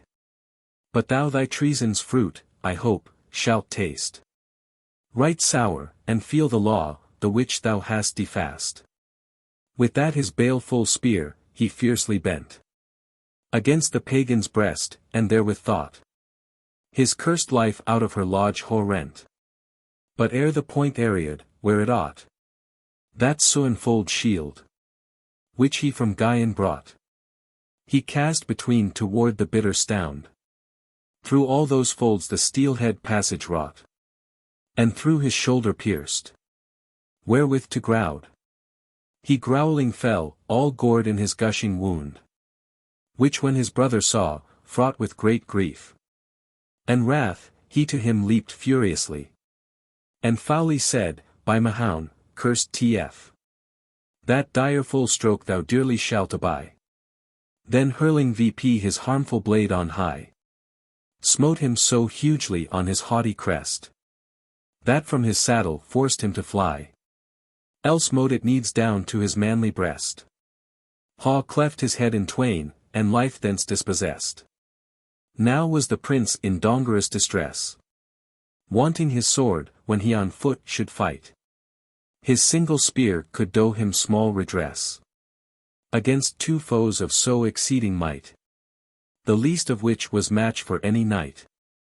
And now the other, whom he erst did daunt, had reared himself again to cruel fight, 3 times more furious, and more puissant, mindful of his wound, of his fate ignorant. So both attempts him charge on either side, with hideous strokes, and importable power, that forced him his ground to trowers wide, and wisely watched to ward that deadly store. For in his shield, as thick as stormy shore, their strokes did rain, yet did he noyer quail, ne backward shrink, but as a steadfast tor, whom foe with double battery doth assail, them on her bulwark bears, and bids them not avail. So stoutly he withstood their strong assay, till that at last, when he adjuvantage spied, his poignant spear he thrust with puissant sway at proud Simacles, whiles his shield was wide, that through his thigh the mortal steel did gride. He swearing with the force, within his flesh, did break the lance, and let the head abide. Out of the wound the red blood flowed fresh, that underneath his feet soon made a purple plesh. Horribly then he gone to rage, and rail, cursing his gods, and himself damning deep. Als when his brother saw the red blood rail adown so fast, and all his armor steep, for very fellness load he gone to weep, and said, Cadiu, curse on thy cruel hand, that twice hath sped, yet shall it not thee keep from the third brunt of this my fat all brand. Lo where the dreadful death behind thy back doth stand. With that he strook, and each other strook withal, that nothing seemed mote bear so monstrous might. The one upon his coward shield did fall, and glancing down would not his owner bite, but each other did upon his truncheon smite, which hewing quite asunder, further way it made, and on his hacketon did light, the which diuting with importune sway, it seized in his right side, and there the dint did stay. Wide was the wound, and a large lukewarm flood, red as the rose, thence gushed gruously, That when the Paynim spied the streaming blood, gave him great heart, and hope of victory. On th other side, in huge perplexity, the prince now stood, howing his weapon broke. Not could he hurt, but still at ward did ly. Yet with his truncheon he so rudely stroke Simicles twice, that twice him forced his foot rebuke. Whom when the palmer saw in such distress, Sir Gvyon's sword he lightly to him rout, and said, Fair son, great God thy right hand bless. To vse that sword so wisely as it ought. Glad was the knight, and with fresh courage fraught, when as again he armed felt his hand. Then like a lion, which hath long time sought his robbed whelps, and at the last them fond, amongst the shepherd swains, then wexeth wood and yond. So fierce he laid about him, and dealt blows on either side, that neither mail could hold, ne shield defend the thunder of his throws. Now to Pericles many strokes he told, to Simicles twice so many fold. Then back again turning his bussy hand, them both at taunts compelled with courage bold, to yield wide way to his heart-thrilling brand.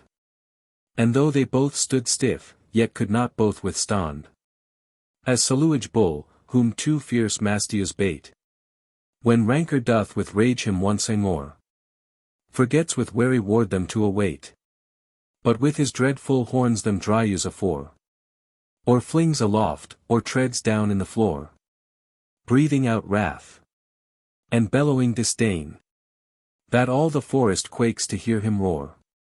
So ragged Prince Arthur twixt his foemen twain, that neither could his mighty puissance sustain. But ewer at Pericles when he smit, who Gvyon's shield cast ewer him before, whereon the Faerie Queene's portrait was writ. His hand relented, and the stroke forbore, and his dear heart the picture gone adore, which oft the Paynim sowed from deadly store. But him henceforth the same can saw no more, for now Ariad is his fat all hour, that no te oided be by earthly skill or power. For when Simicles saw the foul reproach, which them appeached, pricked with guilty shame, and inward grief, he fiercely gone approach, resolute to put away that loathly blame, or die with honor and desert of fame. And on the hauberk stroke the prince so sore, that quite disparked all the linked frame, and pierced to the skin, but bit no more. Yet made him twice to reel, that neuer mode afore. Whereat renfierced with wrath and sharp regret, he stroked so hugely with his borrowed blade, that it empierced the pagan's burgonet, and cloying the hard steel, did deep inuade into his head, and cruel passage made, quite through his brain. He tumbling down on ground, breathed out his ghost, which to th infernal shade, fast flying, their eternal torment found. For all the sins, wherewith his lewd life did abound, which when his German saw, the stony fear ran to his heart, and all his sense dismayed. Na thenceforth life any courage did appear, but as a man, whom hellish fiends ha frayed. Long trembling still he stood, at last thus said, Traitor, what hast thou done? How ewer may thy cursed hand so cruelly ha swayed against that knight, harrow and well away. After so wicked deed why loosed thou langer day? With that all desperate as loathing light, and with revenge desiring soon to die. Assembling all his force and veetmost might, with his own sword he fierce at him did fly, and strook, and foined, and lashed outrageously, withouten reason or regard. Well knew the prince, with patience and suffround sly, so hasty heat soon cooled to subdue. Though when this breathless walks, that battile gone renew, as when a windy tempest bloweth high, that nothing may withstand his stormy store. The clouds, as things afraid, before him fly, but all so soon as his outrageous power is laid, they fiercely then begin to shower. And as in scorn of his spent stormy spite, now all ataunts their malice forth do pour. So did Sir Gvyon, Prince Arthur, bear himself in fight, and suffered rash Pericles wast his idle might. At last when as the Saracen perceived how that strange sword refused to serve his need, but when he stroke most strong, the dint deceived, he flung it from him, and doyed of dread, upon him lightly leaping without heed, twixt his two mighty arms and grasped fast, thinking to overthrow and down him tread. But him in strength and skill the prince surpassed, and through his nimble sleight did vender him downcast. Not booted at the pain him then to strive, for as a bitter in the eagle's claw, that may not hope by flight to scape aliu, still waits for death with dread and trembling awe. So he now subject to the victor's law, did not once move, nor upward cast his eye, for vile disdain and rancor, which did gnaw his heart in twain with sad melancholy, as one that loathed life, and yet despised to die.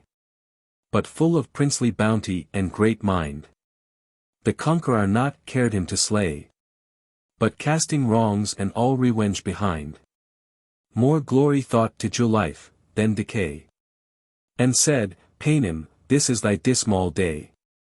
Yet if thou wilt renounce thy miscreants, and my true liegeman yield thyself for aye, life will I grant thee for thy valiance, and all thy wrongs will wipe out of my sunance.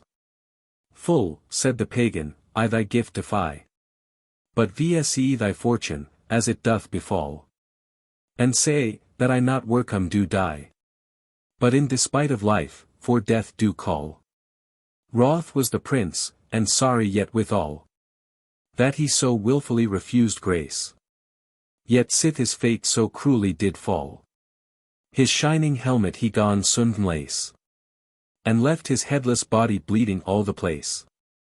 By this Sir Gvyon from his trance awacked, life howing masted her senseless foe, and looking VP, when as his shield he lacked, and sword saw not, he wexed wondrous woe.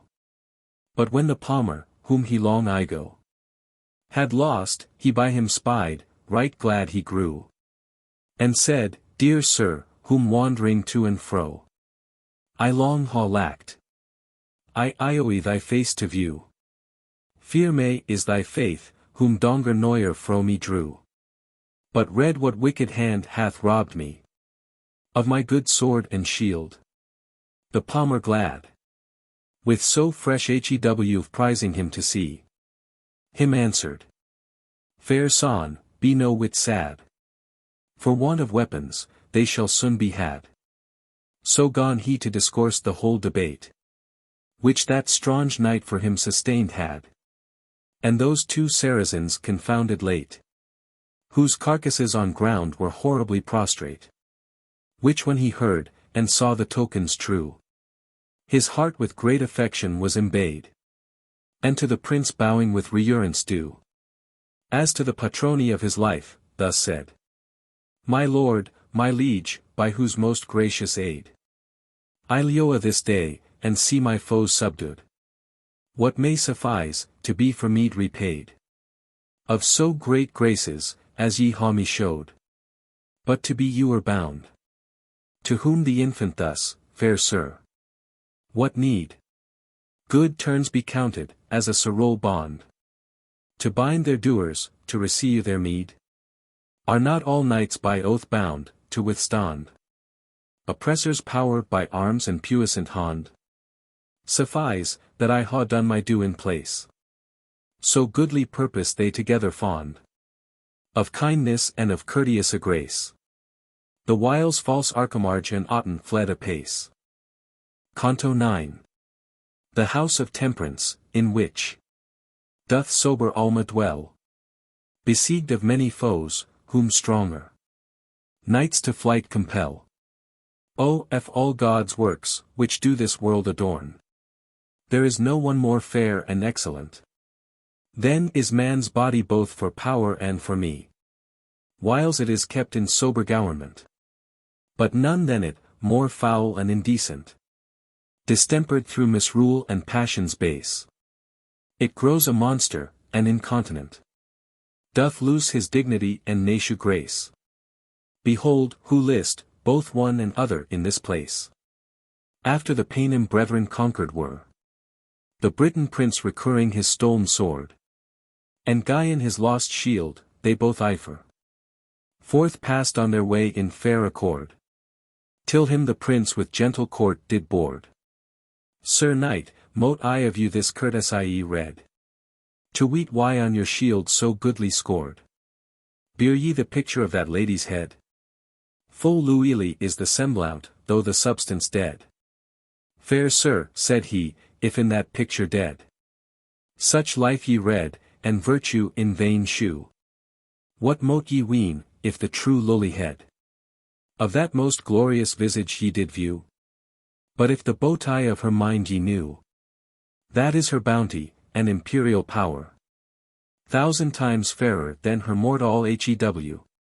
Oh, how great wonder would your thoughts door, and infinite desire into your spy-right pour.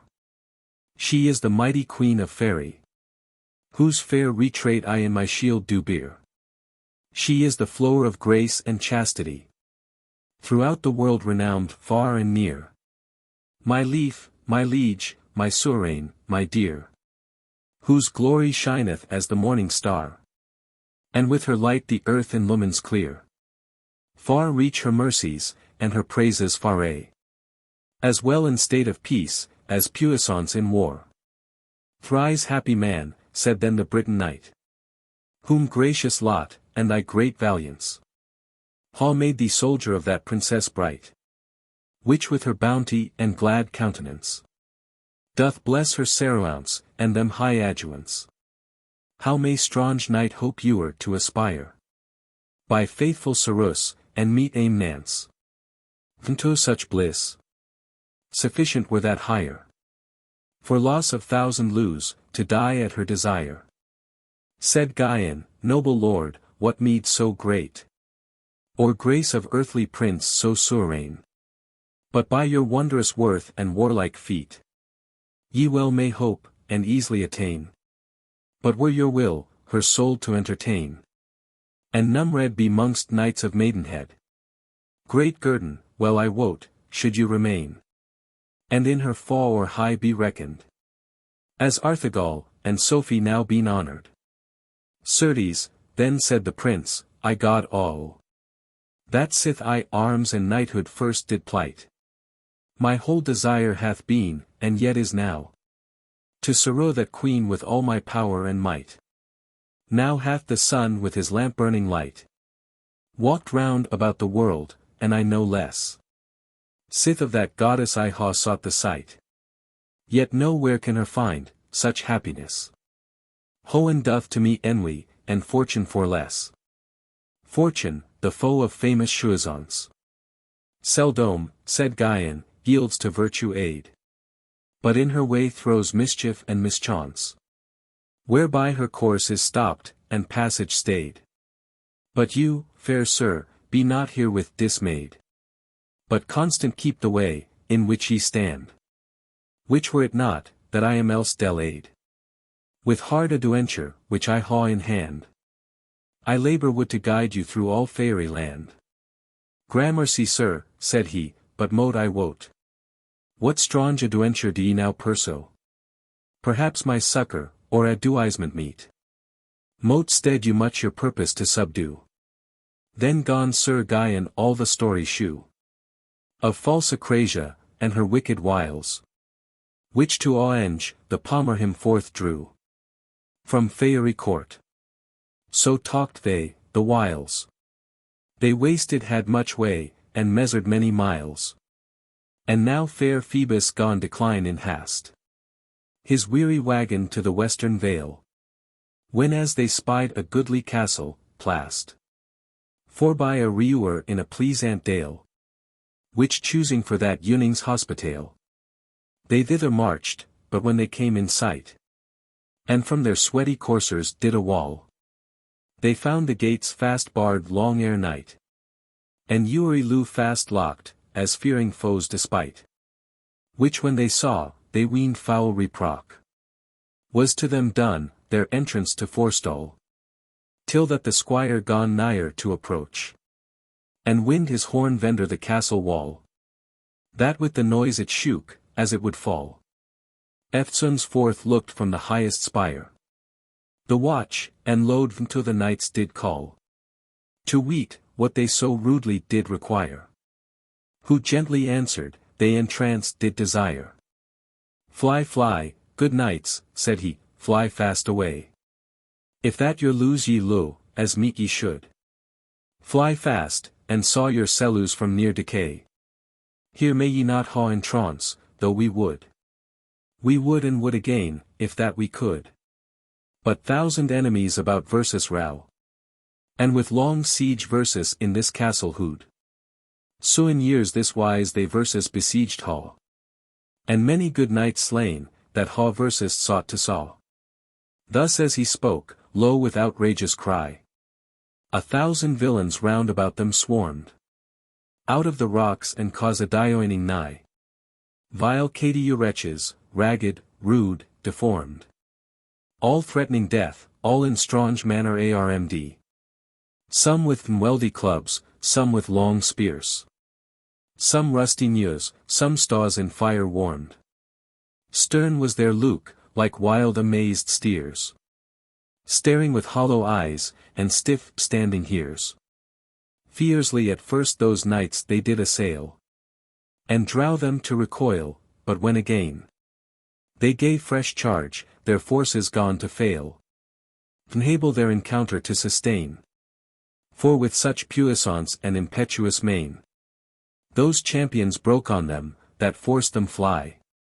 Like scattered sheep, when as the shepherd's swain a lion and a tigre doth espy. With greedy pace forth rushing from the forest nigh. A while they fled, but soon returned again. With greater fury, than before was found. And Euremore their cruel capitaine sought with his rascal routs to enclose them round. And wearin to tread them to the ground. But soon the knights with their bright burning blades broke their rude troops, and orders did confound. Hewing and slashing at their idle shades. For though they bodies see me, yet substance from them fades. As when a swarm of gnats at eventide out of the fens of Allen do arise. Their murmuring small trumpets soundin' wide. Whiles in the air their clustering army flies. That as a cloud doth see me to dim the skies. Na man nor beast may rest, or take repast. For their sharp wounds, and noyous injuries. Till the fierce northern wind with blustering blast doth blow them quite away, and in the ocean cast. Thus when they had that troublous rout dispersed, unto the castle gate they come again. And in trance crowd, which was denied erst. Now when report of that their perilous pain, and cumbrous conflict, which they did sustain, came to the lady's ear, which there did dwell. She forth iswed with a goodly train of squires and ladies equipaged well, and entertained them right fairly, as befell. Alma she called was, a virgin bright, that had not yet felt Cupid's wanton rage. Yet was she wooed of many a gentle knight, and many a lord of noble parentage, that sought with her to link in marriage. For she was fair, as fair mote ewer be, and in the flower now of her freshest age, yet full of grace and goodly modes tea, that Ewan Hohen rejoiced her sweet face to see.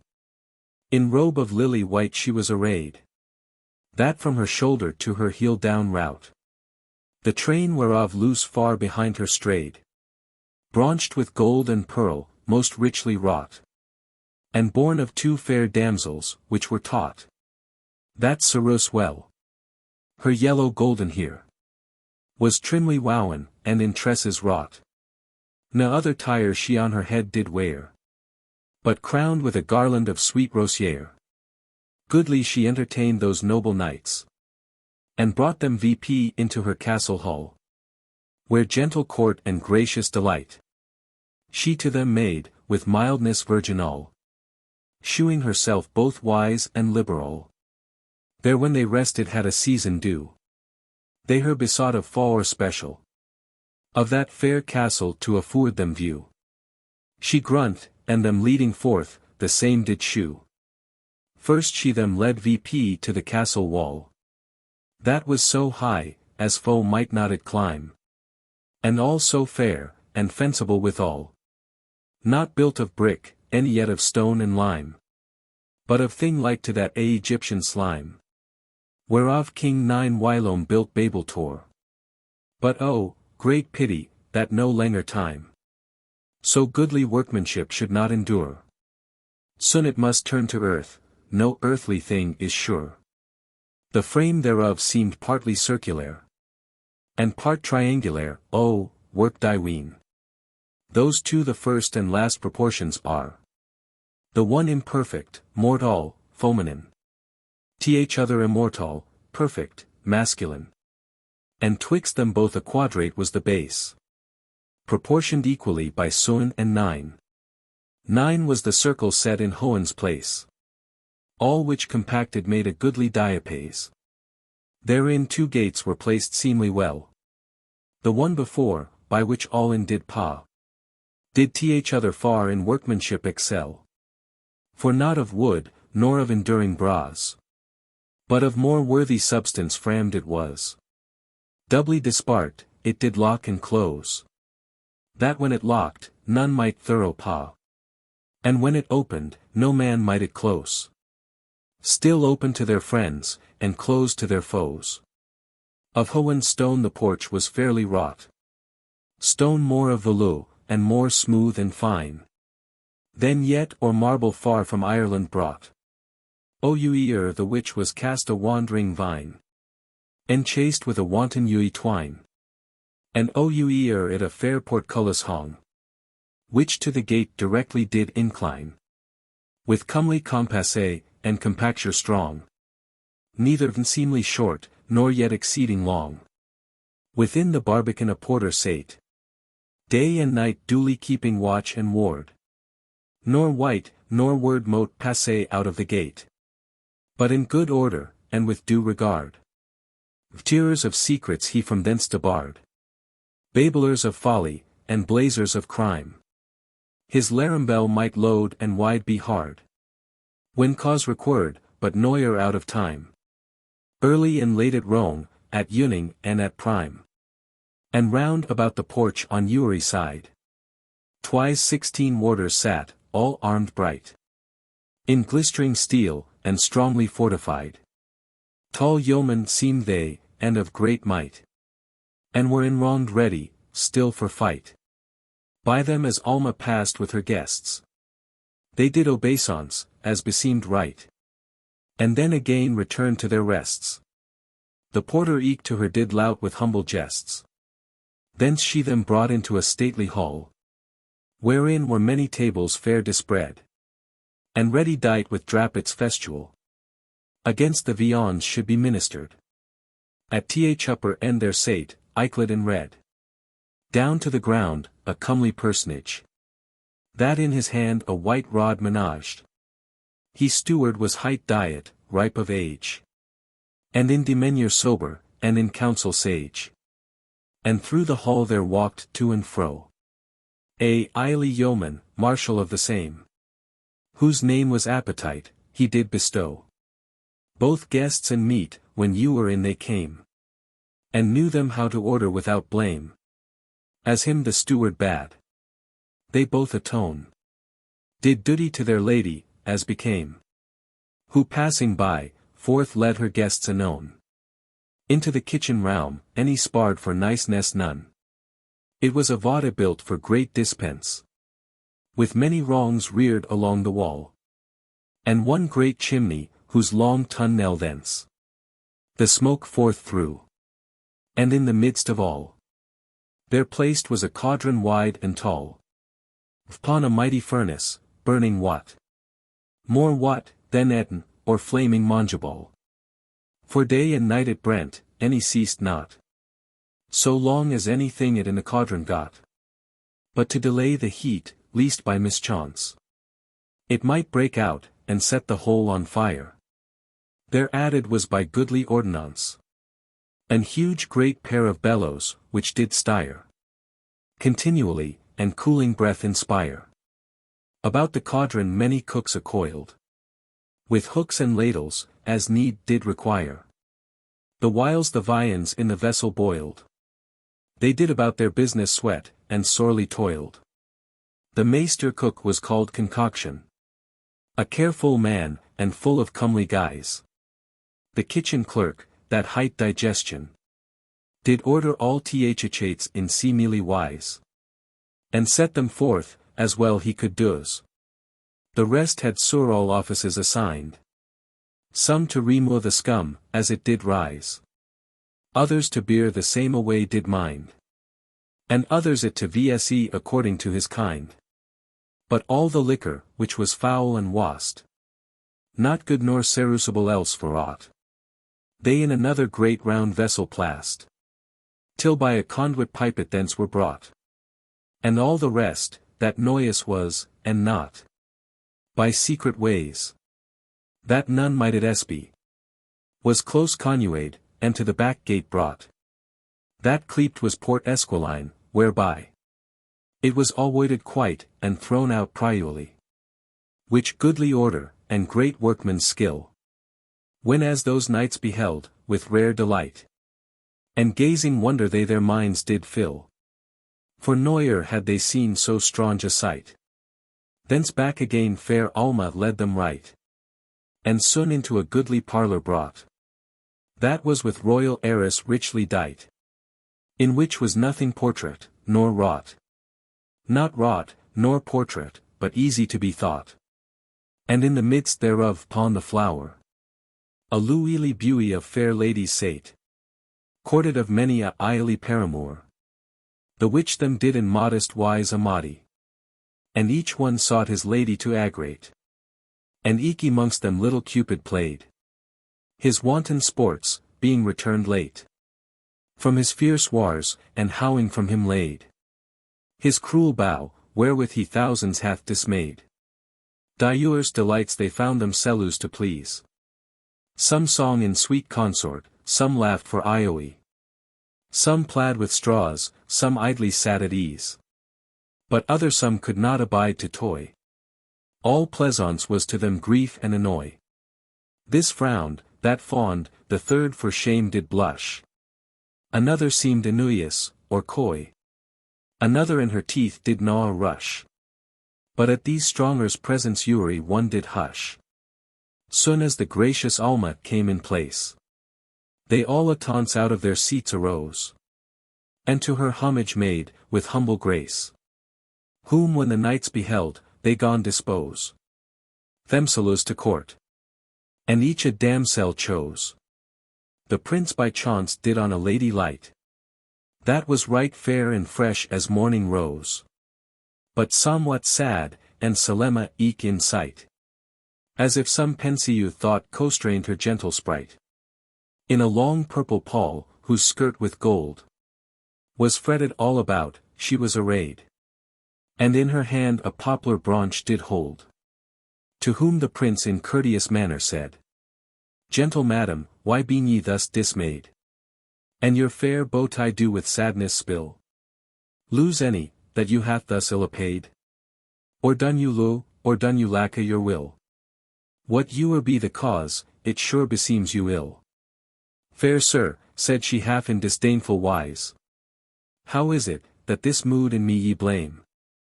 And in yourself do not the same adieus? Him ill beseems, another's fault to name. That maiden wears be blotted with the same.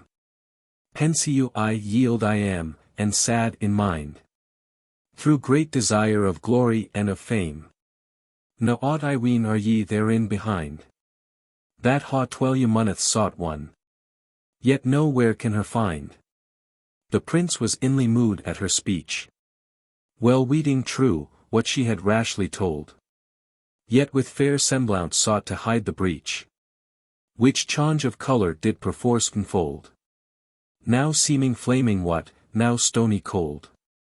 Though turning soft aside, he did inquire what white she was, that poplar branch did hold. It answered was, her name was Praise Desire. That by well-doing sought to honor to aspire. The whiles, the fairy knight did entertain another damsel of that gentle crew, that was right fair, and modest of domain. But that too oft she charmed her nature hew. Strange was her tire, and all her garment blue. Close round about her tucked with many a plight. Upon her fist the bird, which shineth view, and keeps in courts close from lewing white, did sit, as yet ashamed, how rude Pan did her dight. So long as Gvyon with her command, unto the ground she cast her modest eye, and ewer and unknown with rosy red, the bashful blowed her snowy cheeks did dye. That her became, as polished jewelry, which cunning craftsman hand hath o'erlaid with fair vermilion or pure castory. Great wonder had the knight, to see the maid so strangely passioned, and to her gently said, Fair damsel, see meth, by your troubled chear, that either me too bold ye ween, this wise, you to molest, or other ill to fear, that in the secret of your heart close lies, from whence it doth, as cloud from sea arise. If it be I, of pardon I you pray. But if aught else that I mote not does, I will, if please you it discure, assay, to ease you of that ill, so wisely as I may. She answered not, but more abashed for shame, held down her head, the whiles her lewely face, the flashing blowed with blushing did inflame, and the strong passion marred her modest grace. That Gvyon merrywailed at her vencuth case, till Alma him bespake, why wonder ye, fair sir, at that, which ye so much embrace? She is the fountain of your mode's tea. You shamefast are, but shamefastness itself is she. Thereat the elfie did blush in priuity, and turned his face away, but she the same dissembled fair, and feigned to our see. Thus they awhile with court and goodly game. Themselves did solace each one with his dame, till that great lady thence away them sought, to view her castle's other wondrous frame. VP to a stately turret she them brought, ascending by 10 steps of alabaster wrought. That turret's frame most admirable was, like highest hoe encompassed around, and lifted high above this earthly mass, which it shewed, as hills done lower ground. But not on ground mote like to this be found. Not that, which antique Cadmus whilome built in Thebes, which Alexander did confound. Nor that proud Tor of Troy, though richly gilt, from which young Hector's blood by cruel Greeks was spilt. The roof hereof was arched o'er head, and decked with flowers and herbars daintily. 2 goodly beacons, set in watches' stead, therein gay light, and flammed continually. For they of lewing fire most subtly were made, and set in silver sockets bright, covered with lids dewised of substance sly, that readily they shut and open might. Oh, who can tell the praises of that Maker's might? Ne can I tell, any can I stay to tell this part's great workmanship, and wondrous power, that all this other world's work doth excel, and likest is unto that hewenly Tor, that God hath built for his own blessed bower. Therein were diverse rooms, and diverse stages, but 3 the chiefest, and of greatest power, in which there dwelt 3 honorable sages, the wisest men, I ween, that lewd in their ages. Not he, whom Greece, the Norse of all good arts, by Phoebus Dum, the wisest thought Eliu, might be compared to these by many parts. Nor that sage Pelion sire, which did Suruyu 3 ages, such as mortal men contrayu, by whose adieus old Priam's city fell. With these in praise of policies mote striu. These 3 in these 3 rooms did sundry dwell, and counselled fair Alma, how to govern well. The first of them could things to come foresee. The next could of things present best advise. The third things past could keep in memory. So that no time, nor reason could arise. But that the same could one of these comparise. For thy the first did in the forepart sit. That not mote hinder his quick prejudice. He had a sharp foresight, and working wit. That noyer idle was, any once could rest a wit. His chamber was dispainted all within. With sundry colours, in the which were writ. Infinite shapes of things dispersed thin. Some such as in the world were noyer yet. Ne can doized be of mortal wit. Some daily seen, and known by their names. Such as in idle fantasies do flit. Infernal hags, centaurs, fiends, hippodames. Apes, lions, eglies, owls, fools, lowers, children, dames. And all the chamber filled was with flies. Which buzzed all about, and made such sound. That they encumbered all men's ears and eyes. Like many swarms of bees assembled round. After their hues with honey do abound. All those were idle thoughts and fantasies. Douces, dreams, opinions and sound. Shoes, visions, soothsays, and prophesies. And all that feigned is, as leasings, tales, and lies. Amongst them all sate he, which wand there. That hight fan tastes by his nature true. A man of years yet fresh, as mote appear. Of swarth complexion, and of crabbed hew. That him full of melancholy did shew. Bent hollow beetle brows, sharp staring eyes. That mad or foolish seemed, won by his view. Mote deem him born with ill-disposed skees. When oblique Satin sate in the house of agonies. Whom Alma howing shewed to her guests. Thence brought the to the second room, whose walls were painted fair with memorable jests. Of famous wizards, and with picturals. Of magistrates, of courts, of tribunals. Of commonwealths, of states. Of policy. Of laws, of iagments, and of decretals. All arts, all science, all philosophy. And all that in the world was I thought wittily. Of those that room was full, and them among. There sate a man of ripe and perfect age. Who did them meditate all his life long. That through continual practice and sage. He now was grown right wise, and wondrous sage. Great pleasure had those stranger knights, to see. His goodly reason, and grow a personage. That his disciples both desert to be. But Alma thence the led to th hindmost room of three. That chamber seemed ruinous and old. And therefore was removed Faerie behind. Yet were the walls, that did the same fold. Right firme and strong, though somewhat they declined. And therein sate an old man, half blind. And all decrepit in his feeble course. Yet luily vigor rested in his mind. And recompensed him with a better scourse. Weak body well is chonged for mind's redoubled force. This man of infinite remembrance was. And things foregone through many ages held. Which he recorded still, as they did pa. Ne suffered them to perish through long eld. As all things else, the which this world doth weld. But laid them vp in his immortal scrine. Where they for ewer incorrupted dwelled. The wars he well remembered of King Nine. Of old Assaracus, and Inachus Dyween. The years of Nestor nothing were to his. Ne yet Methusalem, though longest lewd. For he remembered both their infancies. No wonder then, if that he were deprived. Of Nashu's strength now, that he them suruyed. His chamber all was hanged about with rolls. And old records from ancient times deriud.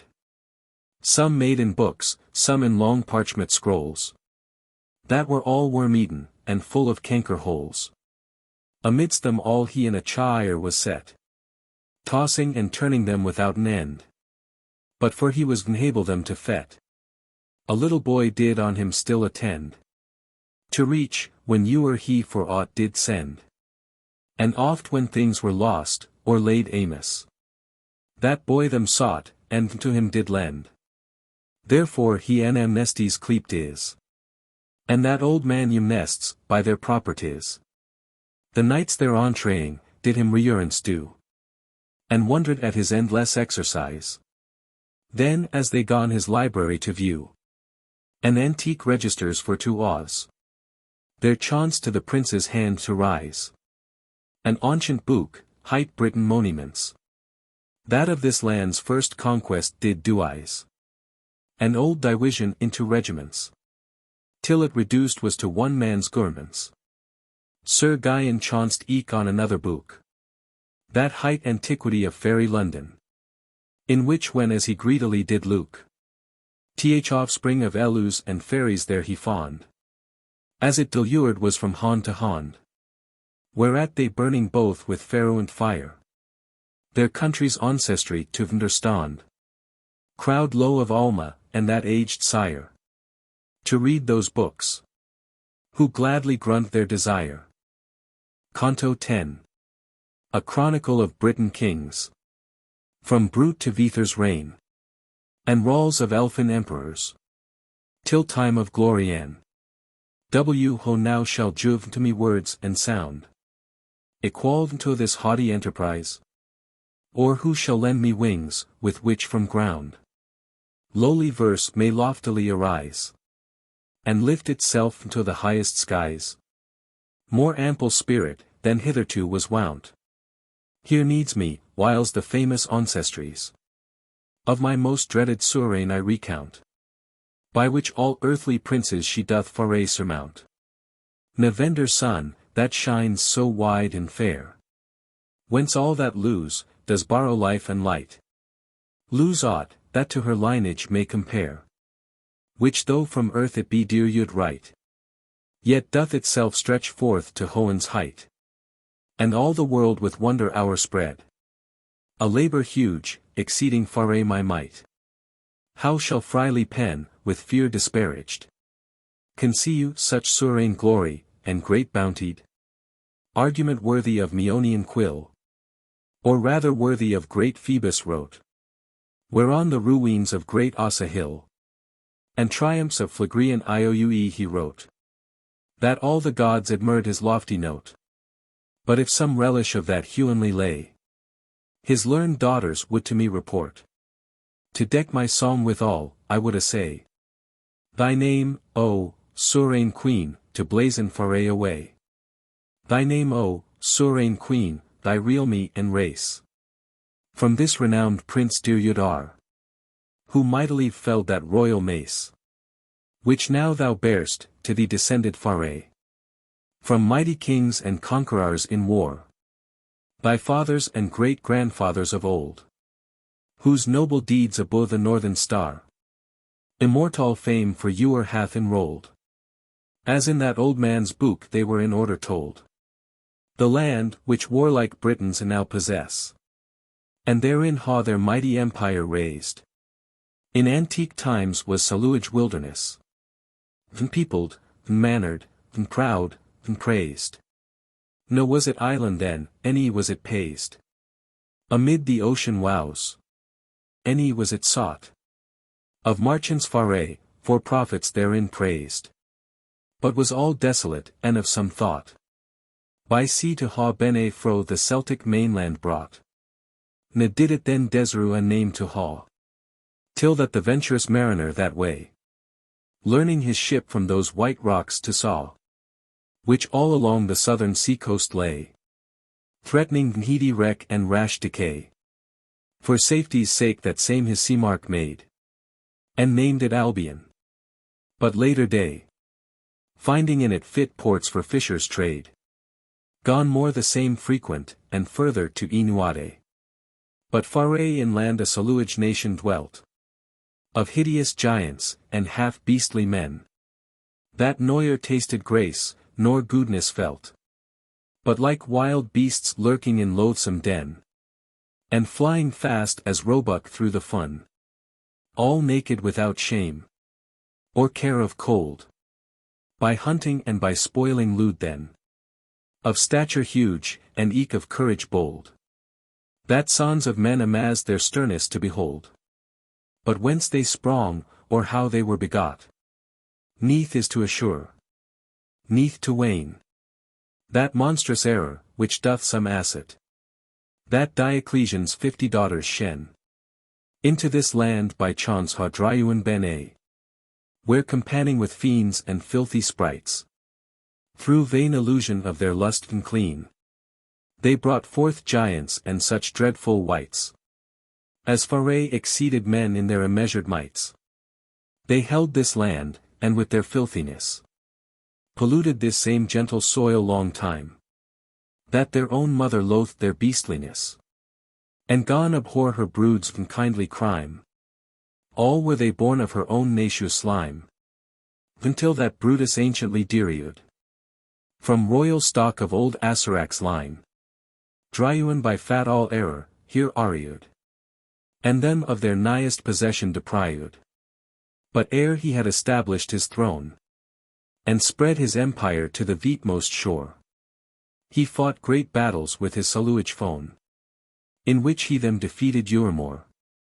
And many giants left on groaning floor. That well can witness yet unto this day. The western hog, besprinkled with the gore. Of mighty Gomot, whom in stout fray. Coroneus conquered, and cruelly did slay. And eke that ample pit, yet Faerie renowned. For the large leap, which Devon did compel. Coolin to make, being 8 lugs of ground. Into the which returning back, he fell. But those 3 monstrous stones do most excel. Which that huge son of hideous Albion. Whose father Hercules in France did quell. Great Godmer threw, in fierce contention. At bold Canutus. But of him was slain anon. In meed of these great conquests by them got. Coroneus had that prowess veetmost west. To him assigned for his worthy lot. Which of his name and memorable jest. He called Cornwall, yet so called best. And Debon's share was. That is Duinshire. But Canute had his portion from the rest. The which he called Canutium, for his hire. Now Cantium, which Kent we commonly inquire. Thus Brute this real me to his rule subdued. And reigned long in great felicity. Lewd of his friends, and of his foes eschewed. He left 3 sons, his famous progeny. Born of fair Inagene of Italy. Mongst whom he parted his imperial state. And Locrin left Chief Lord of Brittany. At last ripe age bade him surrender late. His life, and long good fortune to fin all fate. Locrin was left the sovereign lord of all. But Albanact had all the Northrene part. Which of himself Albania he did call. And Cambert did possess the western court. Which Suern now from Logris doth depart. And each his portion peaceably enioyed. No was there outward breach, nor grudge in heart. That once their quiet government annoyed. But each his pains to others' profit still employed. Until a nation strong, with visage swart. And courage fierce, that all men did affray. Which through the world the swarmed in Uri part. And our flowed all countries far away. Like noise great flood, with their importune sway. This land inundated with like violence. And did Themselus through all the north display. Until that Locrin for his real meast defense. Did head against them make, and strong munificence. He them encountered, a confused rout. For by the Reuer, that whilome was hight. The ancient Abus, where with courage stout. He them defeated in victorious fight. And chased so fiercely after fearful flight. That forced their chieftain. For his safety's sake. Their chieftain Humber named was aright. Unto the mighty stream him to betake. Where he an end of battle, and of life did make. The king returned proud of victory. And insolent walks through unwonted ease. That shortly he forgot the Aya party. Which in his land he lately did appease. And fell to vain voluptuous disease. He lewd fair Lady Estrild, lewdly lewd. Whose wanton pleasures him too much did please. That quite his heart from Gendoline removed. Fro Gendoline his wife, though always faithful proud. the noble daughter of Coroneus, would not endure to be so vile disdained. But gathering force, and courage valorous, encountered him in battle well ordained, in which him vanquished she to fly constrained. But she so fast pursued, that him she took, and threw in bands, where he till death remained. Als his fair leman, flying through a brook, she hourhent, not moved with her piteous look, but both herself, and eke her daughter dear, begotten by her kingly paramour, the fair Sabrina almost dead with fear, she there attached, far from all succor, the one she slew in that impatient stour. But the sad virgin innocent of all, adown the rolling Reuer she did pour, which of her name now Suern men do call. Such was the end, that to disloyal Lud did fall. Then, for her son, which she to Lochran bore, Mudun was young, meet the rule of sway. In her own hand the crown she kept in store, till riper years he rout, and stronger stay, during which time her power she did display. Through all this realme, the glory of her sex, and first taught men a woman to obey. But when her son to man's estate did wex, she it surrendered, any herself would langer vex. Though Mudun reigned, worthy of his race, for with all shame that sacred throne he filed. Next memprise, as worthy of that place, in which being consorted with Manold, for thirst of single kingdom him he kiled. But Ebrank salute both their infamies, with noble deeds, and worried on Brunchild. In Henault, where yet of his victories, brow monuments remain, which yet that land envies. An happy man in his first days he was, and happy father of fair progeny. For all so many weeks as the year has, so many children he did multiply, of which were 20 sons, which did apply their minds to praise, and chivalrous desire. Those Germans did subdue all Germany, of whom it hight, but in the end their sire, with foule repulse from France was forced to retire, which blot his son succeeding in his seat. The second brute, the second both in name, and eke in semblance of his puissance great, right well recurred, and did away that blame, with recompense of everlasting fame. He with his victor sword first opened the bowels of wide France, a forlorn dame, and taught her first how to be conquered, since which, with sundry spoils she hath been ransacked. Let Scaldus tell, and let tell Hania, and let the marsh of Estam Bruges tell, what colour were their waters that same day, and all the more twixt Eluersham and Dell, with bloud of Henalois, which therein fell. How oft that day did sad Brunchilde see the green shield dyed in dolorous vermel, that not scuth girid it mote see me to be, but rather why scuth go, signa of sad cruelty. His son King Leal by father's labour long, enioid and heritage of lasting peace, and built Carlisle, and built Caerleon strong. Next Hudibras his real meat did not increase, but taught the land from weary wars to cease, whose footsteps blatted following in arts, excelled at Athens all the learned Priace, from whence he brought them to these saluage parts, and with sweet science mollified their stub-born hearts. Ensample of his wondrous faculty, behold the boiling baths at Kerbadon, which seethe with secret fire eternally, and in their entrails, full of quick brimstone, nourish the flames, which they are warmed upon, that to their people wealth they forth do well, and health to every foreign nation. Yet he at last contending to excel the reach of men, through flight into fond mischief fell. Next him King Lear in happy peace long reigned, but had no issue male him to succeed, but 3 fair daughters, which were well trained in all that seemed fit for kingly seed, mongst whom his realme he equally decreed to have divided, though when feeble age, Nigh to his vetmost date he saw proceed. He called his daughters, and with speeches sage inquired, which of them most did lure her parentage. The eldest Goneril gone to protest that she much more than her own life him lewd. And Regan greater lo to him professed than all the world, when ewer it were prud. But Cordel said she lewd him, as behood. Whose simple answer, wanting colours fair, to paint it forth, him to displeasance maud. That in his crown he counted her no hair. But twixt the other twain his kingdom whole did shire. So wedded one to Maglon king of Scots, and other to the king of Cambria. And twixt them shared his realme by equal lots.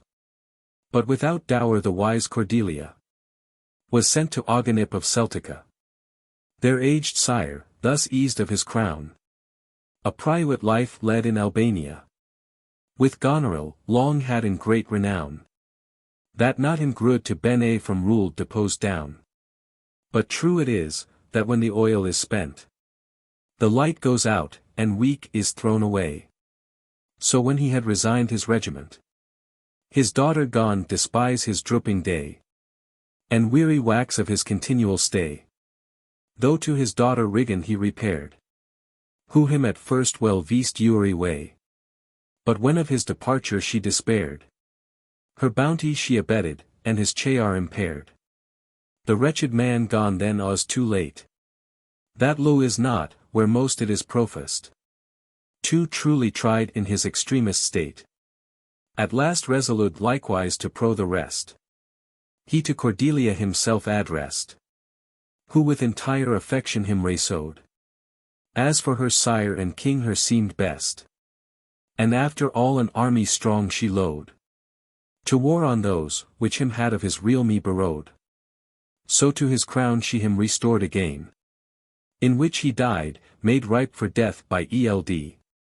And after wild, it should to her remain, who peaceably the same long time did weld, and all men's hearts in due obedience held, till that her sister's children, waxen strong, through proud ambition, against her rebelled. And our common kept in prison long, till weary of that wretched life, herself she hung. Then gone the bloody brethren both to reign, but fierce Cunda gone shortly to ennui.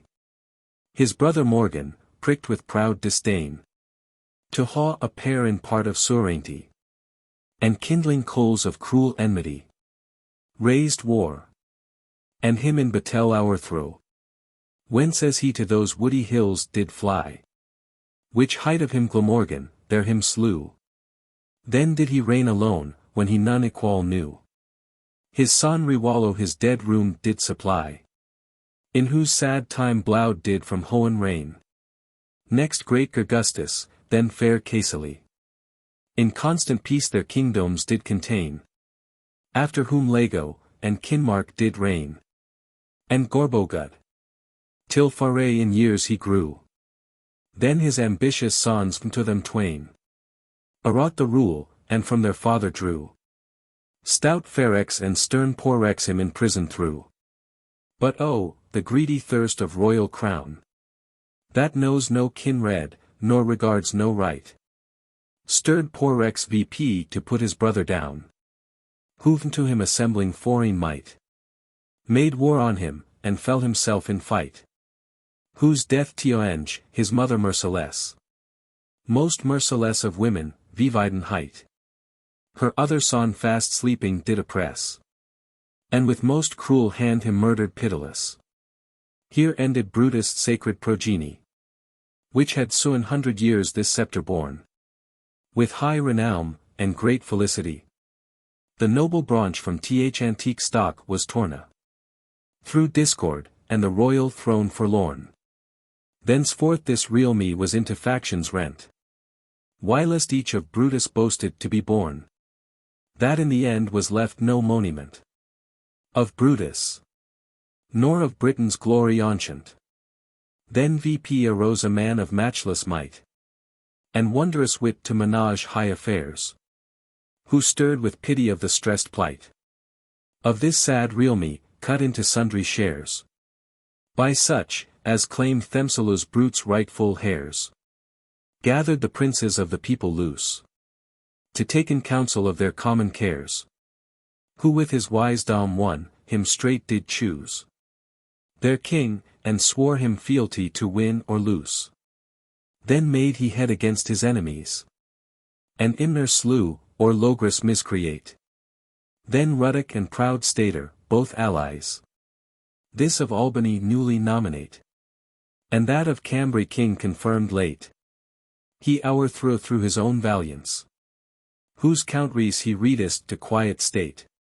And shortly brought to sole governance. Now one, which erst were many, made through variance. Then made he sacred laws, which some men say were to him revealed in vision. By which he freed the Trowiler's highway. The church's part, and ploughman's portion. Restraining stealth, and strong extortion. The gracious Numa of Great Brittany. For till his days, the chief dominion. By strength was wielded without policy. Therefore he first wore crown of gold for dignity. Dunwallow died, for what Malioa for I. And left 2 sons, of peerless prowess both. That sacked Rome too dearly did assay. The recompense of their period off. And ransacked Greece well tried, whe they were wroth. Besides subjected France, and Germany. Which yet their praises speak, all be they loath. And inly tremble at the memory. Of Brennus and Bellinus, kings of Brittany. Next them did Gurgant, great Bellinus' son. In rule succeed, and eke in father's praise. He Easterland subdued, and Denmark won. And of them both did foy and tribute raise. The which was due in his dead father's days. He also gave to fugitives of Spain. Whom he at sea found wandering from their ways. A seat in Ireland safely to remain. Which they should hold of him, as subject to Britain. After him reigned Gvyon his heir. The highestest man and truest in his days. Who had to wife Dame Mertia the fair. A woman worthy of immortal praise. Which for this realme found many goodly lays. And wholesome statutes to her husband brought. Her many deemed to ha been of the fays. As was Agary, that Numa taught. Those yet of her be Mercia laws both nommed and thought. Her son Cecilus after her did reign. And then Chimerus, and then Danius. Next whom Merindus did the crown sustain. Who, had he not with wrath outrageous. And cruel rancor dimmed his valorous. And mighty deeds, should matched ha the best. As well in that same field victorious. Against the foreign Morans he expressed. Yet lose his memory, though Carcass sleep in rest. Few sons he left begotten of one wife. All which successively by turns did reign. First Gorbaman a man of virtuous life. Next Archigald, who for his proud disdain. Deposed was from Prince Dome Surain. And piteous Eliger put in his stead. Who shortly it to him restored again. Till by his death he it recurred. But Periger and Vigent him destronized. In wretched prison long he did remain. Till they outreigned had their vetmost date. And then therein resiized was again. And ruled long with honorable state. Till he surrendered realme and life to fate. Then all the sons of these few brethren reigned. By due success, and all their nephews late. Ewan thrice Eluan descents the crown retained. Till aged Heli by due heritage it gained. He had 2 sons, whose eldest called Lud. Left of his life most famous memory. And endless monuments of his great good. The ruined walls he did re-edify. Of Troynuant, gainst force of enemy. And built that gate, which of his name is height. By which he lies entombed solemnly. He left 2 sons, too young to rule aright. Androgeus and Tenantius, pictures of his might. Whilst they were young, Cassibellain their eame. Was by the people chosen in their stead. Who on him took the royal diadem. And goodly well long time it gurned. Till the proud Romanes him disquieted. And warlike Caesar, tempted with the name of this sweet island, Neuer conquered. And envying the Britons blazed fame. O hideous hunger of dominion, hither came. Yet twice they were repulsed back again. And twice renforced, back to their ships to fly. The whiles with blood they all the shore did stain. And the grey ocean into purple dy. Na had they footing found at last Purdy. Had not Androgus, false tenacious soil. And Anuius of Venkels Surreinti, betrayed his country even to foreign spoil. Not else, but treason, from the first this lad did foil. So by him Caesar got the victory. Through great bloodshed, and many a sad assay. In which himself was charged wholly. Of hardy Nennius, whom he yet did slay. But lost his sword, yet to be seen this day. Thenceforth this land was tributary made. T'ambitious Rome, and did their rule obey. Till Arthur all that reckoning did defray. Yet oft the Briton kings against them strongly swayed. Next him Tenantius reigned, then Cymbeline. What time th eternal lord in fleshly slime. And wombed was, from wretched Adam's line. To purge away the guilt of sinful crime. O Iolius memory of happy time. That heavenly grace so plenteously displayed. O too high ditty for my simple rhyme. Soon after this the Romanes him warrayed. For that their tribute he refused to let be paid. Good Claudius, that next was emperor. An army brought, and with him battle fought. In which the king was by a treacherer disguised slain, ere any thereof thought. Yet ceased not the bloody fight for aught. For Arurage his brother's place supplied. Both in his arms, and crown, and by that draught. Did draw you the Romanes to the weaker side. That they to peace agreed. So all was pacified. Was Neuer king more highly magnified. Nor dread of Romanes, than was Arurage. For which the emperor to him all-eyed. His daughter Genuis in marriage. Yet shortly he renounced the vassalage. Of Rome again, who hither hastily sent. Vespasian. That with great spoil and rage. For wasted all, till Genuis a gent. Persuaded him to cease, and her lord to relent. He died, and him succeeded Marius. Who ioid his days in great tranquillity. Then Coil, and after him good Lucius. That first received Christianity. The sacred pledge of Christ's euangely. Yet true it is, that long before that day. Hither came Ioseph of Arimathea. Who brought with him the Holy Grail, they say. And preached the truth, but since it greatly did decay. This good king shortly without Isso died. Whereof great trouble in the kingdom grew. That did herself in sundry parts die wide. And with her power her own self o'erthrow. Whilst Romanes daily did the weak subdue. Which seeing stout Bunduca VP arose. And taking arms, the Britons to her drew. With whom she marched straight against her foes. And them Venwares besides the Suren did enclose. There she with them a cruel battle tried. Not with so good success, as she deserved. By reason that the captains on her side. Corrupted by Paulinus, from her swearud. Yet such, as were through former flight preserved. Gathering again, her host she did renew. And with fresh courage on the victor serud. But being all defeated. Saw a few. Rather than fly, or be captured herself she slew. O famous monument of women's praise! Matchable either to Semiramis. Whom antique history so high doth raise. Or to Hypsophil, or to Tomyris. Her host 200,000 numred is. Who whiles good fortune for'd her might. Triumphed oft against her enemies. And yet though were come in hapless fight. She triumphed on death, in enemies despite. Her relics fulgent howing gathered.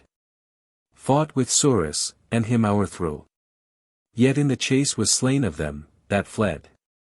So made them victors, whom he did subdue. Then gone Carausius tyrannized anew. And gainst the Romains bent their proper power. But him Electus treacherously slew. And took on him the robe of emperor. Nathless the same Enioid but short happy hour. For Asclepiadate him hour came.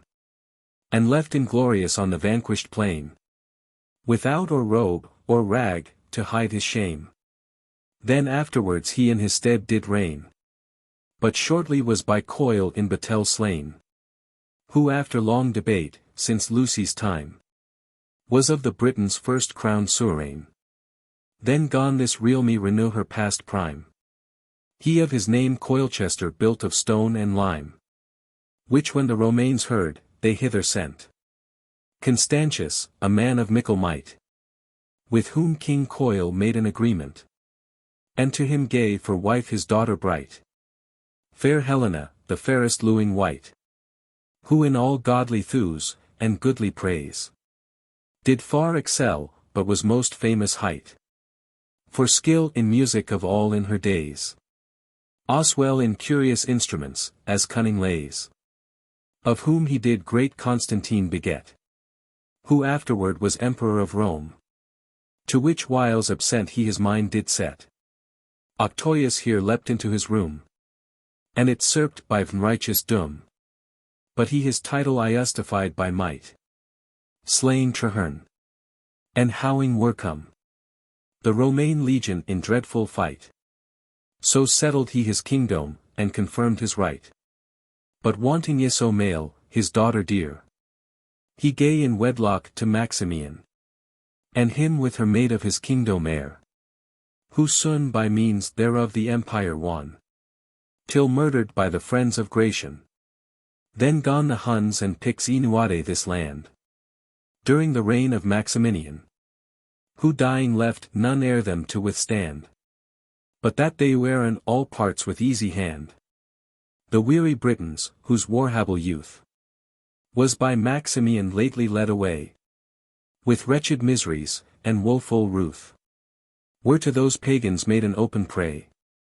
And daily spectacle of sad decay. Whom Romain wars, which now 400 years. And more had wasted, could no wit dismay. Till by consent of commons and of pairs. They crowned the second Constantine with Ioius tears. Who howling oft in battle vanquished. Those spoilful Picts, and swarming Easterlings. Long time in peace his realme established. Yet oft annoyed with sundry bordrigings. Of neighbor Scots, and foreign scatterlings. With which the world did in those days abound. Which to outbar, with painful pinings. From sea to sea he heaped a mighty mound. Which from Alcluid to Panwelt did that border bound. 3 sons he dying left, all vendor age. By means whereof, their venkel vortigere. Serped the crown, during their pupilage. Which infants tutors gathering to fear. Them closely into armoric did bear. For dread of whom, and for those Picts annoys. He sent to Germany, strong aid to rear. From whence Eftsuns ariud here 3 hoys. Of Saxons. Whom he for his safety employs. 2 brethren were their capitains, which hight. Hengist and Horsus, well approved in war. And both of them men of renowned might. Who making vantage of their sul yar. And of those foreigners, which came from Faerie. Grew great, and got large portions of land. That in the realme ere long they stronger are. Than they which sought at first their helping hand. And Vortiger enforced the kingdom to a band. But by the help of Vortimir his son. He is again to his rule restored. And Hengist seeming sad, for that was done. Received is to grace and new accord. Through his fair daughter's face, and flattering word. Soon after which, 300 lords he slew. Of British blood, all sitting at his board. Whose doleful monuments who list to rue. Eternal marks of treason may at Stunhang view. By this the sons of Constantine, which fled. Ambrose and Vither did ripe years attain. And here Arioing, strongly challenged the crown, which Vortiger did long detain. Who flying from his guilt, by them was slain. And Hengist eke Sun brought to shameful death. Thenceforth Aurelius peaceably did reign. Till that through poison stopped was his breath. So now entombed lies at Stonehenge by the heath. After him Vither, which Pendragon hight. Succeeding there abruptly it did end. Without full point, or other seizure right. As if the rest some wicked hand did rend. Or Author self could not at least attend. To finish it, that so timely breach. The prince himself half seemeth to offend. Yet secret pleasure did offence impeach. And wonder of antiquity long stopped his speech. At last quite ravished with delight, to hear the royal offspring of his native land cried out, Dear Count Ray, oh, how dearly dear ought thy remembrance, and perpetual band be to thy foster child, that from thy hand did commune breath and nourriture so. How brutish is it not to understand how much to her we owe, that all versus gay, that gave to versus all, what you are good we haw. But Guy in all this while his book did read, ne yet has ended, for it was a great an ample volume, that doth far exced my leisure, so long loes here to repeat. It told, how first Prometheus did create a man, of many parties from beasts dear yud. And then stole fire from Hoenn, to animate his work, for which he was by Ioue deprived of life himself, and heartstrings of an egly reude. That man so made, he called Elfie, to weet. Quick, the first author of all elfin kind. Who wandering through the world with weary feet, did in the gardens of Adonis find a goodly creature, whom he deemed in mind to be no earthly wight, but either sprite or angel, author of all womankind. Therefore a fay he her according height, of whom all fairies spring, and fetch their lineage right. Of these a mighty people shortly grew, and puissant kings, which all the world warrade. And to them Selus all nations did subdue. The first and eldest, which that sceptre swayed, was Elphin. Him all India obeyed. And all that now America men call. Next him was noble Elphanan, who laid Cleopolis' foundation first of all. But Elphaline enclosed it with a golden wall. His son was Elphanal, who o'ercame the wicked Gobelines in Bloudy field. But Elphant was of most renowned fame, who all of Christall did Panthea build. Then Elpher, who two brethren giants killed, the one of which had two heads, other three. Then Elphaner, who was in magic skilled, he built by art upon the glassy sea a bridge of brass, whose sound hose thunder seemed to be. He left 3 sons, the which in order reigned, and all their offspring, in their due descents. Ewan so 100 princes, which maintained with mighty deeds their sundry governments, that were too long their infinite contents here to record any much material.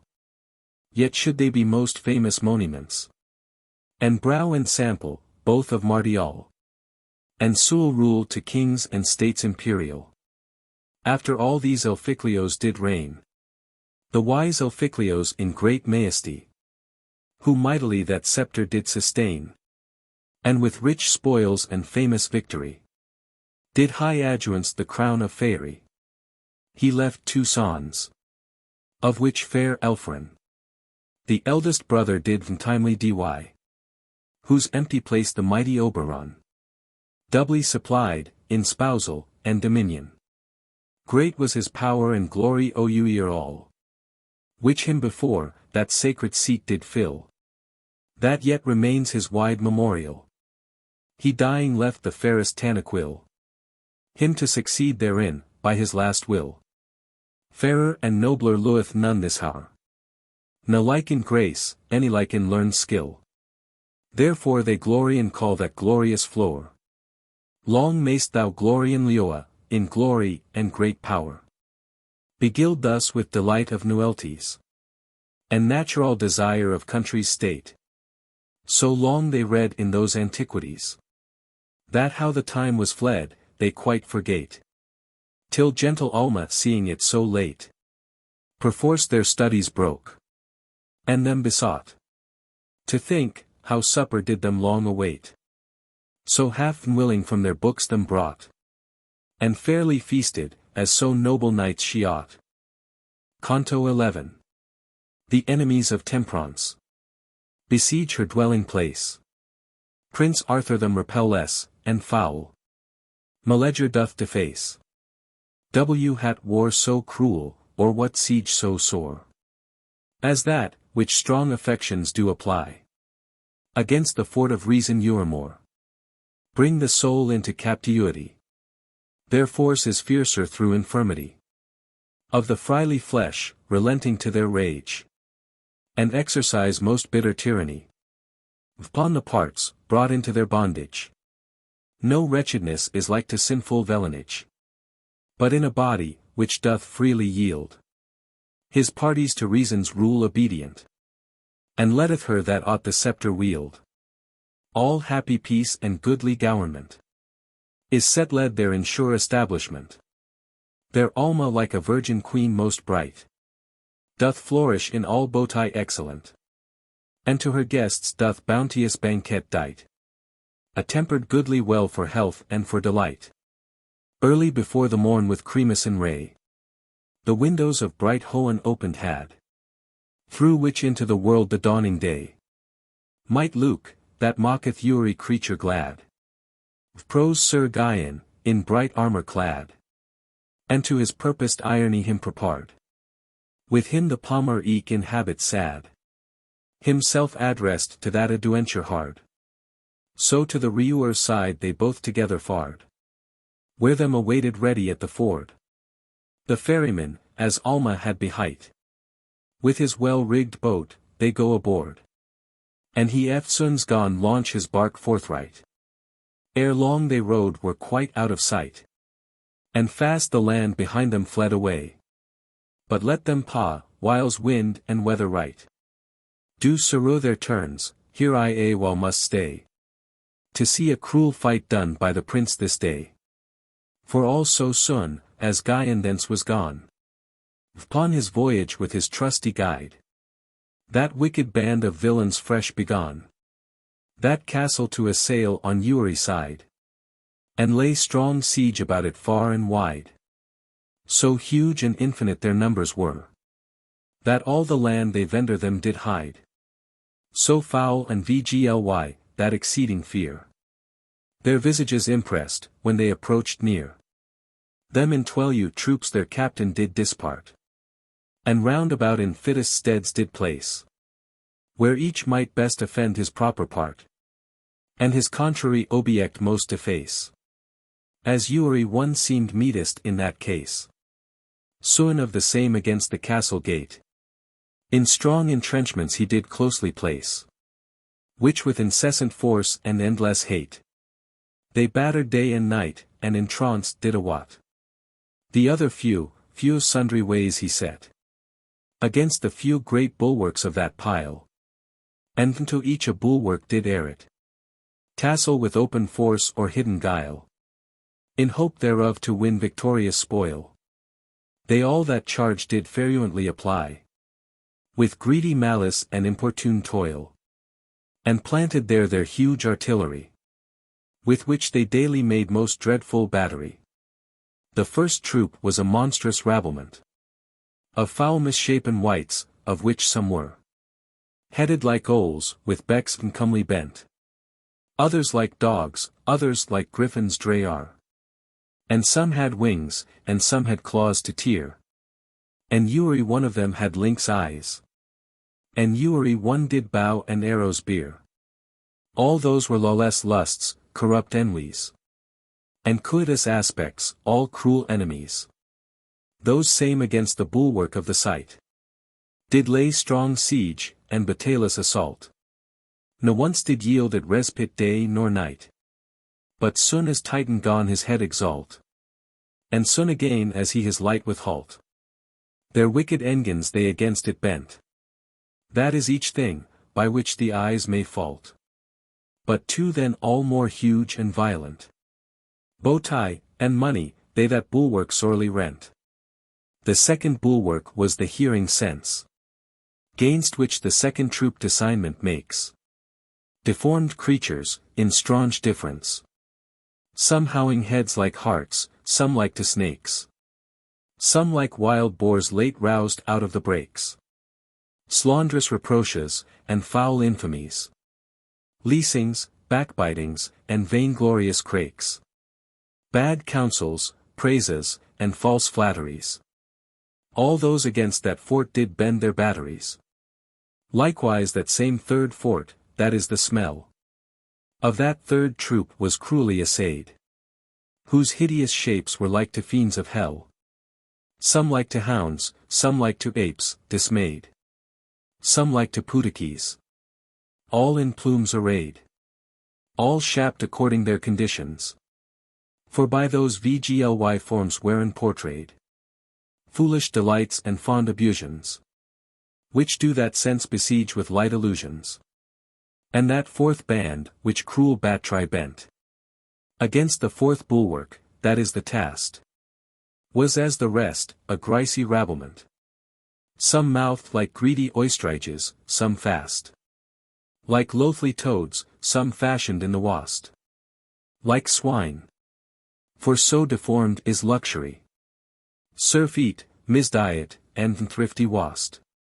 Vain feasts, and idle superfluity. All those this senses fort assail incessantly. But the fifth troop most horrible of HEW. And fierce of force, was dreadful to report. For some like snails, some did like spiders shew. And some like VGLY verkins thick and short. Cruelly they assailed that fifth fort. Armed with darts of sensual delight. With stings of carnal lust, and strong effort. Of feeling pleasures, with which day and night. Against that same fifth bulwark they continued fight. Thus these 12 troops with dreadful puissance. Against that castle restless siege did lay. And more their hideous ordnance. Upon the bulwarks cruelly did play. That now it gone to threaten near decay. And more their wicked capitaine. Prooked them the breaches to assay. Sometimes with threats, sometimes with hope of gain. Which by the ransack of that peace they should attain. On th other side, th besieged castles ward. Their steadfast stands did mightily maintain. And many bold repulse, and many hard. Achievement wrought with peril and with pain. That goodly frame from ruin to sustain. And those two brethren giants did defend. The walls so stoutly with their sturdy main.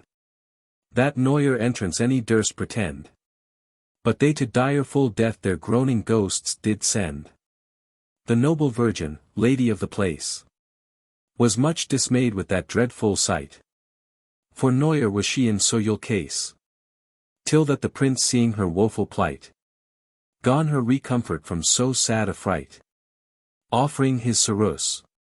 And his dearest life. For her defense, against that carle to fight. Which was their chief and th author of that strife. She him remercied as the patroni of her life. Eftsoons himself in glitteren arms he dight. And his well-prowed weapons to him hent. So taking courteous congé he behight. Those gates to be barred, and forth he went. Fair mote he thee, the prowest and most gent. That ewer brandished bright steel on high. Whom soon as that unruly rabblement. With his gay squire issuing did espy. They reared a most outrageous dreadful yelling cry. And therewith all taunts at him let fly. Their fluttering arrows, thick as flakes of snow. And round about him flock impetuously. Like a great water flood, that tumbling low. From the high mountains. Threats to our flow. with Suddian fury all the fertile plain. And the sad husbandman's long hope doth throw adown the stream, and all his vows make vain. Nor bounds nor banks his headlong ruin may sustain. Upon his shield their heaped hail he bore, and with his sword dispersed the rascal flocks, which fled asunder, and him fell before, as withered lows drop from their dried stalks. The wroth western wind does row their locks, and vendor neath him his courageous steed. The fierce spumador trode them down like docks. The fierce spumador born of Huonly seed, such as Laomedon of Phoebus' race did breed, which sudden horror and confused cry, when as their captain heard, in haste he yode the cause to weet, and fault to remedy. Upon a tiger swift and fierce he rode, that as the wind ran underneath his load, whiles his long legs nigh rout to the ground. Full large he was of limba, and shoulders broad, but of such subtle substance and sound, that like a ghost he seemed, whose growclothes were bound.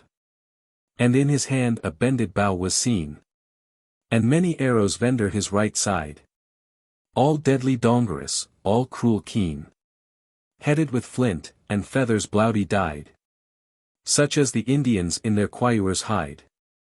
Those could he well direct and straight as line, and bid them strike the mark, which he had aid.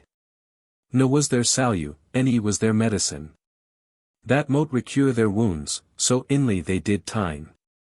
As pale and wan as ashes was his look, his body lean and meagre as a rake, and skin all withered like a dried rook.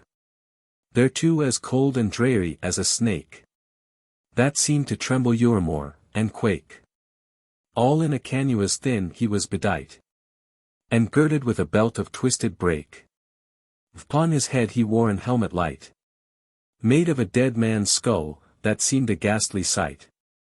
Meleger was his name, and after him there followed fast at hand 2 wicked hags, with hoary locks all loose, and visage grim.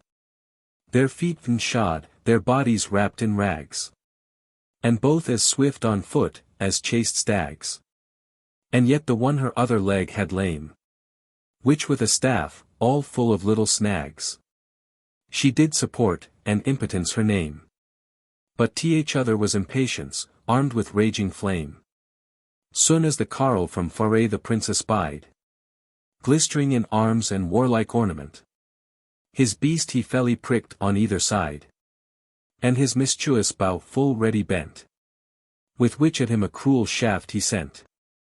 But he was wary, and it warded well upon his shield, that it no further went, but to the ground the idle quarrel fell. Then he another and another did expel, which to prevent, the prince his mortal spear, soon to him rout, and fierce at him did ride, to be owned of that shot wilier. But he was not so hardy to abide that bitter stound, but turning quick aside, his light-foot beast fled fast away for fear, whom to pursue, the infant after hide, so fast as his good courser could him bear. But labour lost it was, to wean approach him near. For as the winged wind his tigre fled, that view of eye could scarce him o'ertake, ne scarce his feet on ground were seen to tread. Through hills and dales he speedy way did make, ne hedge any ditch his ready passage break. And in his flight the villain turned his face, as once the Tartar by the Caspian lake, when as the Russian him in fight does chase, into his tiger's tail, and shot at him apace. Apace he shot, and yet he fled apace, still as the greedy knight nigh to him drew, and oftentimes he would relent his pace, that him his foe more fiercely should pursue, who when his vencouth manner he did view, he gone eyes to follow him no more, but keep his standing, and his shafts eschew, until he quite had spent his perilous store, and then assail him fresh, ere he could shift for more. But that lame hag, still as abroad he strew his wicked arrows, gathered them again, And to him brought, fresh batel to renew. Which he espying, cast her to restrain. From yielding succor to that cursed swain. And her attaching. Thought her hands to tie. But soon as him dismounted on the plain. That other hag did faerie away espy. Binding her sister, she to him ran hastily. And catching hold of him, as down he leant. Him backward o'erthrew, and down him stayed. With their rude hands and greasely graplement. Till that the villain coming to their aid. Upon him fell, and load upon him laid. Full little wanted, but he had him slain. And of the batel baleful end had made. Had not his gentle squire beheld his pain. And come men to his rescue, ere his bitter bane. So greatest and most glorious thing on ground. May often need the help of weaker hand. So feeble is man's state, and life unsound. That in assurance it may noyer stand. Till it dissolve be from earthly band. Proof be thou prince, the prowest man aliu. And noblest born of all in Britain land. Yet thee fierce fortune did so nearly dry you. That had not grace thee blessed, thou shouldest not surreu. The squire arraying, fiercely in his arms. Snatched first the one, and then the other eyed. His chiefest lets and authors of his harms. And them perforce withheld with threatened blade. Least that his lord they should behind enuade. The whiles the prince pricked with reproachful shame. As one awacked out of long slumbering shade. Reuing thought of glory and of fame.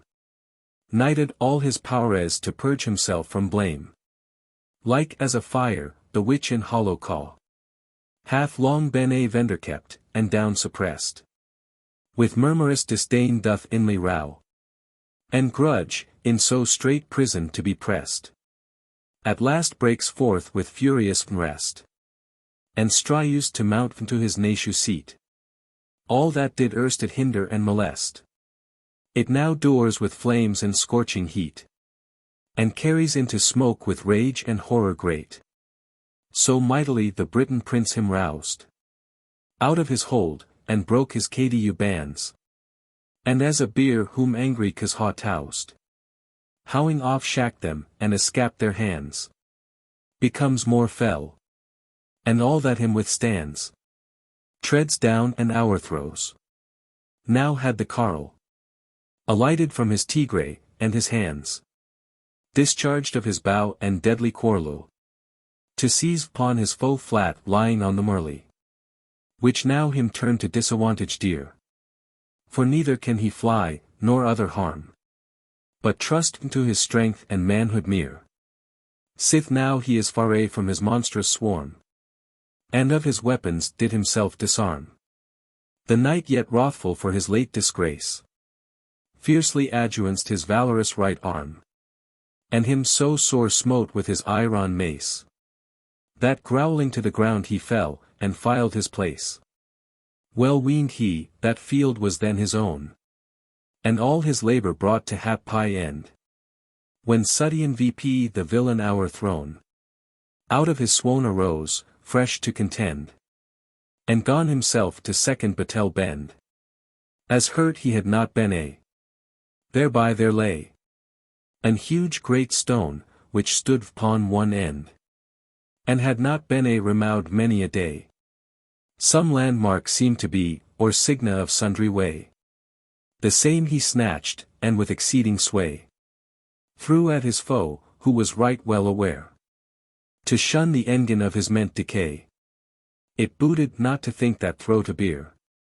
But ground he gay, and lightly leapt eft fierce returning, as a falcon fair. That once hath failed of her souse full near. Remounts again into the open air. And into better fortune doth herself prepare. So brow returning, with his brandished blade. He to the carle himself again addressed. And strook at him so sternly, that he made an open passage through his reun breast. That half the steel behind his back did rest. Which drawing back, he looked more. When the heart bloud should gush out of his chest. Or his dead corse should fall upon the floor. But his dead corse upon the floor fell nathamore. Na drop of blood appeared shed to be. All were the wound so wide and wondrous, that through his carcass one might plainly see.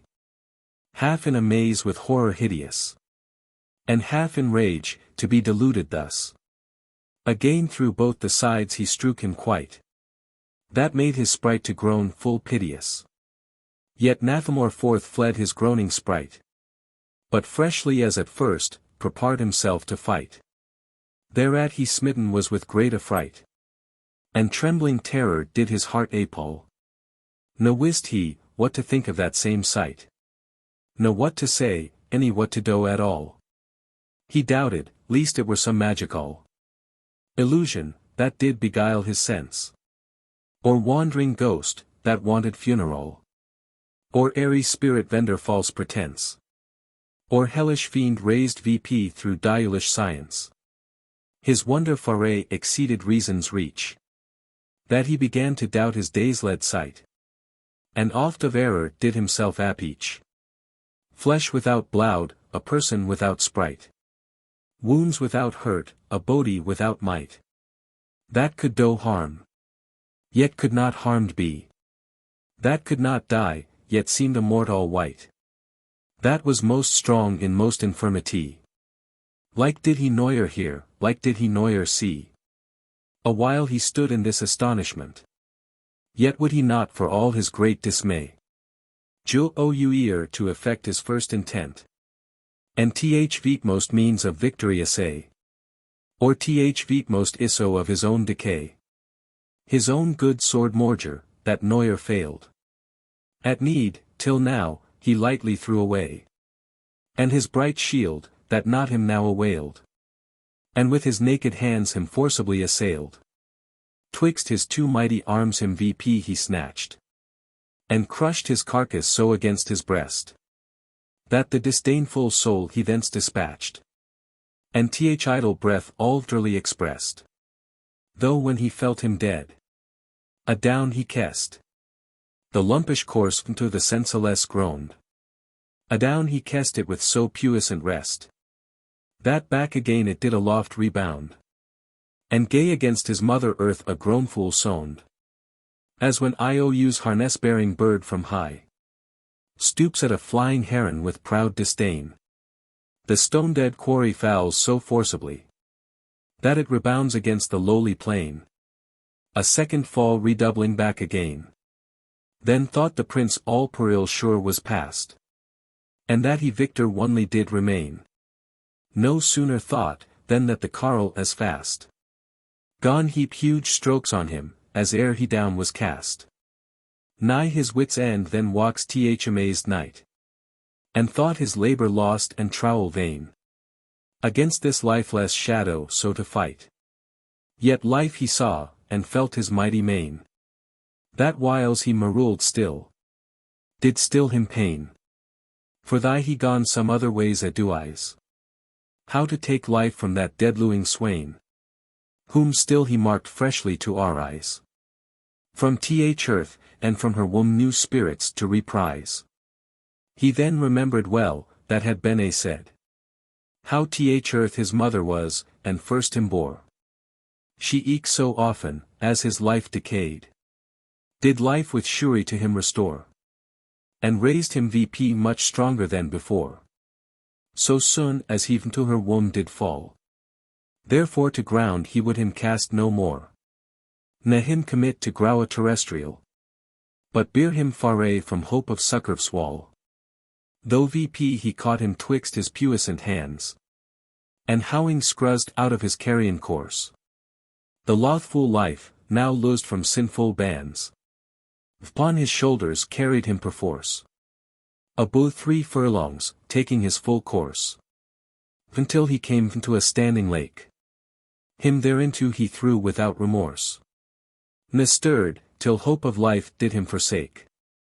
So end of that carle's days, and his own pains did make. Which when those wicked hags from Faerie did spy. Like 2 mad dogs they ran about the lands. And th one of them with dreadful yelling cry. throwing away her broken shens and bands. And howling quenched her burning fear brands. Headlong herself did cast into that lake. But impotence with her own wilful hands. One of Meleager's cursed darts did take. So rued her trembling heart, and wicked end did make. Thus now alone he conqueror remains. Though coming to his squire, that kept his steed. Thought to haw mounted, but his feeble veins. Him failed thereto, and served not his need. Through loss of blood, which from his wounds did bleed. That he began to faint. And life decay. But his good squire him helping VP with speed. With steadfast hand upon his horse did stay. And led him to the castle by the beaten way. Where many grooms and squires ready were. To take him from his steed full tenderly.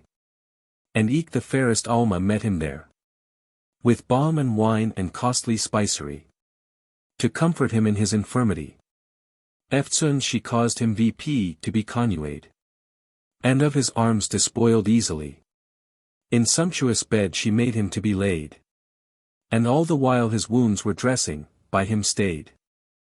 Canto 12. Gvyon, by Palmer's Gernance. Passing through perils great. Doth o'erthrow the bower of bliss. And accuracy defeat. Now gins this goodly frame of temperance. Fairly to rise, and her adorned head. To prick of highest praise forth to adjuance. Formerly grounded, and fast settled. On firme foundation of true bounty. And this brow knight, that for that virtue fights.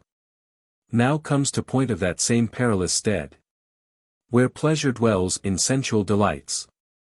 Mogst 1,000 dangers, and 10,000 magic mights. 2 days now in that sea he sailed has. Ne ewer land beheld, any luing white. No aught saw peril, still as he did pa. Though when appeared the third morrow bright. Upon the wows to spread her trembling light. An hideous roaring faerie away they heard. That all their senses filled with affright. And straight they saw the raging surges reared. VP to the skis, that them of drowning made afeard. Said then the boatman, Palmer steer aright. And keep in ewen course. For yonder way. We needs must passe, God do versus well acquite. That is the gulf of greediness, they say. That deep engorgeth all this world's prey. Which howing swallowed VP excessively. He soon in vomit VP again doth lay. And belcheth forth his superfluity. That all the seas for fear do see me away to fly. On th other side an hideous rock is pight. Of mighty Magnus stone, whose craggy clift. Depending from on high, dreadful to sight. Ere the wows his rugged arms doth lift. And threateneth down to throw his ragged rift. On whoso cometh nigh. Yet nigh it draws. All passengers, that none from it can shift. For whiles they fly that gulf's during yaws. They on this rock are rent, and sunk in helpless valves. Forward they passe, and strongly he them rows. Until they nigh unto that gulf are. Where stream more violent and greedy grows. Then he with all his puissance doth strive. To strike his oars. And mightily doth drive. The hollow vessel through the threatful wall. Which gaping wide, to swallow them aliu. In th huge abyss of his engulfing growl. Doth roar at them in vain, and with great terror row. They passing by, that griesly mouth did see. Sucking the seas into his entrails deep. That seemed more horrible than hell to be. Or that dark dreadful hole of Tartar steep. Through which the damned ghosts done often creep. Back to the world, bad lures to torment. But not that phallus into this direful deep. Ne that approacheth nigh the wide descent. May back return, but is condemned to be drent. On th other side, they saw that perilous rock. Threatening itself on them to ruinate. On whose sharp cliffs the ribs of vessels broke. And shoered ships, which had been wrecked late. Yet stuck, with carcasses exanimate. Of such as howing all their substance spent in wanton ioys, and lusts intemperate, did afterwards make shipwreck violent. Both of their life, and fame for you are foully blent. For this height the rock of vile reproach, a dangerous and detestable place, to which nor fish nor fowl did once approach, but yelling Maewes, with seagulls hoarse and base, and cormorants, with birds of ruinous race, which still sate waiting on that wasteful clift, for spoil of wretches, whose unhappy case, after lost credite and consumed thrift, at last them Gvyon hath to this despairful drift. The palmer seeing them in safety past, thus said, behold thn samples in our sights, of lustful luxury and thriftless wast. What now is left of miserable wights, which spent their looser days in lewd delights? But shame and sad reproach, here to be read, by these rent relics, speaking their ill plights. Let all that Leoa, hereby be counselled, to shun rock of reproach, and it as death to dread. So forth they rode, and that ferryman, with his stiff oars did brush the sea so strong, that the hoar waters from his frigate ran, and the light bubbles danced all along, whiles the salt brine out of the billows sprong. At last far off they many islands spy, on Uri side floating the floods among. Then said the knight, Lo, I the land descry. Therefore old sire thy course do thereunto apply. That may not be, said then the ferryman, least we've weeding hap to be fordone. For those same islands, seeming now and then, are not firme land, nor any certain one, but straggling plots, which to and fro do run in the wide waters, therefore are they hight the wandering islands. Therefore do them shun, for they ha oft drawn many a wandering wight into most deadly donger and distressed plight. Yet well they see me to him, that far doth view, both fair and fruitful, and the ground dispread with grassy green of delectable hew, and the tall trees with lows apparelled are decked with blossoms dyed in white and red, that mote the passengers thereto allure. But whosoe'er once hath fastened his foot thereon, may ne'er it recure, but wandereth ewer more than certain and sure. As Isle of Delos whilome men report, amid Aegean sea long time did stray, ne made for shipping any certain port, till that Latona trowling that way, flying from Juno's wrath and hard assay, of her fair twins was there delured, which afterwards did rule the night and day. Thenceforth it firmely was established, and for Apollo's honour highly harried. They to him hearken, as beseemeth meet, and pass on forward, so their way does ly. That one of those same islands, which do fleet in the wide sea, they needs must passen by, which seemed so sweet and pleasant to the eye, that it would tempt a man to touchen there. Upon the bank they sitting did espy a dainty damsel, dressing of her here, by whom a little skip pet floating did appear. She them espying, loud to them can call, bidding them nigher draw to the shore. For she had cause to bussy them withal, and therewith loudly laughed, but nathemore would they once turn, but kept on as afore. Which when she saw, she left her locks dight, and running to her boat without an oar, from the departing land it launched light, and after them did dry with all her power and might. Whom taking, she in merry sort, them gone to board, and purposed joyously, now feigning dalliance and wanton sport, now throwing forth lewd words immodestly, till that the palmer gone full bitterly her to rebuke, for being loose and light, which not abiding, but more scornfully scoffing at him, that did her iously white. She turned her boat about, and from them rode quite. That was the wanton Phaedria, which late did ferry him o'er the idle lake. Whom not regarding, they kept on their gait. And all her vain allurements did forsake. When them the wary boatman thus bespake. Here now behoweth versus well to us. And of our safety good heed to take. For here before a perilous passage lies. Where many mermaids haunt, making false melodies. But by the way, there is a great quicksand. And a whirlpool of hidden iopardy. Therefore, Sir Palmer, keepen you in hand. For twixt them both the narrow way doth lie. Scarce had he said, when hard at hand they spy. That quicksand nigh with water coored. But by the checked wa they did descry. It plain, and by the sea discolored. It called was the quicksand of Thrifty. They passing by, a goodly ship did see. Laden from far with precious merchandise.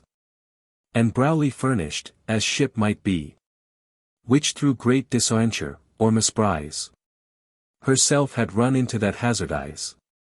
Whose mariners and merchants with much toil laboured in vain, to whore recurred their prize. And the rich wares to saw from piteous spoil. But neither toil nor trowel might her back recoil. On each other side they see that perilous pool. That called was the whirlpool of decay. In which full many had with hapless duel been sunk, of whom no memory did stay. Whose circled waters wrapped with whirling sway. Like to a restless wheel, still running round. Did coo it, as they passed by that way. To draw their boat within the veetmost bound. Of his wide labyrinth, and then to haw them drowned. But heedful boatman strongly forth did stretch his brawny arms, and all his body strain. That veetmost sandy breach they shortly fetch. Whiles the dread donger does behind remain. Sudden they see from midst of all the main. The surging waters like a mountain rise. And the great sea puffed VP with proud disdain. To swell above the measure of his guise. As threatening to do or all, that his power despise. The wows come rolling, and the billows roar. Outrageously, as they enraged were. Or wrathful Neptune did them dry you before. His whirling chariot, for exceeding fear. For not one puff of wind there did appear. That all the three thereat walks much afraid. Fnweeting, what such horror strange did rear. Eftsoons they saw an hideous host arrayed. Of huge sea monsters, such as lewing sense dismayed. Most vgly shapes, and horrible aspects. Such as Dame Nature self mote fear to see. Or shame, that ewer should so foul defects. From her most cunning hand escaped be. All dreadful portraits of deformity. Spring-headed hydras, and sea-shouldering whales. Great whirlpools, which all fishes make to flee. Bright scolopendries, armed with silver scales. Mighty rhinoceroses, with immeasured tails. The dreadful fish, that hath deserted the name of death, and like him looks in dreadful HEW. The greasely wasserman, that makes his game. The flying ships with swiftness to pursue. The horrible sea satire. That doth shew his fearful face in time of greatest storm. Huge Xiphaius, whom mariners eschew. No less, than rocks, as travellers inform. And greedy rosmarins with visages deform. All these, and thousands many more. And more deformed monsters thousandfold. With dreadful noise, and hollow rumbling roar. Came rushing in the foamy wows and rolled. Which seemed to fly for fear, them to behold. No wonder. If these did the night appall. For all that here on earth we dreadful hold. Be but as bugs to fear in babes withal. Compared to the creatures in the seas in trawl. Fear not, then said the palmer well-owized winky face. For these same monsters are not these indeed. But are into these fearful shapes disguised. By that same wicked witch, to work versus dreed. And draw from on this irony to proceed. Though lifting VP his virtuous staff on high, he smote the sea, which calmed was with speed. And all that dreadful army fast gone fly into great Tethys' bosom, where they hidden lie. Quit from that donger, forth their course they kept. And as they went, they heard a rueful cry of one, that wailed and pitiful, why, wept. That through the sea the resounding plaints did fly. At last they in an island did espy a seemly maiden, sitting by the shore, that with great sorrow and sad agony seemed some great misfortune to deplore. And load to them for succor called Eurmore, which Gvyon hearing, straight his palmer bade to steer the boat towards that doleful maid, that he might know, and ease her sorrow sad. Who him awising better, to him said, Fair sir, be not displeased, if disobeyed. For ill it were to hearken to her cry. For she is inly nothing ill apaid, but onely womanish fine forgery. Your stub-born heart t affect with frily infirmity, to which when she your courage hath inclined, through foolish pity, then her guileful bait, she will embosom deeper in your mind, and for your ruin at the last await. The night was ruled, and the boatman straight held on his course with staid steadfastness. Ne ewer shrunk, any ewer sought to bait his tired arms for toilsome weariness, but with his oars did sweep the watery wilderness. And now they nigh approached to the stead, whereas those mermaids dwelt, it was a still and calmy bay, on one side sheltered with the broad shadow of an hoary hill, on other side an high rock toured still, that twixt them both a pleasant port they made, and did like an half theatre fulfill. There those few sisters had continual trade, and VSD to bath themselves in that deceitful shade.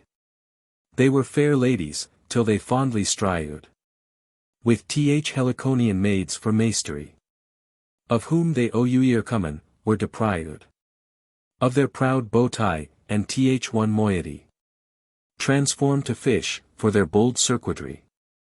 But per half their hew retained still, and their sweet skill in wonted melody, which ewer after they abust to ill tell your weak trowlers, whom gotten they did kill. So now to Gvyon, as he passed by, their pleasant tunes they sweetly thus applied. O thou fair son of gentle Faerie, that art in mighty arms most magnified, above all knights, that ewer batel tried. O, turn thy rudder hitherward a while. Here may thy storm-bet vessel safely ride. This is the port of rest from troublous toil, the world's sweet inn, from pain and wearisome turmoil. With that the rolling sea resounding soft, in his big bass them fitly answered, and on the rock the wows breaking aloft, a solemn mien to them measured. The while sweet Zephyrus loud whistled his treble, a strange kind of harmony, which Gvyon's senses softly tickled, that he the boatman bade row easily, and let him hear some part of their rare melody. But him the palmer from that vanity, with temperate Duessa discounselled, that they it passed, and shortly gone descry the land, to which their course they lulled, when suddenly a gross fog spread, with his dull vapor all that desert has, and Hohen's cheerful face enveloped, that all things one, and one as nothing was. And this great universe seemed one confused mass. Thereat they greatly were dismayed, any wist how to direct their way in darkness wide, but feared to wander in that wasteful mist, for tumbling into mischief nespied. Worse is the donger hidden, than descried. Suddenly an innumerable flight of harmful fowls about them fluttering, cried, and with their wicked wings them oft did smite. And sore annoyed, groping in that griesly night, Ewan all the nation of unfortunate, and fat all birds about them flocked were, such as by nature men abhor and hate. The ill-fast death's dreadful messenger, The whore's night ron, trump of doleful drear. The lethia winged bat. Day's enemy. The rueful strich, still waiting on the bear. The whistler shrill, that whoso hears, doth dy. The hellish harpies, prophets of sad destiny. All those, and all that else does horror breed. About them flew, and filed their sails with fear. Yet stayed they not, but forward did proceed. Whiles one did row, and other stifely stare. Till that at last the weather gone to clear. And the fair land itself did plainly show. Said then the palmer, lo where does appear the sacred soil, where all our perils grow. Therefore, Sir Knight, your ready arms about you throw. He hearkened, and his arms about him took. The whiles the nimble boat so well her sped, that with her crooked keel the land she strook. Then forth the noble Gvyon sallied, and his sage palmer, that him gurned. But other by his boat behind did stay. They marched fairly forth, of not idered. Both fearmally armd for Uri hard essay. With constancy and care, gainst donger and dismay. Ere long they heard an hideous bellowing of many beasts, that roared outrageously. As if that hunger's point, or Venus' sting, had them enraged with fell circuitry. Yet not they feared, but passed on hardily.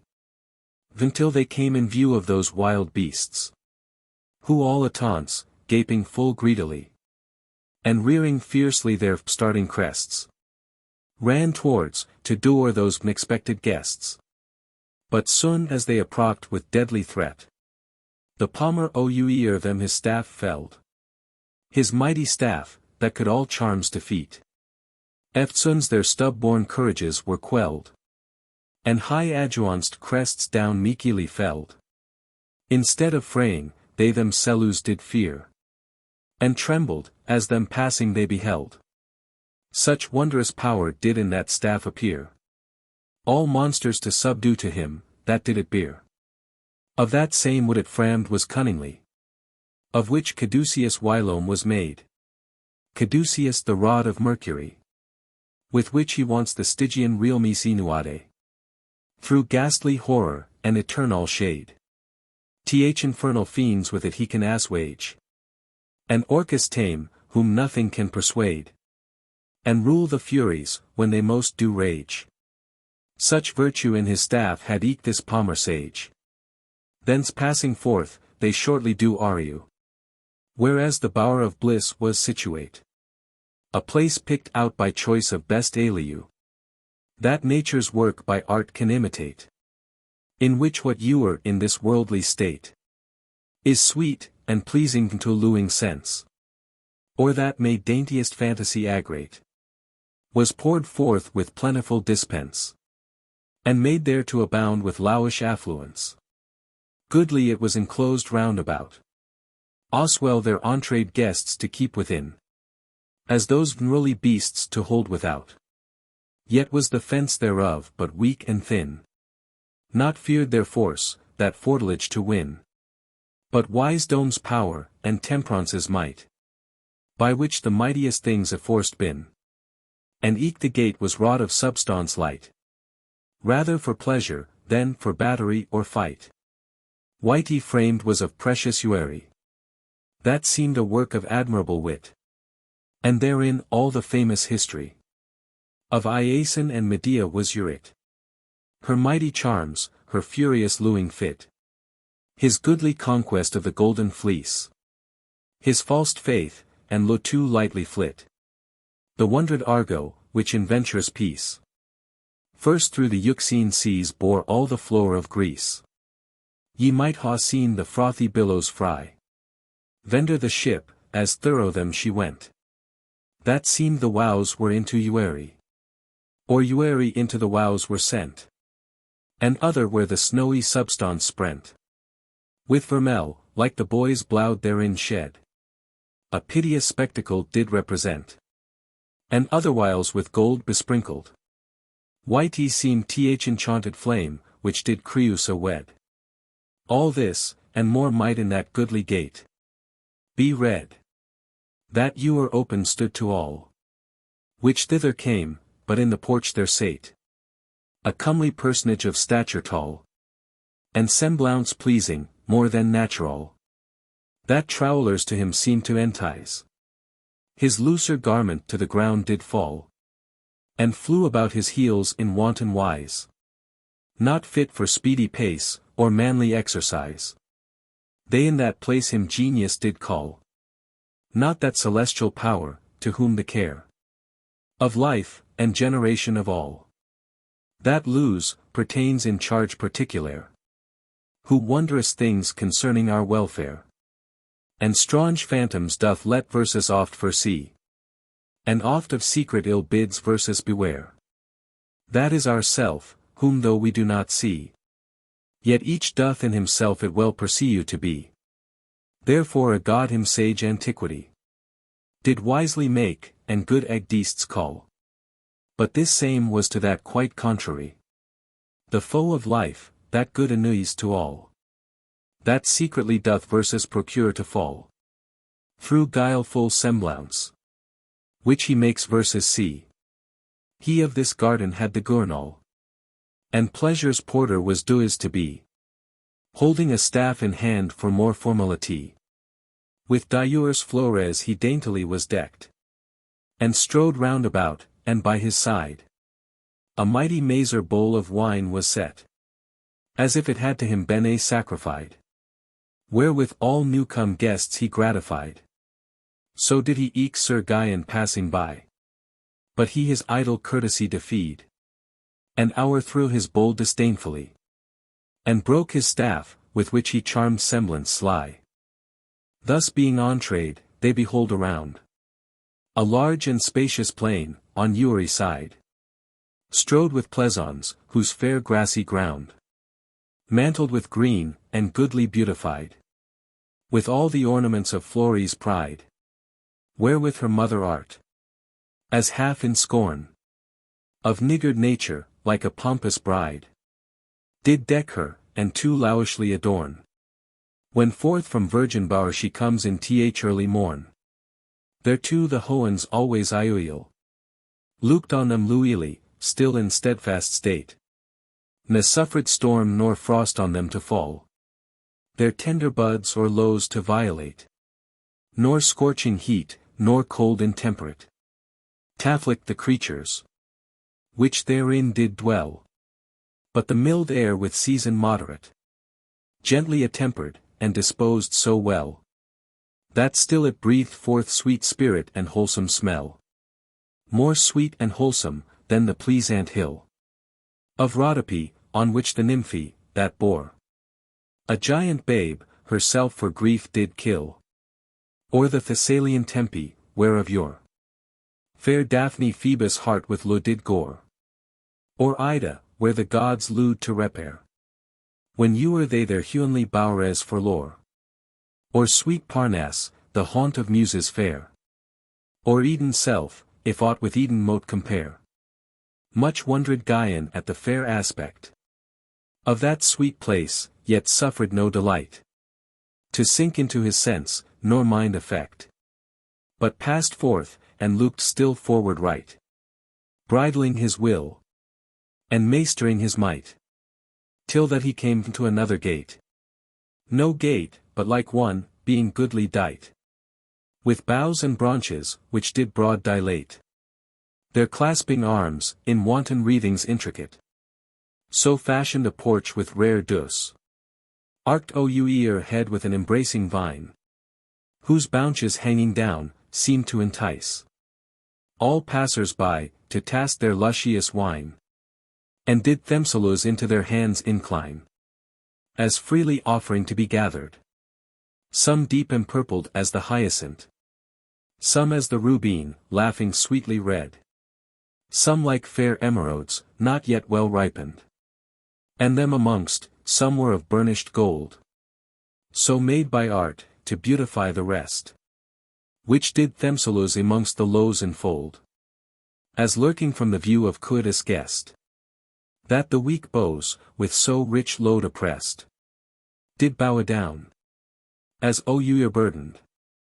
Vendor that porch a comely dame did rest, clad in fair weeds, but foul disordered, and garments loose, that seemed meet for womanhead.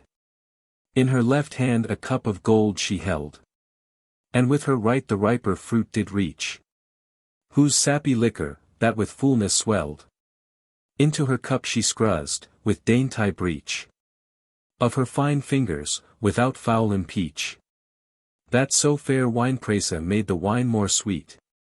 Thereof she vsd to jure to drink to each, whom passing by she happened to meet. It was her guise, all strongers goodly so to greet.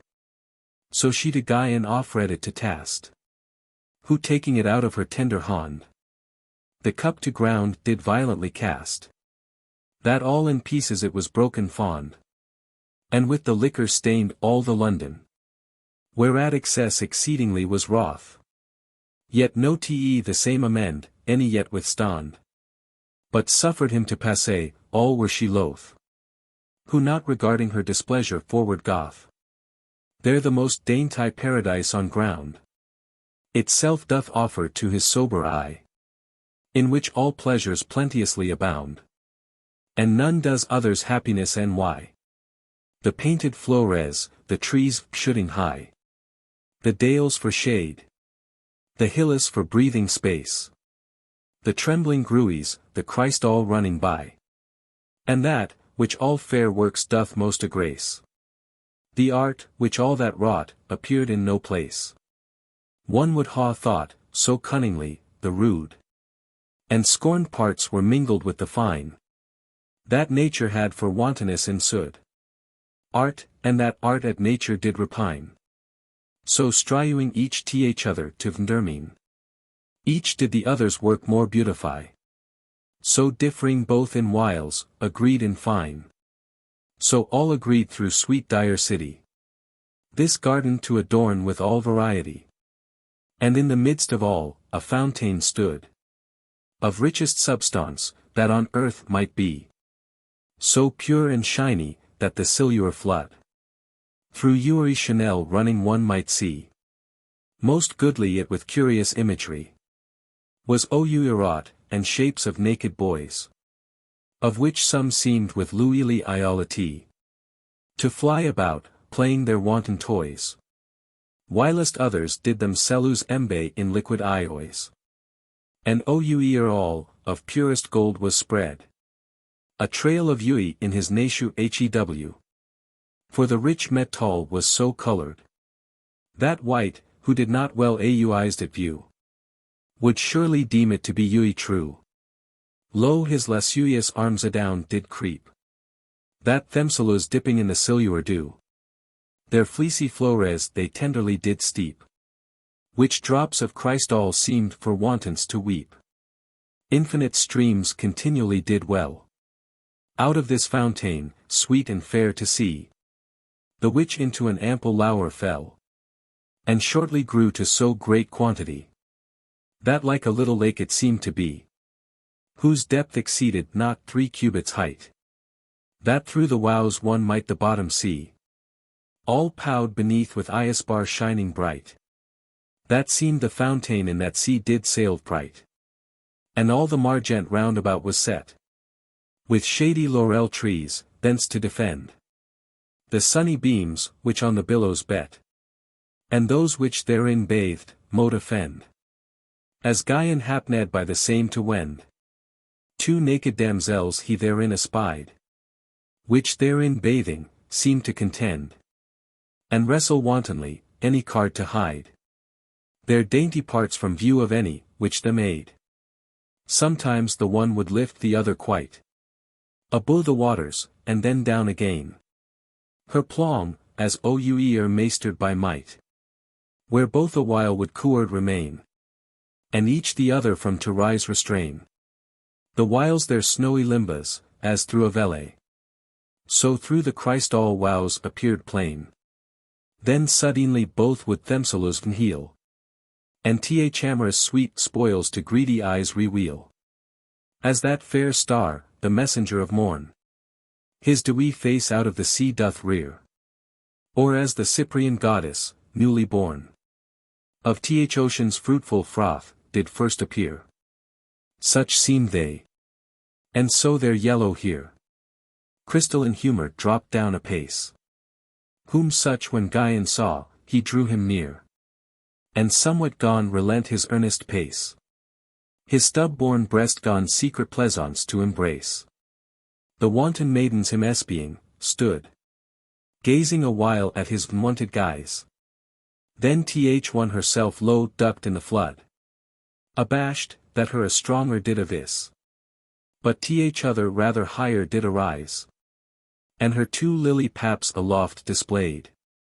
And all, that might his melting heart entice. To her delights. She'en to him bewrayed.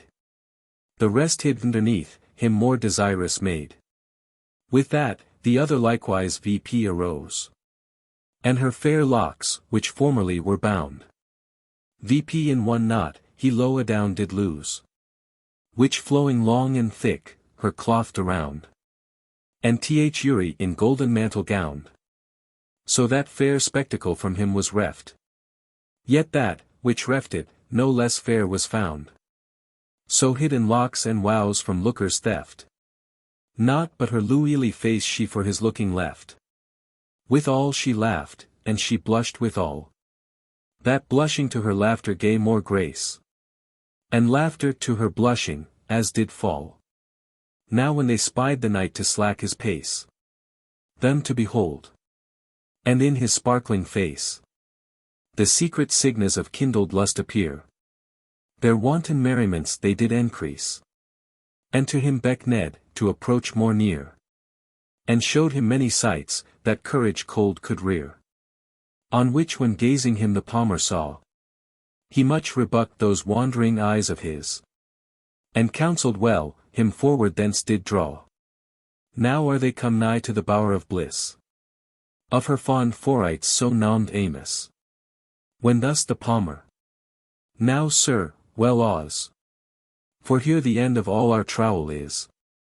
Here wans Acrasia, whom we must surprise. Else she will slip away, and all our drift despise.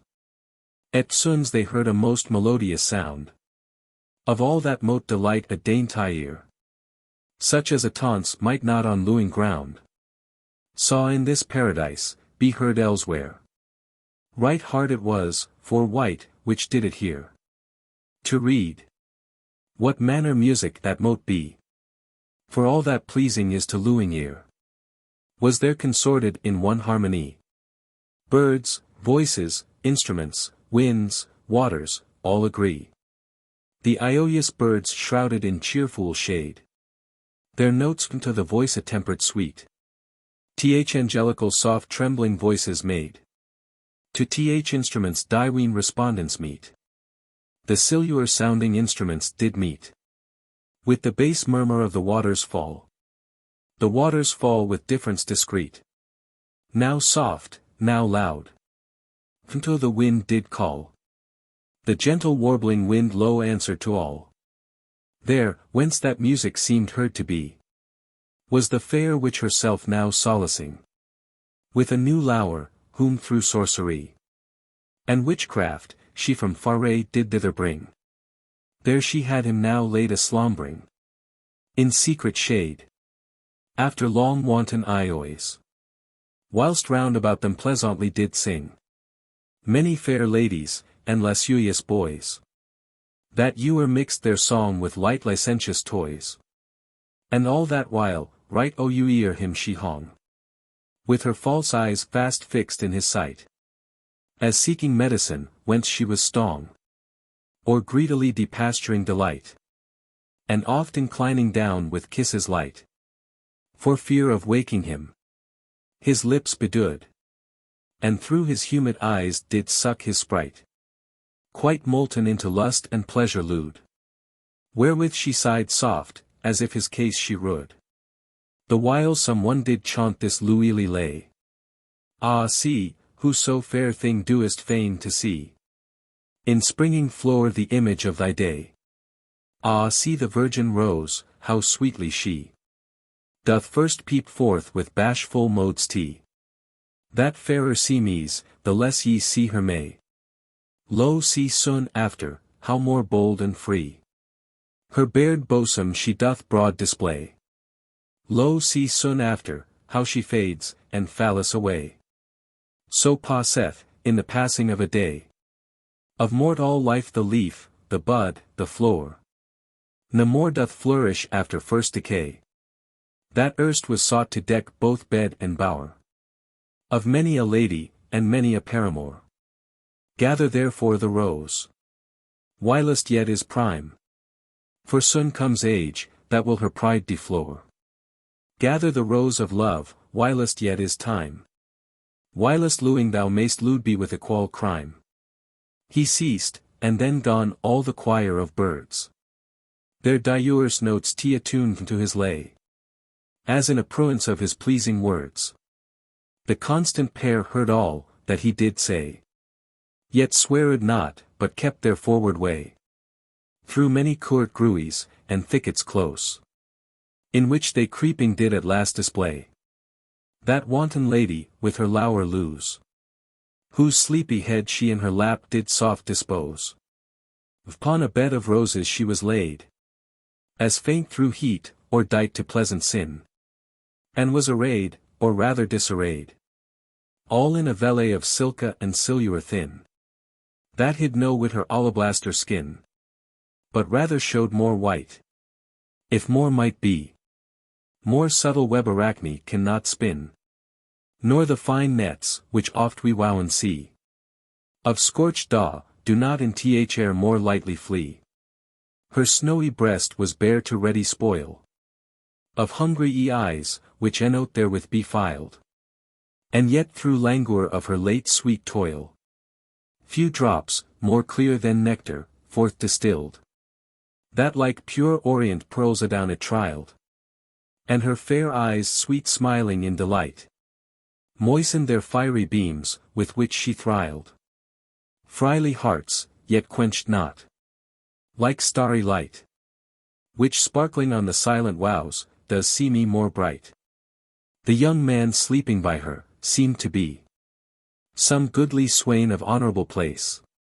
That certes at great pity was to see him his nobility so foule deface. A sweet regard, and amiable grace, mixed with manly sternness did appear. Yet sleeping, in his well-proportioned face. And on his tender lips the downy hair did now but freshly spring, and silken blossoms bear. His warlike arms, the idle instruments of sleeping praise, were hung upon a tree. And his brow shield, full of old monuments, was foully erased, that none the signes might see. No for them, any for honor cared he. No aught, that did to his advancement tend. But in lewd lose, and wastful luxury. His days, his goods, his body he did spend. O horrible enchantment, that him so did blend. The noble Elfie, and careful Palmer drew. So nigh them, minding not, but lustful game. That sudden forth they on them rushed, and threw a subtle net, which only for the same the skilful Palmer formerly did frame. So held them vendor fast, the whiles the rest fled all away for fear of fouler shame. The fair enchantress, sovenwares oppressed, tried all her arts, and all her sleights, thence out to rest. And eke her lower strow, but all in vain. For that same net so cunningly was wound, that neither guile, nor force might it distrain. They took them both, and both them strongly bound in capture bands, which there they ready found. But her in shens of adamant he tied, for nothing else might keep her safe and sound. But verdant, so he hight, he soon tied. And counsel sage instead thereof to him applied. But all those pleasant bowres and Paule's brow, Gvyon broke down, with rigor pitiless. No aught their goodly workmanship might saw, done from the tempest of his wrathfulness. But that their bliss he turned to balefulness. Their grues he felled, their gardens did deface. Their arbors spoil, their cabinets suppress. Their banquet houses burn, their buildings race. And of the fairest late, now made the foulest place. Then led they her away, and eke that night they with them led, both sorrowful and sad. The way they came, the same returned they right. Till they arried, where they lately had charmed those wild beasts, that ragged with fury mad. Which now awaking, fierce at them gone fly. As in their mistress rescue, whom they lad. But them the palmer soon did pacify. Then Gvyon asked, what meant those beasts, which there did ly? Said he, these seeming beasts are men indeed. Whom this enchantress hath transformed thus. Whilome her lowers, which her lusts did feed. Now turned into figures hideous. According to their mindes like monstruous. Sad end, quoth he, of life intemperate. And mournful meat of ioys delicious. But palmer, if it mote thee so aggravate, let them returned be to their former state. Straightway he with his virtuous staff them strook. And straight of beasts they comely men became. Yet being men they did vehemently look. And stared ghastly, some for inward shame. And some for wrath, to see their capture dame. But one above the rest in special. That had an hog been late, hight Grill by name. Repined greatly. And did him miscall. That had from hoggish for me him brought to natural. Said Gvyon, see the mind of beastly man. That hath so soon forgot the excellence of his creation, when he life began. That now he chooseth, with vile difference, to be a beast, and lacka intelligence. To whom the palmer thus, the donghill kind, delights in filth and foule incontinence. Let Grill be Grill, and haw his hoggish mind. But let verses hence depart, whilst weather serues and wind. Book 3. The Legend of Britomartis, or of Chastitie. It fallis me here to write of chastity. That fairest virtue, Faerie above the rest. For which what needs me fetch from Faerie Queene in samples, it to haw expressed. Sith it is shrined in my sourain's breast. And formed so luily in each perfect part. That to all ladies, which haw it professed, need but behold the portrait of her heart. If portrait it might be by any luing art. But luing art may not least part express. Nor life resembling pencil it can paint. All were it Zeuxis or Praxiteles. His daedale hand would fail, and greatly faint. And her perfections with his error taint. Ne poet's wit. That posseth painter Faerie. In picturing the parts of botai daint. So hard a workmanship aduenture dar. For fear through want of words her excellence to mar. How then shall I, apprentice of the skill, that whilome in diuanest wits did reign, presume so high to stretch mine humble quill? Yet now my luckless lot doth me constrain. Hereto perforce. But O dread sourain! Thus Faerie forth pardon, sit that choicest wit. Cannot your glorious portrait figure plain? That I in colored shows may shadow it. An antique praises to present persons fit. But if in luing colors, and write hew, yourself you coo it to see pictured. Who can it do more luily, or more true? Than that sweet verse, with nectar sprinkled, in which a gracious Ceruant pictured his Cynthia, his Hohen's fairest light, that with his melting sweetness ravished, and with the wonder of her beams bright, my senses lulled are in slumber of delight. But let that same delicious poet lend a little loath to a rustic muse, to sing his mistress praise, and let him mend, if aught Amos her liking may abuse.